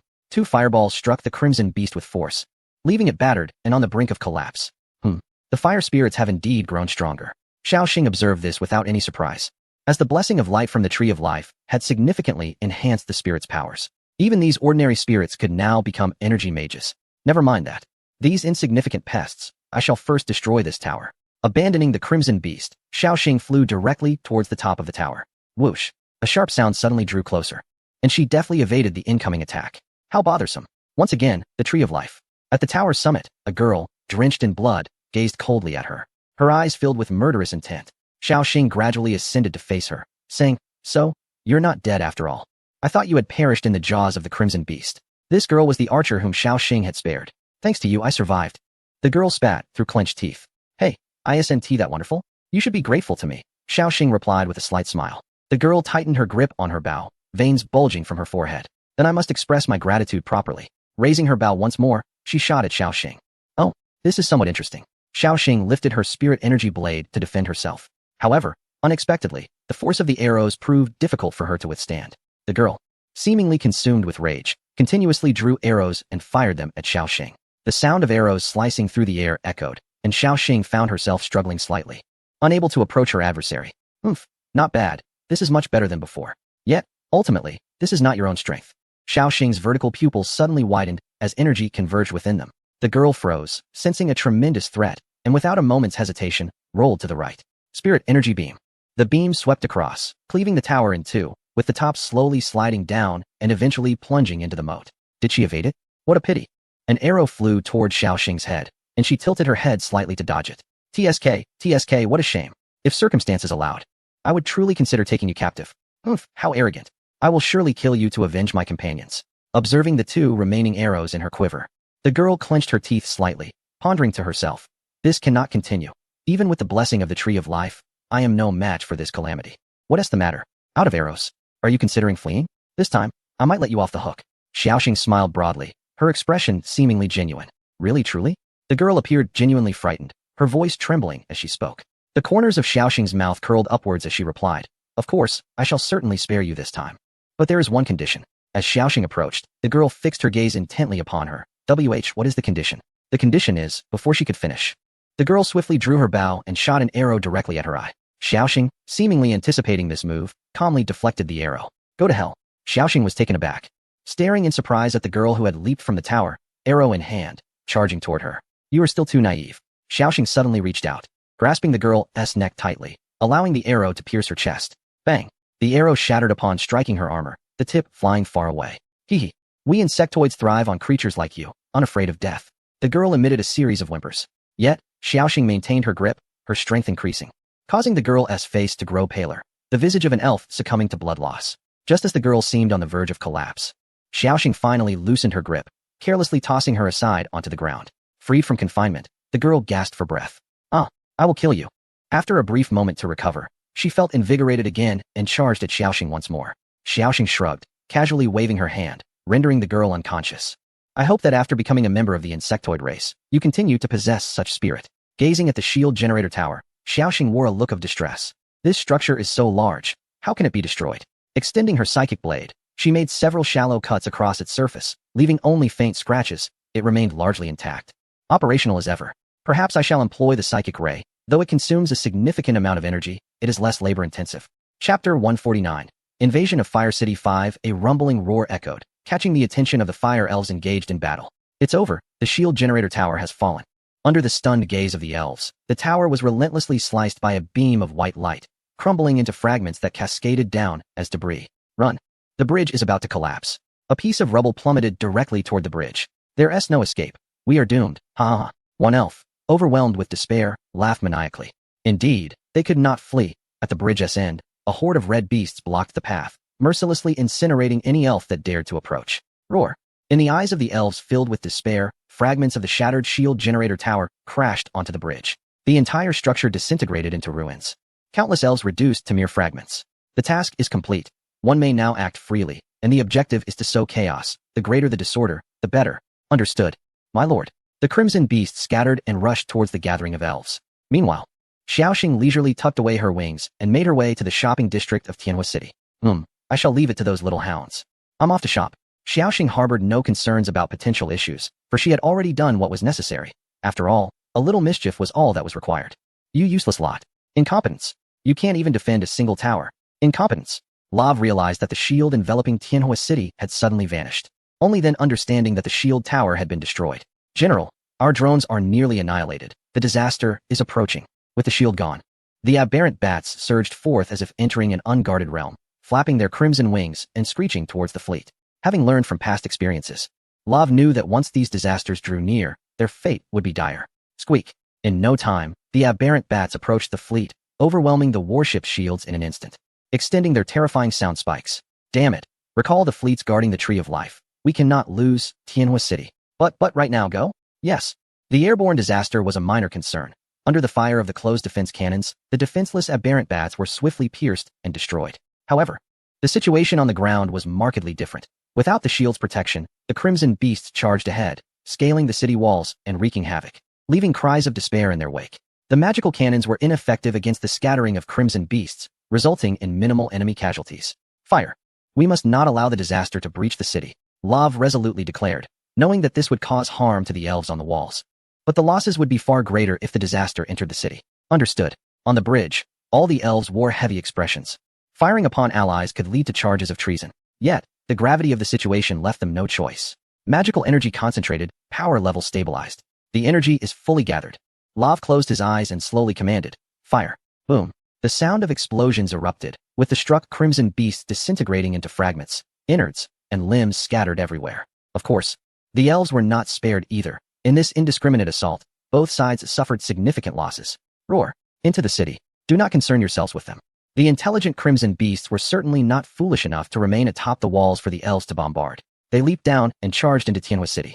Concealed by the buildings, the warships dared not fire recklessly, as many civilians were still present. Activate the automatic defense mechas. Lav pressed a button.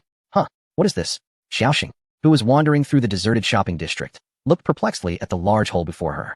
Under her gaze, a red light suddenly illuminated. Activating command, core activation in progress. Suddenly, a towering mech, at least 20 meters tall, leapt forth from the cavern, the gust of wind compelling Xiaoxing to shut her eyes momentarily. What on earth is this?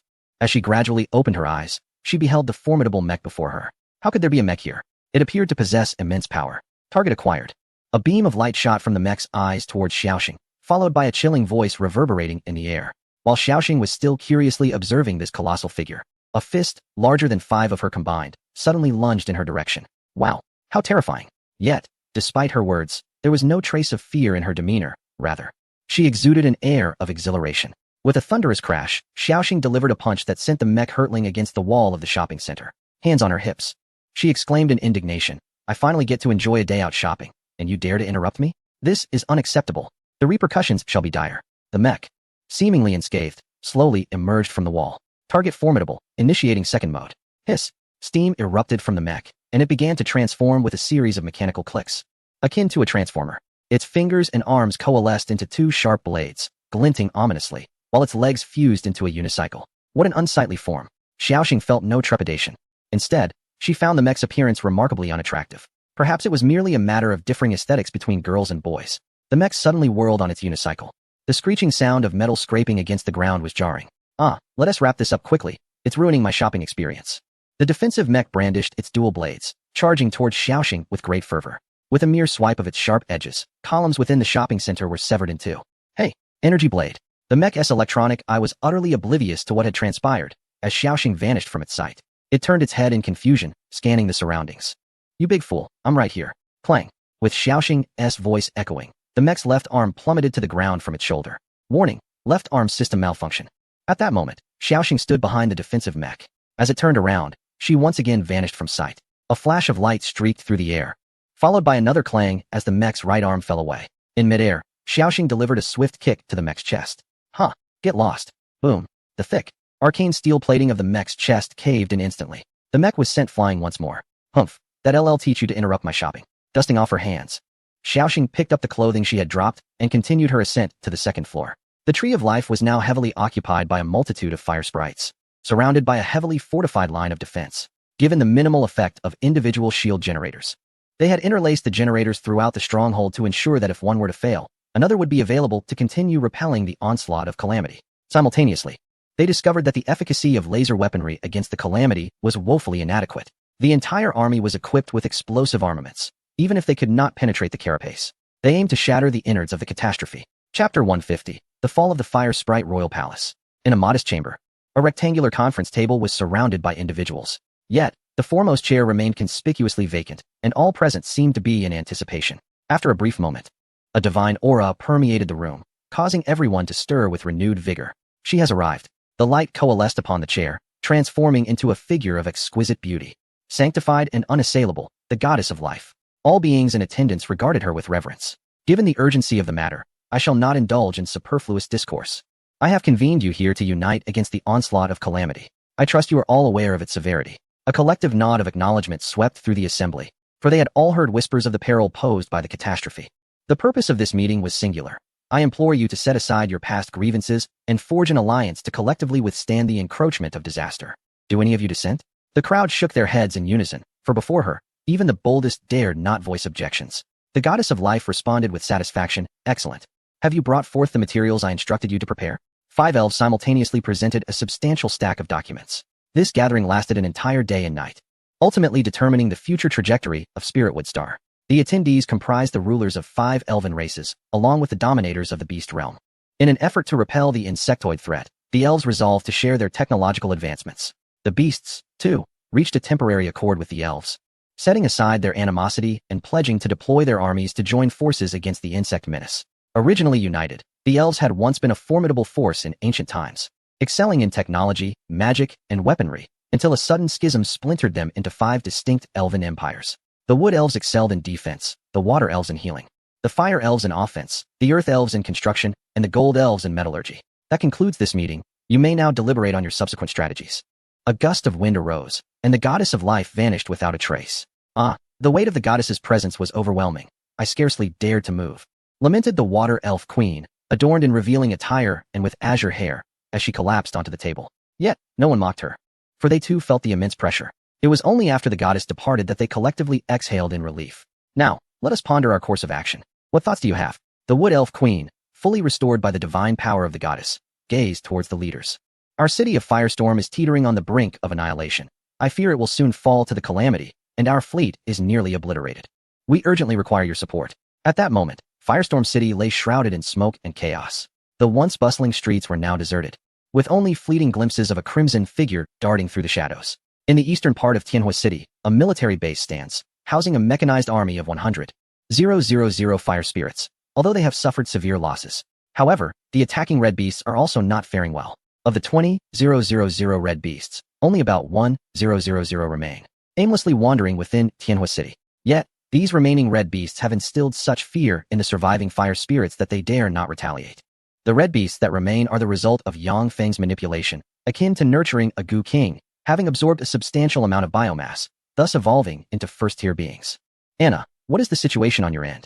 Xiaoxing lies atop a skyscraper, quietly observing the desolate military base. Alas, that group of spirits was originally prepared to support Tianhui City, but for reasons unknown, they suddenly retreated, resulting in over 10,000 casualties among the red beasts, rendering any assault impossible. As Kariana had indicated, they simply cannot advance, left with no choice but to gaze at the Tree of Life. Is that so? Xiaoxing appears remorseful, feeling as though the mission has gone awry. It matters not, Xiaoxing, as long as Tianhui City is destroyed. The spirits by the Tree of Life are merely struggling against their fate.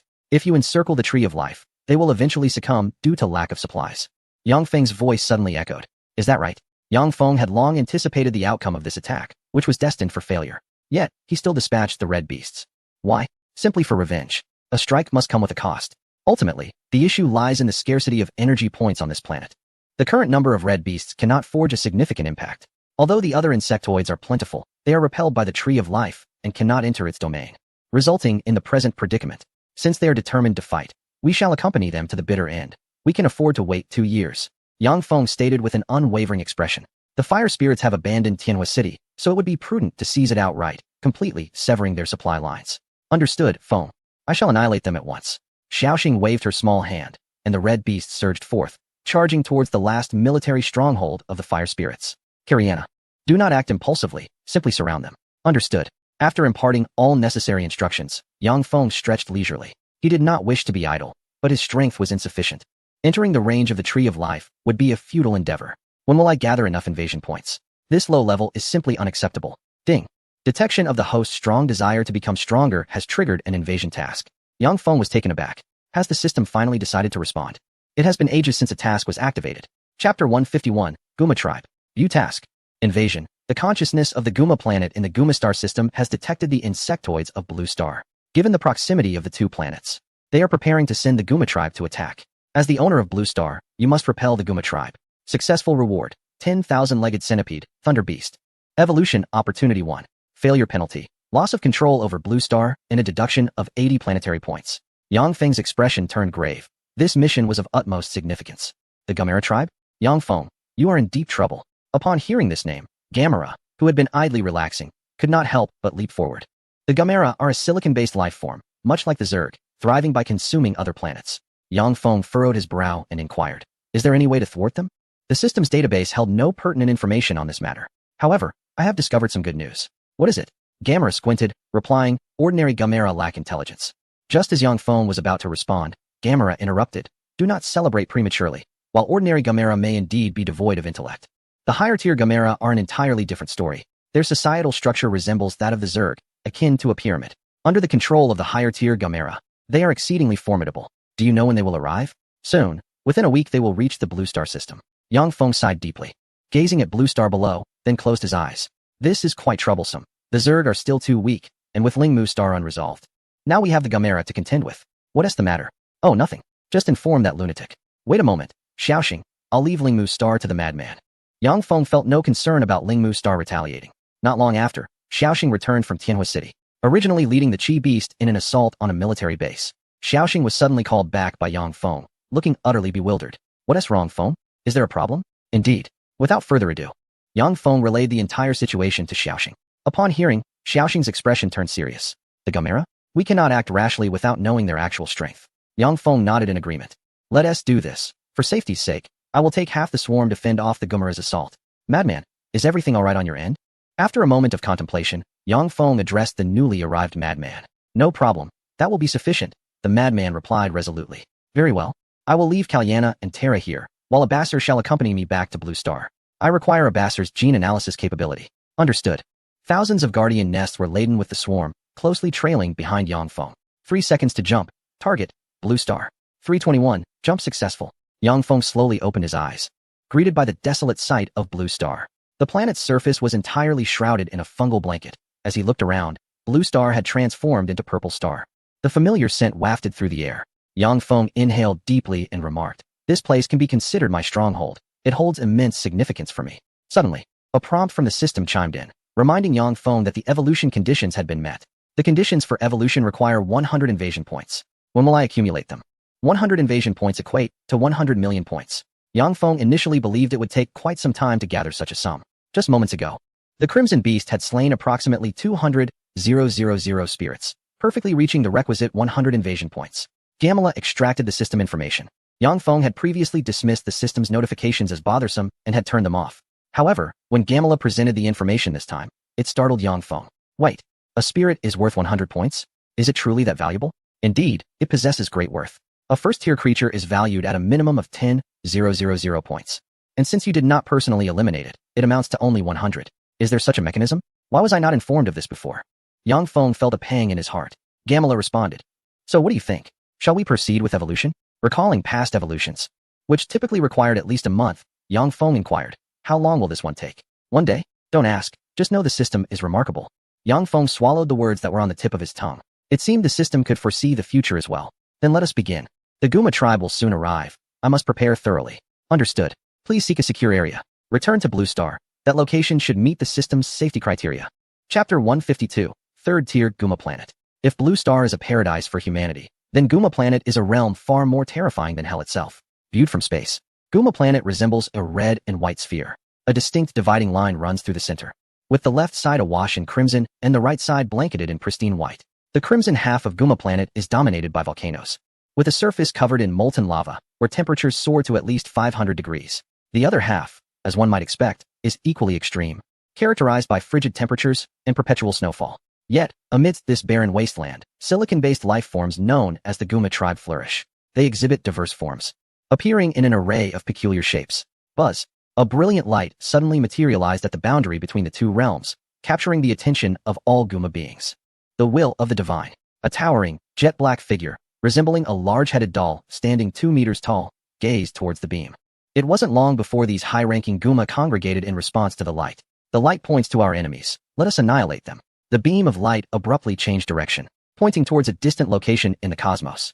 The command of the divine. The Guma tribe, akin to fervent cultists, erupted into a frenzy. Boom! The ground shattered, and enormous slugs began to emerge from the Earth's surface. These colossal creatures, measuring 10 kilometers in length, were covered in soft, tentacle-like appendages. When they opened their mouths, sharp, serrated teeth were revealed. These slugs serve as the cosmic vessels for the Guma tribe, their tentacles generating kinetic energy that propels them through the universe at astonishing speeds. However, they lack combat capabilities and are rather simple-minded, merely consuming whatever crosses their path.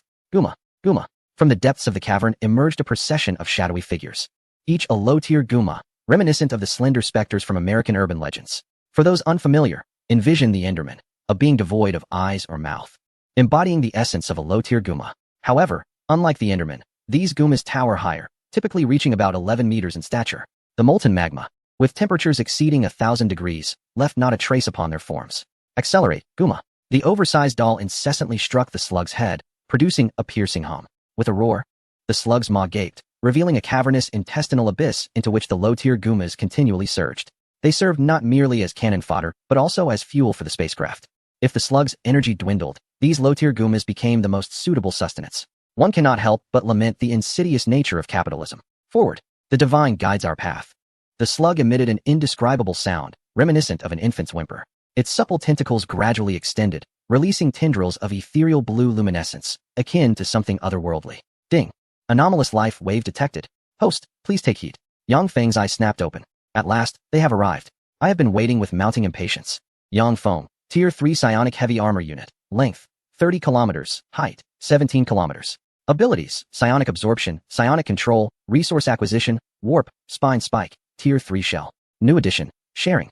Zerg creatures possess a Dominion strength of 50. Mental Control, a formidable psychic force enables instant control over foes of lesser strength. Chapter 153, The Guma Tribe Strikes, War Approaches. Attention, the Guma tribe is nearing the battlefield. A glimmer of brilliance flickered in Yang Feng's eyes. At last, they have come. I feel as though I might rot away here. Indeed, the parasites within him were numerous.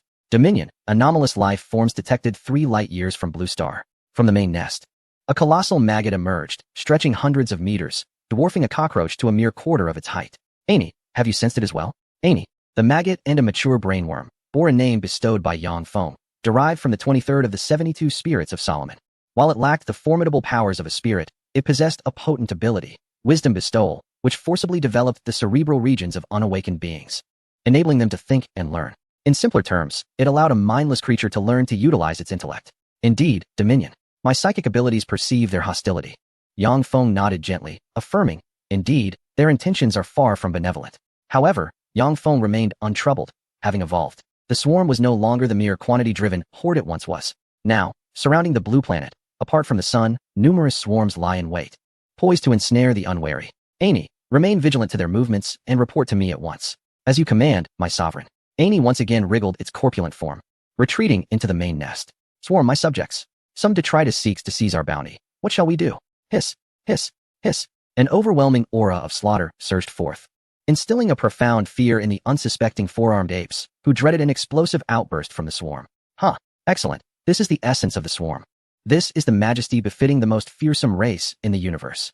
Slaughter, evolve, reproduce, roar. Let us advance, annihilate them. Even the typically benign overmind trembled, the decay within its very organs hastening. Gurgle, gurgle. This time, Yangbi was thoroughly prepared. A multitude of overminds ascended, soaring into the cosmos. The presence of the overmind had been so easily overlooked that Yangbi had neglected its significance. In interstellar conflict, the overmind primarily served to bolster population numbers, causing Yangbi to disregard its true purpose.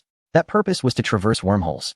Before the swarm assimilated the Leviathan, a cosmic behemoth, the overmind served as both transport and the spiritual network within the swarm. Warning, the Guma race has arrived in the Blue Planet system, located at 45322265.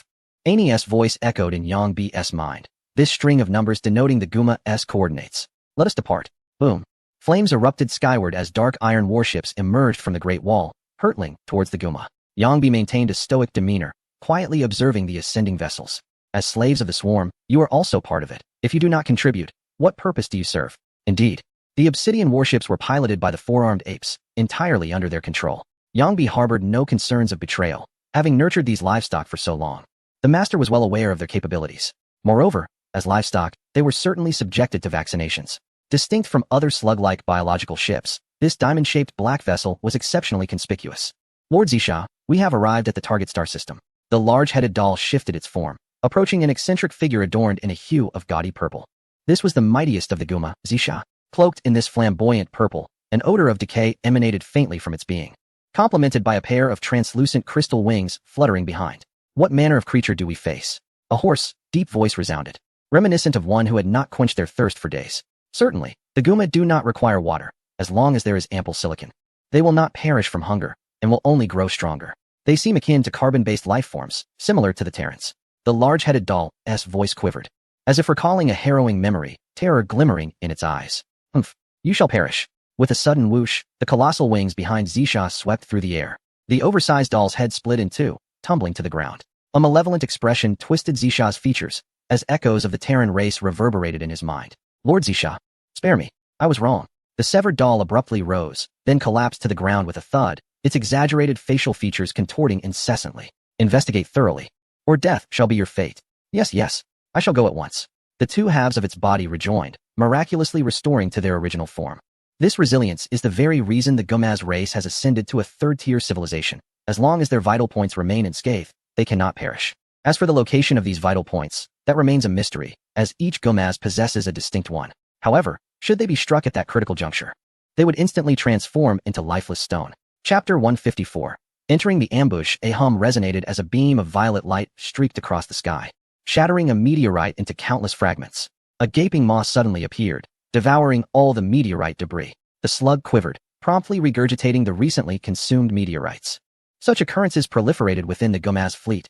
All meteorites here were as hollow as shells, devoid of any substance, with the crucial silicon element entirely absent. What could be the explanation? It was undoubtedly the work of the insectoid race. The Gomaz require silicon as sustenance. Yet one must not forget that silicon is also a mineral. The insectoids can absorb nearly anything, save for impurities. Within the Blue Star system, the insectoids had scavenged countless times, leaving behind scant remnants, which would be considered a victory for the Gomaz. Report to the Sovereign. The mimetic larva has infiltrated the enemy warship. Amy's voice rang out, rousing Yangfeng's attention.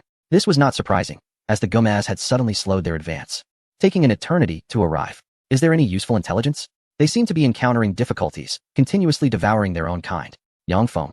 What is going on?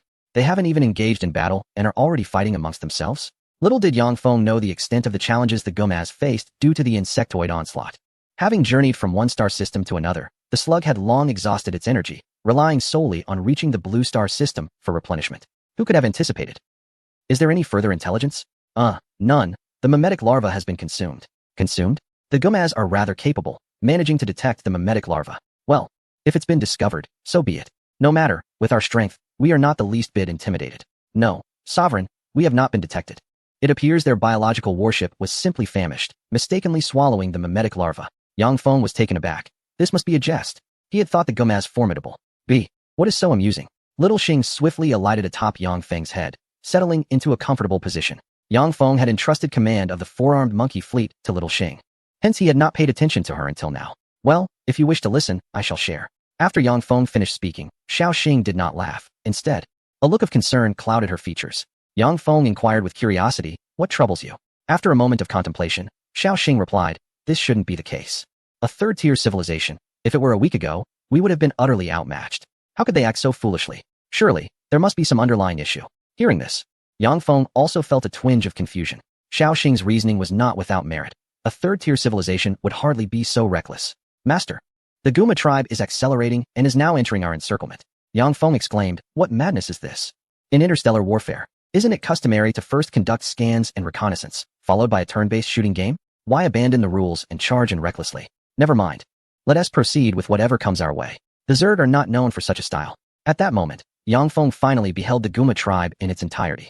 Slime-like entities resembling elongated worms navigated through space, their repulsive tentacles contracting and extending while simultaneously emitting a white energy that propelled them forward. The slimy exterior of these creatures seemed capable of shielding them from the radiation of space, emanating a soft purple glow. Is this the Guma tribe?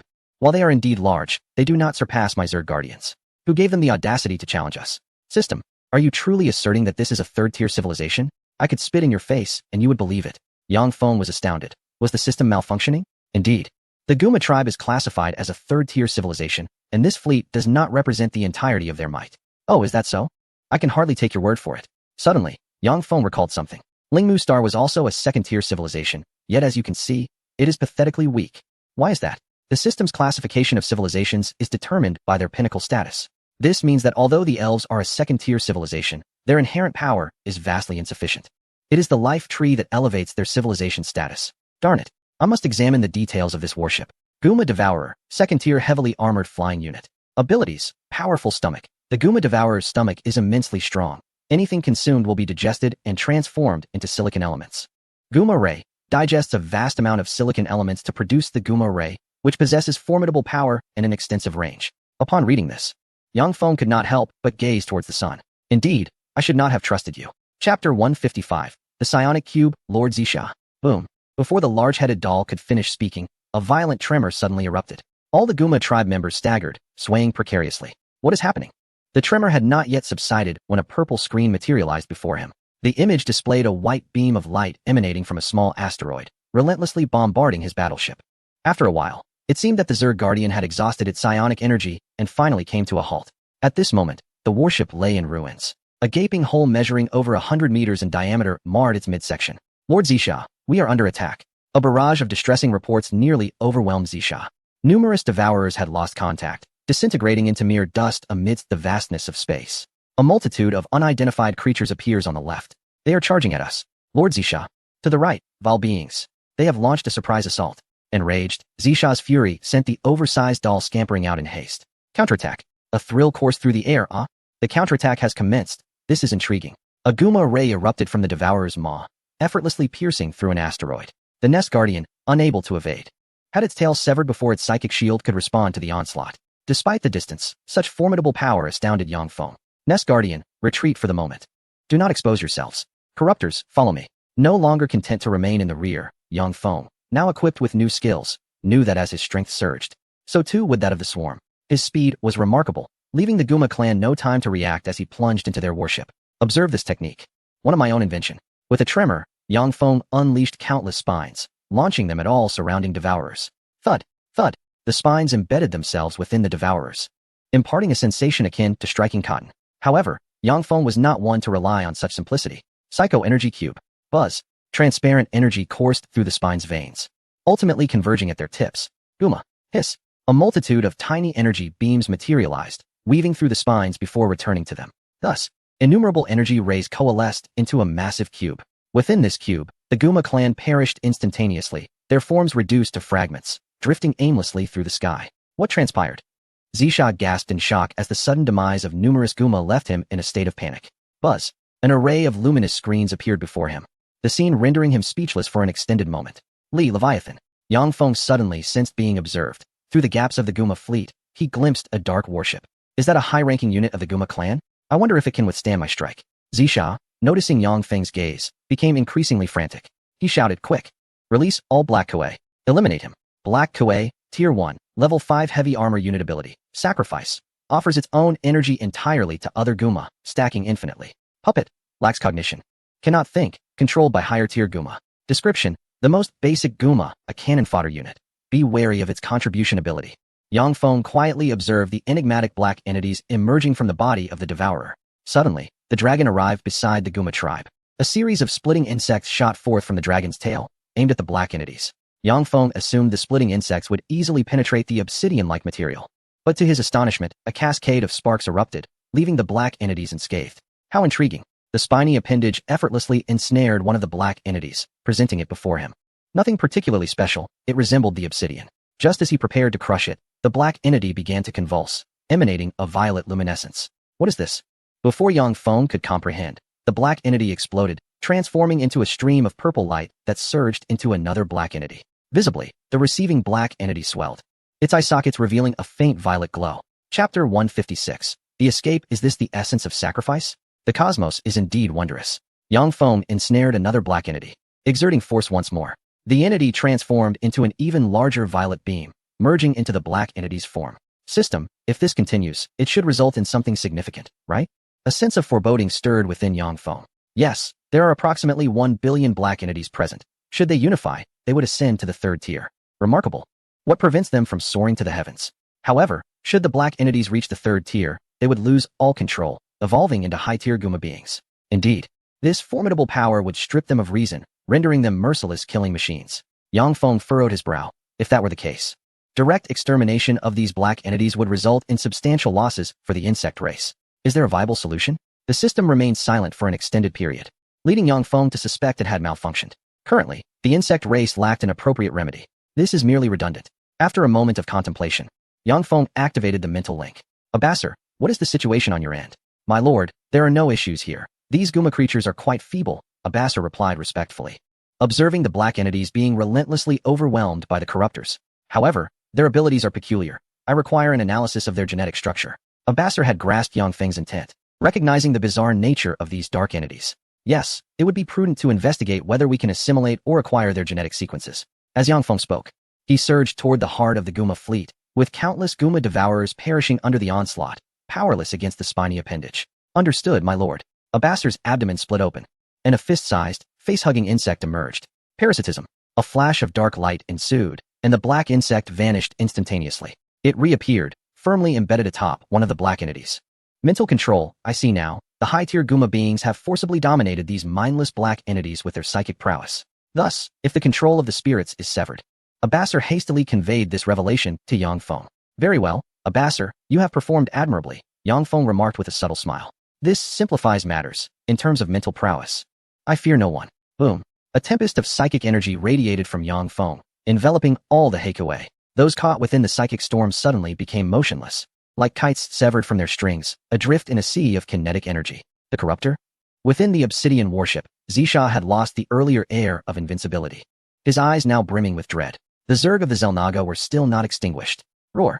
Yang Feng's psychic tempest enveloped the dark vessel. A roar, born of psychic force, resonated in Zisha's ears, sending him into a state of sheer terror. No, I cannot remain here. I must flee. With a resounding flap of magnificent wings, streams of exquisite energy surged through the intricately patterned floor, infusing the warship. The emergency warp drive was being activated.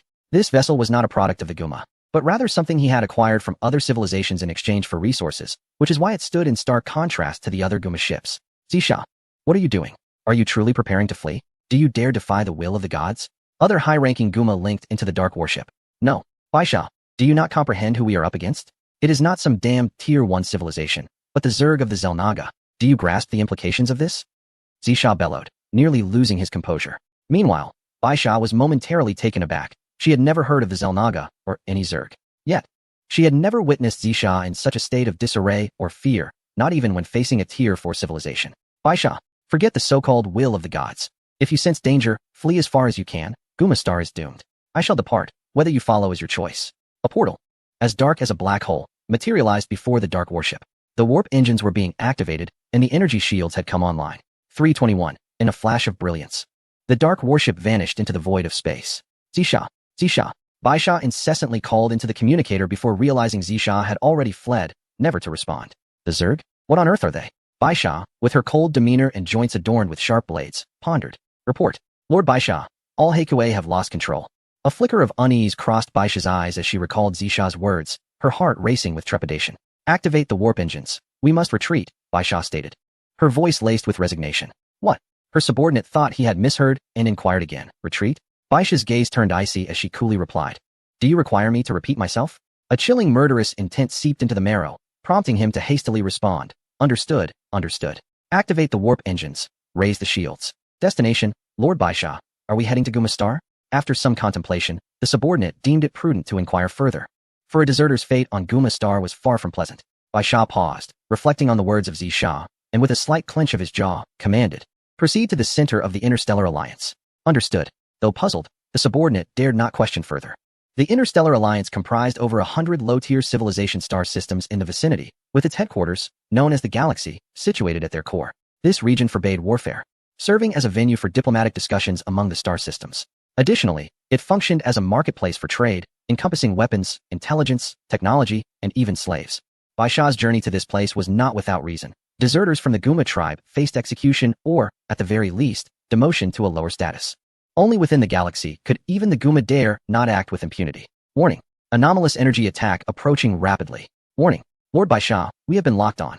Baisha gritted his teeth and ordered, ignore it. Force a warp. Yes. With a resounding bang, green liquid accompanied by arcs of electricity dispersed, causing Baisha's warship to tremble. In an instant, the vessel vanished, leaving only the liquid drifting in the void of space. Have we been intercepted? Never mind.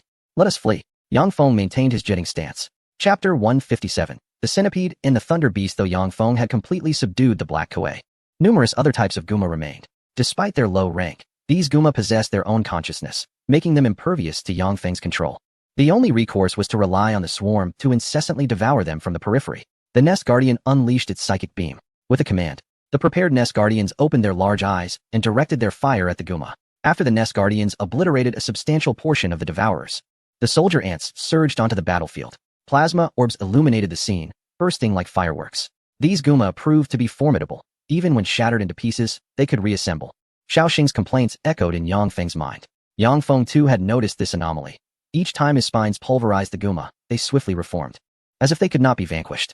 This was a characteristic of the Guma race. As long as they possessed sufficient energy, they could continually reconstitute themselves. Unless their energy was depleted. Gamela elucidated Yang Feng's confusion. Then let us disrupt their molecular structure and see if they can still reassemble. An immense gravitational force emanated from within Yang Feng, drawing countless units of psychic energy from hundreds of kilometers around into his being. Decompose, Yang Feng uttered calmly. And a colossal light column, spanning 1 kilometer in diameter, materialized from his forehead. Buzz. The unstoppable light beam surged forth, penetrating through countless Guma warships, causing those struck to come to a halt. Yang Feng tilted his head, and the light beam revolved around him in a circle. That's a wrap. This move takes quite a toll. Yang Feng exhaled deeply. At this moment, a bizarre scene unfolded. The Guma fleet remained motionless, as if time itself had come to a standstill. A four-armed ape observed the Guma tribe, which had only just been engaged in battle with him, suddenly freezing in place. He gently tapped the blade in his hand against it. With a resounding thud, the Guma tribe member burst apart, enveloped in a cloud of dust. Such terrifying power. At that moment, Xiaoxing's voice echoed. All units, regroup and commence the extermination of the remaining enemies. Remember, they must be captured alive. Understood. Xiaoxing gazed at the multitude of corpses scattered about and remarked. Really, Feng, your methods are too ruthless. I barely got to enjoy myself. Yang Feng scratched his head helplessly and replied, Haha, I'll be more careful next time. Now it was time to claim the rewards. System, claim rewards. Ding. Task completed. Rewards, 10,000-legged centipede, thunder beast, 1 evolution opportunity, ineffective for host. Quite delightful. Let me examine the attributes. 10,000-legged centipede, tier 2 medium armor, aerial unit, 1 planetary point. Length, 2 kilometers, height, 100 meters. Abilities, 10,000 blades. The razor-sharp legs on either side of the centipede can effortlessly slice through metal. Constriction, entangles enemies, and, with its immense strength and 10,000 blades, instantly shreds them into pieces. Poison mist, exhales a cloud of toxic mist that confuses enemies, causing them to lose discernment between friend and foe. Splitting, upon severance, the 10,000-legged centipede transforms into independent entities, continuously growing into a complete form over time. Description, a formidable aerial unit infused with insectoid genes, its body composed of powerful muscle segments capable of twisting 160 degrees. Once ensnared, death becomes the most coveted release. Thunder Beast, Tier 2 Heavy Armor, Ground Unit, 001 Planetary Point. Length, 150 meters, height, 80 meters. Abilities, Impenetrable Fortress. The diamond-shaped chitinous exoskeleton of the Thunder Beast consists of multiple layers formed from foreign compounds and organic materials, resulting in an exceptionally lightweight yet incomparably hard structure. Monomolecular Scythe, for enormous scythe-like blades that can cleave through walls, advanced steel alloys, or even rarer extraterrestrial materials with a single sweep. XS Organs. A gene segment enables the growth of replica primary organs from random parts of its body. Enveloped in heavy armor. Description, the Thunder Beast evolved from a docile creature, now bearing little resemblance to its predecessor. It stands as one of the most powerful combat units in the alien insect ground army. These colossal beasts serve as the backbone of the swarm, acting as living siege engines before their foes, with their scythe-like appendages capable of piercing through most known materials. System, could you simplify the data next time? It's too lengthy for me to read, Yang Feng lamented, staring at the extensive information spanning at least a meter, feeling quite dizzy. Ding. Task triggered. Occupy Guma Star. The audacious Guma tribe dares to invade the insect race. Proceed to the Guma Star system and seize their planet. Rewards, 3 chances for a lottery, 1 chance for a premium draw, and 1 opportunity for host evolution. Ding. Task growth triggered. The fleeing Guma tribe has recognized the Zerg and disseminated the news of their resurgence, and it won't be long before the host becomes a universal enemy, ascending to the 6th tier to preserve his own life. Reward, a mysterious gift package. Punishment, death.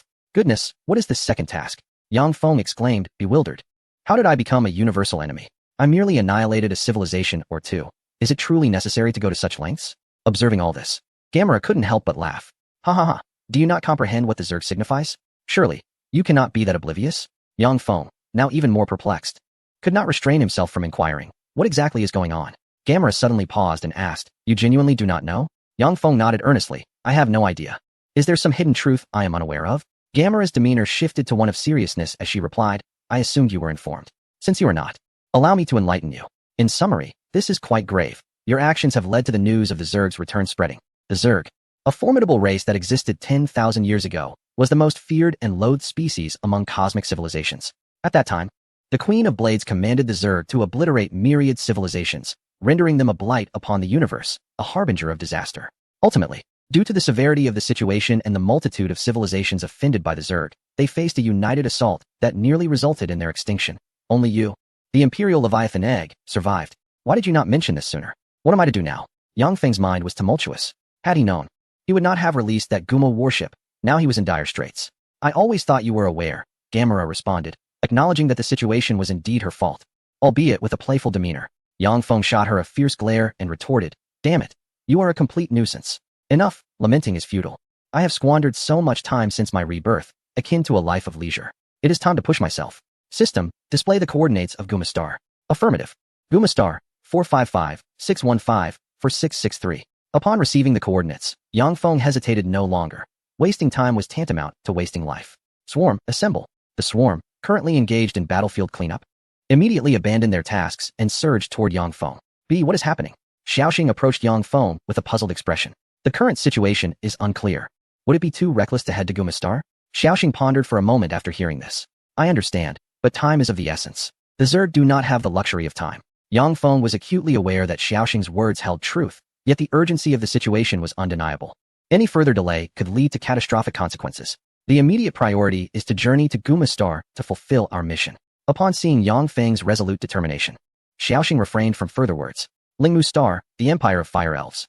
Your Majesty, disaster has already seized a quarter of our territory, and our military has suffered grievous losses. Lav's arms hung across his chest, appearing gravely injured. The Fire King leaned upon his throne, his face etched with worry. Alas, at this juncture, we are incapable of repelling the onslaught of disaster. Each elven empire is struggling for its own survival and cannot extend support to our nation. Lav fell silent, fully aware that the recent surge in the disaster's power rendered the Tree of Life incapable of influencing it, leaving the elven empires utterly defenseless against the terrifying calamity. Was Lingmu Star destined for annihilation? A sense of helplessness welled up within the Fire King, rendered powerless against the formidable insectoid race. The entire hall was enveloped in silence. Heads bowed in despair. Do you wish to survive? I can assist you, but it will require a modest cost. A voice, stiff and mechanical, echoed, causing every elf to change countenance. Who dares to meddle? At the sound of the Fire King's shout, a group of guards rushed in, encircling the Fire King. Who am I? I am the savior capable of rescuing your planet. You may call me the Wolf of Civilization. Noticing that this self-proclaimed Wolf of Civilization bore no hostility, the Fire King waved his hand, signaling the guards to withdraw. Wolf of Civilization, what brings you to Lingmu Star? As you can see, we are besieged by disaster and have little to offer you. True to his stature as a sovereign, the Fire King quickly regained his composure. Oh, this matter can be discussed at length. May I request that my ship remain in your skies? We can converse in person. Lav's expression tightened as he anxiously exclaimed. Your Majesty, his intentions are unclear. We cannot allow him. Enough, I know how to proceed. The Fire King interrupted Lav. He, too, was reluctant to take this risk. However, as the mysterious figure suggested, perhaps he could indeed be their salvation, prompting the Fire King to embrace the uncertainty. Wolf of Civilization, I grant your request. A stiff, mirthless laughter followed. Haha, thank you, Your Majesty. Suddenly, the sky darkened, and the entire hall was shrouded in shadow. A black warship over a kilometer long materialized in the air, its surface riddled with rust, appearing quite dilapidated. Yet, an ominous aura emanated from the vessel, tightening their hearts with dread. What terrified them further was their utter oblivion to the moment the ship had arrived above the hall. The belly of the ship split open, revealing a circular passage. A beam of light descended slowly, followed by several figures resembling wolves. Indeed, as they observed, these figures were upright walking wolfmen. The moment they touched the ground, they were surrounded by the cacophony of hurried footsteps, swarmed by guards who cast watchful, predatory gazes upon them. Step aside. They are esteemed guests. The voice of the Fire King resonated through the grand hall. Indeed. Oh, Your Majesty, you truly possess a magnanimous heart. The leader, known as the Jackal of Civilization, smirked slyly, his demeanor exuding a sinister cunning. Under the watchful eyes of the guards, they strode confidently into the hall. Approaching the Fire King's presence, I am Cruz, hailing from the Jackal Star, a merchant by trade. Cruz feigned a deep bow and reverence. Your origin matters not. I merely wish to ascertain if you can indeed save this planet. The Fire King inquired coolly, a flicker of hope illuminating his piercing gaze as he scrutinized Cruz. Cruz chuckled softly, his slender fingers rubbing together before his chest. Of course, Your Majesty. My presence here is a testament to my ability to assist you in overcoming this predicament. However, he extended his hand, his thumb and forefinger incessantly rubbing against each other. Speak plainly, what do you require? The Fire King replied, his expression darkening. I desire whatever you possess. Population, technology, metals. minerals, and so forth. In exchange, I shall appraise their worth and provide you with what you seek. I possess a plethora of items, armaments, advanced technology, even artifacts of legend. Though I doubt you could afford them. The Fire King was incensed. As the sovereign of a great nation, the entire Fire Elf Empire belonged to him. How could he be deemed incapable of affording anything? Humph. How do you know I cannot pay? State your price. A smirk of triumph crept onto Cruz's lips. Indeed, the unsophisticated natives of a lower civilization were easily swayed. Oh, your majesty, I harbor no disdain for you. It is merely the price of the artifact that is significant. Enough with the trivialities, speak. The Fire King bellowed in fury. Cruz ceased to provoke the Fire King further and continued. I require a population of 300 million, regardless of gender. As for your nation's technology, in my estimation. Cruz left the statement unfinished. Yet the elves present comprehended his implication. However, no one expressed outrage. They were stricken by Cruz's audacious demand, gazing silently at the Fire King. An eerie stillness enveloped the grand hall, leading Cruz to ponder if he had perhaps set the price too high. Rest assured, your majesty, this offer is indeed worthwhile. This artifact is a relic from the legendary star spirits, a possession unique to my collection. The Fire King then inquired, what civilization is the star spirit? Seizing the opportunity, Cruz quickly replied, the star spirits are of the 7th tier civilization. Perhaps you lack the context. Let me clarify. Your nation's civilization tier stands at a mere 1st, while the entirety of this planet scarcely reaches the 2nd tier. Upon hearing this, a fervent light ignited in the Fire King's eyes, only to be extinguished almost immediately. May I inquire as to why you require such a vast population? Cruz grinned deviously. Your majesty, surely you are already aware. There is no need for me to elaborate further. The Fire King contemplated. Indeed, is it truly so? I cannot acquiesce. The elf race is one of freedom, cherished by nature. I shall not permit my people to become slaves. You may leave. Upon hearing this, Cruz was immediately alarmed. This was unacceptable. Although he had painstakingly acquired the divine artifact, exchanging it for 300 million with the Elven clan would yield him an immense fortune. Indeed, a staggering profit. However, judging by the demeanor of the Fire King, it seemed he was truly unwilling to engage in a trade. Finally halting his actions, Cruz adopted an even more obsequious smile. Your majesty, please do not be hasty. How about this? Just 100 million. What do you think of this price? Chapter 159. The transaction completed. The Fire King, being a ruler, was not one to be easily deceived. The price had suddenly dropped to merely a third of the original offer, indicating that Cruz, the unscrupulous merchant, had been attempting to swindle them. Perhaps the artifact indeed possessed some merit, but it certainly did not warrant such a high price. 100 million might even be excessive. Contemplating this, the Fire King sternly turned his back and remarked, Humph, do you take my Elven clan for mere slaves? Dream on. As a shrewd merchant, Cruz quickly grasped the Fire King's sentiments. He felt a strong urge to slap himself for committing the cardinal sin of impatience in business. Nevertheless, there was still hope. Although the profit was not as grand as initially anticipated, it was still considerable. With a long face, he lamented, Alas, your majesty. Let me offer you another price. 80 million. This is my lowest offer. You know as well as I do that once this opportunity is lost, it will not come again. Please allow me a small profit. Do you not agree? At last, the Fire King turned to him and replied slowly, No. The Elven clan will not become slaves. Cruz inwardly cursed the cunning old rogue and, gritting his teeth, declared, Very well, let us be friends, your majesty. 75 million. If this is acceptable, we have a deal. If not, I shall take my leave. Deal, came the Fire King's swift response. Yet Cruz felt a wave of despair wash over him. Alas, what a loss. Your majesty, you are truly ruthless. I nearly risked my life to acquire this artifact, and I have scarcely made a profit. In truth, he had struck a significant bargain. The artifact was indeed precious, yet it held little value for other civilizations. This divine item could only be utilized 3 times before becoming obsolete, and given the current state of peace among the various alliances, there would be no buyers. After all, he had finally found a gullible patron. How could he let this opportunity slip away? Though the Fire King may not have been aware of the market value of elves in interstellar trade, Cruz, as a merchant, understood their worth all too well. To illustrate, a 2nd-tier warship was valued at 100 million purple crystal coins, while a 2nd-tier elf could fetch 80 million purple crystal coins. Notably, a particularly exquisite 2nd-tier elf had once auctioned for an astronomical 400 million purple crystal coins. In summary, he had indeed made a substantial profit.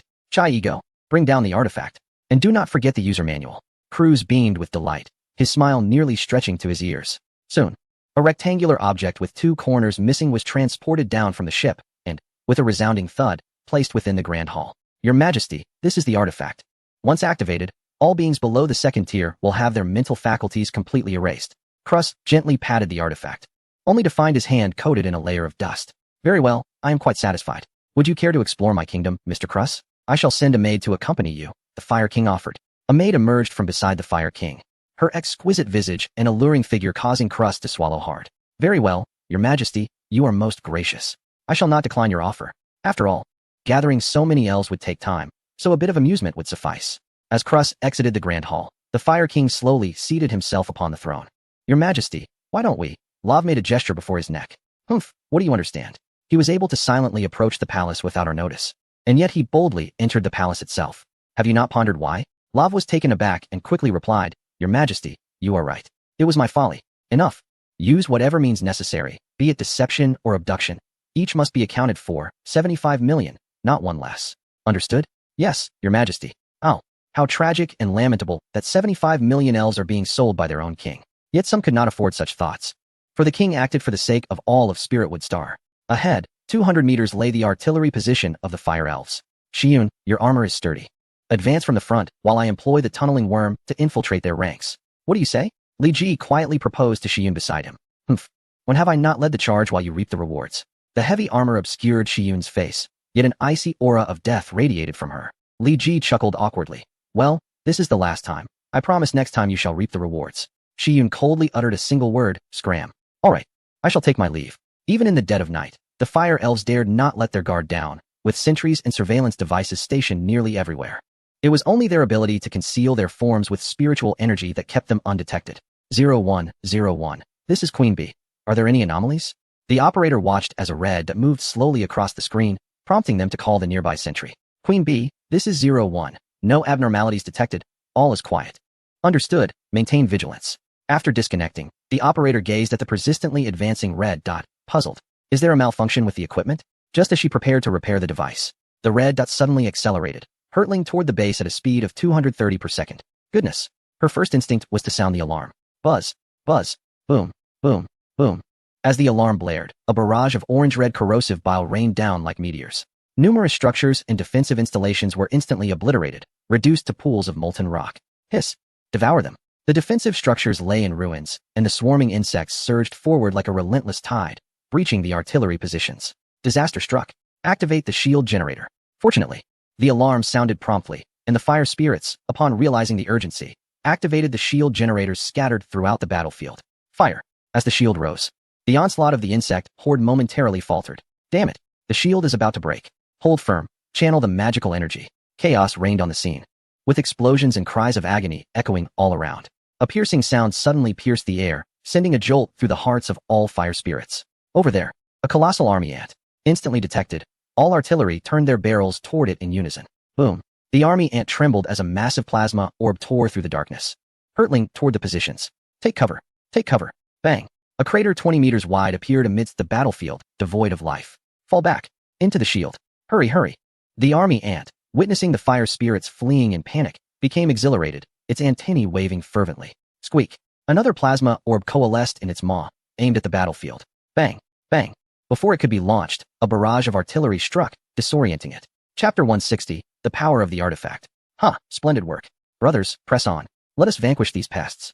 After the artillery struck the army ant, the fire spirit's morale soared. You seem to be celebrating a tad prematurely. A chilling voice echoed in the ears of the spirits. Following the sound, a towering figure brandishing a heavy shield emerged slowly from the swarm of calamity. A sense of dread spread rapidly through the ranks. The fearsome and cruel image of Shiyun was indelibly etched in the minds of every fire spirit. Open fire. The commander, his spirit almost fleeing, stammered as he shouted at the spirits. Instantly, all the spirits reacted, unleashing a torrential assault toward Shiyun. Is that all? You cannot harm me, Shiyun replied calmly. Two shields on the left fused together, forming a heavy shield that obscured her entire body, effectively blocking all attacks. Not only that, but the impacts against Shiyun's shield caused no damage. Instead, they stirred up clouds of dust, completely obscuring the spirit's aim. Do you not realize that such feeble attacks merely tickle me?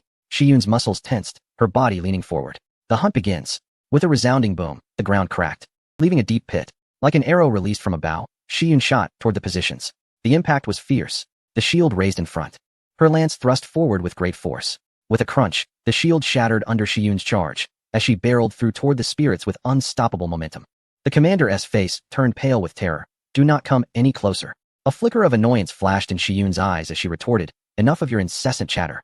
It's utterly irritating. Die. The spear pierced through the commander's abdomen, emerging from the back of his neck, leaving his entire body suspended from the weapon like a roasted chicken. Coughing and gasping, the commander belched forth blood, which brought a glint of amusement to Shiyun's eyes. Now, there would be no more whimpering. With a flick of her wrist, the commander's lifeless body was hurled from the spear, crashing heavily onto the ground. This gruesome spectacle was witnessed by the nearby fire sprite, who felt a trickle of yellow liquid escape from his trousers. Monster, monster! The fury in Shiyun's eyes surged. She thrust the spear into the ground and approached the terrified sprite before her. Do you dare call me a monster? With a resounding thud, her fist struck the sprite's knee, eliciting a horrific scream as his leg bent at a grotesque angle, pointing skyward. Monster? Monster? Monster? With each utterance, her fists rained down upon his limbs, ensuring he would not die instantly. The anguished cries of the sprite sent the others fleeing in terror, creating a wide expanse of empty ground. Yet, surrounded by the swarm, where could they possibly escape? A guttural roar erupted as a massive creature broke through the earth, howling towards the heavens. The artillery stationed in the center was rendered speechless by the sudden appearance of the tunnel worm. One by one, jumping worms were expelled, launching themselves at the nearby fire sprites. Stop! But before the command could take hold, the worms devoured one sprite whole, leaving behind nothing but a headless corpse. At that moment, Li Ji was just expelled from the tunnel worm. Observing his surroundings, he muttered, just a minute late, and you've wiped out the entire position. At least leave a few for me. Forget it, I'm no longer needed here. I should check on that tigress making a ruckus. A glance revealed Shiyun. Consumed with rage, Li Ji swallowed hard, weighing his options, hesitant to approach. I have a feeling that might be a fatal decision. Though his fists were larger than Shiyun's, her current demeanor suggested that any wise person would avoid the spectacle. Each punch sent blood and bits of flesh flying through the air. Perhaps I should at least take a look. With another gulp, Li Ji cautiously approached. Shiyun. Shiyun abruptly turned, her face a mask of fury. Please, continue. Continue. Haha, Li Ji chuckled awkwardly, retreating to a safe distance. After some time,